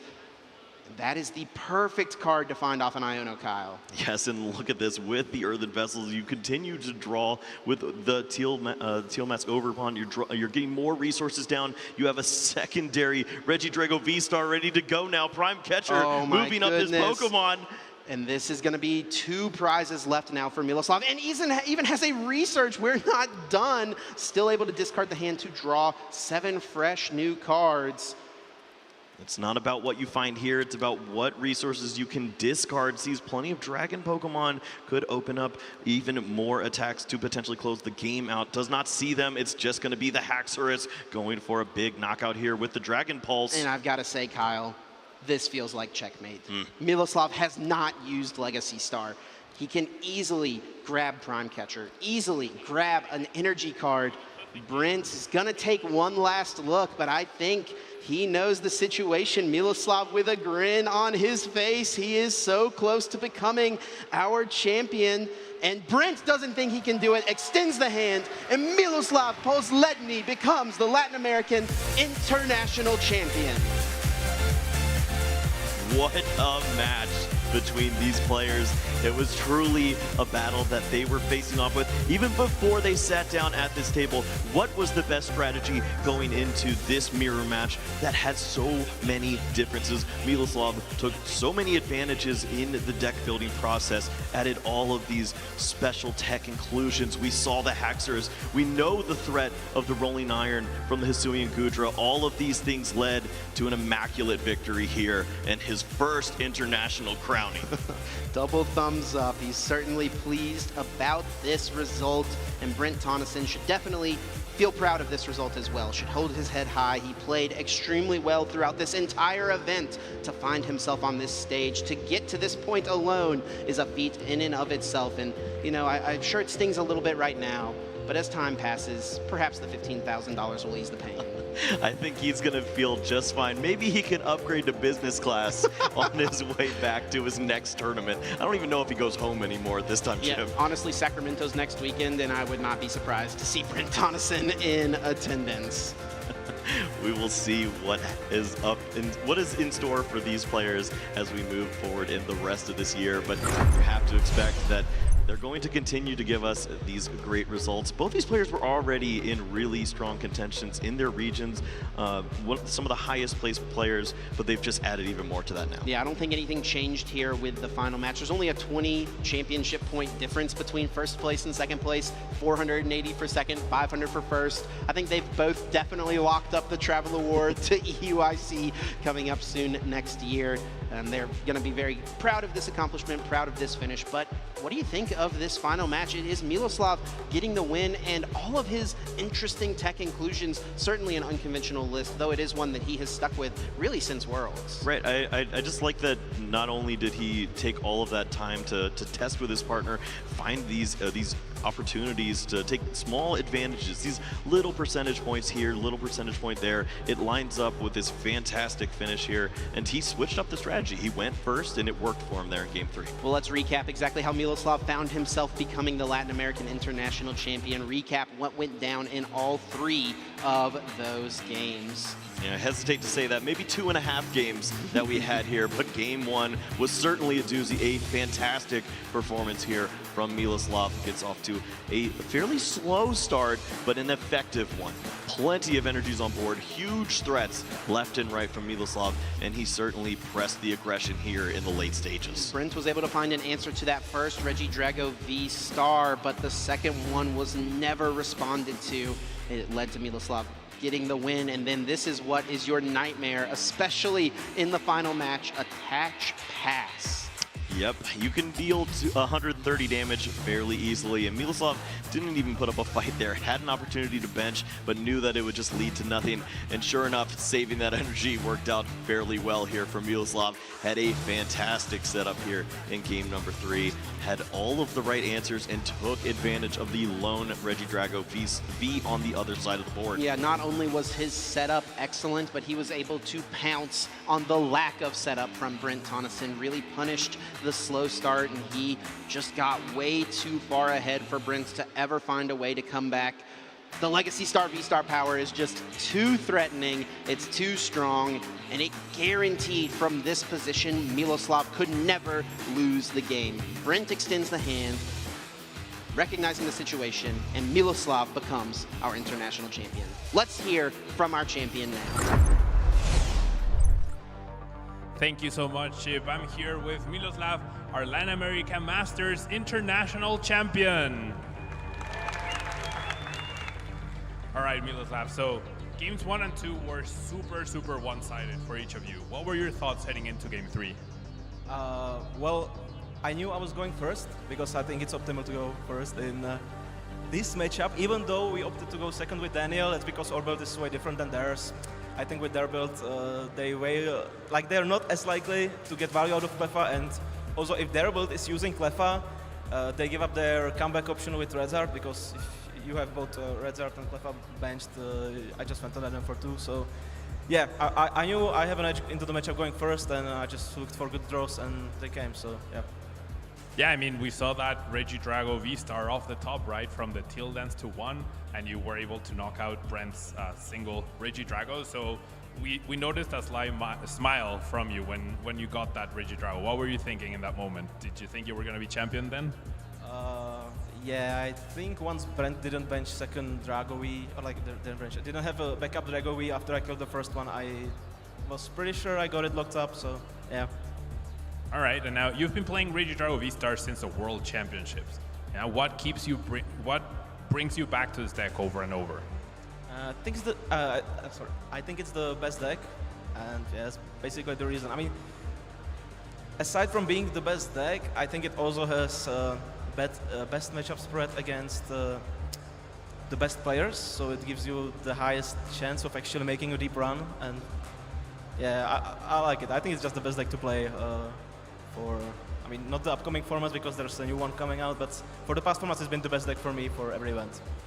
I mean, clearly it worked out, right? So before we let you go, any shout outs or anyone you want to thank for making it all the way here? Yeah, so there's a lot of people I would like to shout out, but I think there's one person that deserves it the most. It's Fabio from production, because I will tell a short story, like 30 seconds. So I had my lucky shorts on when I was about to play Top Cut, but they had like a trademark, so I was not allowed to wear them. So I had to change into black shorts that I'm wearing right now. And I told this thing to Fabio, saying like, I'm never winning this, I don't have my lucky shorts. And Fabio told me, just wear the black shorts over the lucky ones. I was like, Fabio, you're a goddamn genius. And yeah, so I'm wearing 2 shorts right now, but I'm the winner, so I guess that's good, right? Yeah, I mean, clearly we're... I appreciate it. You're a genius. All right, well, thank you so much, Miloslav. Once again, huge congratulations to you, big shout out. And everyone, we still have plenty more action to go. Let's get back to a caster so we can continue with the tournament. Great to hear from our newest international champion. We have now crowned all 3 champions in all 3 age divisions here for the trading card game. We've crowned our Go champion, our Unite champion, and there is still plenty more to come. But let's break down exactly how things went, how we got to each of our champions for the juniors, seniors, and masters division. First off, by taking a look at that junior division bracket and seeing how things progressed to get us to a Charizard mirror match in the finals. Yeah, sure enough. 2 fantastic players there in the finals, and my goodness, Henry put on quite a performance there. We saw a fantastic closeout there with some Thornton shenanigans to get the job done. Both players well deserving of that placement, but kudos to Henry for the big win. Yeah, so neat to see such methodical and, you know, well planned out gameplay from Henry in that game. You know, Sergio put up the best fight that he could, but it was ultimately Henry coming away with the 2-0 victory. We were guaranteed to see Charizard EX as the champion in juniors, and there was a chance we were going to see it in seniors as well, as Gabriel Fernandez found himself in yet another final match. He has gotten so used to this big stage, and Justin Templar on the other side of the bracket, you know, one of the best senior division players in the United States. He has won so many regional championships in that division, but he finally breaks through, finally gets his shot on the big international stage, and still ends up coming up just short. Right, and he could almost taste it. He was right there in the middle of that game 3, a couple cards here, a couple cards there, and we could have seen a big closeout there for Justin. Instead, for Gabriel, he was able to come across as the victor there. Did not have all of the resources, but bought a beautiful turn there, placed down the Charmander, and found a huge pop-off turn to set up a checkmate and close out that game 3. Gabriel Fernandez adds this Latin American International Champion title to his well-established trophy case at this point. It's getting heavy. And here we go with the Masters final match as well. Miloslav Posledny able to take down Brent Tonneson in the final match 2-1. Yep, it was a great finals that we had here between these players. Such a great history between them, coming across so many different top 8 finishes. It finally leads to both of them in the finals now, trying to close out and get this big first victory. Miloslav does just that here in the best of 3. And we saw so many great games through this top 8 and getting to feature both of the semi-final matches. So many players getting to make a name for themselves on these big stages. You know, players that, you know, very young players, Rose Gregson, Jackson Ford, making their names after having both won national championships in the seniors division all the way back in 2015, making it to top 8 here. Raz Wolp able to get top 8 at Worlds and get top 8 at this event as well, just a few short months later. But ultimately it would be Miloslav and Brent standing atop the rest. And let's give a shout out to our 3rd place player there, the Golden Go of Ilya. It was great to see a Russian national champion of years past getting the job done and making it to the trophy ceremony there with that 3rd place finish. Yeah, able to get into the top 4, able to lock up a Worlds invitation, which I'm sure is very, very exciting. And the fact that he was able to fly all the way from Finland to this country of Brazil and chose to play Golden Go EX. What a crazy story. Yeah, it's fantastic to see there. So many great players that made it to our top 8, and now we're ready to crown our champions. I do believe we are. Let's get down to the stage. Let's crown our champions and finalists across all 3 age divisions in the trading card game. The 2025 Pokemon Latin America International Championships continue to delight with some of the best Pokemon action around. It is an honor to be able to stand on one of these podiums, and our trainers today showed why they deserve it. Join us in congratulating our finalists and champions, please. Congratulations to our Trading Card Game Junior finalist, Sergio Lopez.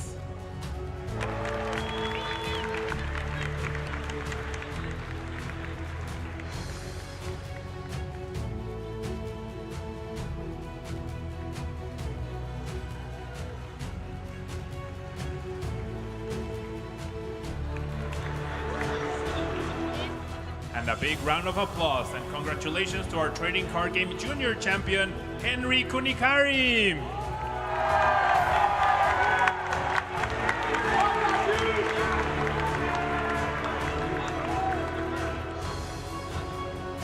Next, our Trading Card Game Senior finalist, Justin Templar.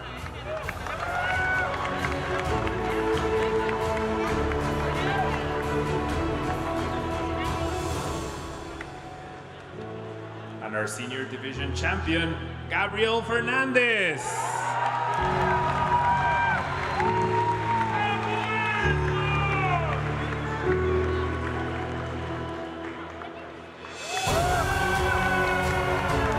And now for the Masters Division, our finalist is Brent Tonneson.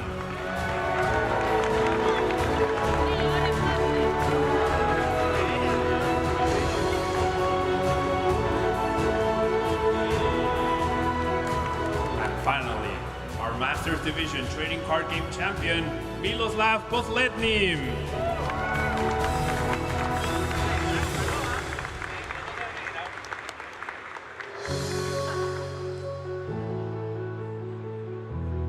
Let's give a final cheer for our 2025 Pokemon Latin America International finalists, please.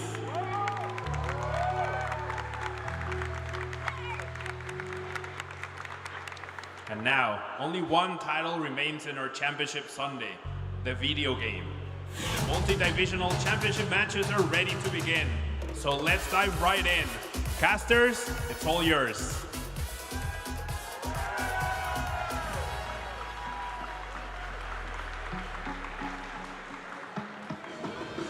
Thank you, Pablo. That's right. It's time for our final set of matches of the day for the Video Game Championships. Congratulations to all of our champions who have been crowned in Pokemon Unite, Pokemon Go, and the Pokemon Trading Card Game so far. I am joined by Costa Dynamos. We are bringing in our first champion in the video. Oh yeah, 7 champions down, 3 more to be crowned. And of course we are starting juniors, seniors, adults, masters. It is going to be so good.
California. This tournament is 3 days.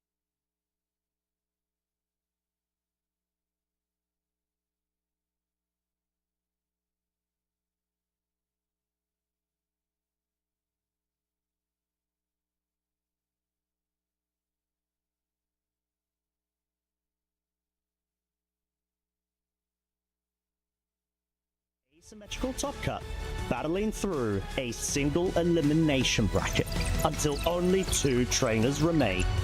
Today, on Championship Sunday, the finalists from each division will face off and compete for the title of International Champion.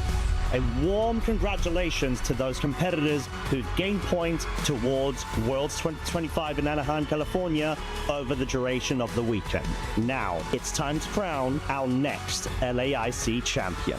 Who will claim their piece of Pokémon glory? Let's find out.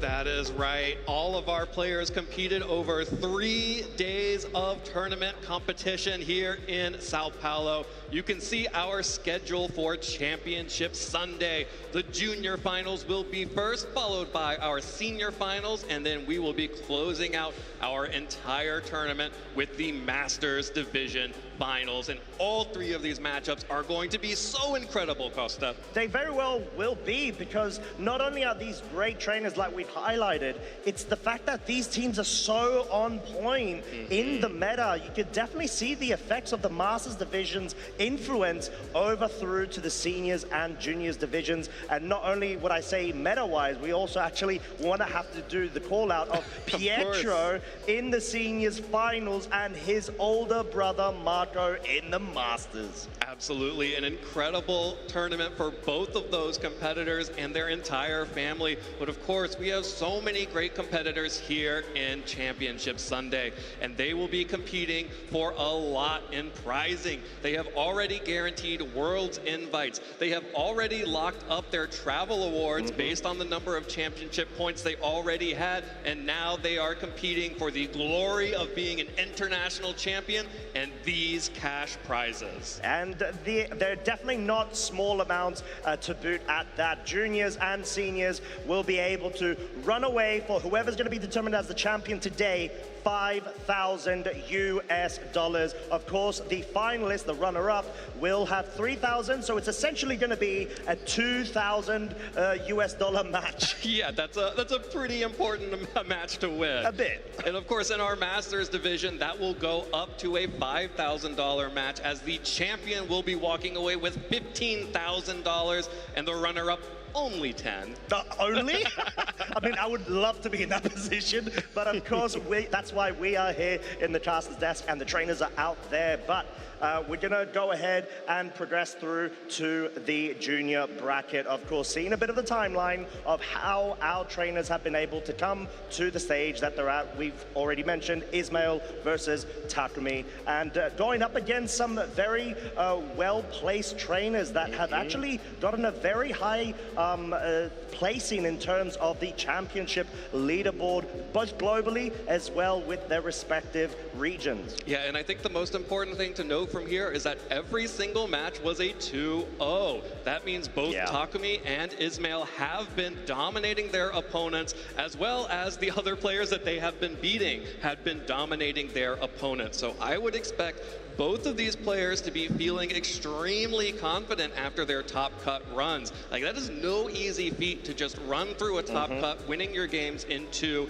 as quickly as possible. Yeah, and the current state that they're at in terms of their own championship CP leaderboards is we've got, before this event that is, we've got Ismail currently on 520 CP, that is 26th globally, and within the EU region, that is an 8th place, versus Takumi, which is currently 32nd globally with 390 CP and 2nd in the respective Oceania region. So a lot going for themselves. Clearly, they've been a bit active already throughout the season, and given the records and the seeds that are being placed, we've got Ismail, number 3 seed, going, of course, into the top cut. That did go ahead yesterday on Saturday. We did have, of course, the rounds of Swiss. I believe there were 7 of them on Friday, and there was top 8, top 4 yesterday. So number 3 seed with the 6-1 record versus Takumi, number 1 seed seed with a 6-1 record. So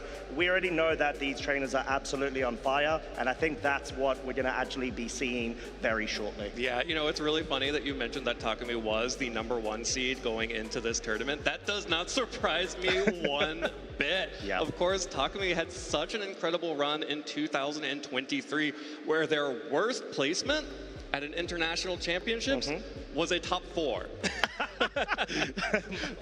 So close to running a clean sweep of finals appearances across the 2023 season, but then took the 2024 season off a little bit and is now back here and already back in the finals. So no surprise here that Takumi was a player who came out of the Swiss rounds as the first seed. Yeah, and definitely fighting strong as well. But we do have Ismail on the other side of the field, which definitely has a lot to their name as well.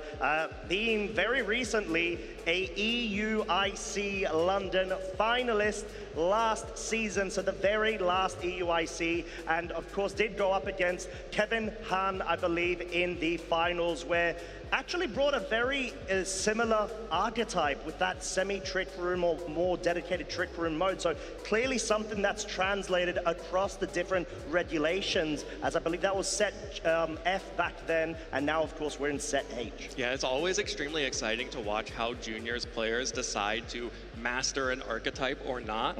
This is something that we see a lot in the juniors division, where players will become known as, like, I am the hard trick room player, I am the Dondoso player now, I am the tailwind hyper offense player, or I am the mixed speeds player. These players have become so skilled at their archetypes that we can see even some rogue teams that otherwise would not succeed in some of the other divisions be very powerful in the juniors division because they are so good at mastering those teams and that archetype.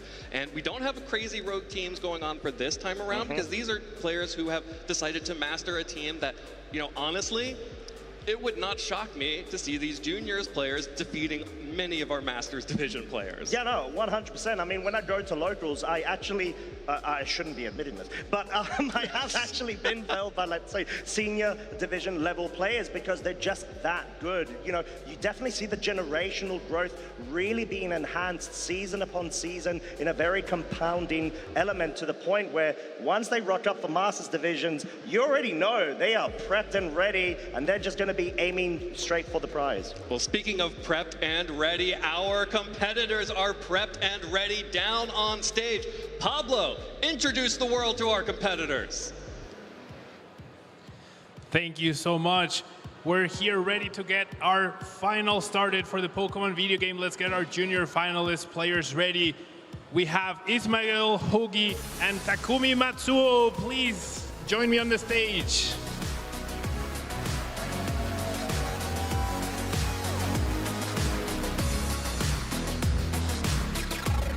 Welcome, welcome. All right, Ismail, you've been close before, but what would it mean for you to win this time around? Bah, ça voudrait dire que je me suis bien entraîné et que je me suis bien entraîné juste. It would mean that I trained well and I would be very happy. All right, Takumi, same question for you. You've been very close before, but what would it mean for you to win this time around? So do I say thank you? So you've been close to winning an IC before, right? What would it mean to win this time around if you managed it? It will be good because I've been close for a lot of times. All right, yeah, I'm sure it would feel great. All right, so Takumi, tell me, what's your strategy to win today? I think my strategy is to always go high on the Pokemon count. All right, perfect. And then, Ismail, what's your strategy to win today? Quelle est ta stratégie pour gagner aujourd'hui? Ben, c'est plutôt d'essayer de coller les changements, les attaques. C'est plutôt ça. I need to call my players' moves, my opponent's moves, sorry. All right. Now, any words you want to say to your opponent, Takumi, before we get this started? Good luck, have fun. Perfect. Same question, Ismail. Any words for your opponent before we get this started? Est-ce que tu as un mot pour ton adversaire, quelque chose à dire à ton adversaire? Bonne chance. Good luck. All right, perfect. Well, players, please go ahead and take your seats so we can get this match underway. All right, casters, let's get this started.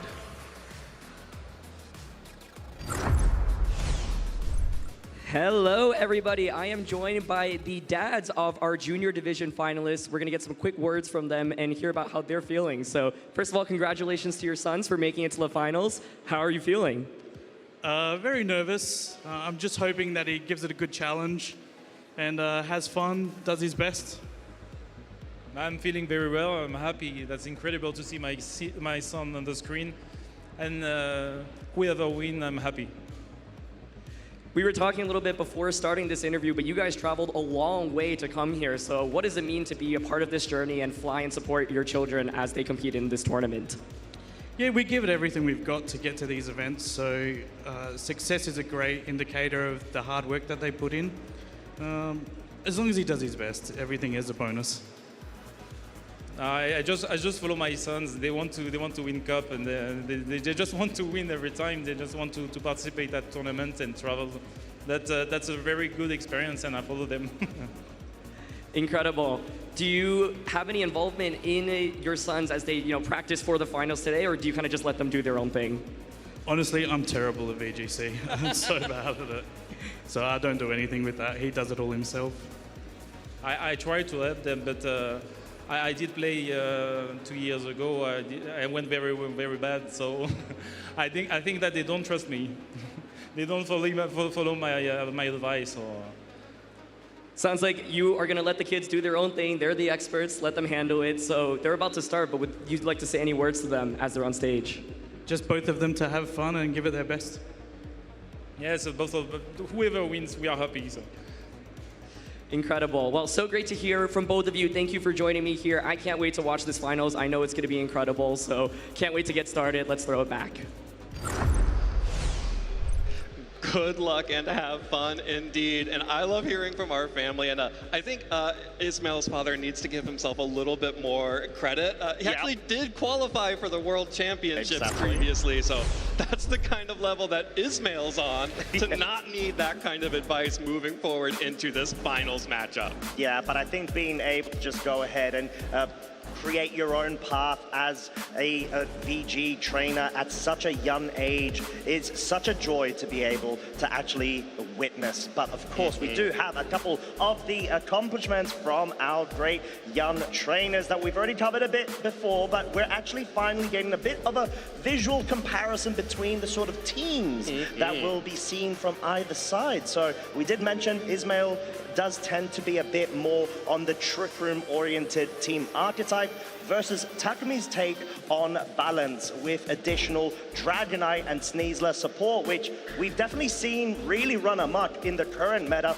within the Masters division. Absolutely. If you've been watching our Masters broadcast over the course of this tournament, Takumi's team will look very similar and familiar to you. This is a team that we've seen over and over again with some of these different components, always with a little bit of a unique take on it. Of course, that Dragonite with the multi-scale and the loaded dice scale shot has been a huge part of this tournament, alongside that Terra Fairy, Terra Blast, Volcarona. Yeah, and at this point, it just makes so much sense because of the flexibility that it has available to itself, dependent on the matchup that is ahead of it. So, we've got the setup sweeper, that being Volcarona, but I do want to call out Choice Specs, Golden Goat. We do normally see the Nasty Plot, at least with this team composition, tend to be more popular. However, it seems like Takumi is really honed in on wanting to have that immediate burst damage potential, and that's definitely a job that Golden Goat can do. And maybe even, let's say if there's an Amoonguss on the other side, you can treat it as a very good immunity swap into any sort of Amoonguss type Pokemon on the other end. Absolutely, having the immediate impact of that Choice Specs can be huge to burst through defensive cores like Ismail has on his team. This is going to be a Porygon 2 team that we have seen a lot of as well, but this is much more of a classic Porygon 2 team with the Amoonguss, Incineroar core, and the Ursaluna. And of course, we can't ignore our friendly flamingo, the Flamigo, right there as well. I see what you did there. I definitely do like it, but I think this team core was actually quite popularized earlier on in the meta. However, I believe Maddie Morgan actually was able to pilot this same 6 towards the finals of the Dortmund Regionals, our very second major of the season versus Davide Miradlia, and unfortunately wasn't able to get the prize at the time of the championship, but seems like Ismail's definitely trying to go for it and flagging that effort from Matti. But I do really like the composition here. Ismail may be a bit more tempted to go down the route of the Ursaluna, Incineroar, Porygon 2 and Amoonguss core because it just does so incredibly well, at least on face value versus Takumi's Team 6. Absolutely, and I think we have to point out some of the big calls here on Ismail's team, like substitute on Ursaluna. This is a Pokemon that if it gets a substitute up, it can do so much, but our players are ready. They know exactly what they want to do, and it's going to be Takumi Matsuo leading the Volcarona and Goldengo, where it's going to be Ismail Hoagie with the Incineroar Amoonguss. Classic defensive pivot lead. Yeah, absolutely, and I do really like Takumi's approach on this, wanting to be able to identify, maybe if I go and get some setups going with a Volcarona whilst having some form of main damage input from, let's say, the second slot being that Goldengo, I could start wavering and taking advantage of the passive lead of that Incineroar and the Amoonguss. So generally speaking, you're really in a good spot where you could try to at least get some guaranteed damage, whittle down the HP of the Amoonguss, but that has to come to a cost of being in acknowledgement of that Incineroar, which may want to go on the offensive. Well, if that Incineroar was going on the offensive, it will now be protected by a Terra Water Amoonguss alongside of it. Not just going to be stuck with that grass typing facing down the fire typing of the Volcarona, which instead will just be protecting, scouting out what Ismail wants to do. Will just be a knockoff though immediately into the Goldengo. Does not pick up the one-hit KO, but will knock off the choice specs. That means this Make It Rain will be both resisted on both Pokemon and have reduced damage because of the choice specs being gone. Yeah, beautiful play from Ismail. Absolutely taking advantage of that turn 1 momentum. Early Terra, but I think a very necessary one in order to allow Amoonguss so much more flexibility going into the second subsequent turn. Now, the Volcarona over on Takumi's side, at least that slot, is in danger of a Spore focus. Goldengo's no longer locked into choice specs, Make It Rain. However, it's just lost so much HP and momentum for itself. It may feel threatened enough to have to actually switch out. Yeah, it has not only lost the choice specs, it also lost the special attack from the Make It Rain, which is why we're going to see Takumi retreating the Goldengo, just pivoting into the Incineroar. Now, this Incineroar is Rocky Helmet, not the safety goggles, which means that both Volcarona and Incineroar are threatened by a Spore from the Amoonguss. Terra Blast will target it down, but just do enough damage to activate the Citrus Berry, and this Amoonguss has more health now than it started the turn thanks to that Citrus Berry. Here's a parting shot, going to limit the damage from that Volcarona even further as Ismail pivots. Yeah, and at this point, Ismail's really taking control of this board positioning. Takumi feeling like, at least if I'm going to be going down with a Volcarona focus or going to be losing the movement in the subsequent turn, let me just try to get some chip damage onto Amoonguss. But we've already seen how incredibly bulky this Pokemon is, and there it is. The Spore focus is on the Volcarona. Will have to, unfortunately, go through a mandatory turn of sleep in the subsequent turn, but this isn't looking primarily really good for Takumi. You need to be able to get some immediate focus pressure against such a bulky core with that Porygon 2 now on the field as well. Yeah, and the Porygon 2 will be the pivot option from Ismail, which means there will be Trick Room threat. And with Goldengo at such low health, this Amoonguss probably feeling pretty safe to just be launching spores wherever it wants to go. Takumi has to use the first mandatory turn of sleep on Volcarona. As the Goldengo on the switch in, of course, the Good as Gold ability will prevent the Spore, but now Trick Room is up. And this Goldengo, it does resist everything that Ismail can do to it, but it's still at 45 hit points. That's not a lot. No, definitely is not.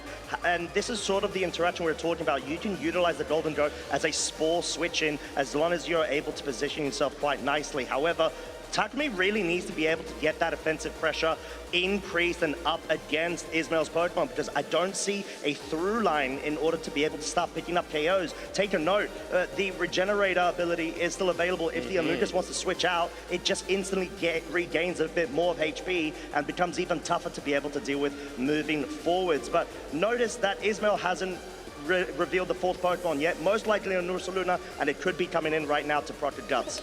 Well, there it is. It's the Ursaluna switching in to hopefully proc that Guts. Porygon 2 just firing off a Terra Blast into Volcarona. The one bright side for Takumi is that the Porygon 2 only got an attack boost, but an absolutely free switch in for Ursaluna by tanking that Thunderbolt on the switch in will just be a tiny little bit of damage to that Porygon 2 from the Fiery Dance on Volcarona, which now will start recovering some of that hit points back with leftovers, but Ursaluna's on the field, and you're going to need a lot more recovery than that. Oh, yeah, and at this point, this is looking really good for Ismail's momentum. Volcarona wasn't even able to get a secondary effect increase to its special attack thanks to the Fiery Dance there, and it's really in a point where it feels quite awkward, and it doesn't immediately threaten the damage to be able to, you know, make a dent in Ismail's core 4 right now. Well, Takumi is doing a decent job of stalling out this Trick Room with that Protect. Will prevent the Facade from Ursaluna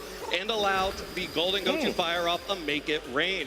Deals good damage to the Ursaluna even without the choice specs now that it has reset its special attack by switching in and out. But another Ice Beam will be plenty to pick up the KO on that Golden Go. Yeah, and I think this is a really good reaction play from Takumi. Easily can see the Volcarona wanting to actually switch out, maybe get some Intimidate cycling going, and essentially waste out the remaining turns of Trick Room and pivot yourself to the point where you can start picking up those KOs, because Porygon 2 may be inclined to even go for a recover here, because I don't quite see what more it can do. You don't necessarily hate the Golden Ghost remaining on the field. There's another Facade into the Volcarona. The Incineroar's Intimidate is not enough to protect that Pokemon from the might of Ursaluna. Incineroar, though, will be able to tank this Ice Beam quite handily, and Ursaluna takes another turn of burn damage. Now, Takumi has Fake Out pressure on the field, which means that there will be the opportunity to continue stalling out these turns of Trick Room. Yeah, and it seems like Takumi's actually trying to hone in on the aspect of the Golden Go being that main offensive threat, and having the Rillaboom and Incineroar sort of act as that immediate support on the side. You've got the Fake Out potential, you've got, of course, the pivoting action going, the really good synergy between them. So I think you're just going to have to wait and stall out the final turn of Trick Room in order to bring that Golden Go in. However, you need to guarantee the Porygon 2 is at low enough HP in order for the Golden Go to come in and start doing its business and sweep. Yeah, here comes the Incineroar to get Intimidates down onto both Takumi's Incineroar and Rillaboom. We are going to run out of Trick Room turns here, which means that Ismail is going to need to get another Trick Room set up.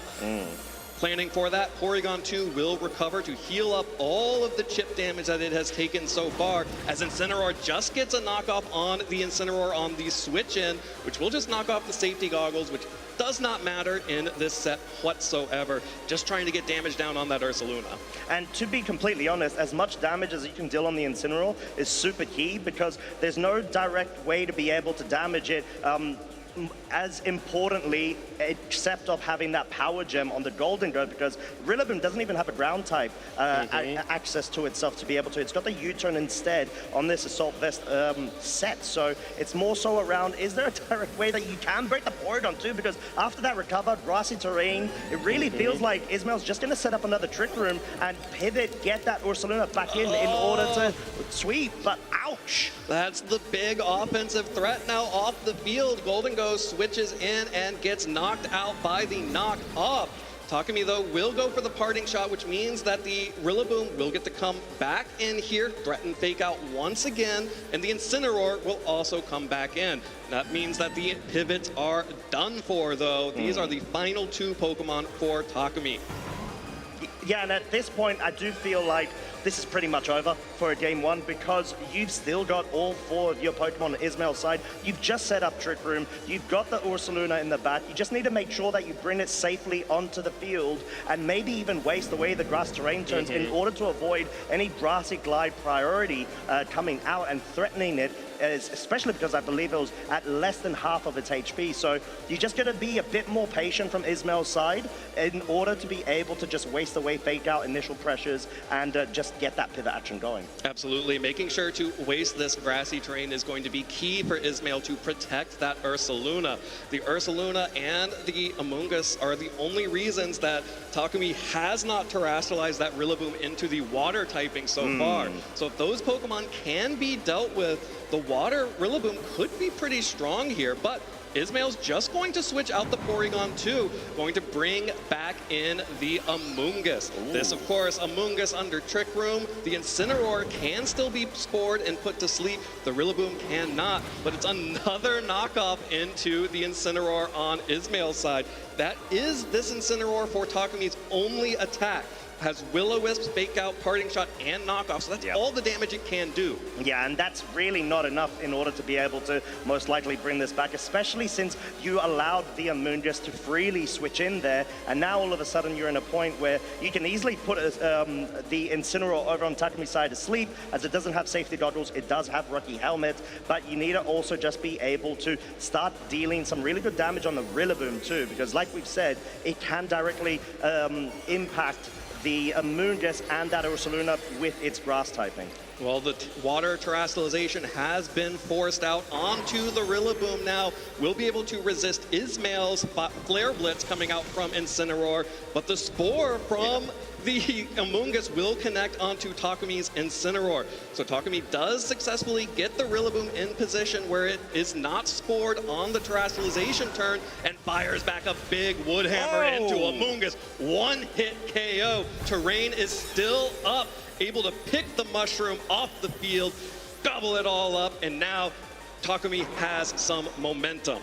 Yeah, although this does give a free switch in to Ismail, you can easily bring in the Ursaluna here, and especially with that parting shot, rather than it being a Flare Blitz, it's such a nice play from Ismail, because now, not only have you dropped Rillaboom's attack to -1, you've got Fake Out immediately available right next to that in Ursaluna, and you're just gonna start sweeping right now, because like we said, there's no protects on either Incineroar and Rillaboom. You are under Trick Room, and at the moment, you just need to be able to just pick up those crucial KOs whilst not having any impact on your own attack. Absolutely, you have the Fake Out pressure now from the Incineroar. You also now have another Intimidate. Not just the Parting Shot drop onto the Rillaboom, but another Intimidate coming out as well. Rillaboom is not going to be too happy about that. Goes for a Desperation Grassy Glide, but the Fake Out will just prevent any of that from happening. And Ursaluna now firing off a Facade into the Incineroar. No chance to wake up. Takes the damage from the Rocky Helmet, which will add up with the burns damage that Ursaluna has been taking, but too little, too late.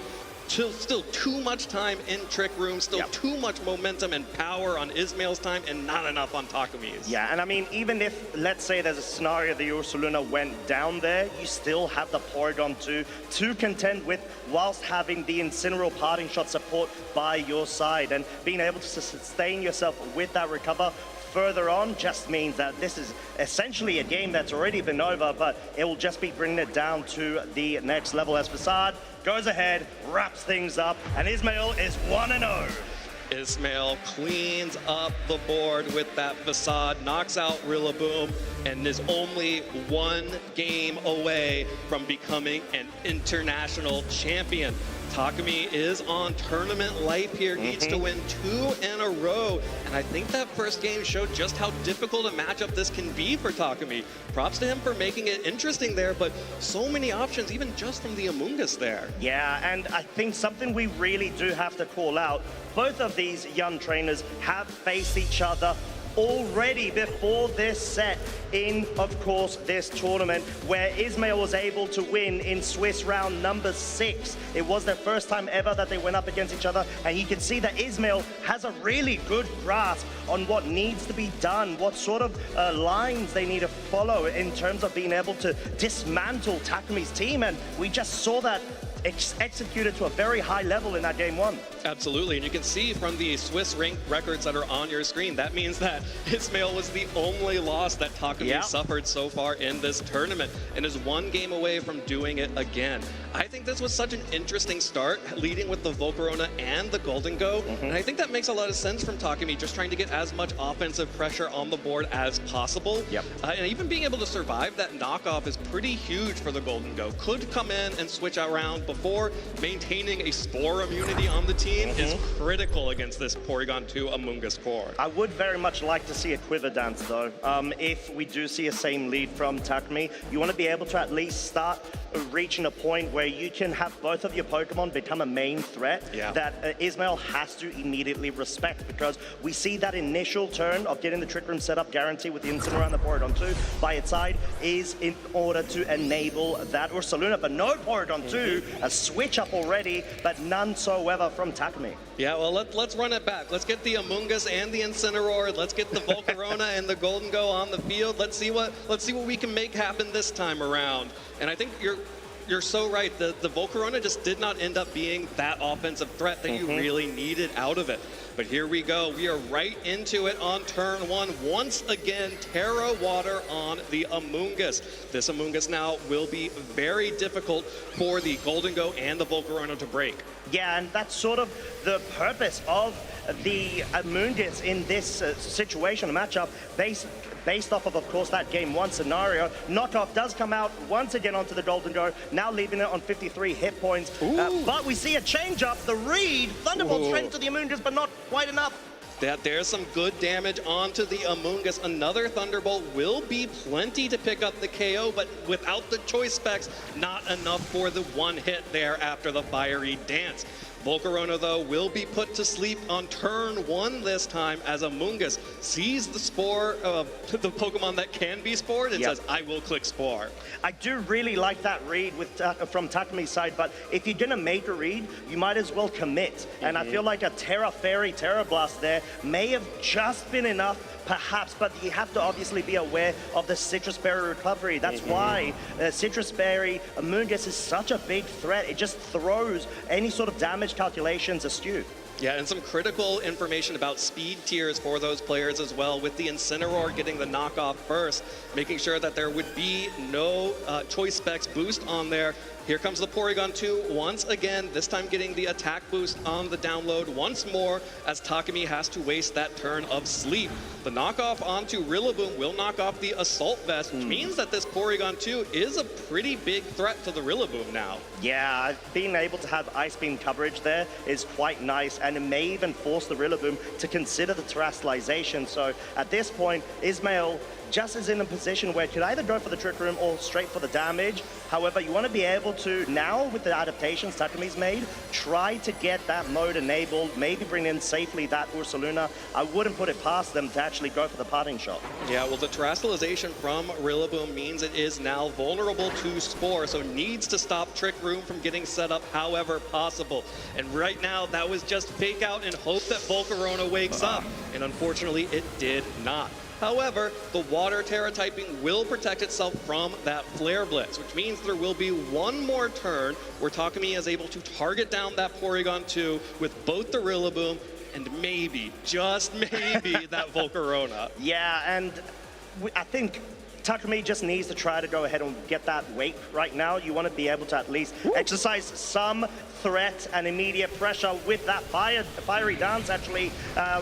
A bit of chip damage, obviously, but you got the potential of a special attack increase, which we do not see, though. Yeah, no special attack increases either times that Volcarona went for the fiery dance, which means that that Porygon 2 tanks it pretty easily. And now the Incineroar gets to parting shot the Rillaboom to drop the attack even further and make this Porygon Porygon 2 feel much safer. Here comes the Ursaluna, though. Ursaluna on the switch and could be threatened by the Woodhammer, but instead just targeting down the Porygon 2. And that Porygon 2 is so happy to set up Trick Room with his best bear friend right by its side. Oh yeah, and that's why it's so detrimental when you're going up against this mode that you need to make sure that you're actually removing that flexibility of having the parting shot Trick Room set up in order to immediately bring that Ursaluna primed and ready to pick up the KOs. It is very interesting to call out the Incineroar being faster than the Rillaboom. I think, like we mentioned just before, you're able to get that early parting shot to reduce the attack output of the Rillaboom. It had to get a crit in order to pick up a KO,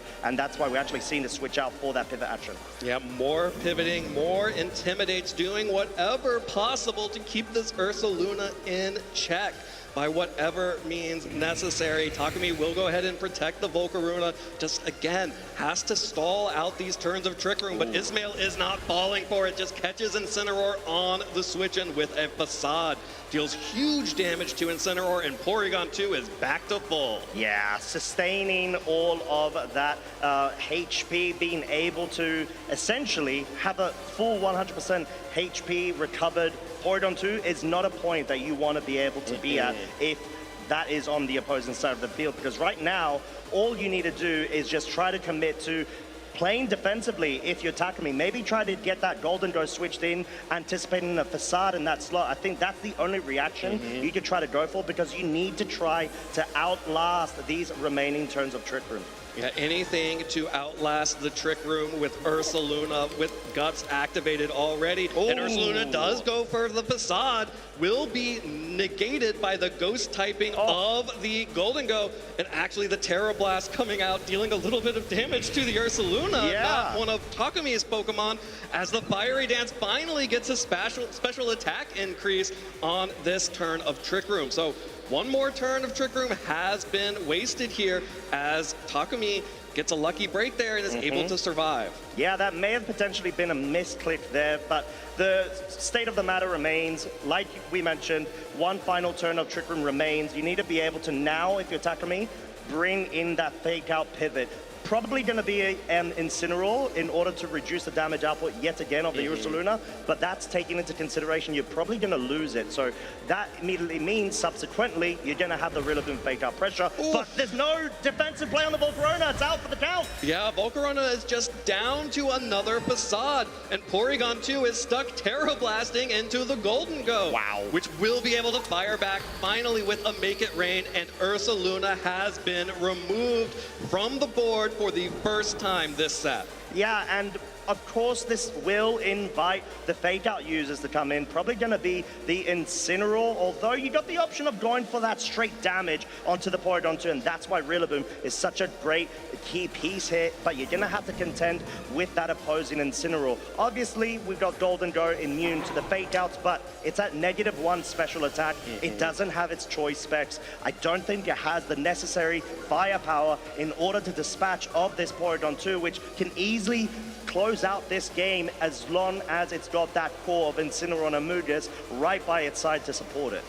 Well, Takumi has found a way back into this, but you're right. Golden Go without that special attack, with that special attack drop, without the choice specs, just isn't going to be hitting as hard as you really want. And for this, the final turn of Trick Room, Porygon 2 once again gets to recover all the way back to full health. Now, this fake out into Incineroar means that there will be no move made on Ismail's side this time, but that was a pitiful Thunderbolt. Porygon 2 loves tanking those all day, every day. I think at this point, Takumi was probably hoping for paralysis, because at that situation, that's... Or catch the Amoonguss. Or catch the Amoonguss, exactly, because you really need to be able to just start whittling down Ismail's side that's just so healthy. And of course, benefiting off of the grass terrain doesn't make things easier for Takumi either. And of course, with the terrestrialization on Rillaboom, this Amoonguss has plenty of opportunities to target down Takumi's side with spores. Takumi does finally retreat the Golden Go to reset the special attack and bring in the Incineroar to get the Intimidates down onto Ismail's Incineroar, able to tank a Flare Blitz because of that, as now taking more damage from Recoil and Rocky Helmet than it dealt to Takumi. While Rillaboom re-pivots here, new turns out, and Golden Go's coming back in. Yeah, this is actually really nice because you're trying to be able to set up the board where you at least have one fake out user by the side of Golden Go in order for you to be able to actually go ahead and get any sort of damage dealt with, because like we know from this Porygon 2, there's no direct solid way to be able to pick up a KO on the Golden Go. The only option is going for the Ice Beam, and we already saw it's not enough to pick up the KO from that 86 hit point range. Yeah, and critically, this was a choice specs Golden Go, which means it does have more attacking options than just Shadow Ball and Make It Rain. It has Power Gem, so it is threatening the Incineroar on the opposite side, which will be faked out immediately. Porygon 2 tries to pick up the Incineroar on the opposite side with Terra Blast, and it does. But this Golden Go hitting a super effective Power Gem without choice specs needs this to KO, and it does! Oh, and it does. What a key play in order to be able to finally dispatch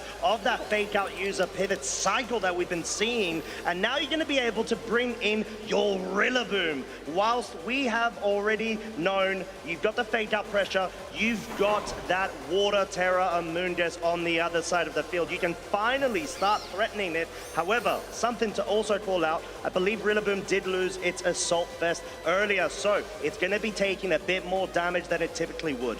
It will take more damage, but this Golden Go has been sitting on grassy terrain for so long. It has recovered so much health already. And with only the options of Terra Blast that will do nothing to Golden Go, Ice Beam that does negligible damage, and Pollen Puff on the Amoonguss, there is not anything that can quickly pick up a KO on this Golden Go. The Ice Beam, fingers crossed for a freeze if you're one of Ismail's fans out there, as this Thunderbolt just barely misses the KO on the Amoonguss. Wow, but this already leaves the Rillaboom to be able to pick off that Amoonguss with a Grassy Glide. I think, like you correctly identified there, Evan, Ice Beam Freeze feels like it has to be the play in order to slow down that Golden Go and hope you can out-sustain it going outside of Trickerman in the following turn. So this is going to be quite crucial, and there's no actual adaptation there. It's just going to be the straight KO onto the Mushroom, leaving Porygon 2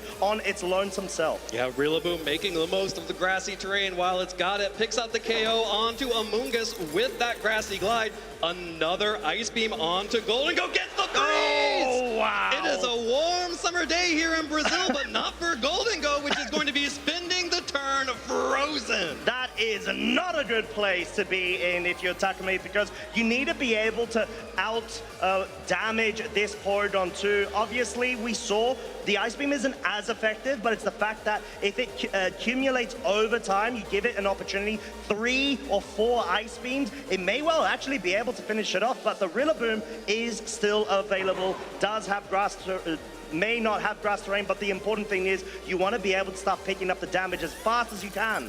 While still targeting down the Golden Go, dealing 26 damage that time around means 2 more Ice Beams will do it as Rillaboom goes for the offense. Woodhammer onto Porygon 2, Golden Go. It's just chilling, man. It's just chilling, letting Rillaboom do all the work this time. It quite literally is. In this scenario, it just needs to wake up. You want to be able to force so much immediate pressure, not allow the recover to come out. There it is, it's forward. Thunderbolt into the Porygon 2. You just need to be able to put it within a range. It feels like you have to go or you go for the critical hit, and you just put down the KO and you force a game 3. Game 3 for the Latin American International Championships. Incredible. Takumi finding a way out there, managing to preserve that Golden Go, firing off some really critical attacks into the Amoonguss and the Porygon there at the end.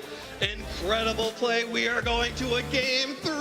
Oh, yeah, we are. And in what fashion as well. Takumi absolutely piloting that incredibly, even with the RNG against himself there with that freeze. But I think we were talking a bit about the adaptations. That turn 1 read into the Water Terra felt so appropriate for Takumi to be able to start this set on a good foot.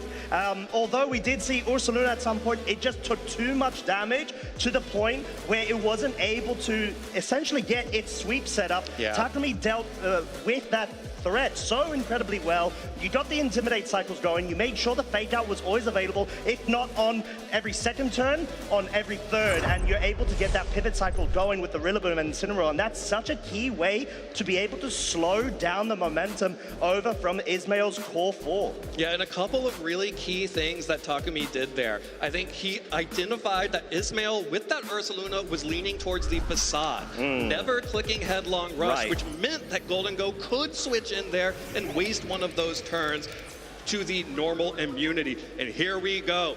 Number 3, game number 3, the leads are the same. Both players have taken a win with this setup. It's going to come down to this. Yeah, and it's going to be very close as well, given how that game 2 went. And now there's so many different mind games. Volcarona, of course, as we saw, is always threatened by that Spore. It doesn't have any sort of way to be able to avoid it unless it's a direct switch into a Rillaboom. However, you've got the main damage potential from this Golden Go. You want to be able to either go for a read and go for yet another Thunderbolt into the Amoonguss, or perhaps try to start focusing down with the Power Gem into the Incineroar, which would have been a good option. Well, here is an adjustment here. Takumi has taken so much damage turn 1 from knockoff each and every game so far. Now, with the water terastallization, will not take quite as much damage this time around, but it will be the water terastallization on Amoonguss as well. Both the Incineroar and the Amoonguss resisting the Make It Rain, while just another Protect coming out from Takumi's Volcarona. Yeah, just defensive there, wanting to make sure that you cannot be susceptible to these spores, but more importantly, this Terra allows the Golden Go not to take so much damage. It's lost its specs, but at least it's dealt a bit of chip damage, and it still has a lot more room of maneuverability going towards the next steps of this game. 115 hit points is a much better place than, I don't know, like 57 or around that 60 mark. Yeah, if that, exactly. And this is really interesting too, because the Golden Go now did a little bit of chip damage to the Amoonguss. One of the things you have to deal with Citrus Berry is I don't want to proc Citrus Berry. I just want to make sure that we are getting the KOs cleanly as possible. Yeah. So could be setting up for some interesting little damage calcs here. Yeah, definitely. And there's always the chance of, I would say rain, but in this case paralysis, if you want to opt in for that Thunderbolt. No switch outs from Ismail, just a fiery dance targeting that slot. Just over 50% health on the Amoonguss. Gets the special attack boost too. That's a huge deal for this Volcarona. Flare Blitz does not deal a lot of damage into the Golden Go thanks to that terastallization. Here comes the Thunderbolt. Has the Make It Rain drop and no choice specs. Not enough to pick up the KO. Amoonguss will hold on just barely and eat that Citrus Berry. Yeah, and this is why it's so crucial to be able to identify which move you want to go for in that turn 1 scenario. If there was a Power Gem perhaps, then at least you would have made sure that you guarantee not dropping your special attack, going into the knockoff interaction in the subsequent turn, and that would have most likely been able to pick up the KO if there was that Thunderbolt that freed up the slot from being choice locked. But now Volcarona is asleep. At least you've still got a board where you're facing an Incineroar and an Amoonguss, and you can start trying to capitalize off of the passiveness. But we've seen Ismail, the way that they've been playing, probably want to start getting that Porygon 2 and Ursaluna mode going, start the pivots, you get the regenerator, healing, parting shot, and all of a sudden you could even have an Ursaluna right next to a Porygon 2 at the very next end of this turn. Well, Golden Go is not going to be on the field. Takumi wants to continue to preserve that key piece of his comeback in Game 2. Incineroar will switch in, meaning that there will only be an Intimidate onto the opposing Incineroar, of course, as well as the Amoonguss, but it will just switch out as well, activate the Regenerator ability, heal more health, and here comes Porygon 2 out here trying to set up the Trick Room for the Ursaluna, most likely in the back. Volcarona just keeps on snoozing. Volcarona, it's finals, wake up!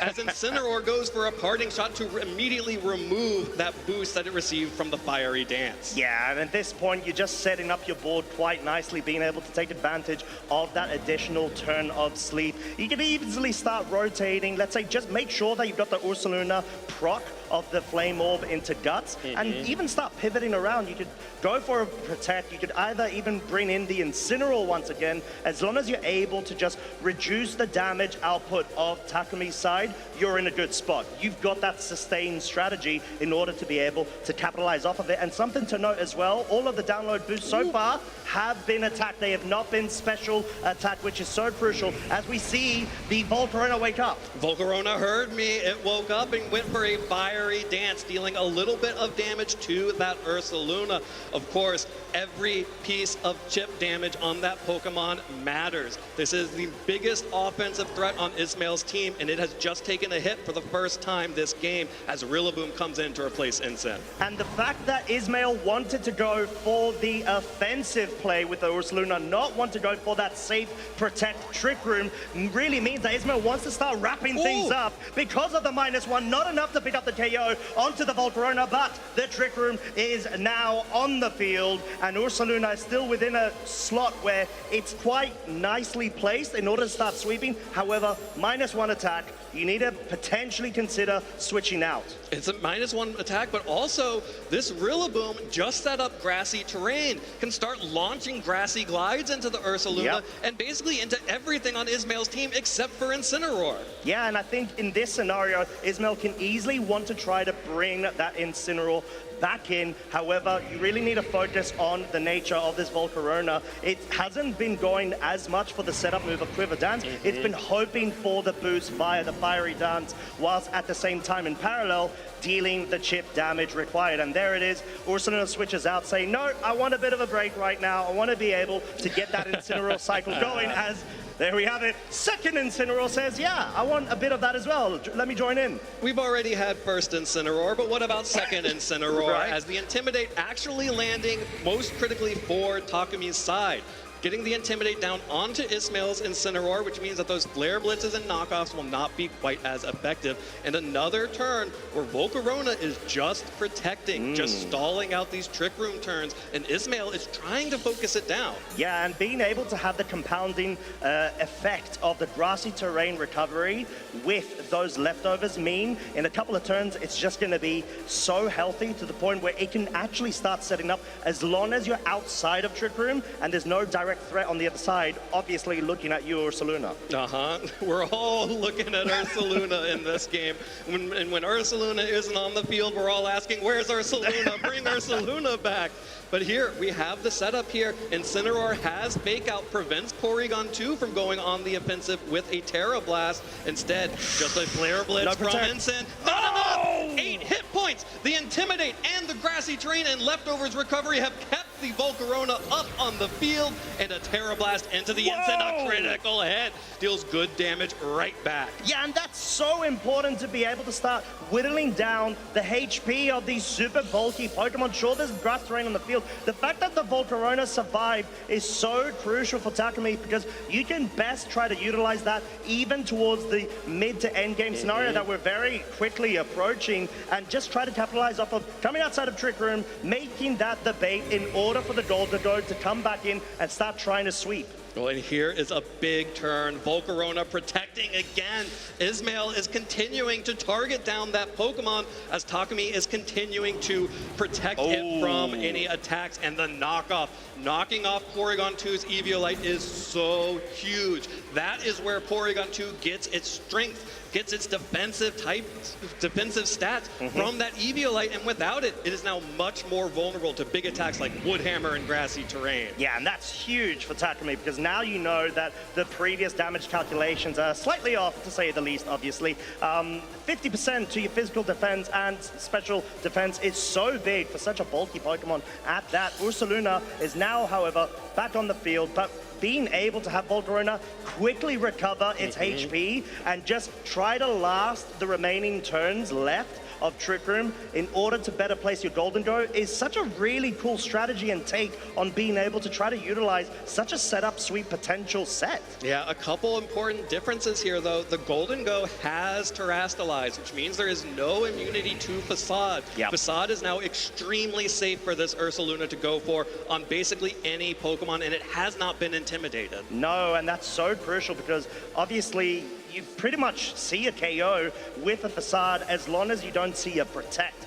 Incineroar switching out, wants to try to make sure it gets that pivot going, and it seems like Takumi is willing to lose the Rillaboom potentially, but double switch, however, Golden Go might actually be the bait here. Willing to lose any one of these Pokemon here as Golden Go switches in, but Ursaluna's facade will connect on Rillaboom, and that picks up a one-hit KO. Takumi's biggest offensive threat into the remaining Pokemon of Ismail Hogi has gone down in a double KO. The Terra Blast is enough to pick up the Golden Go on the switch in as well. That means it is just Volcarona and just Incineroar left, and I don't know if they have the damage to break through this Porygon 2 even without the Eviolite. Yeah, this is going to be incredibly difficult. The fact that Ismail's 4 Pokemon are so bulky gives another dimension to the feeling of, okay, well, it's not just 4 Pokemon. It could count like a 5th Pokemon or a 6th because of how bulky it is. It's seeing the deficit right now.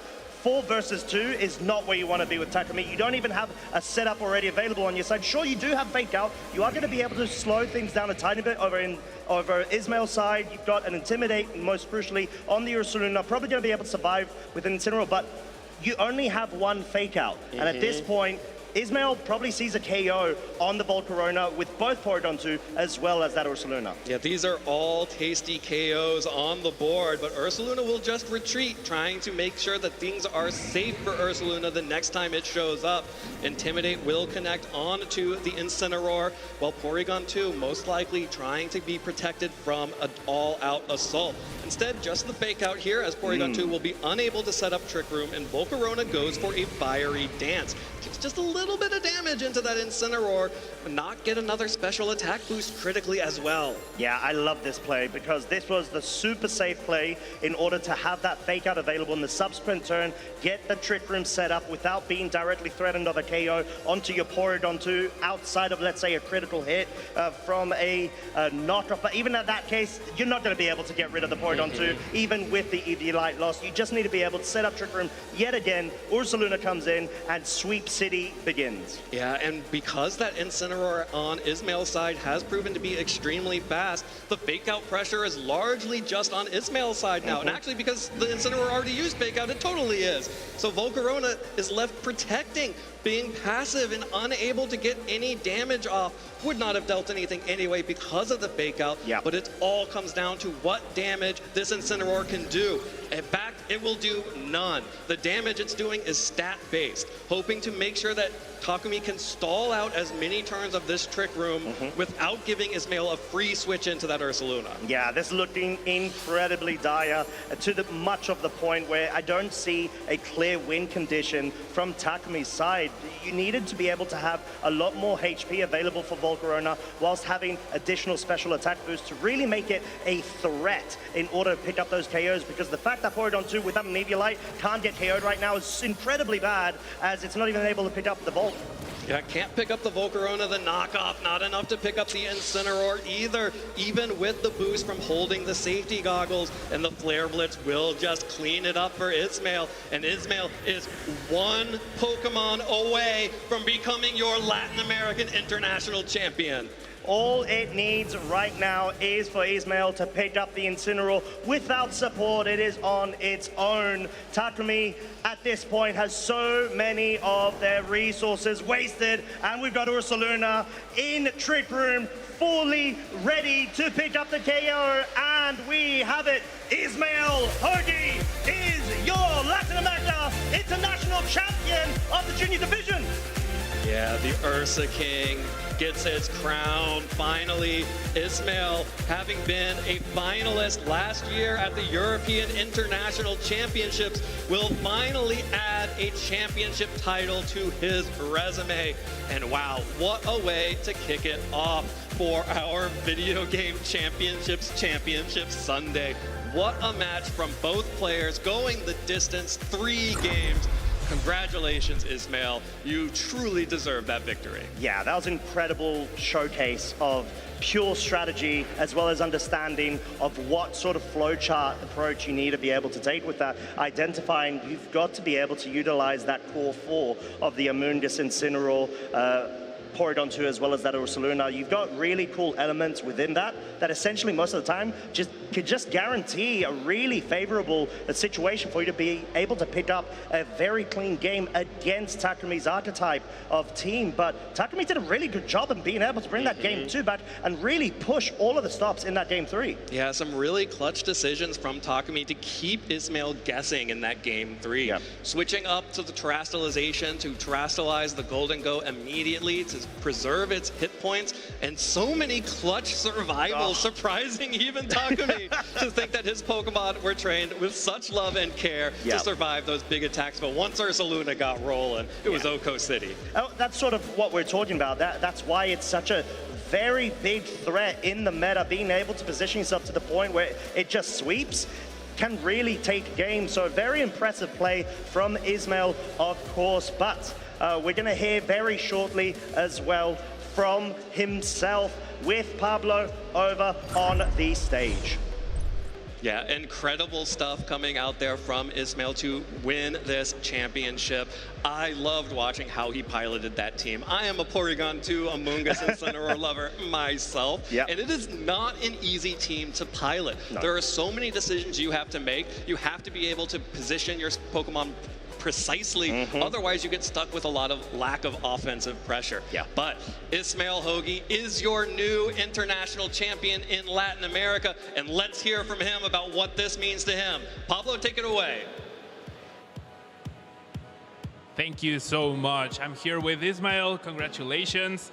So tell me, I hear your dad played with the same team as you did this weekend. Did he help you with the strategy for this match? Oui, il m'a bien aidé. D'ailleurs, c'est grâce à lui que je suis ici. Et voilà. Oui, il m'a beaucoup aidé à... Yes, he helped me a lot with with preparing for the match. All right, and now tell us, how important was Trick Room not only in the finals but also in your tournament run this weekend to become champion? À quel point c'était important la distorsion pour toi pour ce tournoi et pour ce match? En fait, sans la distorsion, je perdais, tout simplement. I think that without Trick Room, I couldn't have won this tournament. All right, and now you finally won your first international championship, Ismail. How does it feel to finally achieve that goal? Enfin gagner ton international championship, comment tu te sens d'avoir gagné, d'avoir fait cette réussite? Franchement, je suis vraiment heureux. Surtout c'est mon premier tournoi que je gagne, donc franchement c'est trop bien. I'm honestly very happy. This is my first major win and I feel very good about this. All right, well, before we let you go, anyone you want to shout out or any special thank yous to people who helped you this weekend? Oui. Je voudrais dire merci à Allah, à ma famille qui m'ont soutenu, à Louis et sa famille, et les personnes qui m'ont soutenu depuis Discord. Merci à tous. T'as dit ton père au début, c'est ça? So I want to thank my family, Louis and Louis' family, and the people that supported me on Discord. All right, perfect. Well, please give a round of applause for Ismail, your senior division Pokemon video game champion. Thank you so much. But the action continues. All right, we have our seniors players ready to go. So please give a round of applause and welcome to the stage Carlos Eduardo Verástegui and Pietro Silva.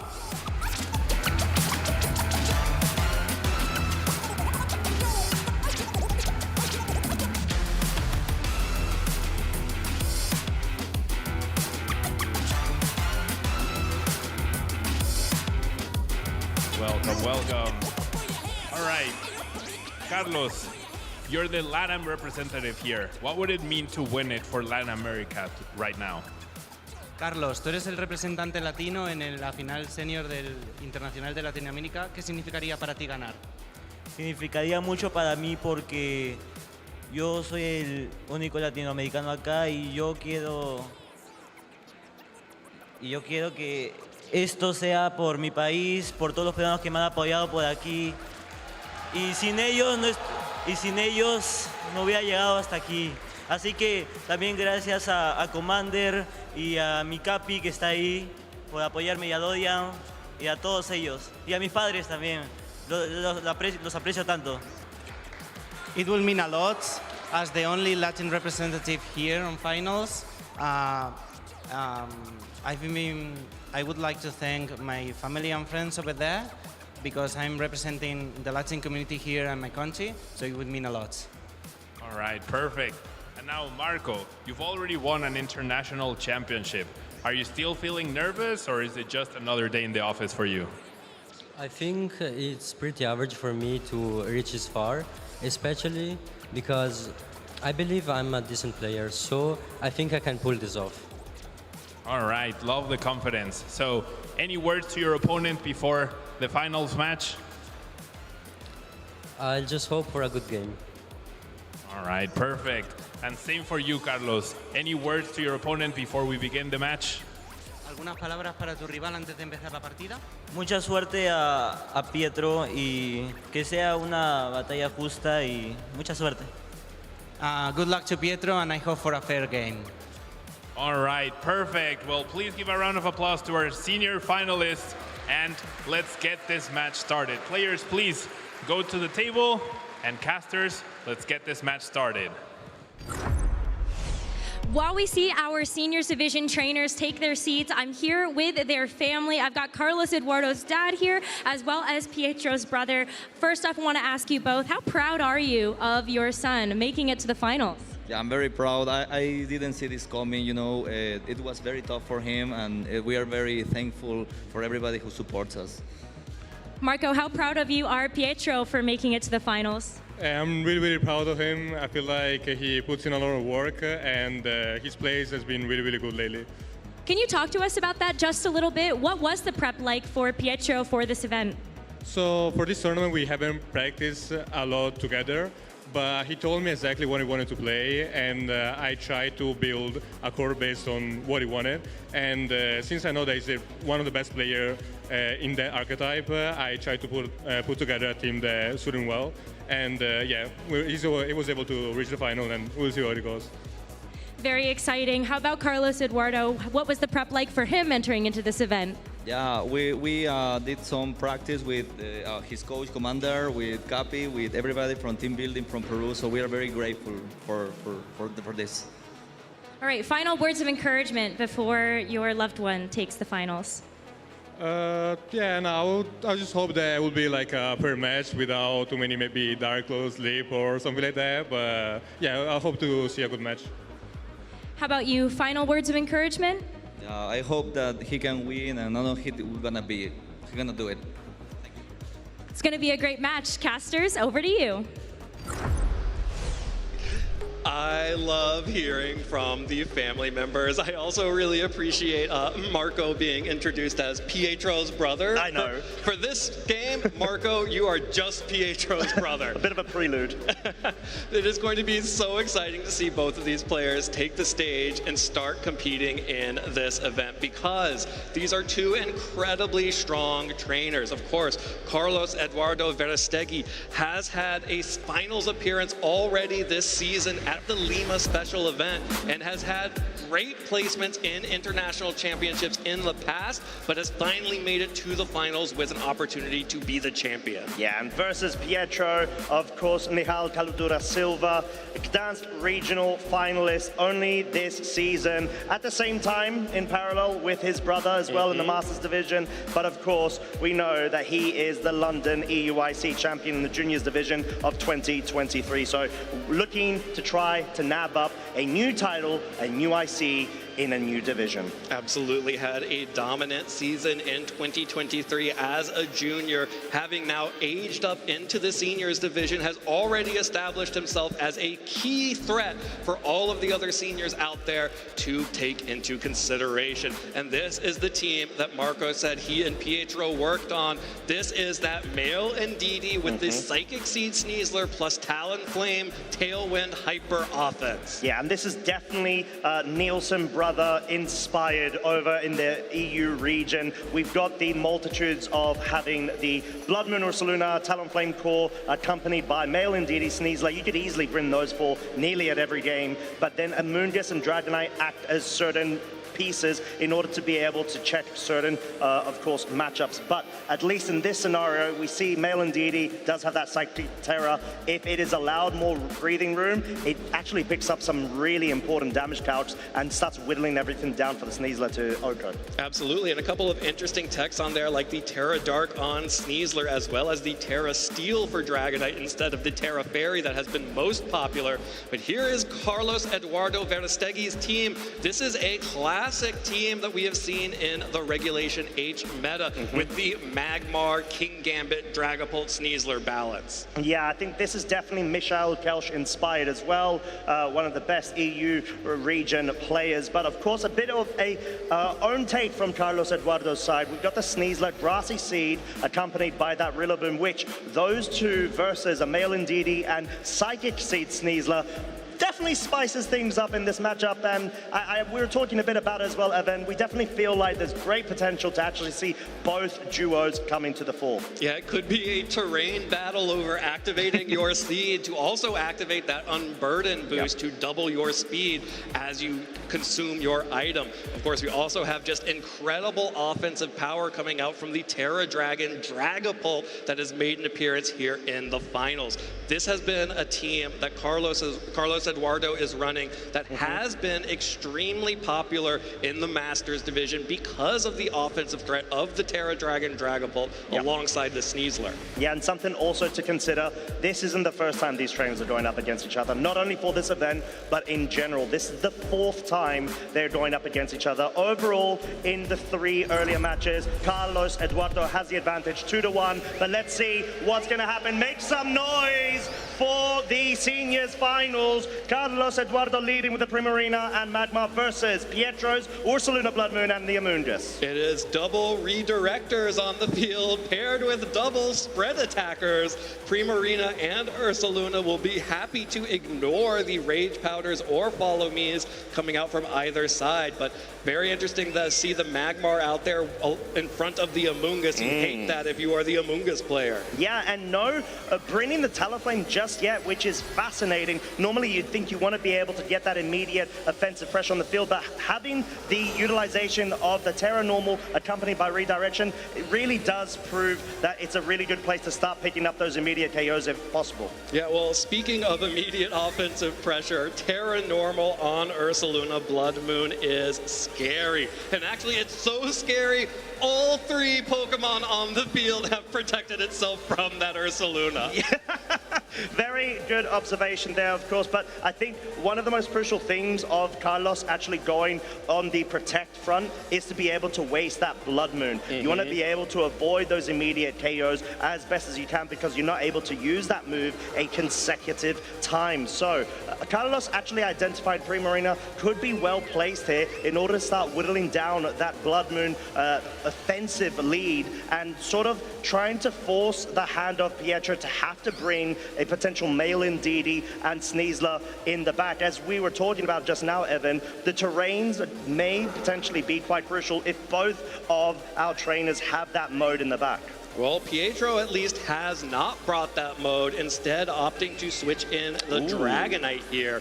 Amoonguss has switched out, will not be able to get anything done against this Magmar, and Dragonite's just going to tank that overheat from Magmar. Intended for the Amoonguss, but multi-scale Dragonite tanks it like a champ, and Ursaluna wisely did not go for the Earth Power or the Blood Moon on turn 1, so he could get the one-hit KO on turn 2. KO number 1 for that Blood Moon, and actually outspeeding the Primarinas, which tend to not be trained to that point to be able to capitalize off of, let's say, max speed, modest Blood Moon Ursalunas, as you do, of course, have that Tailwind support and the duality of being able to set up that Trick Room via the Male Indeedee. But most crucially, right now, Carlos is already a Pokemon down. We see the Sneasler being brought in, which is definitely the right Pokemon in the face of this Ursaluna that cannot get typed from that weakness to the fighting. Right, the Ursaluna having gone for the offensive Terra Normal means it will always be vulnerable to a close combat from the Sneasler. And now the Sneasler is the fastest thing on the field, with both the Ursaluna and the Dragonite, even with its multi-scale broken, is a little bit afraid of the Sneasler. We heard Marco talking about not wanting to risk Dire Claw rolls here. Yep. Gonna have to risk one potentially. Well, yeah, for sure. And at this situation, if you can guarantee pick up a KO onto that Sneasler, if there isn't a Grassy Seed proc on the field, then that's really good spot. But there it is, Rillaboom saying, I actually don't want that to happen. I want to be able to get myself straight out of that range and apply that offensive pressure, whether that being a close combat KO onto the Blood Moon Ursaluna, which I highly doubt, given we could easily see a defensive Protect come out. Absolutely, or a switch from the Ursaluna, which is what happens on Pietro's side. Amoonguss will be the option brought to replace that Pokemon as Sneasler gets the Dire Claw onto Dragonite. Big damage, no procs on it, but here comes the Scale Shot. And a couple of big important things happened on that Rillaboom switch-in. It activated the Grassy Seed, which boosts the Sneasler's defense so it survives this Scale Shot, even with all 5 hits of the Scale Shot.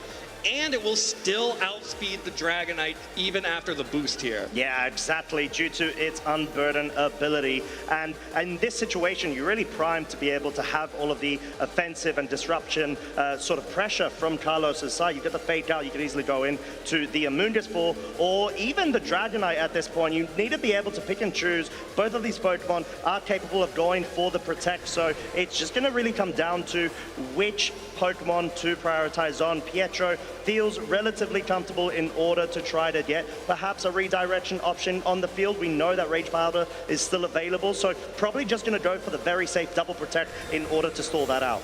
Yep, no fake outs this turn for Carlos Eduardo, as both the Amoonguss and the Dragonite will protect themselves. Also no switches coming out from Carlos Eduardo, which means this fake out will just whiff into the Amoonguss. Now Sneasler also gets to whiff a Dire Claw, this time into the Dragonite. But now the Amoonguss is free to Rage Powder away any attack from that Sneasler. Yeah, and that's essentially what Pietro's looking to do in order to start actually whittling down that Sneasler. If you can focus down on it and connect with a Scale Shot, you're in a really good spot, speed-wise as well. But Carlos is very well aware of this matchup and how to approach it, so I wouldn't be surprised to actually see the Sneasler go on the defensive, go for a Protect, and actually potentially try to go ahead and pivot that Rillaboom in order to bring that Magma and have that redirection available, allow the Sneasler to actually survive for yet another turn, because it's such a crucial piece to Carlos' strategy in order to hope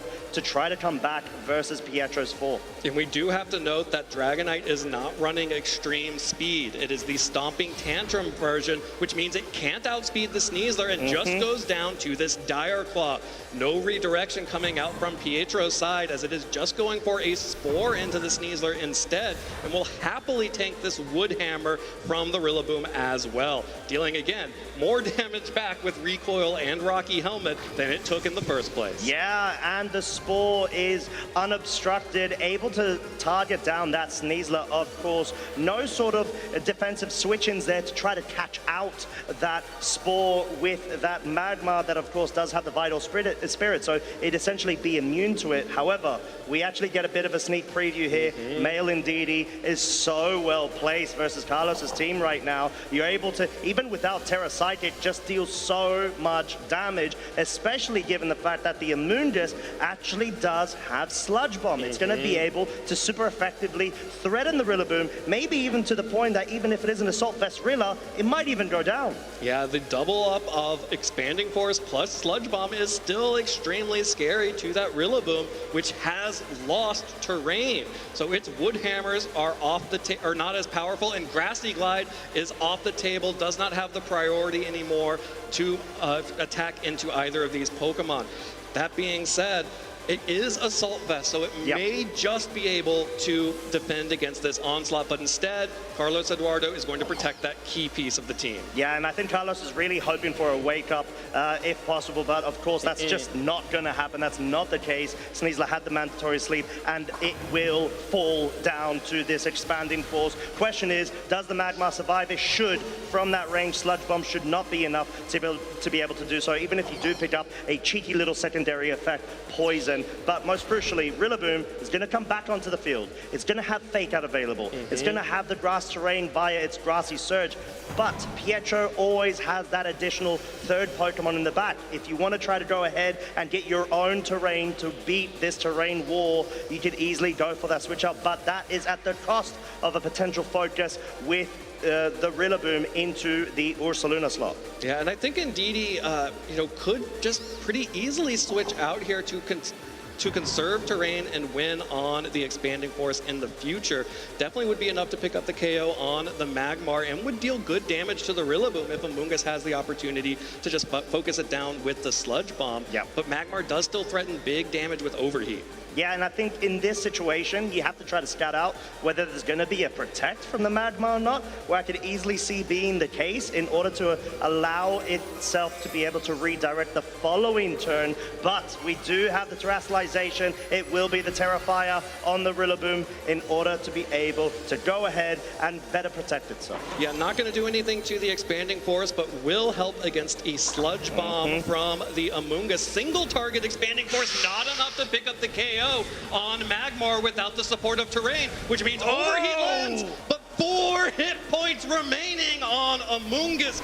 Rillaboom fires right back with a Wood Hammer and knocks Indeedee all the way down to Focus Sash. And all of a sudden, Carlos Eduardo Verestegi looks like he is in a great spot. Yeah, Carlos Eduardo really needed that KO with the Overheat onto the Amoonguss in order to feel a bit more better place going up against Ismail Indeedee, because at least it would have guaranteed the grassy terrain was still available in the field. I forgot, the Terrestrialization means that this Amoonguss is now protecting everything on Pietro's side. Yeah. Pietro, with that Amoonguss barely hanging on, now gets one more attack that it gets to protect from one of its friends. Yeah, and that's why it's so crucial. If you're able to get rid of the Amoonguss, you still have the terrain. Blood Moon Ursaluna comes in, you'll probably still have that Magma as well, and you can try to at least better place yourself to hope for a KO onto the Blood Moon. But it looks like Pietro's been able to find a very solid strategy going into this. They did have practice from before. They have played earlier on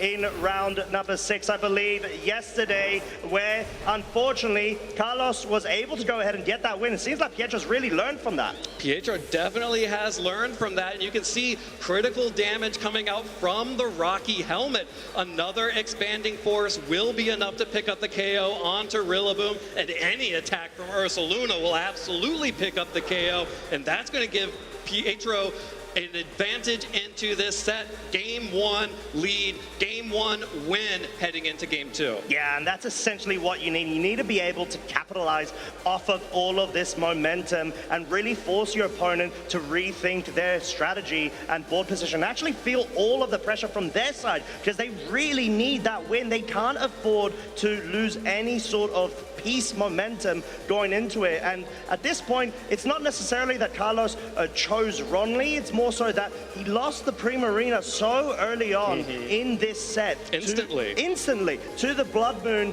And at this situation, he was already trying to fend for himself as best as he could with 3 out of 4 Pokemon. There is the Expanding Force, a critical hit just to go out in style in Game 1. And Pietro Nihal Calidora Silva is up 1-0, 1 game away from becoming our Latin American International Champion. And what a way to be able to do it.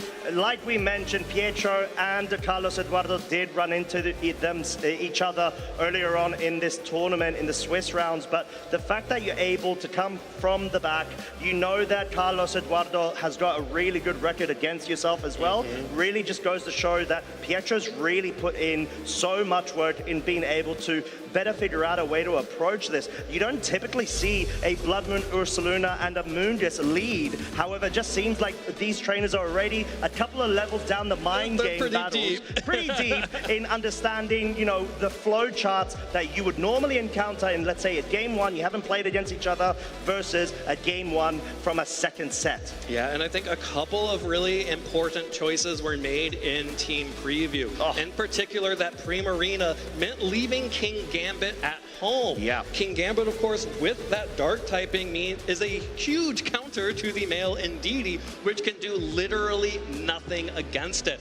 That's a Pokemon that I suspect came out in their Swiss matches and is why Carlos Eduardo left it behind today. I want to see it. Yeah, and it makes so much sense. However, it does feel threatened by a potential Blood Moon Ursaluna focus of, let's say, either the Earth Power, if it doesn't Terra away out of its Steel typing, or the Blood Moon, especially Terra Normal, if it has Terra'd outside. And that sort of allows itself the position where you've got its susceptibility. But we typically do see King Gambit really like being led with a Magmar by its side. So that is still susceptible to a Blood Moon to a certain extent, although it forces scenarios of either you go for the Earth Power KO, if you can pick it up, onto the Magmar, and you have to play a bit of mind game. So that mode might actually be something that Carlos may consider, given the fact that Primarina wasn't able to essentially get any usage from that game one. It just felt like it was a wasted slot. Yeah, the Primarina getting picked off by that Blood Moon instantly was extremely unfortunate for Carlos Eduardo. But again, Pietro played some of those first couple of turns very well, protecting the Amoonguss from the overheat from Magmar with the Dragonite. But Carlos Eduardo was able to very easily bring himself back into it with good Sneasler play, and it looks like Carlos Eduardo disagrees, loves the Primarina, still believes in the Primarina, and now paired up against the Indeedee male and the Blood Moon Ursaluna once again. This is such a solid lead from Pietro, where it forces a Rillaboom to have to sort of come in, or potentially come in order to be able to nullify the Psych Terrain spam from the Expanding Force, and actually have a bit more of focus of the Fake Out pressure onto the Blood Moon Ursaluna following, because right now Blood Moon wants to go for the Terra Normal Hyper Voice accompanied by an Expanding Force, maybe pick up a KO, which may give a bit of incentive for Carlos to actually opt to go defensively, try to scout things out and force that early Terra in order to try to capitalize off of it towards the later stages of the game. Yeah, this is just a ridiculous amount of offensive pressure that Pietro has on the board right now, and will replace the male Indeedee with Amoonguss, just in case Pietro needs to protect that terrain. Here's our terrestrialization, the first one of the game. It is again the Terra Normal Blood Moon. Yeah, and I guess this checks out. I'm probably expecting the double protect from Carlos' side, because if Pietro identifies that there's a case to go for the Blood Moon, at least you're able to expend that slot, not allow it to be able to get pulled off immediately after and threaten that Magmar KO. So a really nice play from Carlos here, wanting to play a bit more safe, even though they've got the back against the wall, as we do see the Blood Moon, which means Hyper Voice feels like the main offensive threat that Pietro will have to lock in if he wants to attack with that Blood Moon. And that is a huge difference from game one, where Pietro went for the Earth Power, preserving the Blood Moon for this second turn. Now has to either protect or use a different attack to make room for Blood Moon to recharge next turn. And this may allow Carlos Eduardo to finally get some use out of this Primarina. Yeah, and that's essentially what you need right now. You need to be able to capitalize off of Life Orb damage boosted Primarina, which in comparison to other Pokemon doesn't hit as hard, but at least in this matchup, it's able to deal the spread damage and start whittling down the resources Pietro has to play with, because Pietro doesn't necessarily have a very bulky team. He does have a very hyper offensive one, and if you can remove one of those pieces, you're able to completely start dismantling the team. But Rillaboom's on the field. A perfect switch from Carlos Eduardo to bring the Rillaboom in right now. Remove the Psychic Terrain from the field and also ignore the Amoonguss's redirection ability. Magmar will go ahead and terastallize into the Ghost typing. Now, this will not affect Hyper Voices or Blood Moons because of Ursaluna's Mind's Eye ability, but does remove a potential Earth Power weakness. Ursaluna goes for the Protect, Amoonguss also going for the Protect. Carlos Eduardo has been able to bring in the Rillaboom for free. Yeah, this is such a well-placed, patient play from Pietro, because now you've forced that Rillaboom to come onto the field. You're easily able to bring in your Male Indeedee in order to nullify any sort of fake-out priority, but most importantly, the terrain being off means that Male Indeedee enters that sweep mode that it really wants to go in order to start whittling down that Magma and not necessarily have to get redirected away because of its Follow Me. Well, here is the retreat from Amoonguss to make room for the Male Indeedee, resetting the terrain here. Psychic terrain is back on the field. That will reduce the amount of damage that a Wood Hammer could deal from the Rillaboom. No priority. Overheat connects onto Ursaluna. Targeted down. Big damage from the Magmar. And now Rillaboom moves first, and it's gonna stomp that Ursaluna with the Wood Hammer. Knocks it down. Huge KO for Carlos Eduardo. And the crowd absolutely goes wild with that, as it's such a key piece to be able to remove. Sure, at the expense of the terrain, but that's an acceptable trade-off given that the Terra's already been utilized. You've removed one of the main damage sweepers from Pietro's side, and you're gonna have to try to force his hand in order to find a new sweeper to take up that role. And Male Indeedee, yes, it is in a prime position to just go and click Expanding Force. There's no reason why you shouldn't. So this does allow a bit of a free slot for Dragonite to potentially get in on the damage, get a couple of additional speed boosts, and maybe at some point be able to outspeed a couple of Pokemon, but I'm not expecting that to be the case for the Sneasler in the back though. Yeah, if there is the Sneasler in the back for Carlos Eduardo, that will not be enough to outspeed an Unburden boost as well. Carlos Eduardo will retreat the Rillaboom, does not want to give up all of that free damage onto that Pokemon, will switch in the Primarina as Magmar goes for the Protect. So now, both Pokemon on Carlos's side are going to be immune to any Dragon-type attacks, but this Primarina is not immune to the Expanding Force coming out from the Male Indeedee, and not immune to the Stomping Tantrum.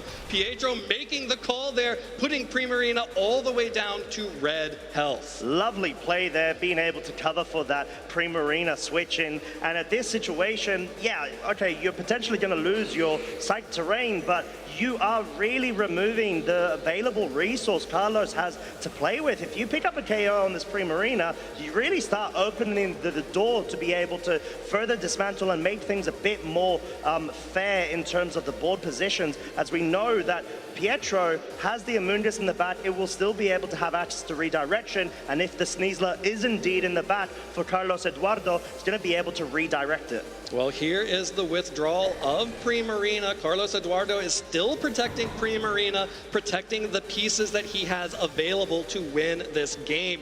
That will mean that the terrain has changed once more into the grassy terrain, and the Expanding Force into Rillaboom does very little damage.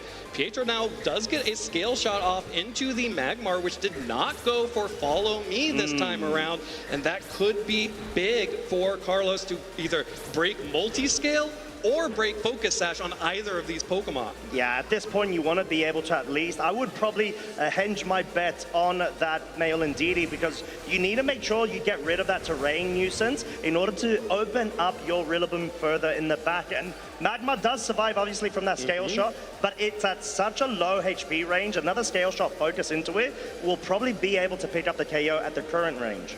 Yeah, I believe that would be able to pick up the KO, but Pietro is starting to run out of resources, has lost the Ursaluna, has lost the Focus Sash on the Indeedee, is going to need to make something happen with this Dragonite in particular to get back into the game, because Carlos Eduardo still has all 4 Pokemon and has not revealed what the 4th Pokemon is. Yeah, I do feel like it's probably going to be the Sneasler because it's so well placed, especially to be able to capitalize off of a Tailwind Ring or Scale Shot speed boost from Pietro's side of the field. And being able to at least threaten with such an offensive Pokemon. We already know it's not only fast, it's very powerful, really allows yourself to be able to sweep with it towards the end game scenario. But Amoonguss switching out right now, Pietro wanting to be able to bring the Psych Terrain back in the future. Seems like Carlos, Eduardo, very like-minded as well. Yeah, everyone agrees the most important thing about this game is maintaining control over the terrain. Both Rillaboom and Indeedee have switched out, and Magmar catches the Amoonguss on the switch-in with a taunt. That is the worst possible move that Amoonguss could have taken at that point. That is so huge in order to be able to just nullify its effect and as a slot. Now, all of a sudden, Pietro may feel really forced to either go just for the Sludge Bomb or maybe even bring that Psych Terrain back on the field with the male Indeedee. But most importantly, the Dragonite at this point, it's probably going to have to go for the Scale Shot into the Magma, which invites a potential no follow me from Carlos's Magma and just capitalize off of going for the Moonblast. But no, that's not the case. Redirection's out. Redirection is out. Magmar is going to make sure that Primarina gets an attack off in this game. The Scale Shot's actually going to be very close. Needs all 5 hits, it might look like, if it's going to pick up this KO. That's not enough. Needs one more. Gets the 5th hit. Magmar will go down, but Primarina will be able to fire off a Moonblast here.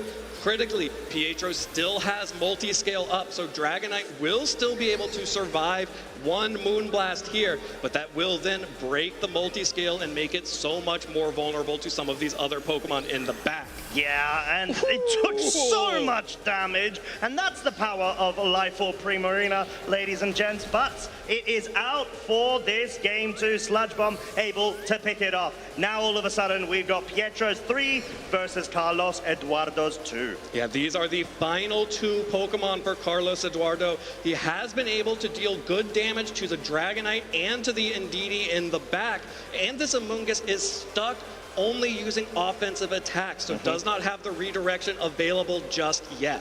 Yeah, and in this scenario, we already know that we've got Pietro probably going to be able to guarantee that Psychic Terrain win. However, to what cost? Yeah. Carlos is going to be able to bring that Rillaboom back in, but most importantly, the terrain's currently on the field. If the Sneasler is indeed the final Pokemon, it's going to get the Grass Seed proc, it's going to have that activated, Unburden, and there it is. And it's in a prime position now that there is no redirection available on this Amoonguss to be able to start trying to focus down on whittling down Pietro's availabilities.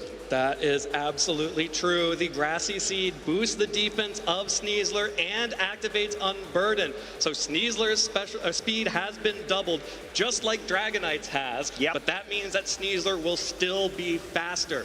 Amoonguss has to either go on the offensive or switch out to the Indeedee, and that's going to be a really tough decision to make because that's just going to be a sacrifice. Exactly, because its Focus Sash was already broken thanks to that Magmar's overheat in the prior turn. So this is going to be a very decisive turn that honestly will potentially even prove to be the final result of this. Pietro may be able to win the international championship right here, right now, but if there's one wrong move, Carlos Eduardo may potentially force that game 3. This is so tense. It is so tight right now. Indeedee switches in. Dragonite will be protected from an attack from Carlos Eduardo's Pokemon, but that's the acrobatics coming out from the Sneasler, not targeting down the Dragonite at all. Sneasler deals some big damage to Amoonguss.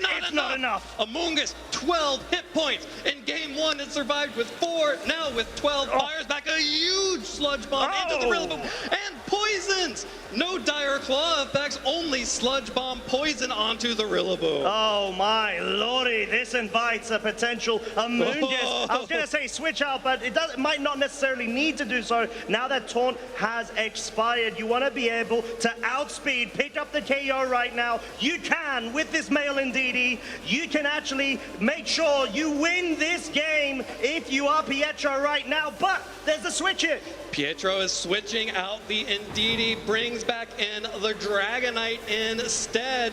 Going to reposition as Amoonguss is protecting. Pietro wants to make sure there remains redirection available on the field as a close combat still picks up that KO into Dragon Knight. This is quite tough because I feel like Pietro's trying to play a bit more safe here, not wanting to be able to fall short of a potential protect from the Sneasler. You want to be able to pick up the KO at the same time, or at least guarantee the Rillaboom does go down because of the poison that had been inflicted in the previous turn. So now we have got an Amoonguss in front of the Sneasler. Redirect is online. Male and Didi is on the field, and you are one expanding force away from an IC win. It is really, at this point, just as simple as clicking the Rage Powder and the Expanding Force to pick up this KO on Sneasler. It does, of course, and we are going to see the handshake with Pietro going ahead and wrapping this up. And that, with that Expanding Force, Amoonguss goes down, but Sneasler is going to be right behind it. Pietro Nihal Calidora Silva will be your international champion here in Latin America in the seniors division. And what a triumphant victory from himself, actually navigating that so incredibly well versus Carlos Eduardo that we already know had gone ahead earlier in this tournament, was able to be triumphant versus him, and Pietro just seems like he really did his homework and he was able to prove that to us on a global stage. Absolutely incredible play there from Pietro to get that championship title in the seniors division. He has now accumulated one in the juniors division, one in the seniors division, and you better believe when he ages up into the Masters division, he's going to be a prime threat to add the Triple Crown. Oh, 100%. In total, he does have 2 international championships. A very similar factor with his brother that he now does share, at least for now, potentially. We're going to have to see later on if that does change. But huge congratulations, of course, to Pietro, and great commiserations over to Carlos Eduardo. We do, of course, now know Pietro is our champion. Yeah, and Carlos Eduardo played so well in that second game. It was incredible. It was so close. It really came down to just a few hit points, really in both games there. Some of our Pokemon barely surviving, the Magmar just not having quite enough hit points to survive that 5th scale shot. Carlos Eduardo should be extremely proud of his placement here in the finals, but Pietro Silva will be our champion. And for those of you who are looking forward to our Masters Division finals coming up, the last tournament that both Marco and Pietro were at, where they both made it into the finals, they both made finals. And then now, here we are in Sao Paulo. Pietro just made the championship. Could Marco do as well? Well, I mean, they definitely both made finals, that's for sure. And yeah, we are one set away from figuring that out right now, having that question answered. But, I mean, what an incredible show from seniors divisions representation. I mean, both of them, honestly, they're going to be some very big threats going into Master Division. So all you Master Division players better be on the lookout, because being able to not only play so incredibly well, but play very attuned with these meta standard teams to the great extent that they do is honestly such a big trademark to the potential that these trainers have available to themselves. But we're gonna go ahead and find out from Pietro just now over on the stage with Padro. Thank you so much. I'm here with Pietro Silva, the Senior Division Pokemon Video Game Latin America International Champion. So, Pietro, we saw some very close games right now, but that 5-hit scale shot, how happy were you when you saw that? I was really happy knowing that probably 4 hits were never enough. So it was really a game changer. Yeah, and now that clutch poison from the Amoonguss as well, how important was that to secure the game too? I think I still could have won without the poison, just because I had the same play on the next tour, and then indeed he would have cleaned up the game. All right, and now you're the champion and your brother is playing up in the next match. Do you have any words for your brother before he comes up to play? I believe he will also win because he did a lot of testing with me. All right, perfect. Now, any last shout outs or anyone you want to thank for your win today? I shout out my brother, my team, El Server, my family, and everyone supporting me. All right, perfect. Please, another round of applause for Pietro, our champion today.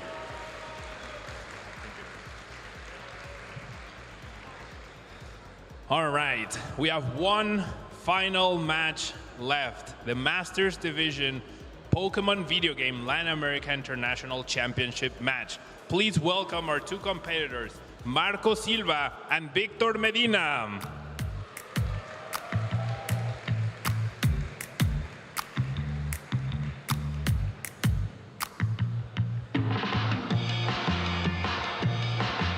All right, Marco, you've already won an international championship twice. Are you feeling any pressure, or is it just another day in the office for you? I don't really feel the pressure. I feel like the matchup is a little bit tough, but it is what it is. I can still outplay. All right, perfect. And you, Victor, you've come quite close, but not quite had that big win yet. What would it mean for you to win right now? I mean, it would mean a lot, really. I really wanted to make top 4 in this internet. That was the only internet that was left. But winning this would mean a lot to me. It would mean a lot because I really want to my first major win. And if it's in an IC, even better, right? Even better. All right, now, Marco, any word to your opponent before we get this final match started? No, nothing particular. Let's hope that we have a fair match, and that's it.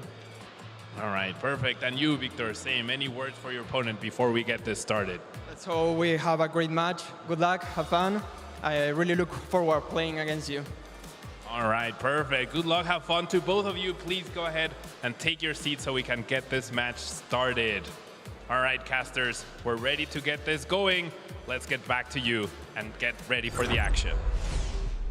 Thank you very much, Pablo. And of course, we do have the friends of the finalists here. We've got Antonio on my right, and we've got Shai on my left. So, Antonio, first off, how are you feeling knowing that Victor is in the finals in Championship Sunday? You must be proud, my friend. I'm very proud. I'm also very nervous. I know he's chasing this big win for a long time, and he's gonna get it now, so I'm also very excited. He's one set away, of course, but I'll tell you who else is. We've got Marco as well, who's one set away. But of course, Shai, same question to yourself. Any initial thoughts about, how you're feeling right now? Marco's in the final, yet again defending his title. I'm pretty tense, maybe more tense than Marco. Marco's pretty used to playing finals, and I'm just amazed of how his consistency is played out. So I'm really happy to see him and Victor as well in the finals. And as Marco said, I hope it's a fair game. Exactly. I think that's a very fair point as well. We're very excited. I guess we're going to want to go ahead and get things set up right now. So very final words of encouragement. What advice would you go ahead and give to Victor? Victor, please hit your moves and believe in your Pokemon. You can do this. Best advice I've heard throughout the entire event. Same question to yourself, Shai, for Marco. Yeah, same to Marcos. I hope Marcos gonna hit his move. So and it's a fair game for both of us, as we said. So good luck for both of us. Perfect. You heard it here, folks. So we're gonna go ahead and pass it over to casters so we could get the Masters Division's finals underway. Over 450 Masters Division trainers walked into these halls, and only 2 of them remain as both Marco Silva and Victor Medina get ready for the final face-off here at the Latin America International Championships. My name is Rosemary Kelly, and I'm so honored to be here next to Aaron Zhang to cast this Masters Finals. I am so excited. We've got Marco and Victor, 2 of the best players in the world. Marco, the defending champion, looking to get that 3rd championship. And Victor coming into this tournament as #1 in championship points in the world. These are truly 2 of the best, and I just really am eager to see how they're going to approach this match. Either winner here is going to create history for themselves. It would be so amazing to see Marco be able to get the first 3-time international championship glory. And for Victor, he's been so close to being able to achieve that greatness, and he is just 1 step away.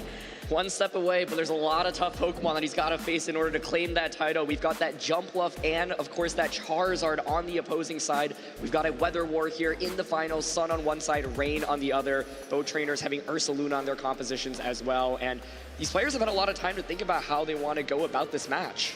As we take a look at Marco's team, though, one of the key things that really sticks out outside of the fact that you do have this Sun is the fact that you have some really impactful offensive threats. We're looking at that Charizard, Torkoal, Jumpluff, Ursaluna. All four of them are really big hitters in their own right. This team is really flexible, and Marco is so incredible at piloting it. Some leads that you'll want to pay attention to potentially in this matchup include Charizard and Jumpluff having a lot of oppressive damage immediately. You've got that Sunny Day on Jumpluff, which can override Pelipper if it switches in and tries to set up the Rain. You've also got Incineroar and Porygon 2 as another lead combination. Part of what makes this team so deadly is you can just start attacking immediately with Charizard, or you can angle to set up Trick Room and play a slower mode, bring out that Ursaluna, and deal massive amounts of damage. So I think Marco has a lot of tools with this team, and it's going to be really difficult for Victor to figure out what lead do I think Marco will commit to. And that's where Victor has this puzzle that he has to be able to play around as well, because you take a look at the Sun, and one of the best counters we've seen historically in VGC has been Rain. So is that something that you think that Victor could rely upon comfortably with something like the Pelipper and the Archaludon? Yeah, Pelipper here is going to be, I think, a key Pokemon. You're going to want to have it in this matchup because, one, of course, it can change the weather, and two, it can resist those fire-type attacks from Charizard. If you look at Victor's team, there are not that many Pokemon that can reliably take those heat waves. Dragonite is another really key Pokemon with that multi-scale, of course, being able to tank fire-type attacks and also threaten damage with that scale shot. Victor's team has the threat of Trick Room, but it also has the threat of Tailwind, and I expect Ursaluna and Golden to be big players in this matchup as well. Archaludon and Sinistcha, I think, are really hard to come out in this matchup because of the Charizard from the opposing side. I can see niche use cases for them, so that's not to say that I don't think you bring them at all, but if you are bringing them, you got to get mileage out of them because they can go down very quickly. Both of these trainers do have an Ursaluna, so those speed around interactions are going to be very interesting to keep an eye on if both of them decide to bring this Ursaluna. But we are ready to get into this very first game of the Masters Finals of the 2025 Latin America International Championships, and one best of three is going to separate both of these trainers from reaching that championship title. Let's get into it as Victor leads off with a Pelipper and the Dragonite, and for Marco, it's the Jumpluff and the Porygon 2. I was really eager to see how both players would approach the lead matchups in this one, and I think Pelipper Dragonite is a response to Jumpluff and Torkoal, which I think is Marco's really strong option here, but it's actually a different lead with the Jumpluff and Porygon 2. Porygon 2 right now in a really good spot to deal a lot of damage with Ice Beam and Terra Blast. Jumpluff here pressures with Sleep Powder. This is a key Pokemon in this matchup. It's able to outpace everything and put things to sleep, and the first Sleep Powder of the set will connect. It's going to connect onto that Pelipper, so it is going to have to delay some of its offensive pressure that it would like to do with something like that Weather Ball, or even be able to get this set up. As the Dragonite on Victor's end tries to go all out with this Scale Shot, it's able to connect for the Jumpluff. Even though it's going to be 4 or 5 hits, it's not going to be enough to knock it out right now. Really impressive defensive training there. Jumpluff surviving all 5 hits. This is a really valuable Pokemon in this matchup, and now Dragonite critically gets that speed boost. Pelipper will take that first turn of sleep. And that leaves this Porygon 2 to be able to go for this Ice Beam. This Dragonite hasn't taken any damage yet, and so it has its multi-scale intact, but that's the power of a 4-time super effective hit, even with the multi-scale. Almost just gets that one-hit knockout, so powerful, and Marco now has the option, as you can see, to potentially set up Tailwind. Dragonite, of course, has that speed boost, though, so you, of course, can just go for another Scale Shot. Porygon 2 right now, though, still sitting very healthy, putting on a lot of offensive pressure. You can see Marco looking like he's trying to consider changing the weather, probably expects Jumpluff to faint here, but saying, you know what, if you actually Scale Shot into the Porygon, I'll be able to make your Pelipper's damage output reduced, and your Hurricanes, of course, a lot more inaccurate.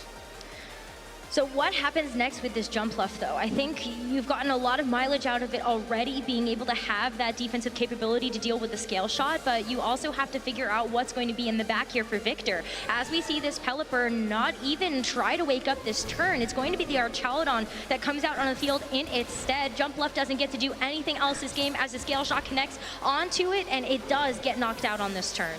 Archaludon does make an appearance here, and by conserving that Pelipper, of course, even if there's that threat of Charizard in the back, you can always bring the Pelipper back in and Charizard in the rain does not really do that much damage. So you can see Victor realize, okay, if I set up Archaludon properly and get it in the right place, it can actually be a huge threat. Dragonite is going to get traded right now, but it is very even at this current point. Dragonite was supposed to be a big source of damage for Victor, though, so it does feel a little bit bad to have to lose that piece so early, but Victor is going to be able to focus a lot of his game plan into this Archaludon, especially knowing that you do have some really nice resistances to something like this Charizard. Yeah, I like the prioritization of getting rid of Jumpluff. I think Jumpluff is just a huge threat in this matchup, even though it doesn't deal damage. Being able to put everything to sleep and change the weather via Sunny Day is huge. So Charizard does hit the field, and okay, we're looking at the hover here, potentially trying to just get a huge knockout. Weather Ball here, you can switch into Torkoal, of course, change the weather. You have the option of Overheat as well, but I think critically with Jumpluff fainting and Victor still having that Pelipper in the back, this can be fairly tricky. It's a little tough, though, because this Ursaluna hitting the field is Victor's fourth and final for this first game. It doesn't have the guts activated quite yet, and that means you're looking at Headlong Rush, Earthquake, both not going to be able to connect onto something like this Charizard. Leaves it a little bit vulnerable and at the very least impacts the amount of damage it can do on this next turn. Yeah, critically, the Porygon is going to switch here into Torkoal, so the Sun now is set up. There's no defensive Terra on either of these Pokemon, so of course, Fire-type attack will do a ton of damage. Yeah, this Archaludon is going to hope that this Assault Vest is going to be enough to be able to withstand some of the onslaught of damage from this Charizard. But take a look at the Weather Ball as a same type attack bonus in the Sun. It's just going to knock out that Archaludon in one go. This is my point about why I thought Archaludon is a tough Pokemon to bring into this matchup. Marco positions the Charizard perfectly. You do now bring out the Pelipper. It will, of course, change the weather. The rain will be set up. You can still Weather Ball actually into the Ursaluna, so you might have to see a Terra at this point. That Terra on the Ursaluna is going to be a Ghost type, so it does get rid of that super effective weakness you're going to have to a Water type Weather Ball, but you're still going to leave yourself taking neutral damage from everything else. Yeah, and Torkoal is interesting here because it actually doesn't really do that much damage, but Pelipper is asleep. So right now the question is, can Ursaluna get enough mileage these next couple of turns and actually deal enough? Helping Hand Weather Ball here is really safe. The question though is, with that Terra committed on Ursaluna, will you be able to survive the turn? I would expect it to survive, and then the question is, can Porygon 2 and Torkoal finish off the game? Pelipper also needs to get this turn one wake up. It's already taken a mandatory turn of sleep, so it has the opportunity to actually wake up on this turn, but we see the Terastallization committed into this Ursaluna. This Ghost Terra has to do wonders for Victor in this first game if he wants to have hope of winning it to kick off this series. All right, Helping Hand here. Weather Ball in the rain from a Charizard into Ursaluna. How much damage will this do? Still gonna do a lot. It's still a Charizard with pretty good special attack, and it's just a one hit. No way, this Ursaluna. Victor hasn't been able to do anything with two Pokemon already. Charizard with that Weather Ball, that's one way to get around the variance. But okay, there is the wake up. Muddy Water comes out. It is going to do super effective damage and get the double knockout, but there's Porygon in the back still. Porygon in the back, but that's a huge double KO here for Victor. This was such an explosive turn. We saw 3 Pokemon knockouts back to back to back. It comes down to a 1v1 though at the end of this first game. Porygon 2 with this Eviolite, bigger defense buffs than this Pelipper is going to have with the Focus Sash.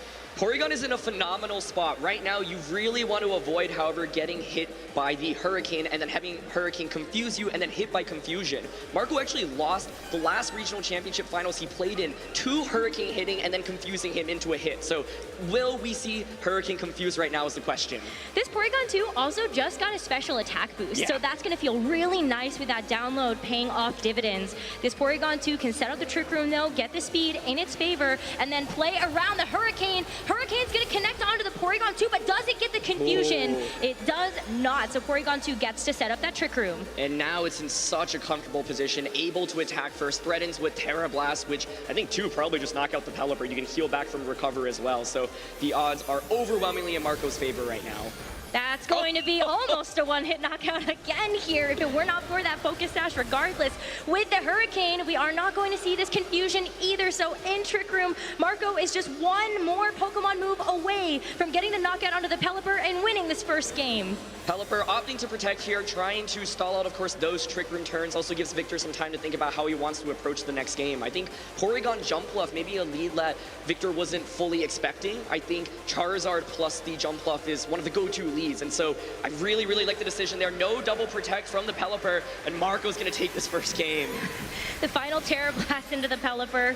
What a start here for our Masters Finals at the Latin America International Championships. That was so fast. The fact that it was Weather Ball Charizard getting those 2 knockouts, rather like something from the Heat Wave or the Overheat. One of the scariest things about utilizing Marco's team is Sleep Powder can miss, the Heat Wave can miss, the Overheat can miss, but Weather Ball, it won't miss, right? And so really great decision to go for those Weather Balls, finds the perfect positioning to just knock out that Archaludon, and then helping hand Weather Ball one-shotting Ursaluna. That's such a rare interaction, but so much heavy offense here from Marco's end. And so the question is, if you're Victor, how do you adjust? Porygon plus Jumpluff is a scary lead, but you know what's actually pretty good into that? Golden Go.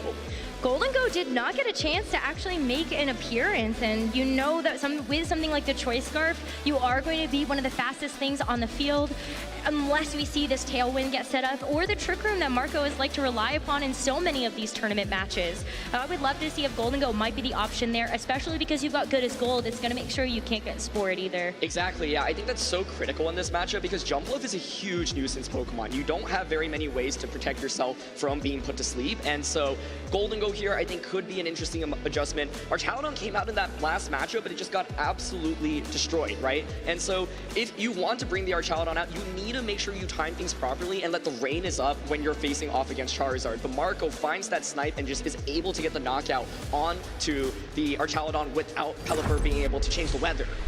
Well, as we get ready for the second game, Marco Silva is 1 game away from making history as a 3 times international champion. Victor needs to win this game in order to keep his dreams alive of finally winning a major champion title. Let's see what this game has in store, Aaron. I cannot wait to see the adjustments. Yeah, is there a Golden Goal in the lead is my very first question. And the answer is going to be no. It's going to be double Dragons in the Archaludon Dragonite. We've got an adjustment here as well. No Porygon 2, it's Incineroar brought out instead.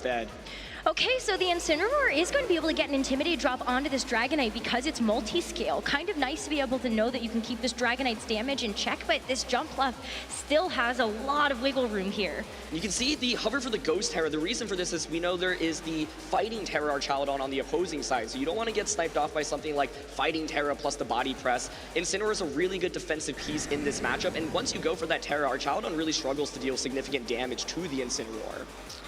Well, as we get them ready for this first turn of the game, we get a chance to see how critical these decisions are going to be. As the Terrestrialization does end up getting invested onto this first turn, we're going to see that Incineroar become that Ghost type. So one of the questions here is, can Victor do a lot of damage this turn? Because like you called out, with that Intimidate, Dragonite's honestly fairly weak. We saw even without the Intimidate skill shots not knocking out the Jumpluff, and Sleep Powder connects once again. This is another turn 1 where Marco is going to be able to get that sleep onto another Pokemon, removing its offensive capabilities immediately. So even if that doesn't matter, the Body Press isn't going to do anything either. And Marco feels like he's so far ahead now, especially after this parting shot is going to allow this Incineroar to pivot out again. Oh, just one step ahead here. I wonder if Dragonite was actually considering going for the self-target skill shot to increase your defense and then just get these really strong body presses off immediately. So Marco does commit his Terra, but the Dragonite now, of course, is really weakened. The Archaludon doesn't have any stamina boost yet, and now you can launch the Sleep Powder into the Archaludon slot. And so I think a lot of this matchup is, are you able to connect on your moves? Marco did a really good job of avoiding clicking Heat Wave and Overheat with Charizard in that first game, but Jumpluff variants with Sleep Powder can really, really be dicey. We are going to get a preview, though, that there actually is no Torkoal in this second game. So Marco very comfortable with the opportunity for this Jumpluff to go for something like the Sunny Day manually instead. And so this is going to be a very difficult turn. A lot of variants could be involved with these Heat Waves. Yeah, there's going to be a lot of damage coming out right now, though. There is not very much defense on the opposing side, and Dragonite's really weakened as well. So even if it gets that Wake Up, your skill shot is not knocking out Charizard, which is normally what you're hoping for. So Archaludon's just in a really tough spot right now. If you switch in the Pelipper, well, then Sunny Day overrides it, so Victor can't really switch it in. Here we go. Do the Heat Waves connect? Heat Wave is going to connect onto both of these Pokemon, and so Archaludon does survive with this Assault Vest. Better off this time around than with the Weather Ball, and the multi-scale from this Dragonite able to help it out here as well, but it stays asleep. Archaludon does connect the Snarl onto both of these Pokemon, the special attack drop mattering for the Charizard as the Covert Cloak keeps this Jumpluff safe. Heat Wave still just so strong, though. You've broken the multi-scale on the Dragonite. Dragonite stayed asleep, and Heat Wave was able to connect. So that turn basically went as perfectly as Marco could ask for. So this is the threat of Charizard in this matchup. Marco finds a really nice way to get it out, committing that Ghost Terra early, and Charizard is so well positioned, and this is what makes it so hard. If there wasn't Sunny Day on Jumpluff, okay, you can just bring out the Pelipper and change the weather, but there is Sunny Day here, right? So what can even Victor do? He's not going to protect, he's not going to switch out, so now the question is, do the Heat Waves connect once again? The Tailwind is going to make sure that this Charizard can connect these Heat Waves, picking up the knockout onto the Archaludon, but the Dragonite is still going to stay up in this game number 2. It's still asleep though, so another turn wasted for this Dragonite. Victor is just getting really crushed by the pressure of Jumpluff plus the Charizard. The most he can hope for from those last couple of turns were maybe some misses or wake up with that Dragonite. But Marco did a really good job saying, look, even if you wake up, we've been able to drop your attack a good bit. And so you can just Sunny Day now once again. And yeah, just keep clicking Heat Wave. Like, yes, you've eaten up the Snarl, but Solar Power is still doing so much damage. There's not very much bulk on the opposing side. Pelipper's still going to take a good amount of damage. So what do you do right now if you're Victor? Maybe you try to protect the Dragonite. There's no protect though, so Sunny Day comes out. If Heat Wave connects, Dragonite might just faint here. You have to hope for a miss at this point, and there is not. This Dragonite gets knocked out, and the Pelipper takes an incredible amount of damage as it switches in for the first time in this game. It goes for the Muddy Water too, but there's going to be a miss onto the Charizard, which is so critical. This Charizard gets a chance to have another turn in the sun. Yeah, there's just really nothing Victor can do. So much of the strength of this team is positioned, and it's Ursaluna as the last one, but there's no weather anymore that you can control on your side. Charizard just free to launch another Heat Wave. Incineroar can come in freely, and this was just pure dominance by Marco Silva in this second game, starting from turn 1. It felt like there was just nothing Victor could do.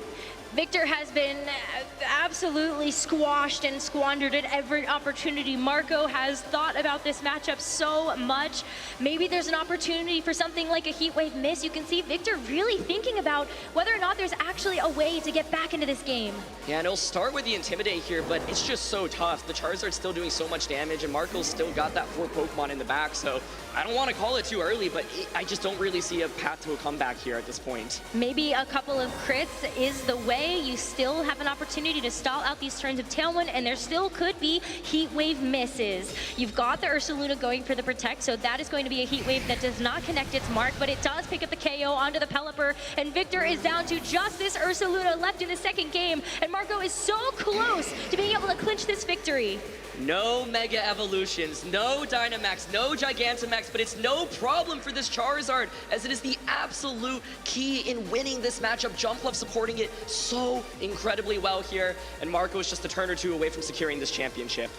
We are going to see the terrestrialization committed into this Ursaluna, though. Just another way that you can make sure that you're going to not be able to get faked out. It's going to be a nice way to see if this Ursaluna can actually do any damage on this next turn. The Ghost Terra here will help around a fake out, but it's just Heat Wave, single target connects, and that's it. It's just a one-hit knockout. Heavy is the crown as Marco Silva defends his LAIC title and makes history as the first 3-time international champion in the Masters division. How many knockouts did Charizard get in that finals? Charizard is the MVP. I think it got 8. It just got 8 in my book. That was literally like the most dominant set I think I've ever seen a regular Charizard have in any game ever. And I think I really want to give credit to the leads that Marco came up with. One of the things I was really curious about coming into this matchup was I thought it would be an uphill battle for Victor, and I thought that the leads are really difficult, right? Like, you have to cover for the basic leads of Charizard plus Jumpluff, as well as the Incineroar plus the Porygon 2 combinations, but Marco was going for these other leads, Jumpluff plus the Porygon, Incineroar plus the Jumpluff, and I think if you don't get the leads correctly from Victor's end, you are just in a huge deficit immediately, and that's basically what we saw in that second game.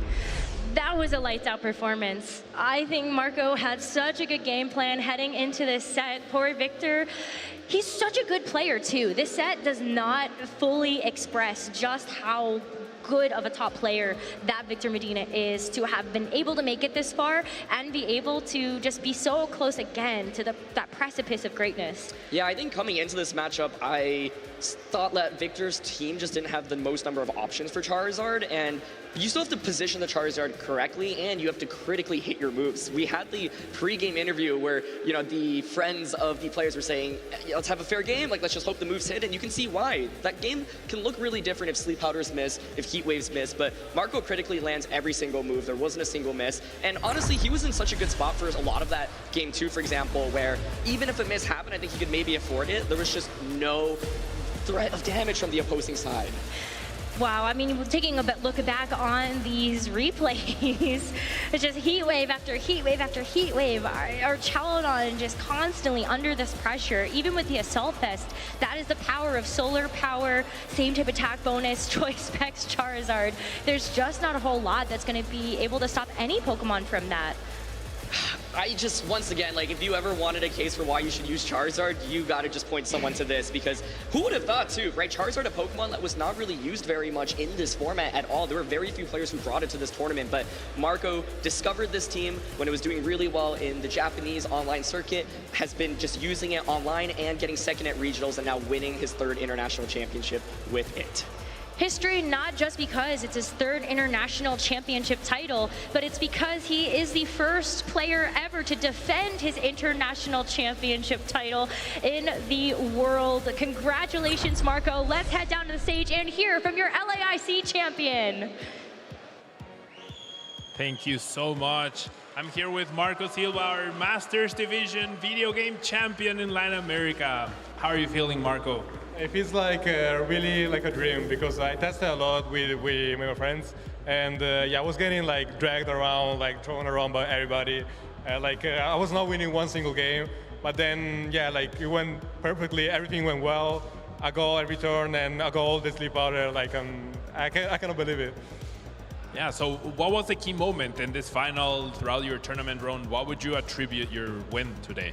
Probably, I would say like the best moment, the best memory that we'll have from this tournament would be prepping the finals with all my friends. Everybody was trying to like put their like pin on it. Like, they were trying to like think about, okay, maybe we can do this, we can do that. Like even if it's not working, maybe we can try everything. And then yeah, everything went well in the finals. So that's definitely my best memory from the tournament. Perfect. And now you're the first player ever to have 3 international championship wins in the Masters division. Is this where you stop, or are you gonna hunt for more and catch them all? Yeah, I will try to win as many as I can, but yeah, like at some point I gotta stop with the internet and start winning worlds, I think. Sounds like a great goal to have. Now, any shout outs or anyone you want to thank especially for your win today? I definitely want to shout out, of course, my mom, my brother, and all the friends that helped me in my prep for the finals and the prep in general, especially Fede Campo, Pepe, Luca Ciribelli, the current world champion. He helped me a lot with all the game plans, and it worked. It paid off. All right. Well, thank you so much. Please give another round of applause for your champion today, Marco Silva. All right, and with that, we have the trophy ceremony coming up in just a few moments, so make sure you stay tuned. Don't go anywhere. Congratulations once again to Marco Silva, becoming the first ever Masters Division trainer to get 3 international championship titles, the first ever to defend his international championship title at the same IC, and there's so much more we can expect to see from him. Next stop, Worlds, right? He's top cut the last 2 years. He's come really close to winning that title. And so if there's anyone that can win that World Championship, it's going to be Marco. And congratulations to the Silva dynasty, the 2 brothers claiming the Senior Division and Master Division Championship here. Marco and his opponent Victor's consistency in this game has been unbelievable. In an era where there are more players than ever, they are truly 2 of the top in the world. They're always in these top cuts. I was looking at their match records and histories across all the different tournaments from the last year, and it's so rare for them to not even be in the top 16 or 32. They're always there at least, always hunting for these championships, and Marco just adding another one there. Victor, I know, will have his chance soon. He's always, always fighting for it, and it will be one day. It's not a matter of if, but when. definitely going to be soon. I feel it. I feel it for Victor, and I hope that for him. Take a look at how far our competitors had to go in order to get to this point of being in the finals. Victor, I mean, had beaten a 2 times international champion in Ashton Cox, the only other player to ever do that same thing as Marco. But now it's Marco that stands on top with the 3 IC wins. Absolutely, yeah. Once again, this was one of the most stacked top 8 brackets I think we've ever seen, with so many international champions here in the mix. You had Eric Rios, of course, as well as Alex Gomez, and you had Players Cup champion Renzo Navarro. You had Oliver Escalin, who of course finished second at EUIC to Eric Rios actually just a few years ago, and then you had Daniel Marcelo Reyes having a real breakout tournament performance here. It's been fantastic to see that for all of them, and I know we're going to see them in the future as well. Let's take another look at the final standings. You can see a good idea of what these teams were that each of these players ran as well. A really good just variety of things that we saw outside of Alex and Eric running the exact same team. Of course, they team built together, and their team had a lot of creative pieces as well. You had the coaching, as well as Focus Sash, Stellar on the Annihilate on that team, the Mirror Herb on Incineroar, and there were a lot of cool, unique Pokemon in this top 8. Obviously, Marco has that Charizard and that Jumpluff, but Victor here rocking that Sinistra, Ashton using the Solo Dondozo, as well as the Kommo-o, Renzo using the Baxcalibur, and we also see like the Indeedee, of course, on Oliver's team, more hyper offensive. And so this format is really wide open. It does feel like there's so many things that are viable, but having these unique Pokemon that not a lot of other people are used to playing against can really give you an edge. And Pokemon like Charizard, Baxcalibur, and Kommo all demonstrated their work throughout this tournament. We were talking about those little individual techs that were making these teams unique as well. I think Victor's was a really great example of that, having that Terra Fighting or Chaladon, so that you could have those increased power body presses. But I think even taking a look at some of these other teams, we did have those just small-minded differences that also set these teams apart from the field. Absolutely. And weather is still strong, but it's interesting because it was only our 2 finalists that actually had the weather here among the top 8. Electabuzz, by the way, is everywhere. Look at that. 3rd place, 5th place, 6th place, 7th place, 8th place. It was one of the highest usage rate Pokemon coming into this event, but in a format where Magmar was used quite a lot just a few tournaments ago, it's Electabuzz's rise. It's just the timing of the follow me's, the rage powders, and so on and so forth. Every single team having some type of redirection. But congratulations to all 3 of your 2025 Pokemon Latin America International Champions for the Junior, the Senior, and the Masters Division. Wow, Pietro and Marco, they're about to have a huge legacy in VGC. They've already built out that legacy, and we'll see how many more titles they can add to their belt. This is just the first international championship, so maybe they'll be able to pull it off again in Europe in just a couple of months, and then of course North America. But I know Marco is hungry for Worlds. He has succeeded at the highest level on every stage. He's come really close to winning the World Championship as well, top cutting the last 2 years. And I can't really think of many people in the world who probably want it more than him and are skilled enough to be able to win that entire tournament. So Worlds is still obviously very, very far away, but he's got to be on top of your list of players to watch out for when we go to Worlds. And all 3 of those players have already qualified for their spots at the World Championships by making top 4 at this event. So we will for sure be able to see them at the World stage in Anaheim, California in August of next year. But Aaron, it's so exciting that this was just the first stop on our international tour. We still have more regionals in Latin America, in North America, and of course Europe. But let's go ahead and celebrate our champions one more time as we head over to the stage with Pablo. Thank you so much, Rose.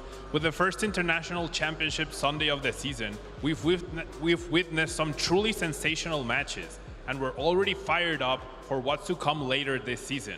But first, let's hear it for the 2025 Pokemon Latin America International Champions. All right, let's give out some trophies. Join us in congratulating our finalists and champions.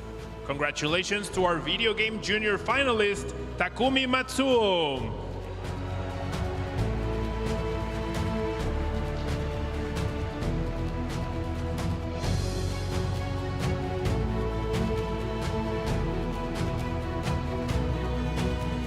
And a round of applause and congratulations to our video game junior champion, Ismael Hogi.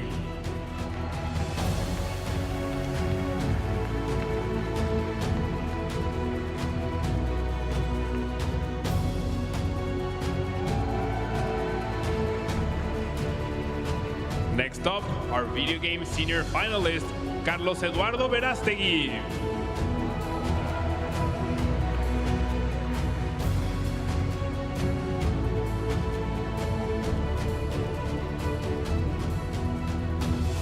And give it up for our video game senior champion, Pietro Silva.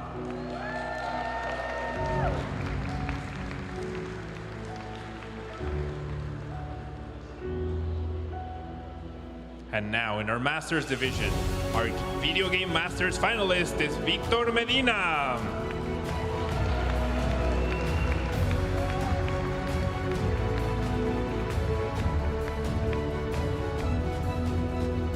And a big round of applause for the Video Game Masters champion, Marco Silva.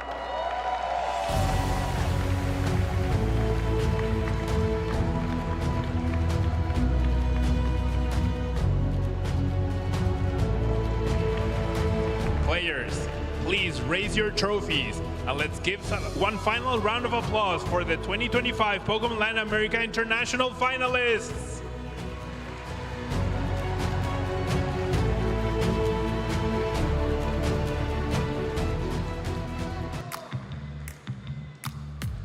With the conclusion of LAIC 2025, we've checked off the first international event of the season. Next up, the European International Championships in London, happening from February 21st to the 23rd. And with regional events happening across the globe, the next event for Latin America will be in Bogota, Colombia on December 7th and December 8th. For the North America region, the next broadcasted event will be the North America Regional in Sacramento, coming up next weekend from November 22nd to the 24th. And across the pond, the next European Regional is coming to Stuttgart, Germany on November 30th to December 1st. We'll be bringing you Pokemon goodness all season long on the same channels you've been watching this weekend. So make sure to follow for VODs and Go Live notifications and visit Pokemon.com/broadcast to catch all the action. This event wouldn't have been possible without the incredible dedication of our staff, judges, production crew, and so many others who brought LAIC 2025 to life this weekend. But most importantly, we want to thank you, the amazing Pokemon community across Pokemon Go, Pokemon Unite, the Pokemon trading card game, and the Pokemon video game. Your passion is what makes this all possible.